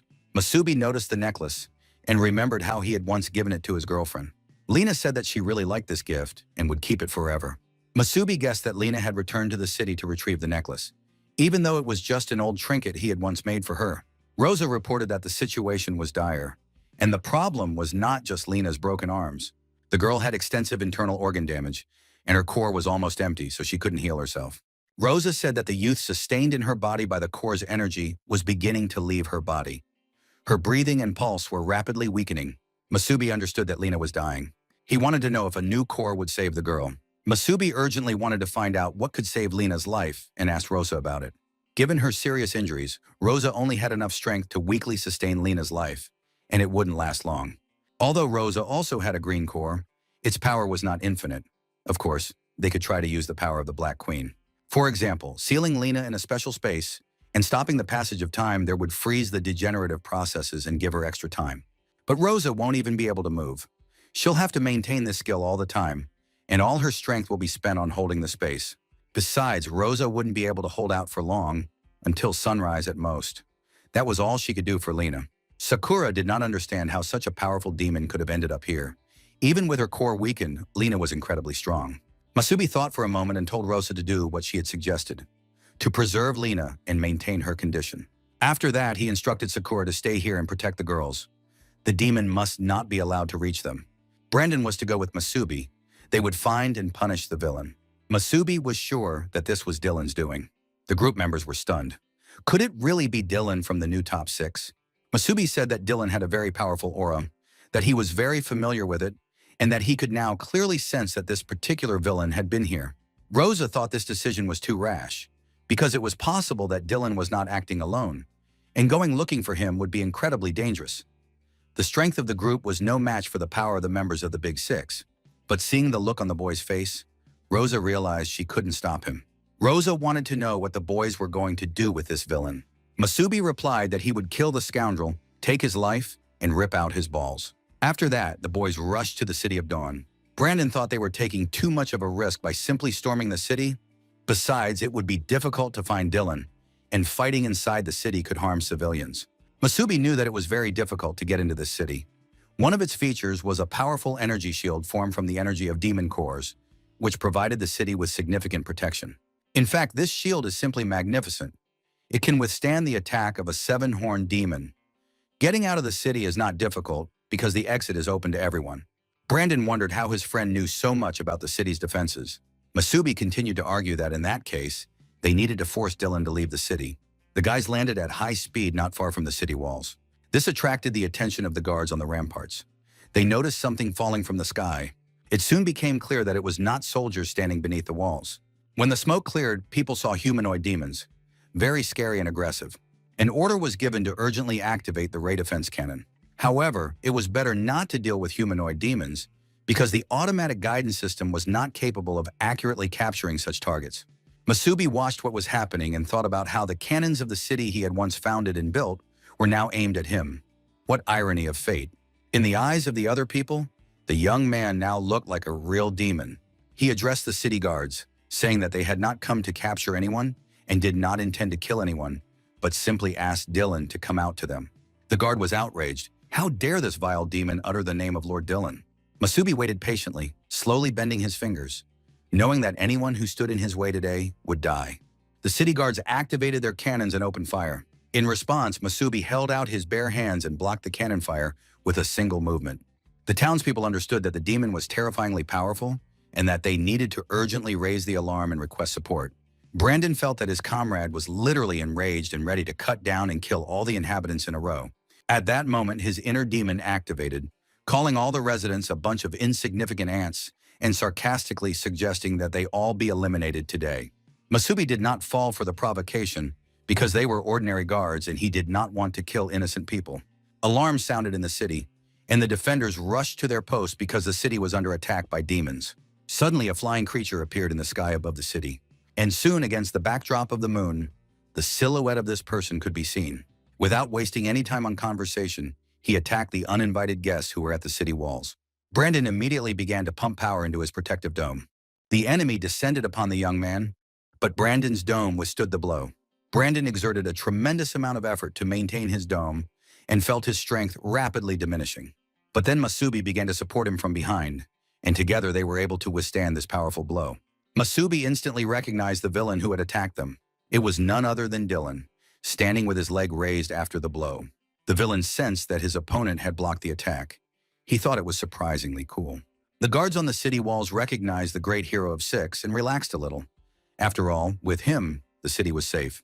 But just in case, all the ray guns were activated, ready to support Master Dylan with fire. Dylan, looking at the demons, said he was surprised by their appearance and suggested that the old woman might indeed be connected to the enemies of mankind. The villain wanted to know who they were to Lena and why they had gotten involved with her. He confidently stated that the girl had deliberately maintained her youth in order to serve the demons faithfully. Dylan also argued that he had done the right thing by getting rid of her, because her existence was a disgrace to all the warriors of humanity. After these words, Masubi could not hold back and revealed his energy. Dylan immediately felt the young man's power, as well as a familiar feeling that he couldn't shake. Masubi asked Brandon for a favor. He asked Brandon to restrain the soldiers who had come to support their master. Masubi himself was going to deal with Dylan personally. The young man rushed into the attack at tremendous speed, determined to kill this bastard. His sword met resistance from Dylan's protective shield. The blow was so powerful that the shield shattered into pieces, and Dylan had to jump back sharply. The villain again felt that his opponent's aura seemed strangely familiar. At that moment, Masubi delivered another swift blow, but Dylan managed to activate a protective ring around himself. The ring was so powerful that all of Masubi's attacks completely missed their target. Masubi, not losing his fighting spirit, continued to attack the protective dome again and again. Finally, the guy managed to grab the protective dome and began to pull it up along with Dylan himself. Soon the defense crumbled, and Masubi kicked his opponent in the chest with all his might. The blow was so strong that Dylan felt a sharp pain, and a trickle of blood ran down his face. But while he was clearing his throat, his energy paw was launched around Masubi. In the next moment, a powerful energy fist squeezed the young man, and the villain rose into the air with his helpless opponent hanging in his hand. Dylan didn't understand what kind of strange demon he had encountered, because it fought in a completely unusual way. The villain even thought that this demon had some kind of personal grudge against him, against Dylan himself. Masubi had no intention of talking to his opponent. He immediately threw his sword at him. The sword stuck into the ground, and at that moment, Brandon did his best to distract the guards, preventing them from intervening and helping their master. The city's defenders tried to surround Brandon. They had done so several times already, but each time he broke through their encirclement. After scattering the soldiers once again, he stopped. And at that moment, the guards realized that none of the men were injured. This strange demon was simply waving them away without killing them. Brandon did not want to kill people, but there were too many of them. Masubi needed to hurry. At that moment, a powerful blow struck the young man, and he fell to the ground with a cry. The blow was delivered from behind and from a distance, from the wall where someone was standing. Indeed, powerful defenders were sitting on the city wall. They were watching the battle and were the captains of the groups, but they did not notice that the stranger had withstood their attack. This was strange because demons had not dared to attack the city for a long time. Moreover, it was unclear why the city guards immediately summoned one of the Great Six. A couple of warriors decided to intervene in the battle and rush from the city wall straight onto the battlefield. The commander of the city guard ordered the defense system to prepare to open fire. Brandon sensed that two 7th-rank warriors had joined the city's regular defenders, which was a serious challenge. But the young man knew that he had to hold out for at least a little while to buy time for Masubi, so his protective dome continued to resist. A hail of blows rained down from all sides, from cannons, from individual defenders, and from the two strongest warriors of Dawn City. Masubi lay wounded and completely immobilized after being attacked by Dylan. Dylan was a really tough opponent. His two 7th rank cores were equivalent to 2 separate 7-horned demons, and the guy still didn't have enough strength. Dylan continued to attack, not allowing his opponent to recover, striking again and again. Masubi was still alive, but completely unable to resist. He only had enough strength to watch his opponent. Brandon was also under tremendous pressure, and his protective dome was soon damaged. After that, the young man suffered several injuries that could well have been fatal. In addition, dawn was approaching, and Lena was barely clinging to life after her injuries. Sakura, who was supposed to protect her friends from demons, was also exhausted. Dylan decided it was time to end it and launched a powerful attack on the demon, which, in his opinion, should have died after such a blow. The enemy was already celebrating victory. He considered the demon brave for having the courage to come to the city gates, but still called it foolish because the demon was weak. But then something caught the villain's attention. The powerful spear attack should have been enough to kill the demon, but a powerful energy broke through the smoke. Masubi asked his master to lend him strength. Now he was gradually recovering. The Scarlet King had been waiting for a long time for the young man to stop wasting time on foolish pride and finally call on him for help. Dylan understood that the demon had become several times stronger. He was healing his wounds, which meant that something unusual was happening. And indeed, the young man was literally growing stronger before his eyes. His wounds were healing, and his body was becoming stronger. Masubi had fully recovered, and now he needed to arm himself. His sword was nearby. The young man summoned it, and soon the weapon was in his hands. It had been a long time since he had encountered the Crimson Sword of the Tide. The boy needed a few lessons in the art of wielding a blade, but the Scarlet King would take care of that next time. The city's defenders noticed that the demonic core in the demon's chest had changed, and this caused a wave of fear. One of the warriors realized that they were facing a higher demon, which was a very serious problem. The warrior shouted at the people to hurry back to the city because they would not have enough strength to hold back such a dangerous opponent. The 7th level warrior was outraged by the desertion and warned that she would kill anyone who tried to move or head for the city gates. Brandon also noticed that Masubi's aura had changed. Now it was completely different from before and looked frighteningly strange. Masubi really did look demonic. His core glowed brightly and a powerful energy aura swirled around his body. He was extremely serious and made a terrifying impression on people and warriors alike. Dylan wasn't scared by his appearance, but the villain realized that his opponent was hiding his power. It turned out that he was a 7-ranked demon, but in Dylan's opinion, it didn't matter. He was going to kill Masubi anyway. The villain activated his soul-devouring spikes, and long ropes studded with spikes appeared in his hands. Dylan was going to attack with them. Dylan was very confident. He had such a dangerous weapon, and he also possessed 2 7-rank cores. He thought he had absolutely nothing to fear. The man carefully folded his spikes to make them easier to throw and did not even notice his opponent approaching. Suddenly, Masubi was right in front of Dylan. The demon cut through the soul-devouring spikes with his sword, and the blow was so powerful that it reached Dylan himself. The villain did not have time to react and flew for a very long time after the blow, leaving a huge trail on the ground. The city's defenders were shocked. Not only had a hail of stones and earth fallen on them, but it also turned out that their lord Dylan had been knocked down by a demon. Masubi still felt unwell, and his body was covered in wounds that needed urgent treatment. The Scarlet King took control of the body, but it was still a weak human body. His mental power also remained at an extremely low level. There were a huge number of limitations, and in this state, the demon was very weak. Even the sight of the battlefield, where he had been successful so far, did not inspire hope. The Scarlet King could not settle properly in the young man's body. Dylan gradually recovered from such a powerful attack. He got up, restored his protective dome, and prepared to use his soul-devouring spikes again. The villain was very experienced. He understood that the speed and power of his opponent's attack did not correspond to the rank of an ordinary demon. Dylan did not expect the monster to be stronger, and of course he did not want to embarrass himself again in front of the residents. In addition, even the slightest damage to the wall could harm the city's status. Now the demons were too close to the city walls, and that was bad for everyone, but especially for Dylan himself. He decided to change the battlefield, and while he was recharging and restoring his strength, the villain thought about his next move. Soon, the recovery was complete, and Dylan immediately attacked his opponent with his energy spears. He really hoped that his opponent would fall, and even said so with each strike. Masubi repelled the attack by activating his inner powers and immediately launched a counterattack. He struck his opponent again, holding his Crimson Tide sword in his hands. Dylan had a rough time, to say the least. He missed the blow again, and his whole body shook from the impact of the attack. On top of that, He was humiliated in front of the residents once again, getting beaten up by some demon. Dylan was furious at what was happening, and as soon as he recovered, he immediately rushed into the attack. His actions had virtually no effect, because the demon did not even deem it necessary to defend himself, except by activating his internal defensive energy. Musubi was very focused and tense, and it was clear that he was having to exert considerable effort. However, he was dealing with a truly formidable opponent, so it could be said that the fight was going relatively well for him. At one point, both opponents rushed at each other, and their energy attacks collided in the air, producing powerful explosions that blinded everyone nearby. Dylan was barely conscious.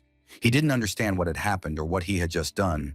His arm had been severed, and it was clear that he was in extreme pain. The Scarlet King was furious that the young man had used such a powerful attack in the direction of the city because it was extremely irresponsible. There were innocent people there. Not long ago, he had defended this very city. Musubi asked the Scarlet King to help him cut off his opponent's other arm. After all, he had done the same to Lena, so there was no reason to feel sorry for him. It's time to give him what he deserves and chop off his second arm, even though the young man's physical body may not be able to withstand such stress. After all, Dylan was now one of the strongest warriors, so it was necessary to destroy him before his body was completely ruined. The Scarlet King wanted to teach Musubi a few techniques that would help the young man in this and subsequent battles. Far beyond the horizon in the east, the sky was already beginning to lighten little by little. Dawn was approaching. A fierce battle was raging in the forest in which Sakura did not rest for a minute and destroyed all the approaching demons. The girl was really good at fighting. She dealt with demons of different levels, knowing that everyone was counting on her. There were many monsters, and even standing on the body of a slain beast, she saw the glowing, bloodthirsty eyes of her next opponents, ready to jump out and attack at any moment. Rosa continued to maintain Lena's vegetative state, using all her energy to preserve the life force of the nearly dead girl. Rosa understood that time was running out and that it was incredibly difficult for her to maintain Lena's health. She needed to find a new seven-horned demon core urgently and as quickly as possible.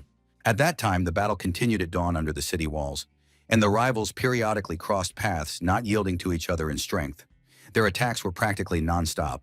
Dylan desperately wanted to destroy his opponent. This demon had truly tormented and enraged him. Too much energy had been wasted. Musubi calmly withstood these attacks, making no attempt to dodge or hide, and the spikes could not hold him back. The young man cut them down, swinging his sword without feeling any particular discomfort. Dylan continued to increase the pressure, pumping up his spikes and preparing to crush his opponent with the power of his cores. His attacks were aimed at the demon, but at some point Dylan noticed that there was no one in front of him. And indeed, at that moment, Musubi was already behind him, ready to destroy his opponent without further ado. The demon used his Crimson Tide sword and pierced the villain's body, who did not have time to activate his defense or even try to dodge the blow. Dylan understood that this blow exceeded the strength and capabilities of a seven-horned demon. The villain noticed that his opponent had used the energy of the sword to lengthen the blade and reach him from a distance. The city's warriors noticed that their lord was in a losing position. They decided that they had to help him and join the battle. Hearing this conversation, Brandon, who had been lying unconscious, came to his senses. He grabbed the warriors by their arms and legs and said he would not allow them to interfere.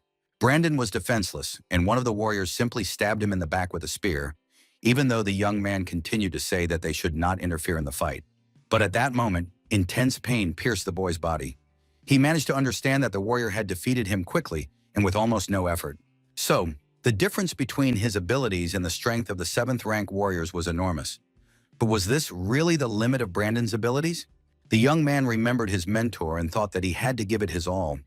He had to use the power that had been left aside during his transformation. Suddenly, an enormous, incredibly powerful energy flared up so brightly that all the warriors nearby jumped back in fear.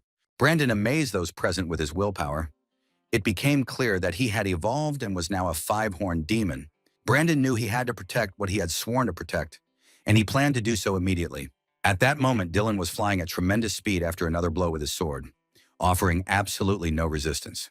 Thanks to his power, he did not fall immediately, but remained on his feet and began to gradually level off. He was able to activate his protective energy barrier with sharp spikes pointing in all directions and took advantage of the deafening explosion. Dylan directed this explosion at his opponent in the hope that it would at least cause him some harm. Indeed, Musubi was damaged by this attack. The young man did not have time to create a protective barrier or cover himself with his sword, but he withstood the blow and immediately counterattacked. This time, Dylan was thrown very far beyond the city limits, and landed in the forest after another attack. The blow was so powerful that when the villain fell to the ground, he caused local fissures in the soil and cracks spread in all directions. Both of the enemy's arms were severed. Of course, it looked like obvious revenge for similar actions that Dylan had committed against Lena. Dylan continued to ponder, trying to guess why this demon was so angry with him because of that old woman. Perhaps there was some kind of relationship between them. At that moment, the Scarlet King spoke in the boy's head, saying that there was no time left. He had to kill the enemy and take the core immediately. Masubi raised the Crimson Tide sword and prepared to attack, because he understood that the Scarlet King was right. Dawn would soon break, and Lena could die. Seeing that his enemy was preparing to attack, Dylan said that the insolent man was greatly underestimating his abilities and began to urgently restore his health and heal himself. The wounds on his body began to heal before our eyes, but that was not enough. The villain's arms soon grew back. It seemed as if they had always been there and had never disappeared. Dylan, of course, promised the king of the city that he would not show his true form to everyone. But now he believed that the time had come when there was no way around it, and soon Dylan's health as well as his strength and power were fully restored. Masubi realized that he was facing a demon, and now the young man agreed that it was necessary to destroy it and take the cores as quickly as possible. However, this would most likely be more difficult because the enemy was stronger than ever before. He too had turned into a demon. Masubi watched the transformation closely and guessed that it was a process of demonization. Besides, he was clearly no fool. During the battle, the opponents gradually moved away from the city, and now no one would notice that the great hero Dylan had turned into a demon. Dylan said he couldn't remember the last time he had used this form, but now his opponent had forced him to resort to it, although it was always nice to have a backup option. In addition, Dylan claimed that he disliked his own appearance, but it gave him certain bonuses. And in the next moment, the villain flew into the air at tremendous speed to get closer to his opponent. In this form, Dylan was practically invulnerable. He knew it and was about to destroy Masubi. Dylan created a pillar of the abyss that devoured souls. These were no longer spikes, but a huge and powerful force capable of engulfing his opponent. This pillar struck the ground with such force that several meters of soil and rocks flew up and scattered, creating a huge crater. Saying that he was not finished yet, Dylan continued to spin his spiked rope, planning to lasso his opponent. Soon, Dylan's demonic image was completely ready. He spread his powers throughout the area and now watched the result closely, looking down. Nothing was happening, so the villain had to look closely. Any opponent should have already been destroyed because it was impossible to withstand such a blow. Soon the dust, smoke, and stones settled, and finally something became visible. Masubi's energy silhouette began to appear on the ground. Holding his Crimson Tide sword in his hands, he was alive, but it was clear that he had exerted a lot of strength to withstand such a blow. Dylan's demonic power surprised the young man. In turn, Dylan knew that humanoid demons were generally stronger than their counterparts. But even so, his opponent would never be able to defeat Dylan. He was absolutely sure of this and enjoyed his strength and power. The Scarlet King inside the guy was furious. It was the first time he had heard anyone dare to say something like that to him. The young man took out his sword, gripped it tightly, and the sword's energy began to radiate, spreading in all directions, ready to strike anyone dead. Without taking any action, simply exposed to the energy pulses, the huge stones nearby trembled like paper balls. Dylan watched from above and was also amazed at his opponent's level. He couldn't understand where he got so much strength from. Masubi was ready to attack and said that now they would test the worth of Dylan's words, who claimed he could handle any opponent. But before the young man launched his attack, he suddenly felt a sharp pain spreading throughout his body. The sudden pain made his eyes bulge. The Scarlet King understood that the young man had been channeling his energy through a human body for too long. If he continued in the same vein, the young man could die of exhaustion. He had to come up with a solution urgently. The Scarlet King was already very interested in his opponent and definitely wanted to deal with this character. Perhaps the problem was that the Scarlet King had been in the silence of human consciousness for a long time and had grown bored there. Dylan noticed that his opponent's aura had returned to its previous level. The young man stuck his sword into the ground, and it was clear from the outside that he was having to exert himself. It seemed as if he was leaning on his sword like an old man on a cane. The young man already regretted not killing his opponent earlier while he had the chance, but now he needed to calm down and not escalate the situation. After all, if he continued in the same vein, the boy's body could die, and with it, the spirit of the Scarlet King would die as well. Dylan activated his demonization, and the young man would not be able to kill him at his current level. But Line still really needed the core, and time was running out. The sunrise was coming soon. The Scarlet King told the young man that the Crimson Blade of the Tide contained his power, but the young man had not been able to unleash that power before. He had to try to infuse the sword with his energy, merge with it and feel it, and then the sword would tell him what to do. Once in ancient times, the Crimson Blade was his master's most loyal servant. He fought in battles whose scale the human mind cannot even imagine. He just needs to be awakened. If, even with its help, the young man could not kill Dylan, it would only mean that he was not strong enough, and Alam would have to admit that he had made the wrong choice. Dylan had been watching the young man all this time and guessed that his current form was not himself. Coexisting with it was a person too weak to use this power. This was excellent news and a pleasant observation. So Dylan was absolutely happy and confident that he would send his opponent to hell right now. The young man pressed himself against the sword and addressed it, asking it to respond if it could hear him. The Crimson Tide Blade said nothing, but the stone on it lit up, indicating that contact had been established. Meanwhile, in the forest, Sakura continued to fight off the monster's attacks. Rosa held a protective dome, while Lena remained in a vegetative state. All the demons attacking the girl were weak in terms of level. However, there were too many of them, and Sakura was already losing strength and was exhausted. Standing over the body of another slain demon, she saw the next group of enemies coming out of the forest. They were 5-horned and 6-horned demons who had smelled humans and sensed the scent of fresh blood. They were drawn to the scent, and the weaker demons gave way to them, hiding in the forest. Rosa realized that something extremely dangerous was happening and asked Sakura what was going on, because the girl could not leave her place and had to constantly keep Lena alive. She asked her to focus on protecting Lena and not to worry about her. It seemed that the next wave of demons was approaching, which would force the girl to expend even more energy than the previous one. The demons continued to sniff around and realized that they were dealing with a human, but not quite a human. Most likely, it was a demon in human form. It would be better to leave such a creature alive and study it carefully later. Sakura announced that she would kill all these demons and no one else would need to be studied. The girl understood that she couldn't let her opponents take the initiative. She immediately rushed to attack the demons and scattered them, regardless of their ranks and strength. Sakura decided to knock out all these demons one by one and was now ready to launch her attack. Her opponents realized that they were facing a very fast opponent because the girl was jumping from one place to another, not allowing them to catch her. Sakura was in full swing. She struck her opponents, somersaulted in the air, and attacked those demons who did not expect such a quick reaction.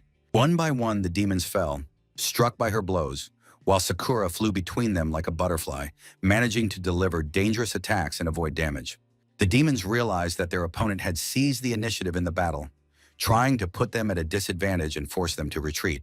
It was a very interesting technique, which one demon liked, and he decided it was time to show off his abilities. A fireball spun in his hand. However, Sakura was not curious at all. She did not want to know what surprise her opponent had in store for her and immediately slashed him with her sword, preventing him from attacking. The fireball that the demon did manage to launch missed its target, and the other demons decided not to stick their necks out and interfere in the battle while Sakura was striking, leaning her feet against the hull. Even though everything was going great, Sakura knew that things were actually really bad. Her body was at its limit. The girl saw her opponent getting up. Even though he had suffered severe damage from Sakura, she had to continue her attack. Otherwise, the wounds on the villain's body would heal, and he would become strong again. The villain had indeed healed his wounds. He was glad that he had tricked his opponent, but now he planned to deal with the girl who was sitting near the tree and not moving at all. The demon jumped up sharply and rushed towards Rosa, intending to attack her. Rosa couldn't do anything at all. All her strength was spent on keeping Lena alive. She couldn't even cover herself with her hands and was forced to close her eyes before the blow. But Sakura saw everything that was happening. She managed to catch up with the demon and inflict such damage on him that a huge dent remained in the ground, and his blood spattered in all directions. Rose, shocked by what was happening so close to her, continued to protect Lena. Only her flowing hair showed that something was happening.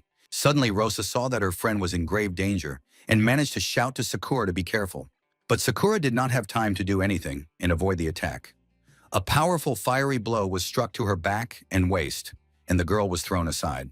Seeing all this, Rosa screamed so loudly and desperately that the trees shook and ripples ran across the ground. Sakura was beside herself with rage.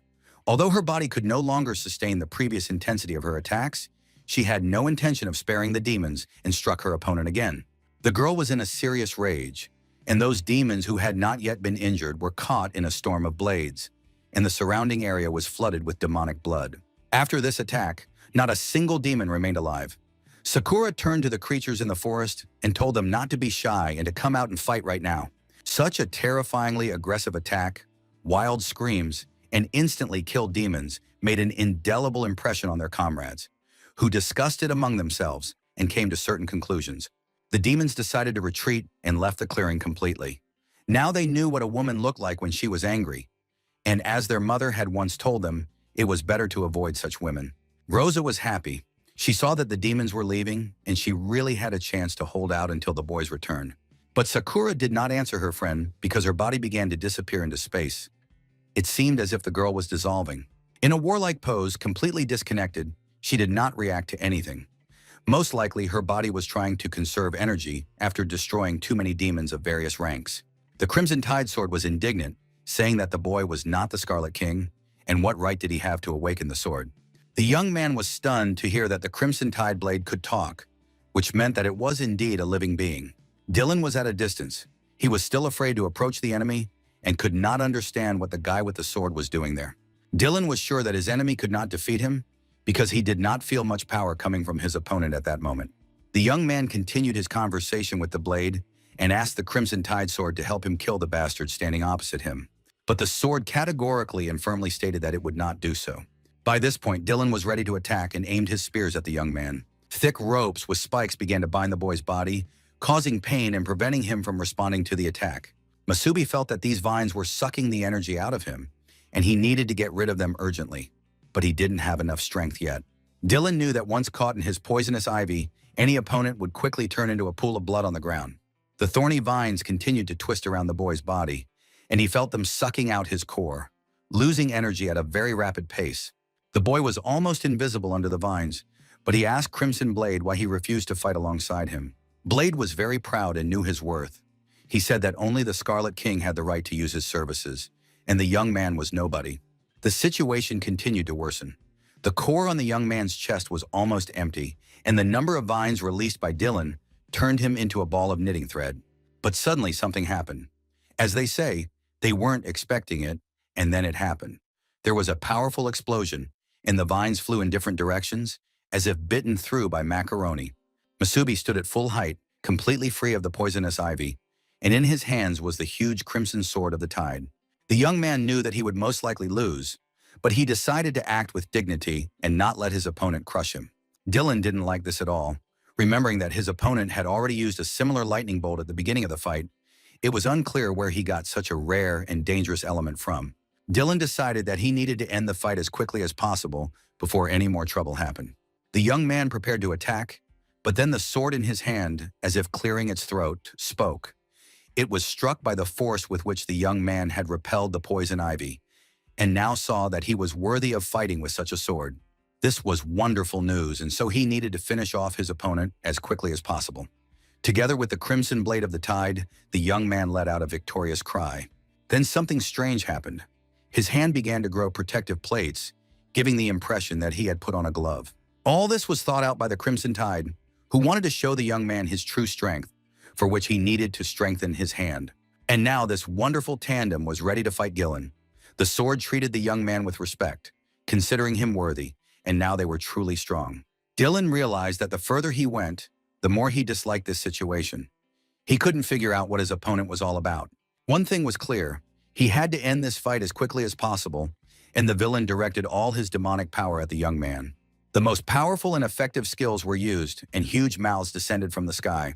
No longer plants, but huge snakes. It was the most terrifying demonic formation of a poisonous python, and several snakes attacked their opponent with their huge mouths. Masubi stood completely calm, not moving or showing fear until the last moment, and then suddenly lunged upward toward the huge python. The young man, spurring himself on with a shout and activating the Crimson Tide Sword, attacked. Soon the two opponents met, and it was a truly terrifying sight. Dylan felt disgusting. The thought occurred to him that the enemy had managed to break through the formation, although this was absolutely impossible.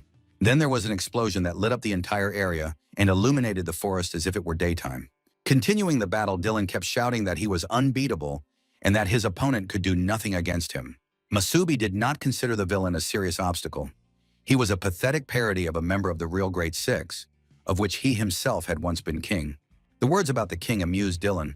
who considered it absolute nonsense because the king was dead. He knew that for sure. But sometimes the impossible happens, and Masubi finally delivered one of the decisive blows. Blood and pieces of his opponent flew in all directions, and the enemy could no longer speak or demonstrate his strength and invincibility. The young man pierced his opponent's body with his strengthened hand, destroying the demon once and for all. 2 green magic stones fell out of Dylan, the only thing he left behind. Masubi caught these magic cores in midair, and without delay decided to return immediately. He had completed his task and achieved his goal, and morning was already breaking, with the sun gradually rising above the horizon. The battle continued beneath the city walls. Brandon was doing very well, repelling the attack of the city's defenders. The warrior was amazed. They attacked the guy with their strongest techniques, but he still got up again and again and continued to fight. Not only was he skilled at defense, but as the battle progressed, it seemed as if his aura was growing stronger, as if he couldn't give up. This behavior was more reminiscent of a containment tactic, as if he was only defending himself and not letting his opponents advance. In fact, that was exactly what was happening. Brandon was not allowing the city's defenders to pass. His opponents had to kill him because he had dragged them into a very long battle, and the ordinary soldiers were already beginning to lose confidence in their commanders. It was decided to launch a combined attack. The city's defenders agreed to deliver a final powerful blow to finish off the enemy. Activating their abilities, they simultaneously leaped high into the air. Then, combining their forces, they directed their attack at the demon. Brandon anxiously awaited the approaching blow, realizing that his energy might not be enough. He only hoped that he had gained enough time for his partner when suddenly a huge, powerful blow struck right between him and the city's defenders. Masubi suddenly found himself at the very epicenter of the fight. He decided to use a double lightning strike. Despite the fact that the city's defenders were 5th-rank warriors, they were instantly blown far away. In addition, their consciousness was knocked out, so there was no need to expect any more trouble from them. He couldn't hide his smile of happiness and relief when he realized that the problem was over. Moreover, his best friend was standing in front of him, who immediately reassured his comrade, saying that the city's defenders were not killed. He had just temporarily knocked them out. Masubi reported that he had obtained the cannonballs, and now the guys needed to leave urgently, because the girls were waiting for them. Once in the forest, the young man immediately smelled blood, which he did not like at all, and he increased his speed even more. The guys ran into a clearing that was literally littered with the corpses of slain demons. They were lying everywhere, but at that moment, before the guys had time to see anything, they felt someone attacking them.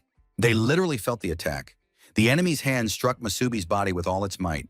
Fortunately, the guy didn't have time to knock out the attacker, but simply grabbed his arm. The attacker turned out to be Sakura, who asked who they were. Then it became clear that the girl was completely out of it.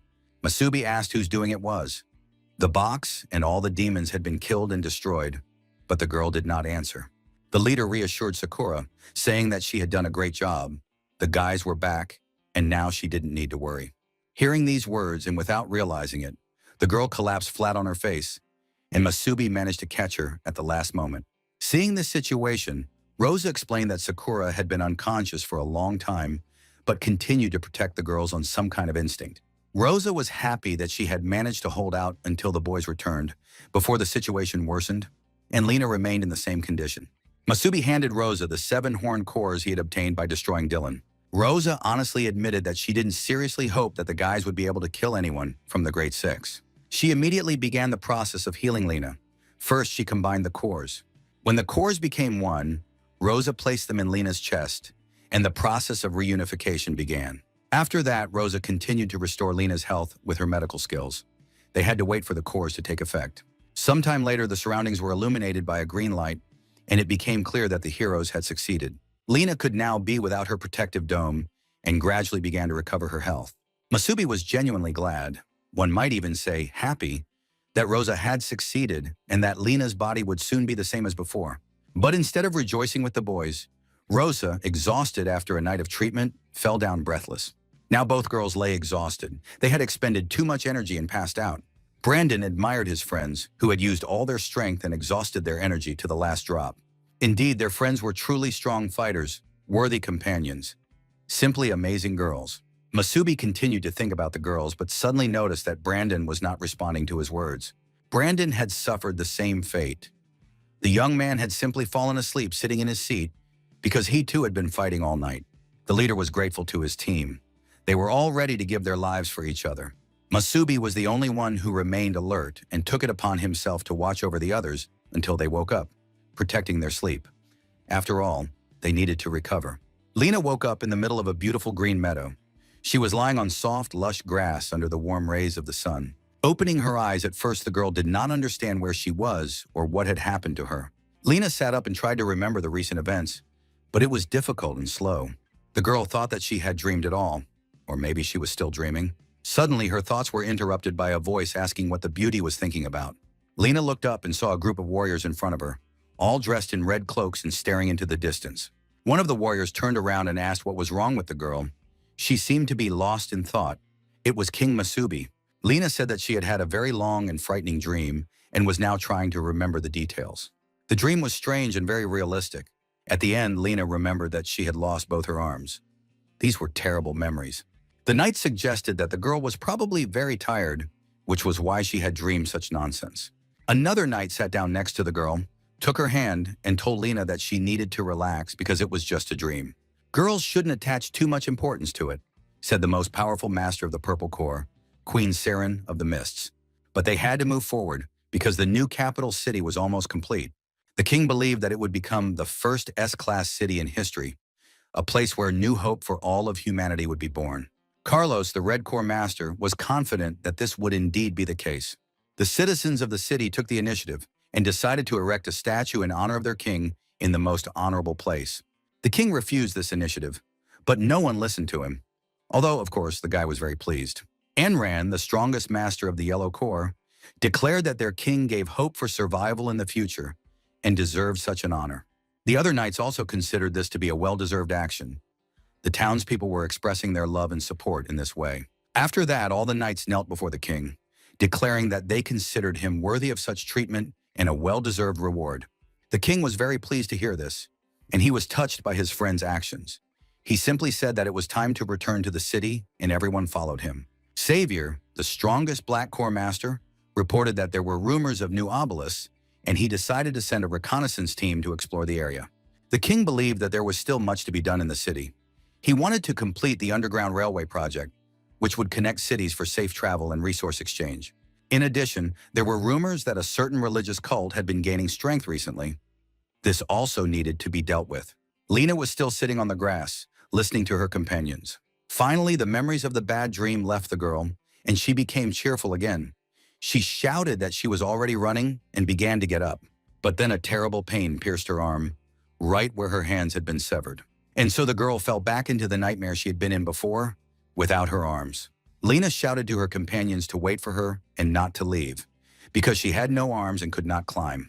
Lena woke up with a scream and sat up, still in pain. Masubi carefully laid Rosa on the ground and approached Lena. Lena woke up from her nightmare and now looked at her hands. She had been living without them for some time now. Powerful energy filled her body, and the beauty felt completely young and healthy. She noticed her core and realized that it was new and consisted of 2 cores. Her arms had grown back as if nothing had happened. Most likely this was due to the new core. Her arms had regenerated on their own. Masubi was genuinely glad and happy that everything had worked out, and he hugged Lena tightly. The girl finally came to her senses and looked around. She saw a gruesome scene. Her 3 friends were unconscious, and the entire clearing was littered with the bodies of slain demons. Lena realized that they had done all this for her sake, for her safety.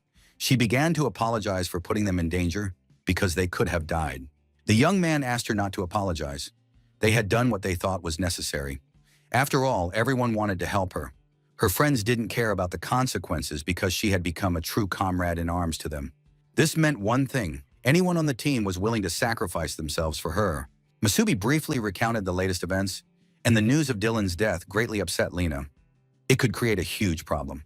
As soon as the new king and the other members of the 6 learned of their comrade's death, they would turn everything upside down to find those responsible. They had to leave immediately. Everyone needed to recover, but the guys were exhausted and there was no time to waste. Lena knew that 3 of the old 6 had died. Desha had been thrown into prison, but Anran was still there. After his injury, he renounced his title and went to a closed city. He could be found there, and it should be safe near him. Indeed, Anran had been a good friend of the king in his past life.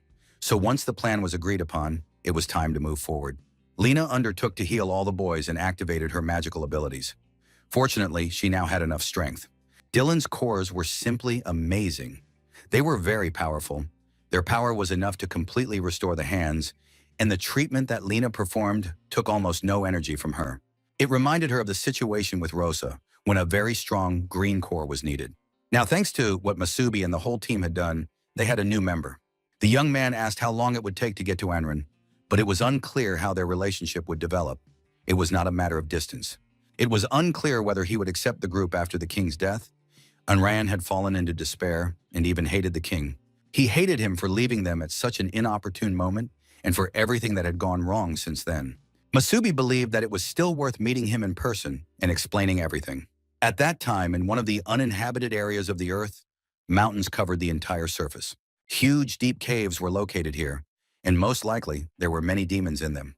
The warrior stood in the center of the cave, and hungry eyes of the local inhabitants, demons, stared at him from all sides. The young man had come here to train. He looked around calmly and confidently, believing that he was surrounded by a bunch of weaklings. The man was moving deeper into the cave when an emergency call rang. This was very surprising, as he had not received such signals for a long time. The warrior answered the call, saying that he was surprised and did not understand why this emergency communication was being used. The guy had been in this cave many times before, so there was no need to worry about him, let alone call him here. But he was told the terrible news. Dylan was dead. The guy couldn't find the words to express his emotions. It was known that Dylan had been fighting a demon-like creature. There were two of them. One was holding back the support squad, and the other, far from the city, was fighting Dylan. Immediately after receiving the news of Dylan's death, they went to his remains, but the body was not found. Someone took his double cores of the seven-horned demon. The reason for the attack remained unknown. It is also unknown who attacked Dylan. Clearly, they had not encountered this enemy before. The second demon also behaved strangely. The warrior said that it did not try to kill them, but simply delayed them. Now there are only 5 of them left. The new king does not yet know about the tragedy. He is in seclusion. The warrior needed to return to the city urgently. He was one of the new 6, the owner of the paired red cores of a 7-horned demon, nicknamed the Crimson Lion. He immediately declared that he wanted to deal with this matter personally as soon as he returned. He was so angry that he did not even ask his boss for permission, but simply stated the fact. He would deal with this matter himself. The person on the other end of the line realized that it was useless to argue, made a decision, and said that he would inform the others and that the results of the investigation would be released later. But now Lai had to calm down and cool off, because everyone knew that he had grown up with Dylan. Everyone was grieving. After that, the call was interrupted and there was nothing left to discuss. Immense grief overwhelmed Lai. Memories came flooding back of when he was a child, running through the meadow with his best friend. That friend was Dylan, and now the heart of this huge and strong man was torn apart by wild pain. He couldn't understand how Dylan could have left him and left him alone in this world, why he had gone so early. Lay swore that he would avenge him, whatever the cost, and he let out a loud cry of grief. The cry was so powerful that the top of the mountain shattered like a volcano. The energy shot high into the sky, illuminating the entire area with red light. Meanwhile, 2 powerful forces, red and yellow, rushed across the fields, forests, and rivers. Brandon held both girls, Rose and Sakura, who were still unconscious, in his arms. Masubi held Lena close. The girl had fully recovered, but was still too weak for long journeys. Rose had already come to. She was worried about Brandon, who was dragging both girls. Sakura was still unconscious and unable to move on her own, but Brandon felt fine and didn't want to stop to rest. Lena was sure that something big was happening in the city right now. It was in chaos because of Dylan's murder, and most likely the remaining 5 had already started investigating and searching. The guy was calm and confident, believing that they were in no danger.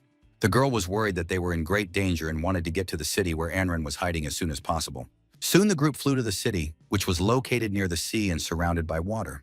The town looked very nice, was called Oasis, and really resembled a real oasis. Masubi was delighted with the picturesque location chosen for this town. He had not expected to see anything like it. Indeed, the city looked as if it were in a flower greenhouse. Fragrant plants grew on all sides. The sky was blue and light clouds floated across it. The warriors finally dismounted and began to look around with interest. Lena also did not know that this city was so beautiful, and Ran had told her about it. Rose was curious as to why they had come here. As far as she understood, they were looking for a member of the old 6 named Anran. Masubi confirmed her guess and added that Lena had suggested coming here, considering the possible danger of pursuit. It would be better for them to hide here for a while. Rose understood perfectly well, but she was interested in something else. The girl was pensive. The leader noticed her state of mind and began to ask what was troubling her and what thoughts were keeping her awake. Rosa looked the leader straight in the eye and asked, "Who are you really?" Lena, who was walking slightly ahead, also began to listen to the conversation. Masubi tried to change the subject, pretending not to understand what they were talking about because he was Masubi, but Rosa did not want to back down. She had known him for a long time and remembered his name perfectly well. She was asking about something else. She wanted to know his true identity. A lot had happened since the day they first met. The boy's power had also changed significantly. His strange relationship with the legendary heroes of the past did not make sense to her. As the leader of the group, and also just as a person, Rosa had thought about it a lot, considered various options, and now wanted to hear the truth. The young man said that he was indeed Masubi. He was Masubi, the first king, who had died 50 years ago. The young man decided to no longer keep the secret and to confide in his friends. He was reborn and found himself in this body many years after his own death. This information literally paralyzed everyone present. They were in shock. Brandon couldn't understand what the guy was talking about, how such a thing was even possible. Masubi decided that if they wanted to know the truth, he saw no reason to hide it from his friends any longer. He would tell them what had happened and what secrets he had taken with him to the grave when he was the first king. The young man began his story and his friends listened spellbound, amazed by what they heard. This story had different effects on their faces, minds, and impressions. It was all very confusing, but it couldn't have been just a joke. The story of time travel and rebirth caused great confusion. Masubi himself did not know how it happened, but he really did end up in the present, which was the future for him, and took control of this body. In addition, the Scarlet Demon King lives inside the boy. This is an 8-horned demon, one of the 6 strongest demon kings. This information was the icing on the cake. His friends had never heard of the Scarlet King, the 8-horned demon. They did not know that there were beings stronger than the 7-horned ones. Rosa tried to comprehend what she had heard. The information did not fit in her head. Then Masubi turned to the girl and said that the same power lived inside her. Her ability to manipulate space and time came from the Black Queen. The Black Queen was also an 8-horned demon. The information was truly shocking, especially when you realize that becoming a demon queen meant that no one could harm you. Lena finally came to her senses and began to ask why the king lived inside the boy's body, what his goal was, and what these 8-horned demons were. Masubi didn't really know what to say. The Scarlet King hadn't revealed all of his plans. All that was known was that he was working with several other kings. He had the best relationship with the Black Queen. In a past life, Masubi once entered the tablet of an ancient king and learned about the existence of 8-horned demons there. Their power was so great that humans had no chance of resisting them. That is why the first king died, but now he did not know how it happened. It is unknown why the Scarlet King chose him to achieve his goal, but it is clear that he has his own plans for the fate of humanity. Right now, there are more important tasks at hand. The appearance of the new 6 and their self-proclaimed king is very disruptive, and besides, Desh needs to be rescued from prison. The young man wanted to know where the Scarlet King would lead the remnants of surviving humanity. Rosa wanted to understand what the Black Queen's goals were, and whether the young man would coexist with the Scarlet King forever. Masubi didn't know how to answer her. He had no idea what would ultimately happen to his body. The Crimson King's power made the young man monstrously effective in battle, but coexisting with him was a double-edged sword. The Scarlet King constantly watched the young man and waited for something. Now the young man had no secrets from his friends, and perhaps it was better that they knew the truth about him. Brendan honestly and openly stated that Masubi's secret truly frightened him. If Sakura hadn't been asleep, she would have gone crazy upon hearing such news. But no matter what kind of king Masubi was in the past, now he is Brendan's true comrade in arms and brother, and that is what matters most. Masubi thanked his friends for their support and told them not to worry or change their attitude toward him. He was very grateful to them for being together. Masubi asked Lena to take them to Anran to rest and plan their next steps. The group moved on, but the guys' faces were pensive. They were digesting the information they had received, and, of course, it was a heavy burden for them. Everyone needed time to accept this fact. Meanwhile, the group silently made their way toward the city walls of Oasis. Suddenly, a loud cry rang out, and a guard standing on the city wall shouted that strangers were not allowed to enter the city and should not move any further. Lena explained that they were not enemies but were only looking for a place to rest. The girl also said that they had a seriously wounded comrade and asked to be let into the city. But the guard was extra careful, saying that demons could come in disguised as people, so strangers weren't allowed in the city at all. Lena was furious. She thought this behavior was ridiculous, and Brendan demanded a place to rest and recover, saying that they had come from the city of Helios. Apparently, all these threats and requests had no effect on the guards, because in the next moment, a warning spear was thrust into the ground at Brendan's feet. Masubi listened silently to these dialogues without getting involved in the argument. However, his inner demon was already beginning to boil, and it soon became clear that the boy would not be able to endure such treatment for long. He found it simply ridiculous to hear the guard threaten to kill the entire company, while Masubi himself grabbed the spear that had flown in from the city. Looking the guard in the eye, the guy said, "Believe it or not, but I can raze your city to the ground," and broke the spear as if it were a piece of macaroni. The guard was simply terrified. In addition, he saw the stranger's eyes and began to shout that it was a demon and that all the city's soldiers needed to prepare for battle. Masubi's companions began to calm him down, saying that the guard was only a first-rank soldier and was just doing his job, so there was no need to be aggressive towards him. Suddenly, there was a flash from the city gates and something shot up into the sky. Gaining altitude, this thing landed quite powerfully at high speed in front of the comrades, between them and the city. When the dust and fog cleared, everyone saw a large and powerful knight in yellow. His aura was extremely deadly and strong. Raising his head and glaring menacingly at the newcomers, the warrior said that he had come personally to see who had the audacity to behave this way in front of the city gates. The guard's mood immediately improved. He recognized Lord Anran, who had come in person to save his city. It was indeed the guardian of the earth, Anran, who now looked at the travelers and waited for their answer. Masubi stepped forward, intending to immediately deal with the stranger who had appeared from the sky, but Lena intervened. Lena took off her hood and addressed the warrior, saying that it was she, Lena, and that she was very happy to see her comrade Anran. After that, the Yellow Knight began to remove his helmet, because he really recognized his old friend from past battles. Anran turned out to be a gray-haired old man, with a wrinkled face and disheveled hair. He stared at Lena, realizing that this beautiful young girl must look about the same as he did. After that, the knight looked around at the whole company and asked Lena why she had come to his city. Lena explained that they needed a place to rest. One of her team members was seriously injured, and she pointed to Sakura. The group had no malicious intentions, they just needed temporary shelter. Anran thought for a moment and shouted to the guards to open the gates. Even though the guard tried to hint at the evil aura coming from one of the travelers, the Yellow Knight reassured the city's defenders, saying that he was there, so nothing bad would happen. The guards stopped arguing, and soon the city gates were open to the guests. The doors of the city's main palace swung open, and Lai, who was very angry and determined, burst into the room. Trina greeted him. She expressed her condolences, saying that she knew how close Lai had been to Dylan.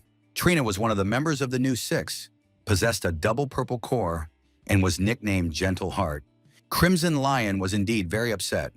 His face was literally contorted with hatred for the murder of his close friend and a thirst for revenge. All this time, Lai had been carrying a briefcase, which he now placed on the table in front of Trina. Inside the briefcase was a new set of cores of all colors, necessary to enhance the abilities of the knights.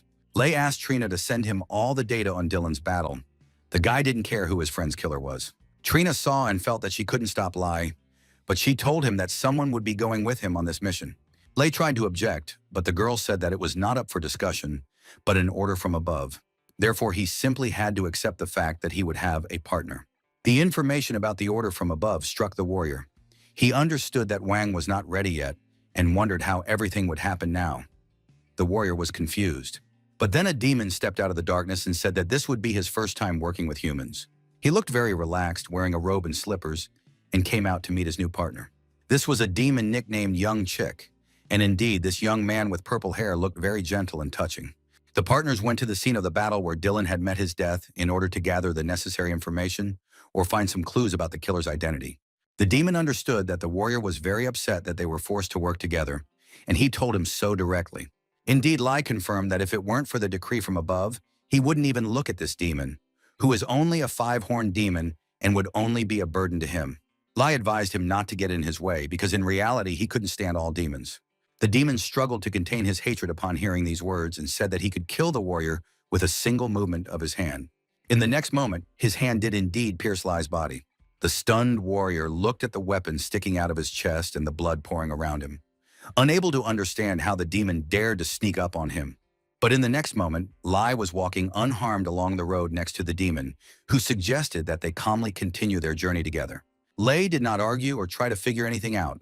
However, he was struck in surprise that his chest had taken all this, which meant that it was all an illusion, and a very powerful one at that, since the warrior did not recognize it immediately.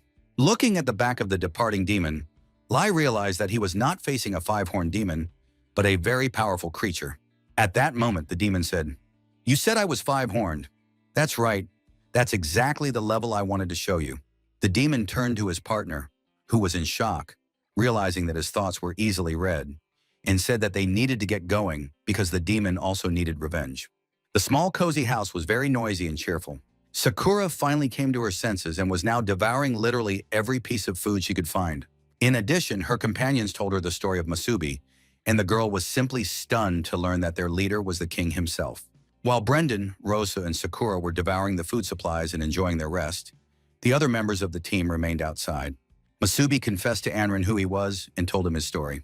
Lena summed up by saying that they needed to get Daishu out of prison. The guys from Masubi's team were quite strong, and if they came up with a good plan, they could achieve this together. Enran listened to his friend's story in silence, saying nothing and showing little reaction. Then he stepped toward Masubi. The next moment, the man punched the guy in the face with all his might. Masubi either didn't have time or didn't want to defend himself and fell to the grass, receiving a powerful punch to the jaw. Lena was literally furious at her friend's behavior. She grabbed him by the shoulder and wanted to know what he was doing and why he was acting that way. But when Lena's hand touched the man's shoulder, she felt a strange energy emanating from Anran.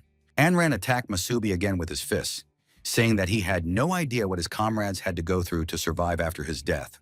Masubi rushed into the damn obelisk with the king's tablets, ignoring all his friends' advice and not listening to their warnings.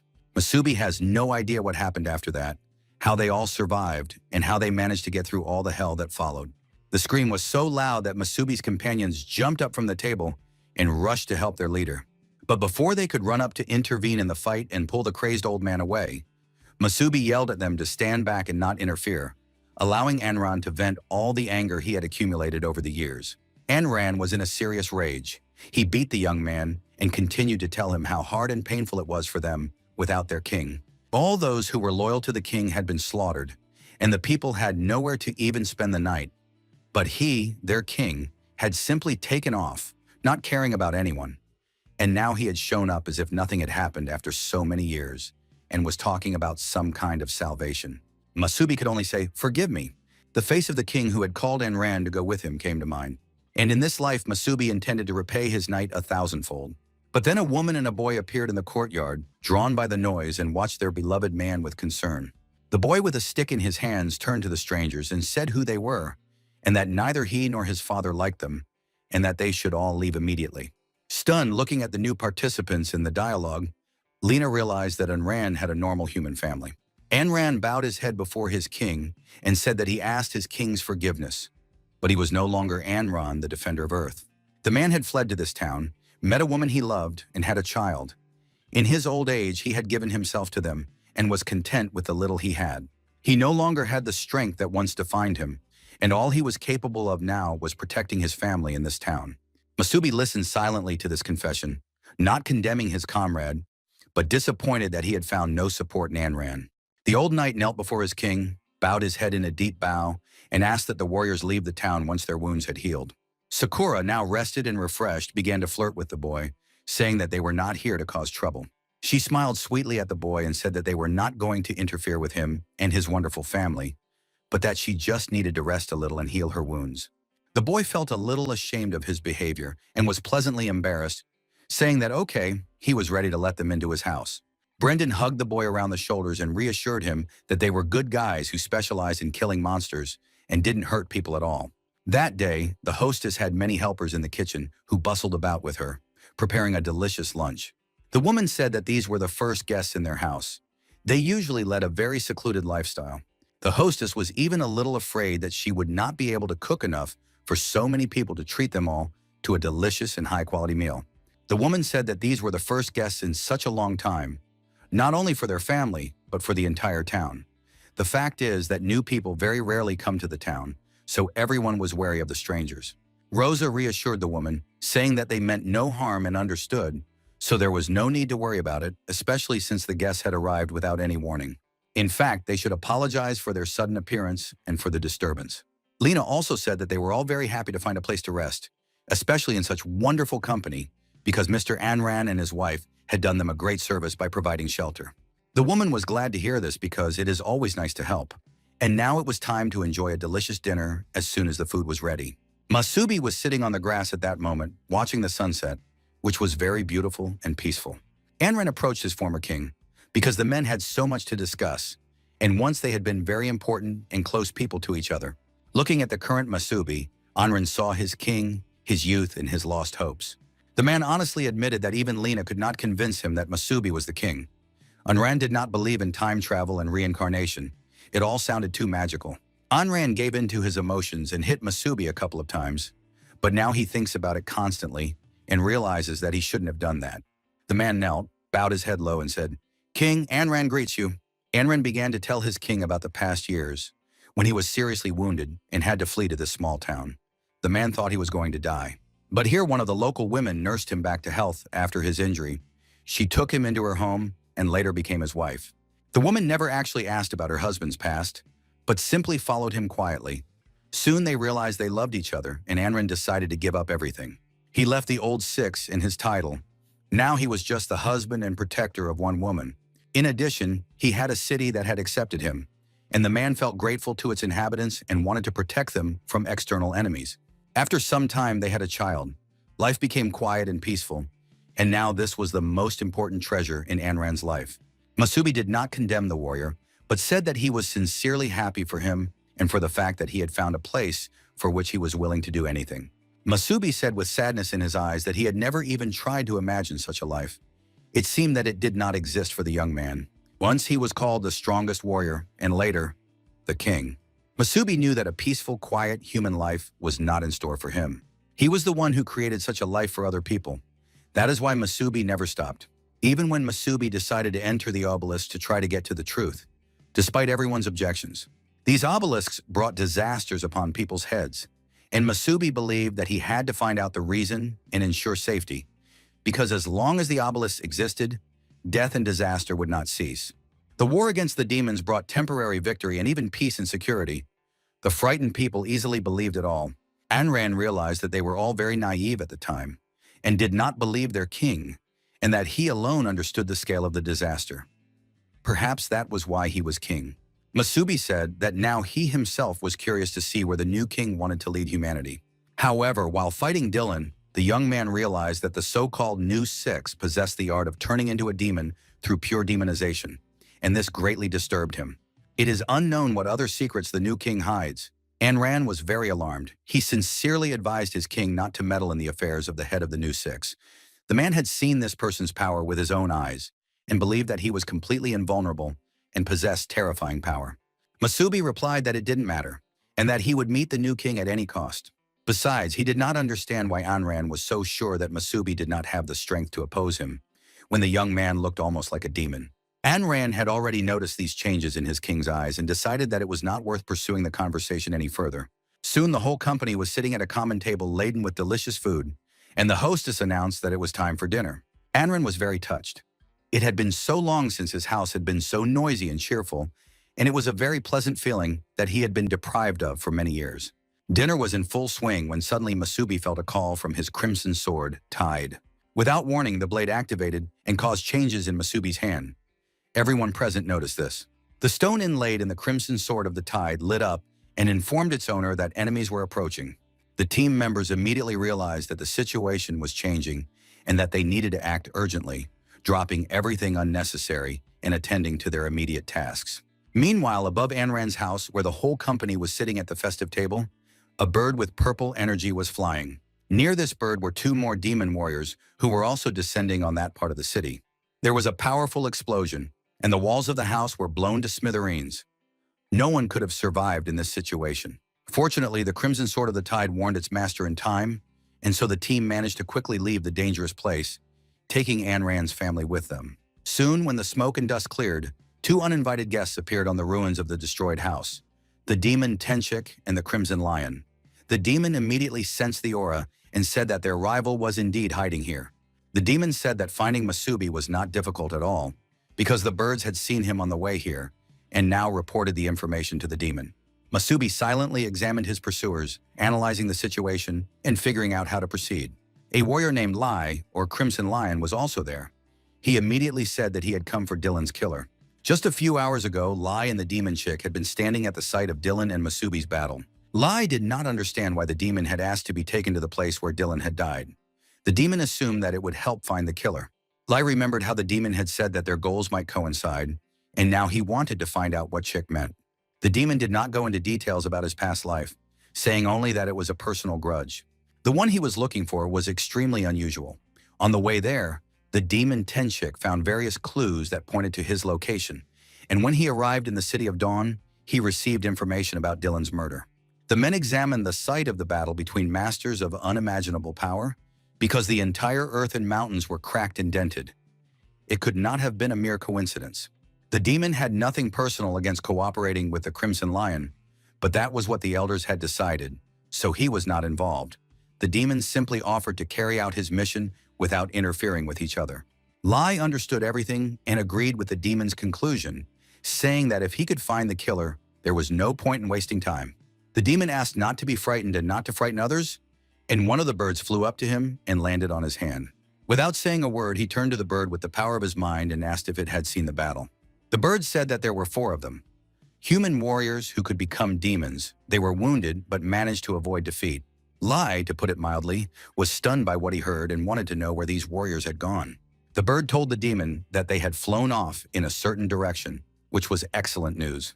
After that, the bird set out to show the location of the warriors and flew ahead, while the demon and Lai followed her. And now they were watching Masubi and his company from the top of a cliff.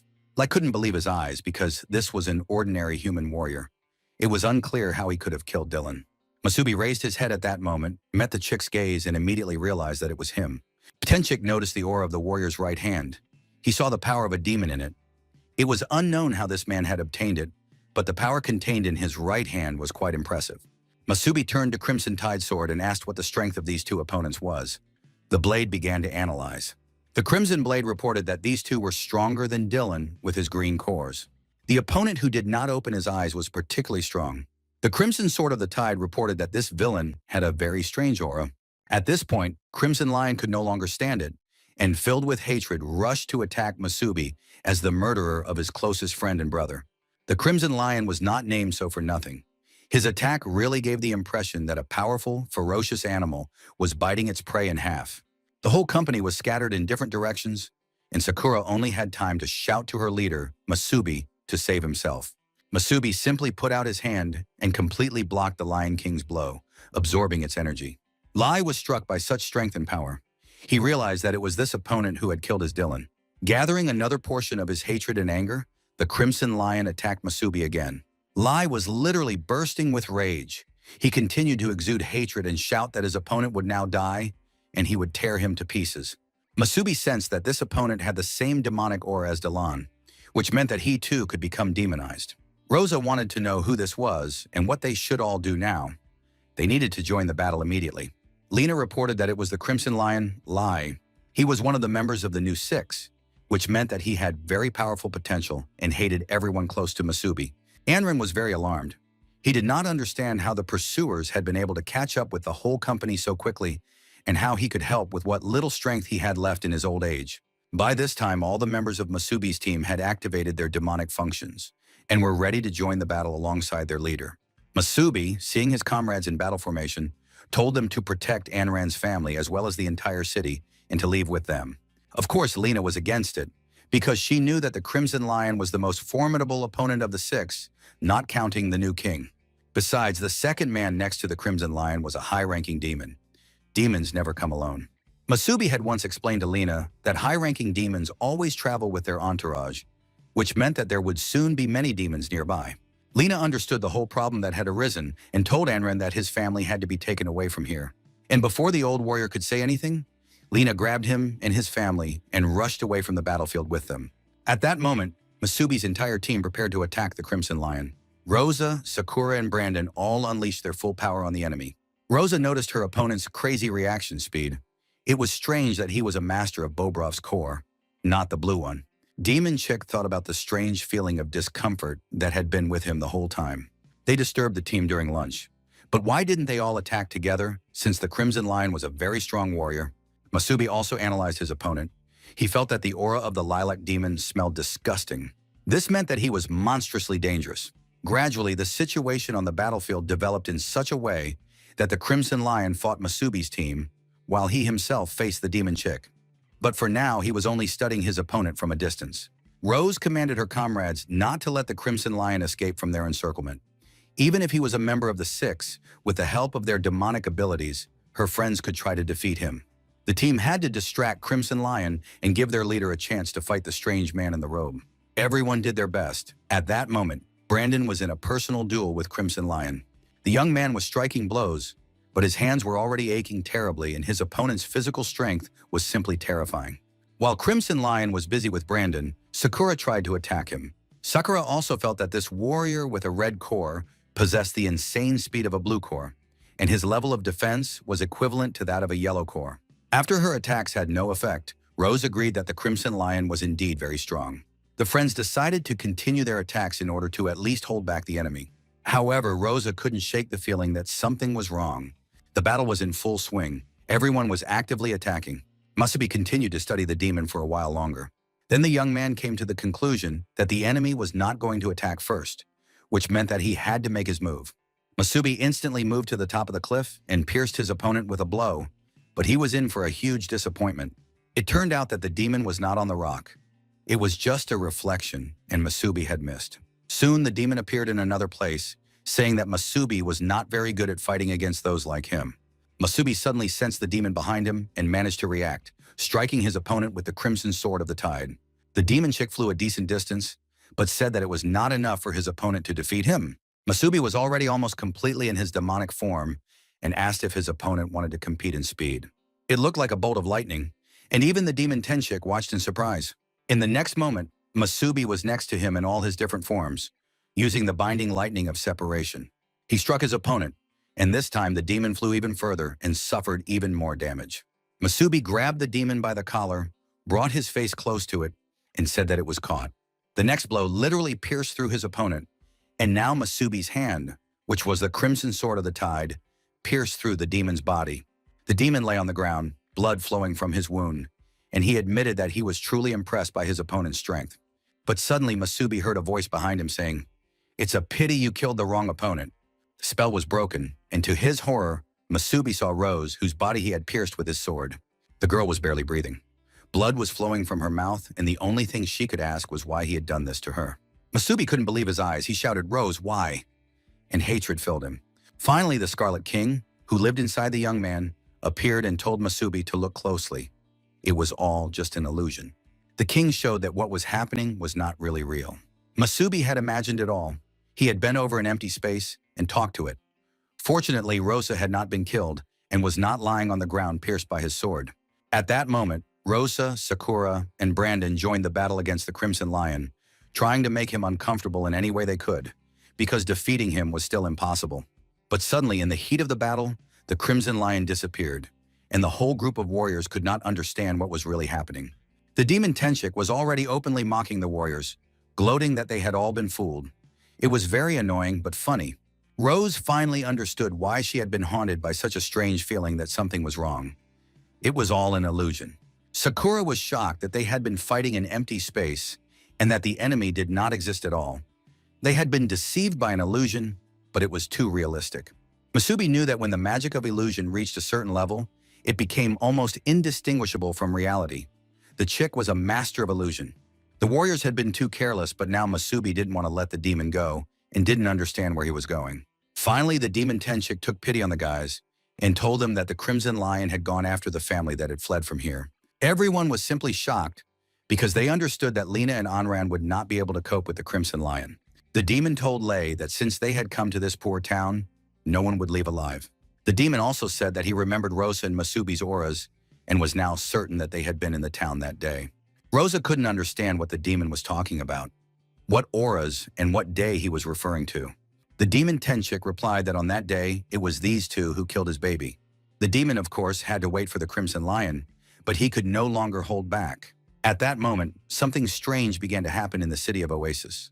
The ground shook beneath their feet, and the residents fled, fearing an earthquake. Among the townspeople were Lena, Anran, and his family, and everyone gradually moved toward shelters. Anran stopped and turned to his wife, telling her that she needed to stay in a safe place with their son, while he would remain outside. The man grabbed Lena by the hand and rushed with her to the city wall. He didn't like the sound he was hearing and wanted to check what was going on. The guards protecting the city of Oasis were frightened.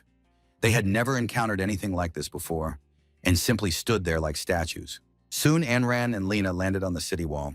The old warrior turned to the guard and demanded that he report on the situation. However, there was nothing to report. One could simply look outside the city. Hardly anyone had ever seen anything like this. Thousands of demons were converging on the city walls from all sides. These were monsters of all kinds, breeds, and colors, which were the personal retinue of the demons of Tenchik. Lena looked at this huge number of demons, realizing that this was a real hunt. The scale was impressive and shocking. It was no surprise that the city guards were frightened. Even the weakest demon was equivalent to a third-level demon. The city of Oasis was conveniently located relative to the main points of demon concentration. Given the scale, it can be said with certainty that these demons were summoned specifically. It was immediately clear that this was the work of the Crimson Lion and his demons. At that moment, something flew over the city and landed near the city wall, scattering huge masses of earth and stones. The dust and smoke settled, and it turned out to be one of the warriors of the New Six, the Crimson Lion. Lena and Old Man Anran recognized him and immediately understood that the situation was very serious. Neither of them had the power to deal with him. Lena understood that the new Great Six were collaborating with demons, which meant that their so-called king, the Crimson Lion, had appeared before everyone without hiding. This meant that he had decided to attack and destroy everyone. The Crimson Lion counted on the witnesses not surviving because the dead cannot speak. Today was the day that would decide whether the city of Oasis and all its inhabitants would survive. Rosa turned her head toward the city and immediately realized that a great disaster had struck. This feeling was impossible to mistake. A wave of demons was close. Masubi ordered his companions to immediately go to the city and help Lena and Anran. Rosa tried to dissuade Masubi, saying that he could not remain alone against an opponent whose aura and power of illusion clearly indicated that he was a very high-ranking demon. However, Masubi ignored the girl's words, demanding that she quickly carry out his order, and soon all his comrades set off to help Lena and defend the city. The demon Tenchik did not like this plan at all, and said that he would not allow these warriors to interfere with the fate of the city. But then Masubi, without further ado or warning, rushed into the attack, saying that he would see who would not allow what. The young man cut his opponent's body in two with his crimson tide sword. But soon Masubi felt complete darkness around him. He had probably fallen into the space of illusion again. In front of him glowed orbs that corresponded to the members of his team. Rosa found herself in an unfamiliar forest. She noticed the changed terrain and immediately guessed that it was an illusion again and tried to find her companions. The girl walked through the forest and called out to her friends, but it seemed that they could not hear her because no one responded to her cries. Sakura found herself in some kind of watery space, and it seemed as if she was walking on water. Sakura also did not understand where she was, but guessed that this was another illusion. Brandon suddenly found himself in a desert where the earth was so scorched and parched that it resembled separate islands. The cracked earth and the complete absence of people, including his companions, made Brandon feel lonely. All the members of the group had fallen under the spell. It was a very powerful space of illusions. A 7-ranked demon could not possess such power. It was clearly stronger. The demon turned to Masubi, saying that he had promised to show the boy the death of each of his friends. He added that the show would begin soon, as he was already eagerly awaiting it. Finally, the advanced 7-horned demon nicknamed Young Chick appeared in all his glory. He said he liked to play with people like Masubi, who had at least some bit of power, and now the demon would not kill his opponent quickly, because he took special pleasure in watching his opponent suffer. Masubi clenched his fist in rage and launched an instant lightning attack. The demon admitted that it was indeed a magnificent blow, but it didn't matter. No matter how powerful the opponent's attack was, all blows would only hit illusions. Masubi realized that his opponent was also an illusion, but he didn't expect anything else. Therefore, it was pointless to waste energy on Tenchik's demons. Radic whispered to the guy to save his energy. Radic hated illusions more than anything else because there was nothing to destroy.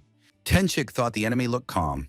He got the feeling that the young man had a lot of experience fighting demons, and there really was no point in wasting energy on a fight with a copy. However, the most dangerous thing about illusory space is that time can be controlled. Therefore, even if he did not engage in battle, the demon Tenchik would still destroy Masubi. He did this by destroying his team and invited Masubi to watch his comrades with him. each of whom had already spent more than 2 days in the illusory space. Masubi looked with pain in his eyes at the images that the demon was transmitting to him. Rosa sank deeper and deeper into the forest. Soul-sucking thorns and poisonous ivy gradually took over her body. The girl tried to resist, periodically cutting through these poisonous vines. Rosa realized that she had been here for an awfully long time, and no attacks were helping her break through the barriers and escape from this space of illusions. Once again freed, the beauty stood hunched over, regaining her strength and catching her breath. Suddenly, she heard a voice saying that her steadfastness sincerely impressed someone. It was the demon Tenchik who informed Rose that the swamp was slowly draining her life force. It was terribly hot in the scorched desert. Brandon rushed across the parched earth in search of a way out, not knowing how to break free from this vile environment.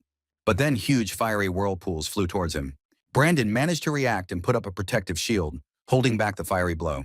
Despite his strength and abilities, the young man was still damaged and soon wounded. However, he still held his ground. The demon Tenchik was amazed by Brandon's defense, saying that it was as strong as a stone cliff. However, the desert would gradually dissolve the young man's soul, for he had already been there for 2 days. The demon suggested that Brandon surrender. Besides, he was probably worried about the lives of his companions, who were most likely already dead. And if he didn't want to surrender, let him die with them. Sakura also fought her fears and enemies in the water illusion.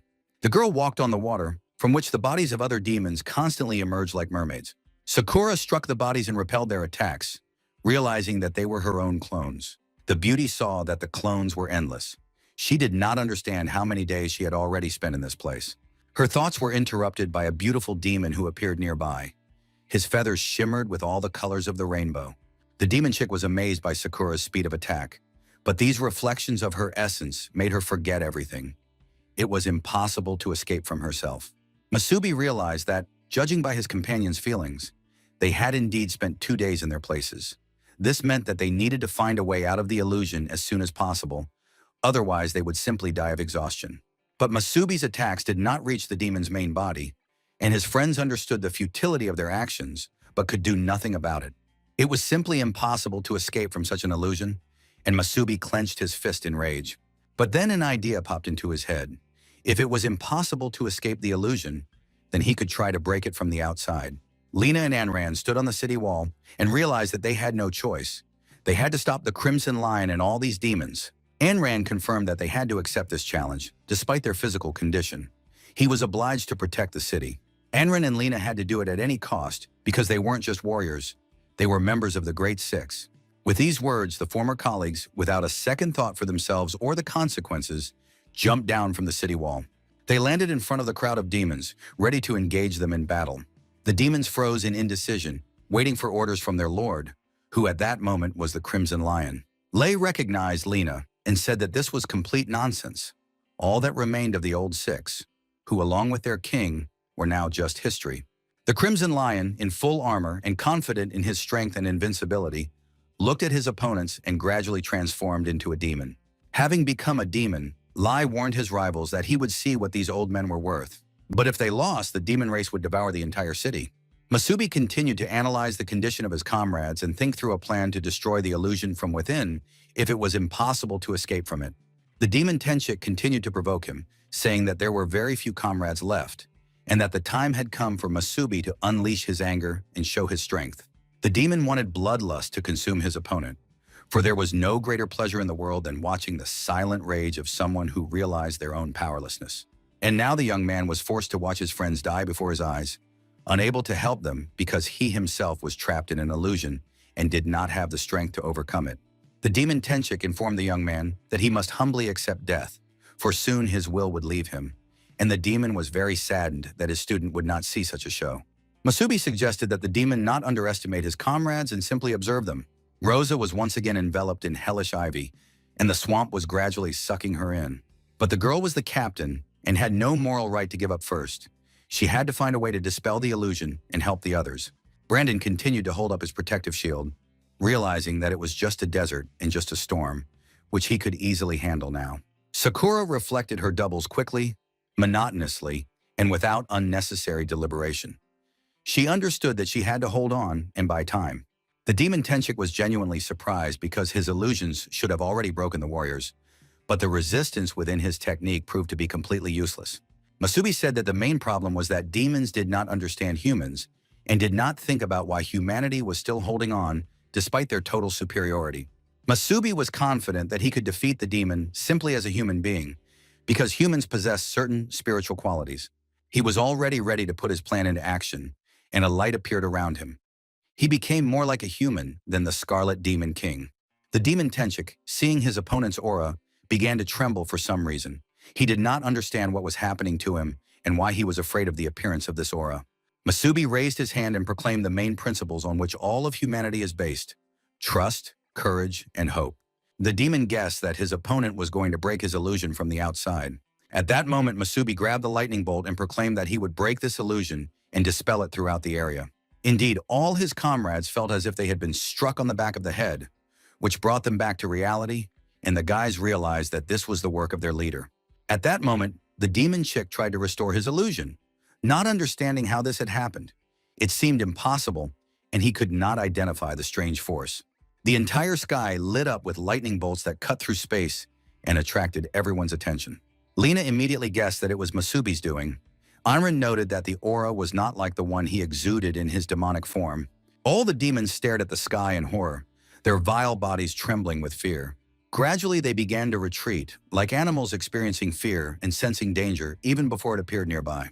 The Crimson Lion assumed that the demon Tenchik had lost, but that was impossible, because his illusions were very strong and no one could defeat them. The Crimson Lion realized that he had been wrong to trust this demon, who was incapable of fighting a single warrior, and rushed into the attack. Anran and Lena tried to defend themselves from the attack together. They created an earthen protective shield and held it while the enemy struck with all his might. His fist struck the protective shield held by the two old men again and again, realizing that they had no choice and were obliged to do so. The shield gradually began to crumble. Anran could barely hold it up. Lena put her hand on her companion's back and began to restore his health. It turned out that the enemy had broken his ribs and managed to destroy the shield that had previously withstood the attacks of several seven-horned demons at once. Lena understood that the Crimson Lion in demon form was stronger than Dylan. The Crimson Lion enjoyed the battle because his opponents were weak. They couldn't withstand even one of his blows. He found it disgusting to waste his time on such mediocrities. When the demon's illusion was broken, Rosa, Sakura, and Brandon appeared near their leader. He ordered them to be on guard because this demon was full of surprises. Indeed, the demon, still alive and well, stood on a rock, radiating its aura throughout the area. Rosa noted that the demon's illusions disabled all five senses, making it impossible to distinguish reality from sorcery. The girl immediately gave credit to their leader, who was able to save the team by destroying the illusion. Brandon agreed with her. He felt as if he had experienced everything that had happened there himself. Every time the guy fell, he thought it was the end. However, he knew that Masubi would definitely find a way to escape. Sakura agreed with her friends. She understood that their leader couldn't be stopped just like that. If they thought about it, staying in that illusion, they could live in their nightmares forever. The power of the demon chick was extraordinary. He surpassed all the other seven-horned demons the warriors had ever encountered. The demon was in a foul mood. He noticed the power of the lightning bolts that had destroyed his illusion. It must be some kind of unique magic. The demon aimed his hand at Masubi and activated his attack because the disgusting lightning was his most hated spell. This spell had once killed his apprentice, and now he was terribly angry at his opponent. Masubi charged his hand with the Crimson Sword of the Tide and prepared to attack the demon. Rosa was shocked when she realized that their leader was going to fight the demon one-on-one. Masubi asked them to trust him and follow the plan strictly, to immediately go to the aid of Lena and Enran. After that, there was a huge explosion, a powerful burst of energy in the place where Masubi was standing. The demon Tenchik managed to notice how Masubi's three comrades left the area and headed to help the townspeople. It was unpleasant and annoying, but the demon watched with interest the place where his opponent was supposed to appear. Masubi himself was surprised because it turned out that his lightning powers were extremely effective against the demon. Lightning bolts pierced the young man's entire body, creating a glow and a distinctive crackling sound around him. They literally burst out of the young man's body, and he took the form of the lightning demon. The lightning demon challenged his opponent to attack, but the opponent considered it empty bravado and foolishness. In the end, the demons clashed, and the chicklet began his attack. He used a phantom claw that tore through the heart, but it proved to be practically useless, as the roar of the lightning dragon perfectly parried the attack. Then the demon chick unleashed heart-crushing phantoms on his opponent, which were supposed to tear Masubi to shreds. In response, the young man simply jumped up and prepared to activate his lightning strikes. And indeed, his lightning spear shattered Chick's attack. The spears did not stop after the deflection. They continued moving until everything around them was pierced by powerful, high-voltage discharges, including the enemy. The demon Chick's defense failed. He was injured and his body was bleeding and damaged in many places. Masubi announced that he was capable of destroying the enemy's illusions from the outside, that his skills could easily destroy the demon's magic in close combat, and that Tenchik should therefore surrender. The demon tried to use his illusions once more to gain an advantage. He used an absolute illusion in the abyss of suffering. After that, he turned to his opponent and asked if he was ready to face the most painful death the demon had prepared for him, a death full of pain. Masubi's body was engulfed by a new black illusion. The Scarlet King inside him noted that this illusion was somewhat reminiscent of a black hole. It originated directly in the young man's body and completely engulfed him. A new monstrous technique. The demon explained that the high-gravity zone was a real miniature black hole that grew out of the enemy's body and concentrated all his pain, bringing it to unimaginable limits. No one could endure such a thing. The Scarlet King noted that the demon Chick's technique was truly phenomenal, the highest level of illusion mastery. The Scarlet King tested some of the functions and saw that the illusion affected the ability to work with energy. The demon ordered the young man to plunge into endless despair and pain and to feel it on his own skin. Masubi felt as if he was being sucked into a bottomless black hole. He was completely dissolving into it and could no longer resist. The absorption was complete. It was a special technique that the Chick reserved for the end, the black hole of eternal pain, which tortured a person until they went mad or died. No living creature ever emerged from this black hole alive, and Masubi was literally torn apart from within by hellish pain. His body felt as if it had been thrown into space. He was bathed in pain, unable to resist. New demons and fears appeared around him, creating new pain. It seemed as if the boy was swimming in a vast ocean of monsters that were sinking their teeth into him, causing horror and suffering. He could only let the pain pass through him, trying to keep his sanity and not completely shut down. In addition, the young man tried to reconnect with his abilities, awaken his lightning technique, and activate the Crimson Sword of the Tide. At one point, it seemed that he would not be able to endure it, but then he realized that the ghosts were not living beings, but only illusions that concentrated pain. The sharp pain was burning like fire, and sometimes cold like ice, mixed with despair, fear, and regret. All the memories associated with bitter losses seemed to be endlessly reborn, affecting the young man. He felt time passing. First he grew old, then he grew young again. His skin became flabby, his bones brittle, his hair turned gray, and his muscles lost their strength. Then it all repeated itself, and he returned to the body of an infant, retaining the memory of the previous aging process. He grew up again and lived his life. Sometimes it was the life of an ordinary person. He saw himself as a child.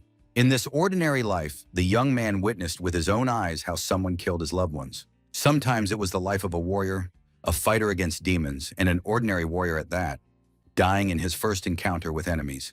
Sometimes Masubi appeared before his eyes as a lonely king, carrying the heavy burden of regret on his shoulders. He saw his destroyed comrades and friends and grieved again that he could not save them. Each rebirth added a new layer of pain to the palette of his feelings. It was torture through endless rebirths, suffering of spirit and flesh, the collapse of willpower, and torment by the most painful emotions, all of which would break anyone. The demon was sure that his victim was experiencing endless rebirths, and that every second was filled with suffering and pain. The villain noted with satisfaction that even the current king of the new six would not be able to escape this vicious circle. Suddenly, the demon chick was flooded with personal memories. He felt pity and sadness for the little girl he couldn't save. She was the only creature dear to him. The demon promised his student that he would avenge her, and now the moment had come. Looking at the lifeless body of his opponent, Chick wondered how long ago the young man had died and whether it was time to leave him. But suddenly Masubi opened his eyes. His entire demonic appearance was filled with hatred, and his body radiated enormous bolts of lightning. It was absolutely impossible. The demon Tenchik could not believe his eyes. After all, no one could survive the hell he had created. No one except the strongest warrior of humanity, who was now Masubi. 5 years ago, on a rainy day, the sky was gray and gloomy, and the destroyed city was a very sad sight. The streets were in ruins, and the bodies of civilians and soldiers lay among the destruction. There was no one left to even bury them. The demon walked among the ruins with great regret, lamenting that it was now impossible to establish even a small base here. He was a kind demon and even asked the soldiers to be more careful, but they still acted brutally. Of course, it was clear why his charges had not evolved. Their rate of development was too slow. The demon continued to wander among the ruined houses when suddenly someone grabbed him by the hem of his robe with a bloody hand. Under the rubble of the house, in a pool of his own blood, lay a man, apparently not yet dead, who managed to make himself known. The demon looked closely and saw that it was a little girl. She was barely breathing, pinned down by a heavy slab, her body covered in cuts and abrasions. The demon crouched down next to the child. She impressed him with her resilience and will to survive.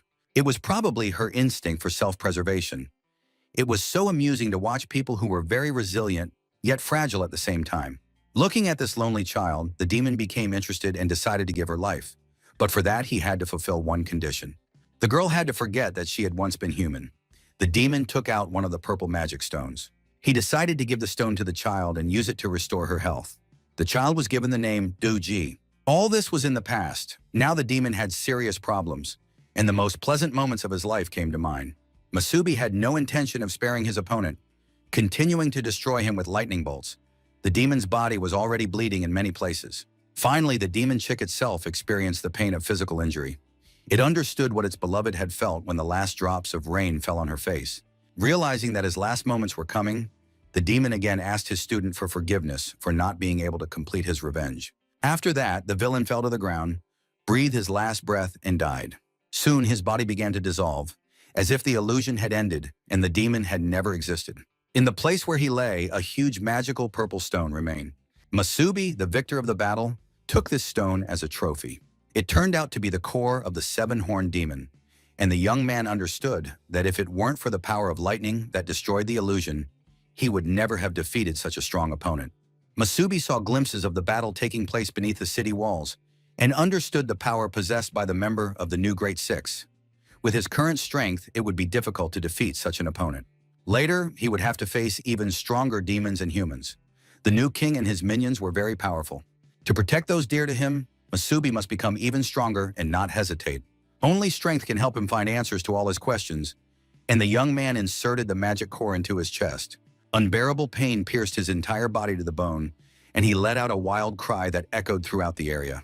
This cry, together with the streams of magical energy from the Scarlet King and the demon, combined to form something like a tornado. Masubi was finally able to open his eyes and felt that he was continuing to evolve. He had to do this until his body could withstand the power of the eight-horned demon. The young man soared into the sky, and thunder rumbled across the sky, lightning flashing. Now he was a very powerful warrior, taking the form of a seven-horned demon with eyes that combined the strength and power of two elements, red and purple. One wing appeared behind his back. The second was unnecessary. The pure element of lightning lifted him above the ground. Realizing that the process of evolution was complete and very successful at that, Masubi rose into the sky and rushed to help his friends. The battlefield outside the city walls looked very grim. Huge hordes of demons were still waiting and watching, hoping to rush in and tear the city of Oasis apart. Rosa, Sakura, and Brandon were already significantly exhausted and needed treatment and recovery. The Crimson Lion had also suffered quite a bit. He noted that one of the warriors was covering the entire city with his shield, while the second was healing 5 people at once, so they were not so weak after all. But even with the reinforcement of 3 assistants, the enemies could not break through his shield. They should be ashamed of their own weakness. Lena tried very hard, but she couldn't understand what kind of defense the enemy had that was impossible to break through. Anrin noted that the enemy's blows were very heavy, so the defense would not last long. Rosa tried to figure out the villain's weaknesses because they had to exist. She noticed the strange crimson field protecting the enemy and decided to find out what it was. Rosa crept up behind him and attacked the Crimson Lion from behind. Lai noted that the blow was not bad. The girl even managed to absorb part of his defense. She was doing well, but then a powerful blow struck her right in the chest. Rose flew back from the blow, and the Crimson Lion prepared to pounce on her to tear her in half. However, the girl was quick-witted. She managed to figure out the nature of the protective field and shouted to her comrades that the longer they fought, the more the Crimson Field absorbed the damage from the attacks and made the Crimson Lion only stronger. This allowed its owner to generate additional killing intent in battle, a unique and dangerous skill. Brandon and Sakura tried to attack the Crimson Lion at the same time. Brandon went in for a frontal attack, while Sakura had to break through the shield. Brandon did indeed go in for a frontal attack, but the Crimson Lion blocked it by putting both hands forward. Sakura decided to use a lightning-fast bee sting and approach the villain from behind. But an inner voice warned her, Don't hit him in the forehead. The shield will absorb the attack again and make the enemy stronger. At that moment, the Crimson Lion blocked the attack and threw Sakura out of sight. Rose managed to catch her friend and partially block the blow, saving her life. She caught Sakura, preventing her from crashing, and now there was no point in distracting herself with her. The Crimson Lion did not want to leave his opponents behind and decided to finish the attack. He called them rushing nobodies and was going to send them to hell before they could do anything. Brandon didn't think twice and launched another attack, using the power of his steel body. But the enemy was much stronger. He easily repelled the attack and began to absorb Brandon's energy. At this time, Lena could only watch from afar, supporting the life force of Anran, who was holding the shield, protecting the city. She expanded the shield and Brandon found himself inside. Lena activated the restoration of the boy's strength from a distance. Lena was happy that she had managed to heal him, but she saw that the enemy was only getting stronger and his attacks more powerful. While she was busy healing, she couldn't move, so the villain could attack her at any moment. The Crimson Lion apparently decided to take advantage of the situation and destroy Lena so that she could no longer support the group's life force. Lena realized that the enemy was using his field to break their formation and felt that she had been the main target from the very beginning. Lena could only cover her face with her hand, realizing that the blow would be fatal, when suddenly a powerful flash of lightning flashed before her eyes. The lightning illuminated everything around and attracted the attention of everyone, including the hordes of demons. The enemies parted because the Crimson Lion appeared among them, thrown out with one light blow. Lei looked at his hand and at the crimson field, not understanding how someone could have broken through the protective shield. When the smoke cleared, everyone saw a demon with one wing, a hand in the form of a crimson tide sword, and a powerful discharge of lightning around its body. He rose and declared that there were no impenetrable shields. Gradually, the lightning disappeared and his wings dissolved. The eyes of his companions expressed admiration, delight, and surprise. Everyone was sure that their leader, Masubi, was standing before them. Smiling slyly, the young man told his friends to let him deal with the enemy. No one argued. The Crimson Lion waited for the enemy to approach, unable to resist. He seemed to be hypnotized. Before the demon could even blink and realize what was happening, Masubi's hand pressed against his forehead. In the next moment, the hand literally knocked the demon flat on his back with such force that stones cracked. After that, Masubi dragged the Crimson Lion across the ground for a long distance, not letting go and raising clouds of dust. The Crimson Lion couldn't do anything. Thoughts of his opponent's strength filled his mind, and the red core prevented him from breaking free. Soon, the whole sky lit up with flashes of lightning as Masubi continued to drag the Crimson Lion around. He beat him again and again, slamming his body against the ground. Finally, the boy soared high into the sky and threw his opponent down with tremendous force. Rosa and Sakura were delighted.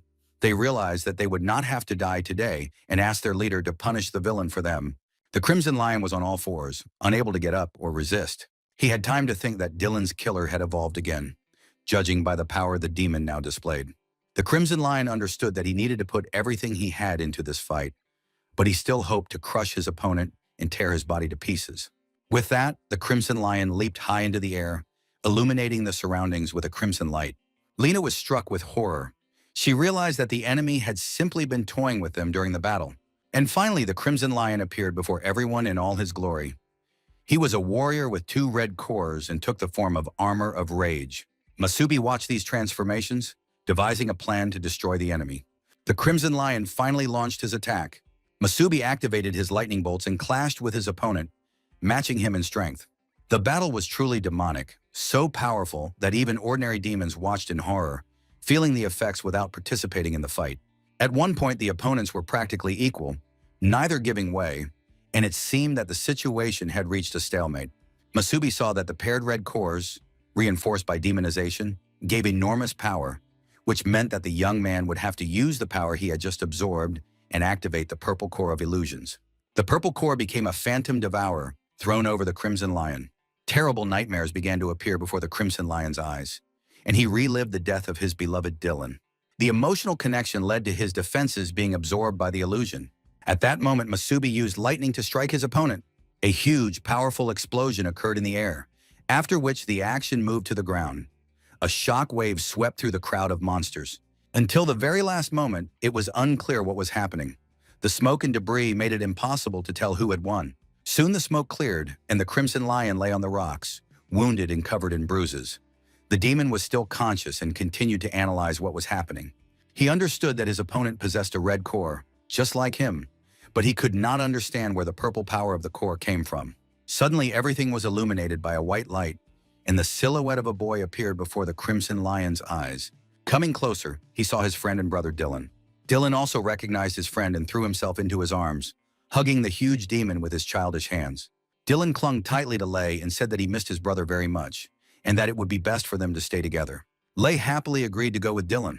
As the demon walked away with his brother, life left his body.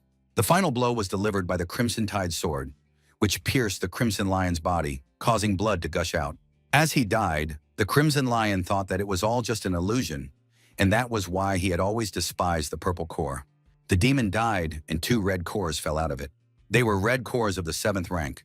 Masubi picked them up and thought for a while about what to do with them. After that, Masubi headed towards his comrades, who rushed to greet him.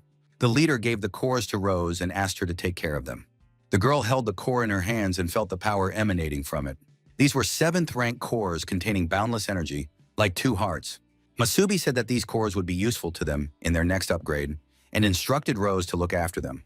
Then the leader turned to Anran and Lena, saying that they had done their best today and that he could always rely on these wonderful warriors. But the alarm remained. The battle was not over yet, and a wave of demons could still appear. It seemed that the demons couldn't decide whether to attack or retreat. Anran knew that without command, such a large number of demons could get out of control at any moment. Masubi asked him not to worry and went alone to face the enemies. His comrades watched their leader. The huge crowd of demons was truly gigantic, and even despite their weakness, they could overwhelm them with their numbers. They wanted to make a plan and advance with him, but Masubi was calm and asked the guys to just trust him. Demons of various kinds lined up in front of Masubi, not moving. They sensed his power and didn't know how to behave. Perhaps they should bow.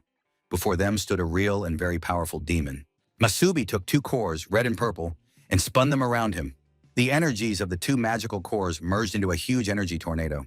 The demons trembled with fear. The rolls of thunder literally paralyzed them. In the next moment, all the lightning gathered in the form of a huge snake. It was clear that it was extremely powerful. The snake opened its mouth and, turning to the demons, said one word, "Get out." That was enough. The demons were neither deaf nor stupid. They wanted to live, not die in this battle. The speed with which the demons fled amazed everyone. They could have competed for medals in a sprint race. His comrades noted their leader's success. He had done it with just 1 roar. Anran was amazed. Masubi had forced the entire wave of demons to retreat. Only one person could do that. And he was a true king. It was frightening to even imagine how terrifying the power of this guy was. Meanwhile, in the City of Dawn, the situation was not looking good. Trina was in the meeting room, looking anxiously out the window. This girl possessed great power and was a dual-core warrior of the purple core, nicknamed Graceful Heart. The ones she was expecting showed up, and she called them to an urgent meeting.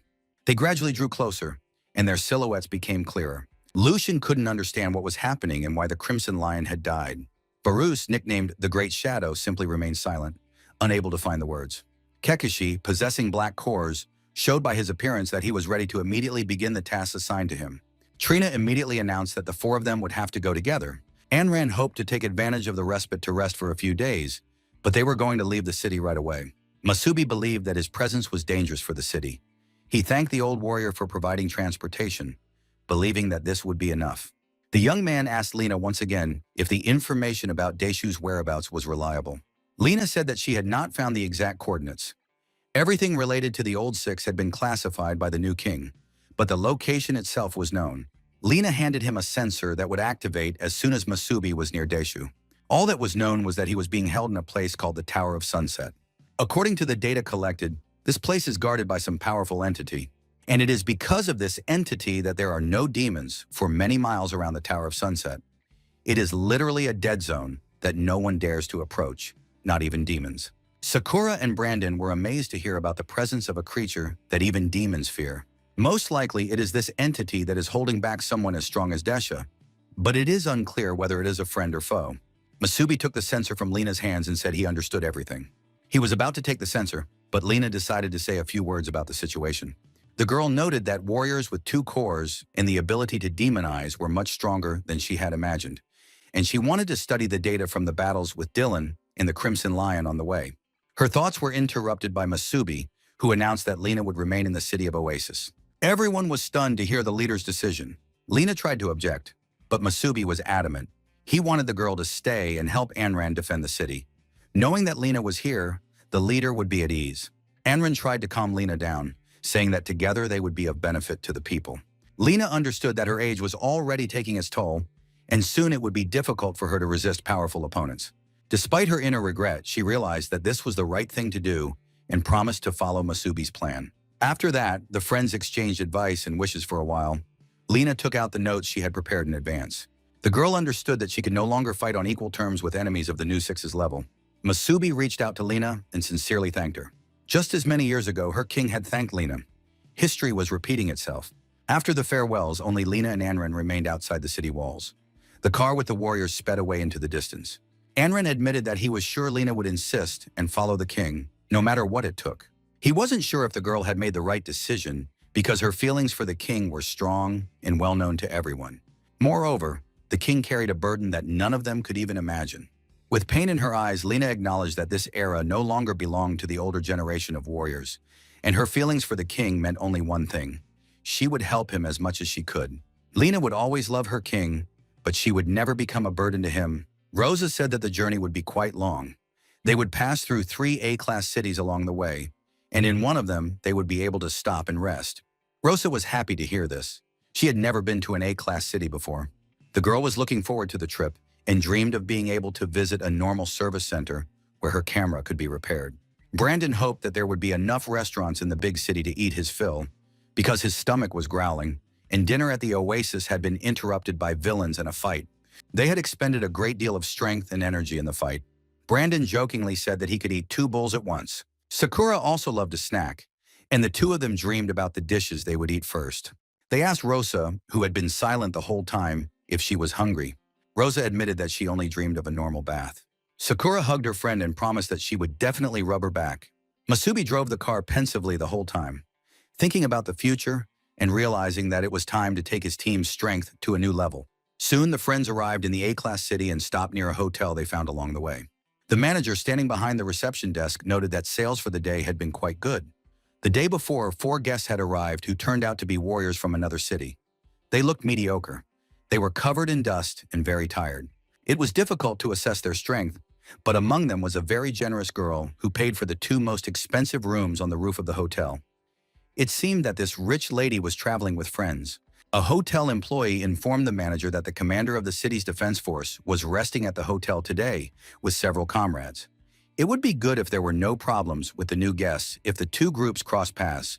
The captain was, of course, very strong, with an honest 5th rank. But he had a terrible temper and never missed a chance to hit on women, and among the newcomers were 2 very pretty girls. The manager hoped that the young people would be able to look at things sensibly. They are adults and should understand that it is better not to argue with some people in order to avoid future problems. At this time, Bran was busy improving his level thanks to the stone he received from Masubi. The rest of the group was also present, and they were all improving their skills as well.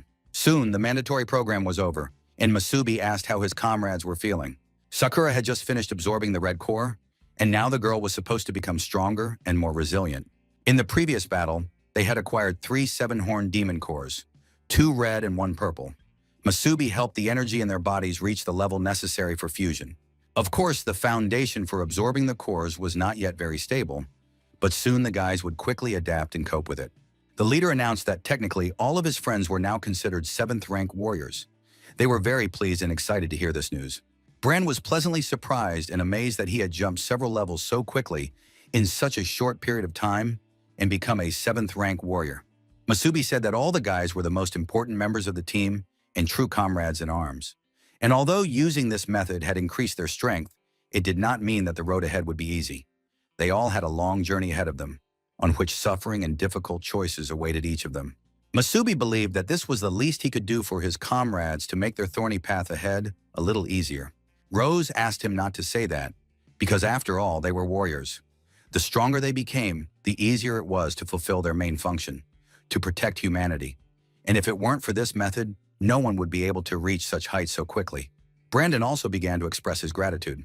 Although it was difficult for him to find the right words, the young man's dream had been to become a 2nd-rank warrior, and now they had assembled such a powerful team. Sakura suggested that they stop being sad and take a photo to mark the moment of their triumph and the attainment of their new ranks.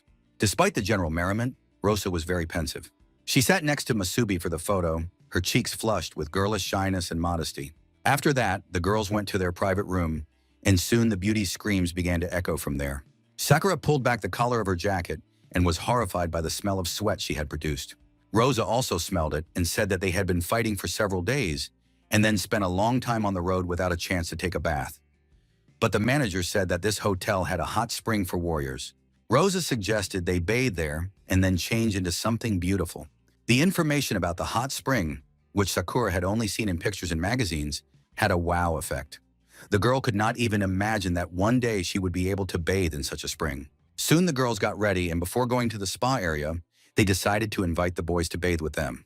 The beauties just wanted to remind the young men that there was such a convenient feature at the hotel. Masubi and Brandon were discussing some male business at that moment when suddenly there was a knock at the door. Brandon went to open it, intending to send the uninvited guests away, but the sight of two lovely and charming beauties literally paralyzed him. Even the thoughtful Masubi couldn't hide his expression and was literally blown away by what he saw. He immediately realized that it was time to finish his business and asked the girls where they were going, since it was already quite late. Rosa and Sakura told them about the hot spring at the hotel and came to invite the guys to spend some time there too. The guys were stunned by the offer, and of course, they couldn't and didn't want to refuse, promising to join their friends right away. The girls were the first to reach the hot springs, but Sakura was genuinely disappointed because it turned out that the facility had separate areas for boys and girls. Rosa suggested not to be upset because a hotel spa is not a place to flirt with guys, and if she wants to have fun with someone, it's better to go to other places for that. The beauties decided not to stand in the middle of the corridor, but to go straight into the spa area, because the guys would soon be coming down too. The girls had almost entered the room when a group of warriors came out of the men's spa area. One of them was literally knocked off his feet when he saw the beauties passing by him. It turned out to be the amorous captain of the guards that the hotel staff had been talking about, and he immediately realized that these gorgeous girls would be his. The other guys also noticed the beauties and immediately began to flirt with them and chat them up. Rosa didn't want to start talking to these men and immediately asked what was going on. Sakura was more trusting and naive, and she suggested that these strangers had mistaken them for someone else.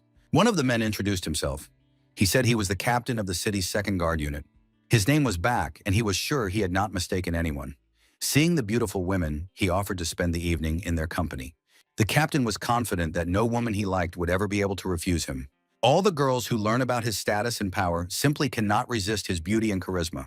Buck wins them over very easily, even too easily, and today will be no different than usual.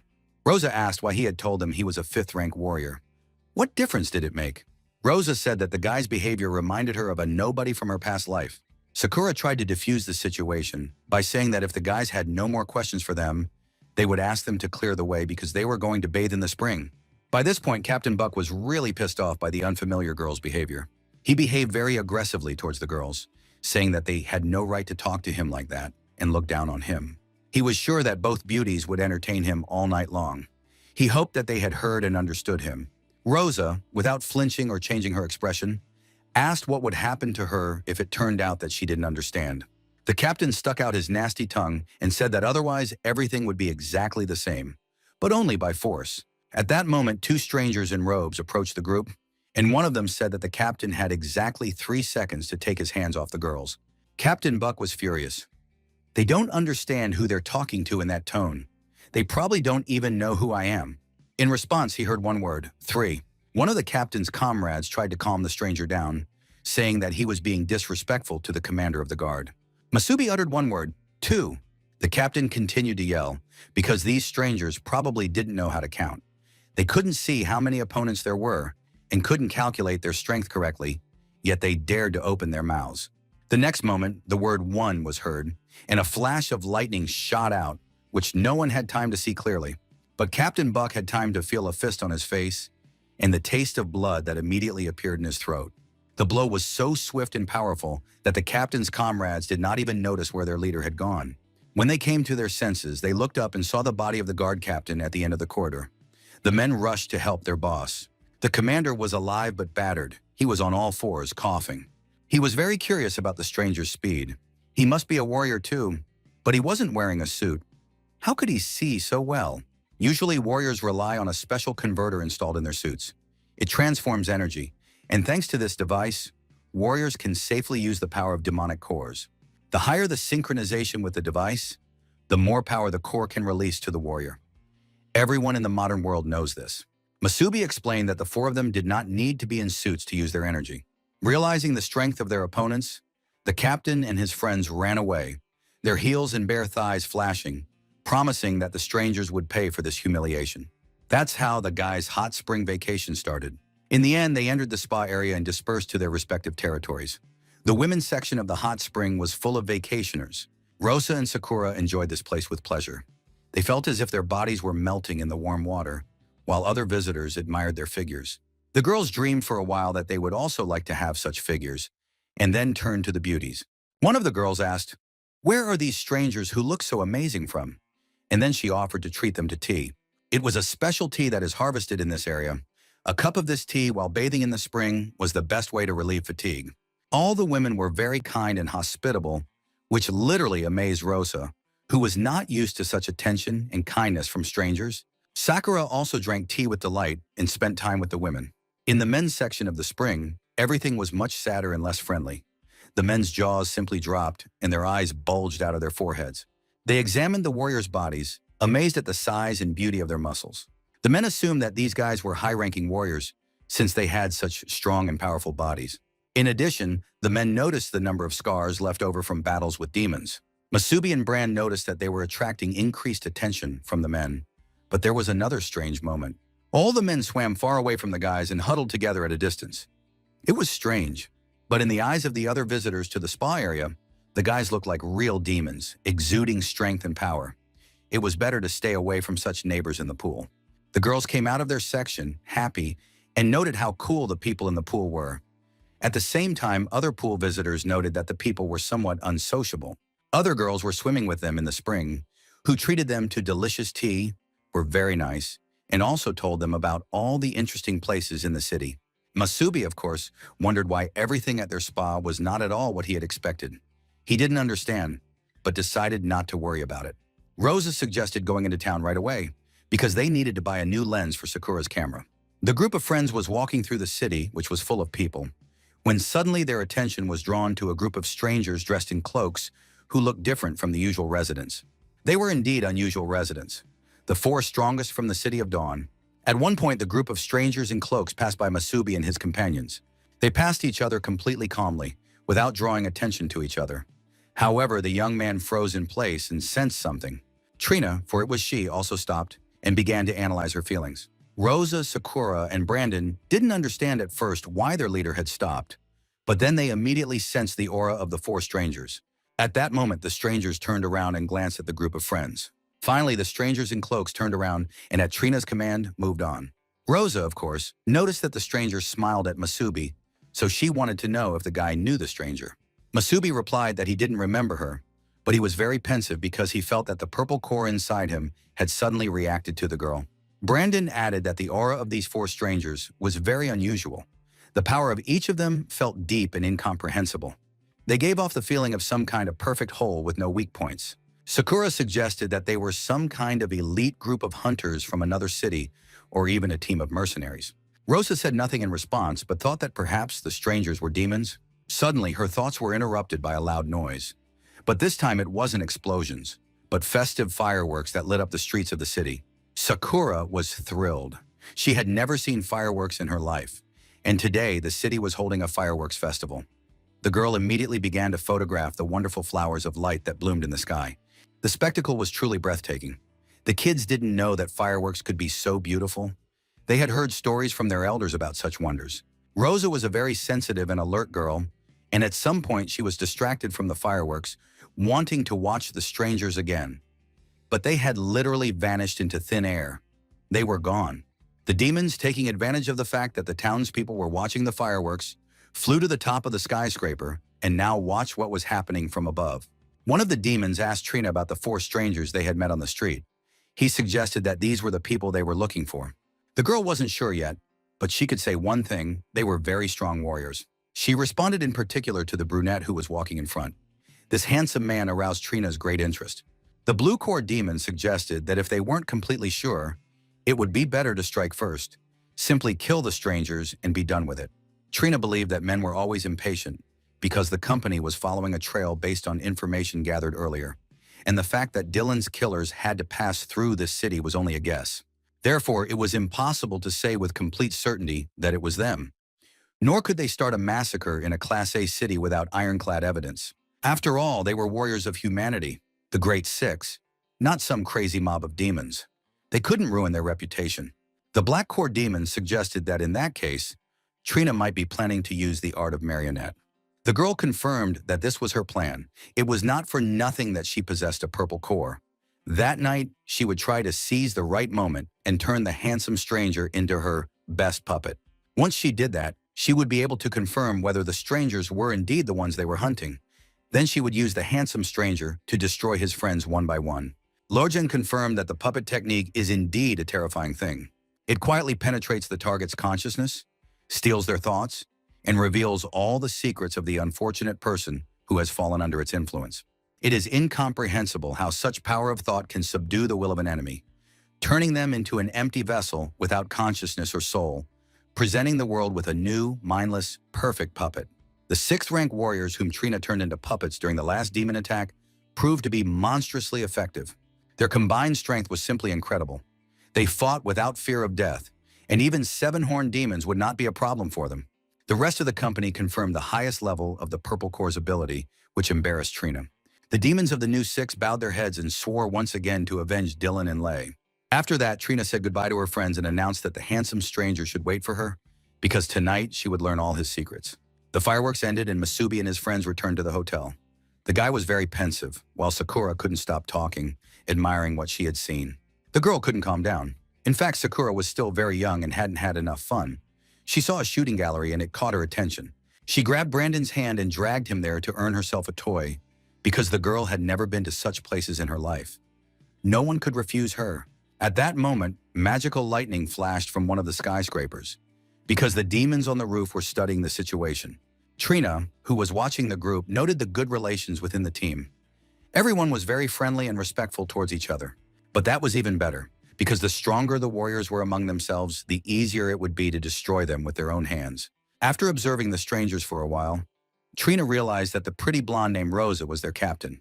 But in fact, the main member of the team was a handsome man named Masubi. His name was the same as that of the former king. I wonder if that has any significance or if it's just a coincidence. Soon, Trina finished her analysis and decided it was time to take action. Brandon was holding a large pile of toys that Sakura had earned at the shooting gallery. The girl was in high spirits, her nose turned up above her head. Suddenly, Masubi's attention was drawn to a girl sitting on a bench, but she was emitting a purple glow and was most likely an illusion. The beauty didn't say a word, but simply looked intently at the young man and spread her magical influence over him. Masubi suddenly stopped, and Rosa immediately asked what had happened. The leader said directly that he had seen the girl from the group of 4 strangers they had encountered earlier. This girl was sitting right here, under a tree. The guys began to carefully examine the surrounding area, trying to see the stranger. However, the bench under the tree was completely empty, and the warriors did not notice anything suspicious. Masubi suggested that he might have been mistaken, and the group moved on. Trina soon found herself behind the young man and reached out her hand to him. She took Masubi's hand. The boy turned to the girl and looked into her eyes. At that moment, the activation process took place, and the marionette soldier's technique was launched. Now for Masubi, no one and nothing else in the world existed. He saw only one person. Soon everything disappeared, and the boy fell into an illusion. He was standing in the center of a magic circle, and his body was bound by strong chains on all sides. At that moment in the real world, Masubi simply stood still, or rather, looked as if he was thinking about something very important. Trina had created this technique through the dark side of the spiritual world, and here there were only her and her victim. There was a symbolic keyhole on the boy's chest. Trina warned that from this moment on, he would have no secrets left. Masubi himself would tell her everything, but it was already clear that the young man was clearly worth this technique. The beauty saw such a giant spiritual key appear in her hand for the first time. It meant that the victim was hiding a lot. Trina clenched the illusory key in her hands and threw it at the guy. The key flew toward Masubi at tremendous speed and was supposed to stick into the keyhole to reveal the inner world of the person. Trina said that her Morok could not be removed. If she managed to unlock the mental lock of her victim's consciousness, She would then be able to completely merge with his spirit and consciousness and achieve absolute control over the guy. The key was already a few centimeters from the keyhole when a huge red hand grabbed it and prevented it from entering the lock. In the next second, the Scarlet Demon King broke the illusory lock. This terrified Trina and caused her great surprise. How could this have happened, and who was this person standing before her? Masubi, in the form of a huge and powerful demon, informed her that she had chosen the wrong person for her insignificant experiments. The Scarlet Demon was truly gigantic, so powerful and strong that Trina felt like a bug compared to him. The girl was stunned. She did not understand what kind of giant creature had appeared before her. In addition, he possessed an insane mental defense skill and could influence her because the body did not. Masubi stood motionless, and above him towered a huge, powerful demon. He was so strong that he could overcome all obstacles. Trina guessed that this demon simply coexisted with a human in the same body. The Scarlet Demon asked the girl, "Did you really think you could penetrate the mind imprisoned in this body? You have only demonstrated a pitiful level of mastery of your ability and disgraced yourself." After that, the Scarlet Demon took a lightning bolt and attacked Trina, telling her to get lost. Masubi felt the fragments of the illusion scatter around him. The alarmed boys noticed that their leader was very pensive and tried to find out what was wrong with him. Masubi looked once more at where Trina had been standing just a moment ago and thought again that perhaps he had imagined it, even though he couldn't have been mistaken. The young man was sure he had seen the girl who had taken his hand. Oh well, it didn't matter now. Masubi reassured his friends and they continued their walk through the city together. Masubi decided that it was a residual effect of the skill, but now he was sure that no outside influence was affecting his core of illusion. However, they needed to be careful. After that, the whole group moved on, continuing their local walk around the city. Nearby, behind the counter of a kiosk, sat Trina, exhausted and weakened. The girl was in shock. She didn't understand what had happened to her and what she had seen, but it was some kind of terrifying creature. With a single movement of his finger, this demon unleashed such enormous power that even the strongest illusion was destroyed instantly. Trina realized that fortunately she had managed to run away and leave the guy's mind. Otherwise, her head would have been torn off. At that moment, a waiter approached the girl, who was sitting exhausted on the floor, and said that he had just left, and some homeless people had already made their way into the hall. Trina was barely holding on to keep from passing out, and her breathing was still uneven, but she was strong enough to order the waiter to ignore her presence. The man under the influence of hypnotic powers turned around and left the place. Trina was knocked out. She was so knocked out that even her passive stealth skill didn't work. This indicates a complete disruption of energy circulation. It was all because of the creature that lived in the stranger's mind. But that was simply impossible. It was the first time Trina had encountered a situation where her puppet art had failed. Having fully regained her strength, the beauty stood up and was in a very serious mood. She understood that she couldn't make the same mistake twice.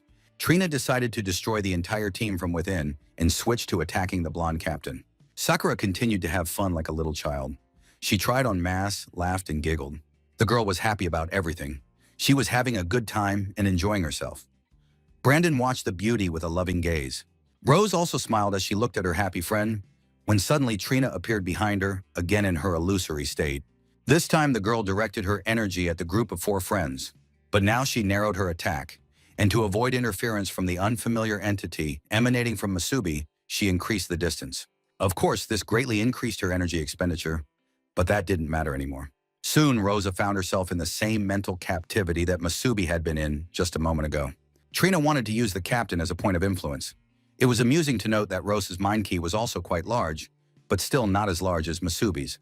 Trina grabbed the key, threw it at Rosa, and ordered her to open her mind and become her puppet. The key stuck in the keyhole and began to turn, while chains tightly bound the beauty. Trina was happy. This time the lock of her mind had opened, and there would be no second mistake. After all, she was one of the great 6. But suddenly the girl felt some kind of influence in someone's presence. A black demon appeared near Trina and asked what nonsense was going on here. The black demon turned to Trina and asked, "Has the girl decided to use some kind of skill that affects the mind of her beloved baby Rosa?" The black demon turned to her ward, saying that she did not know what to do with her favorite. She had made her worry again. In the next moment, the lock was destroyed and all the chains and shackles disappeared. The demon leaned toward Rose and whispered in her ear that she had shared a part of her power with the girl. She gave Rose a power that most people could not even dream of, and all she needed was to protect the vessel of the Crimson King. After that, the black demon's gaze became harsh, and she demanded that Rose not disappoint her. The black demon did not know what the insignificant Trina wanted to do to Rose, but her intuition told her that nothing good was to be expected. The black demon didn't like any of this, and she snapped her fingers at Trina. A charge of energy shot from her fingers. The energy rushed through Trina's brain, and the girl could no longer control her actions. Having received at least some satisfaction, the black demon told Rose that she seemed to have calmed her anger a little. Then she leaned toward Rose and whispered that she needed to protect him. The black demon believed that Rose would try her best. She felt the girl's loyalty, but feelings alone would not be enough. After all, Masubi was a key part of the demon's plan. After that, the black demon told the girl not to let anyone into her mind next time. She especially needed to be careful with all kinds of stray dogs without a clan or tribe. She was referring to Trina. In the next second, the entire illusion created by Trina shattered into tiny pieces. Rosa came to her senses and stared thoughtfully at a single point. She told Masubi that something was wrong with her. The girl was holding her head and looked clearly distressed. Brandon, who was in a good mood, noticed that his friends had stopped, not understanding what was going on. Sakura asked them to hurry up because they still had so much to see. Masubi was very calm and confident. He turned to his girlfriend and asked if they could continue, and Rosa, blushing again, said she was ready to continue the walk. The group moved on while Trina, who was in an illusory state, continued to watch everything. Her invisibility was still active. However, the girl was clearly beside herself. She seemed to be under a spell. Some time passed and ordinary passers-by began to notice the strange beauty. She stood in the middle of the street with her arms outstretched and did not move. People assumed that she was some kind of actress rehearsing a role. But suddenly blood began to flow from the girl's ears and she coughed up blood. After that, the stranger fell to the ground exhausted, continuing to cough and shake. People scattered in fear, not understanding what was happening to the stranger. Perhaps she was infected with some dangerous virus. Trina finally came to her senses and realized that she had been attacked directly within her own illusions. Trina no longer tried to pretend to be normal in front of people. She used her abilities right in the middle of the street. The next second, the place where she had been just a moment ago was empty. People looked around in horror, not understanding how this could have happened. By this time, Trina had already teleported to the roof of the nearest skyscraper. She used spatial displacement and was now among her friends. The guys realized that something strange had happened to their leader, because she was completely exhausted and couldn't even stand up. The girl said that she had been hit by a powerful mental attack and her core was severely damaged. Her head was splitting and she needed to immediately begin restoring her mental abilities. Trina realized that Rosa and Masubi had something in common. They both had divine or demonic protectors. At this stage, Trina couldn't even analyze what it was exactly, and she didn't understand what had happened. But the most important and unanswerable question remained: who were they anyway?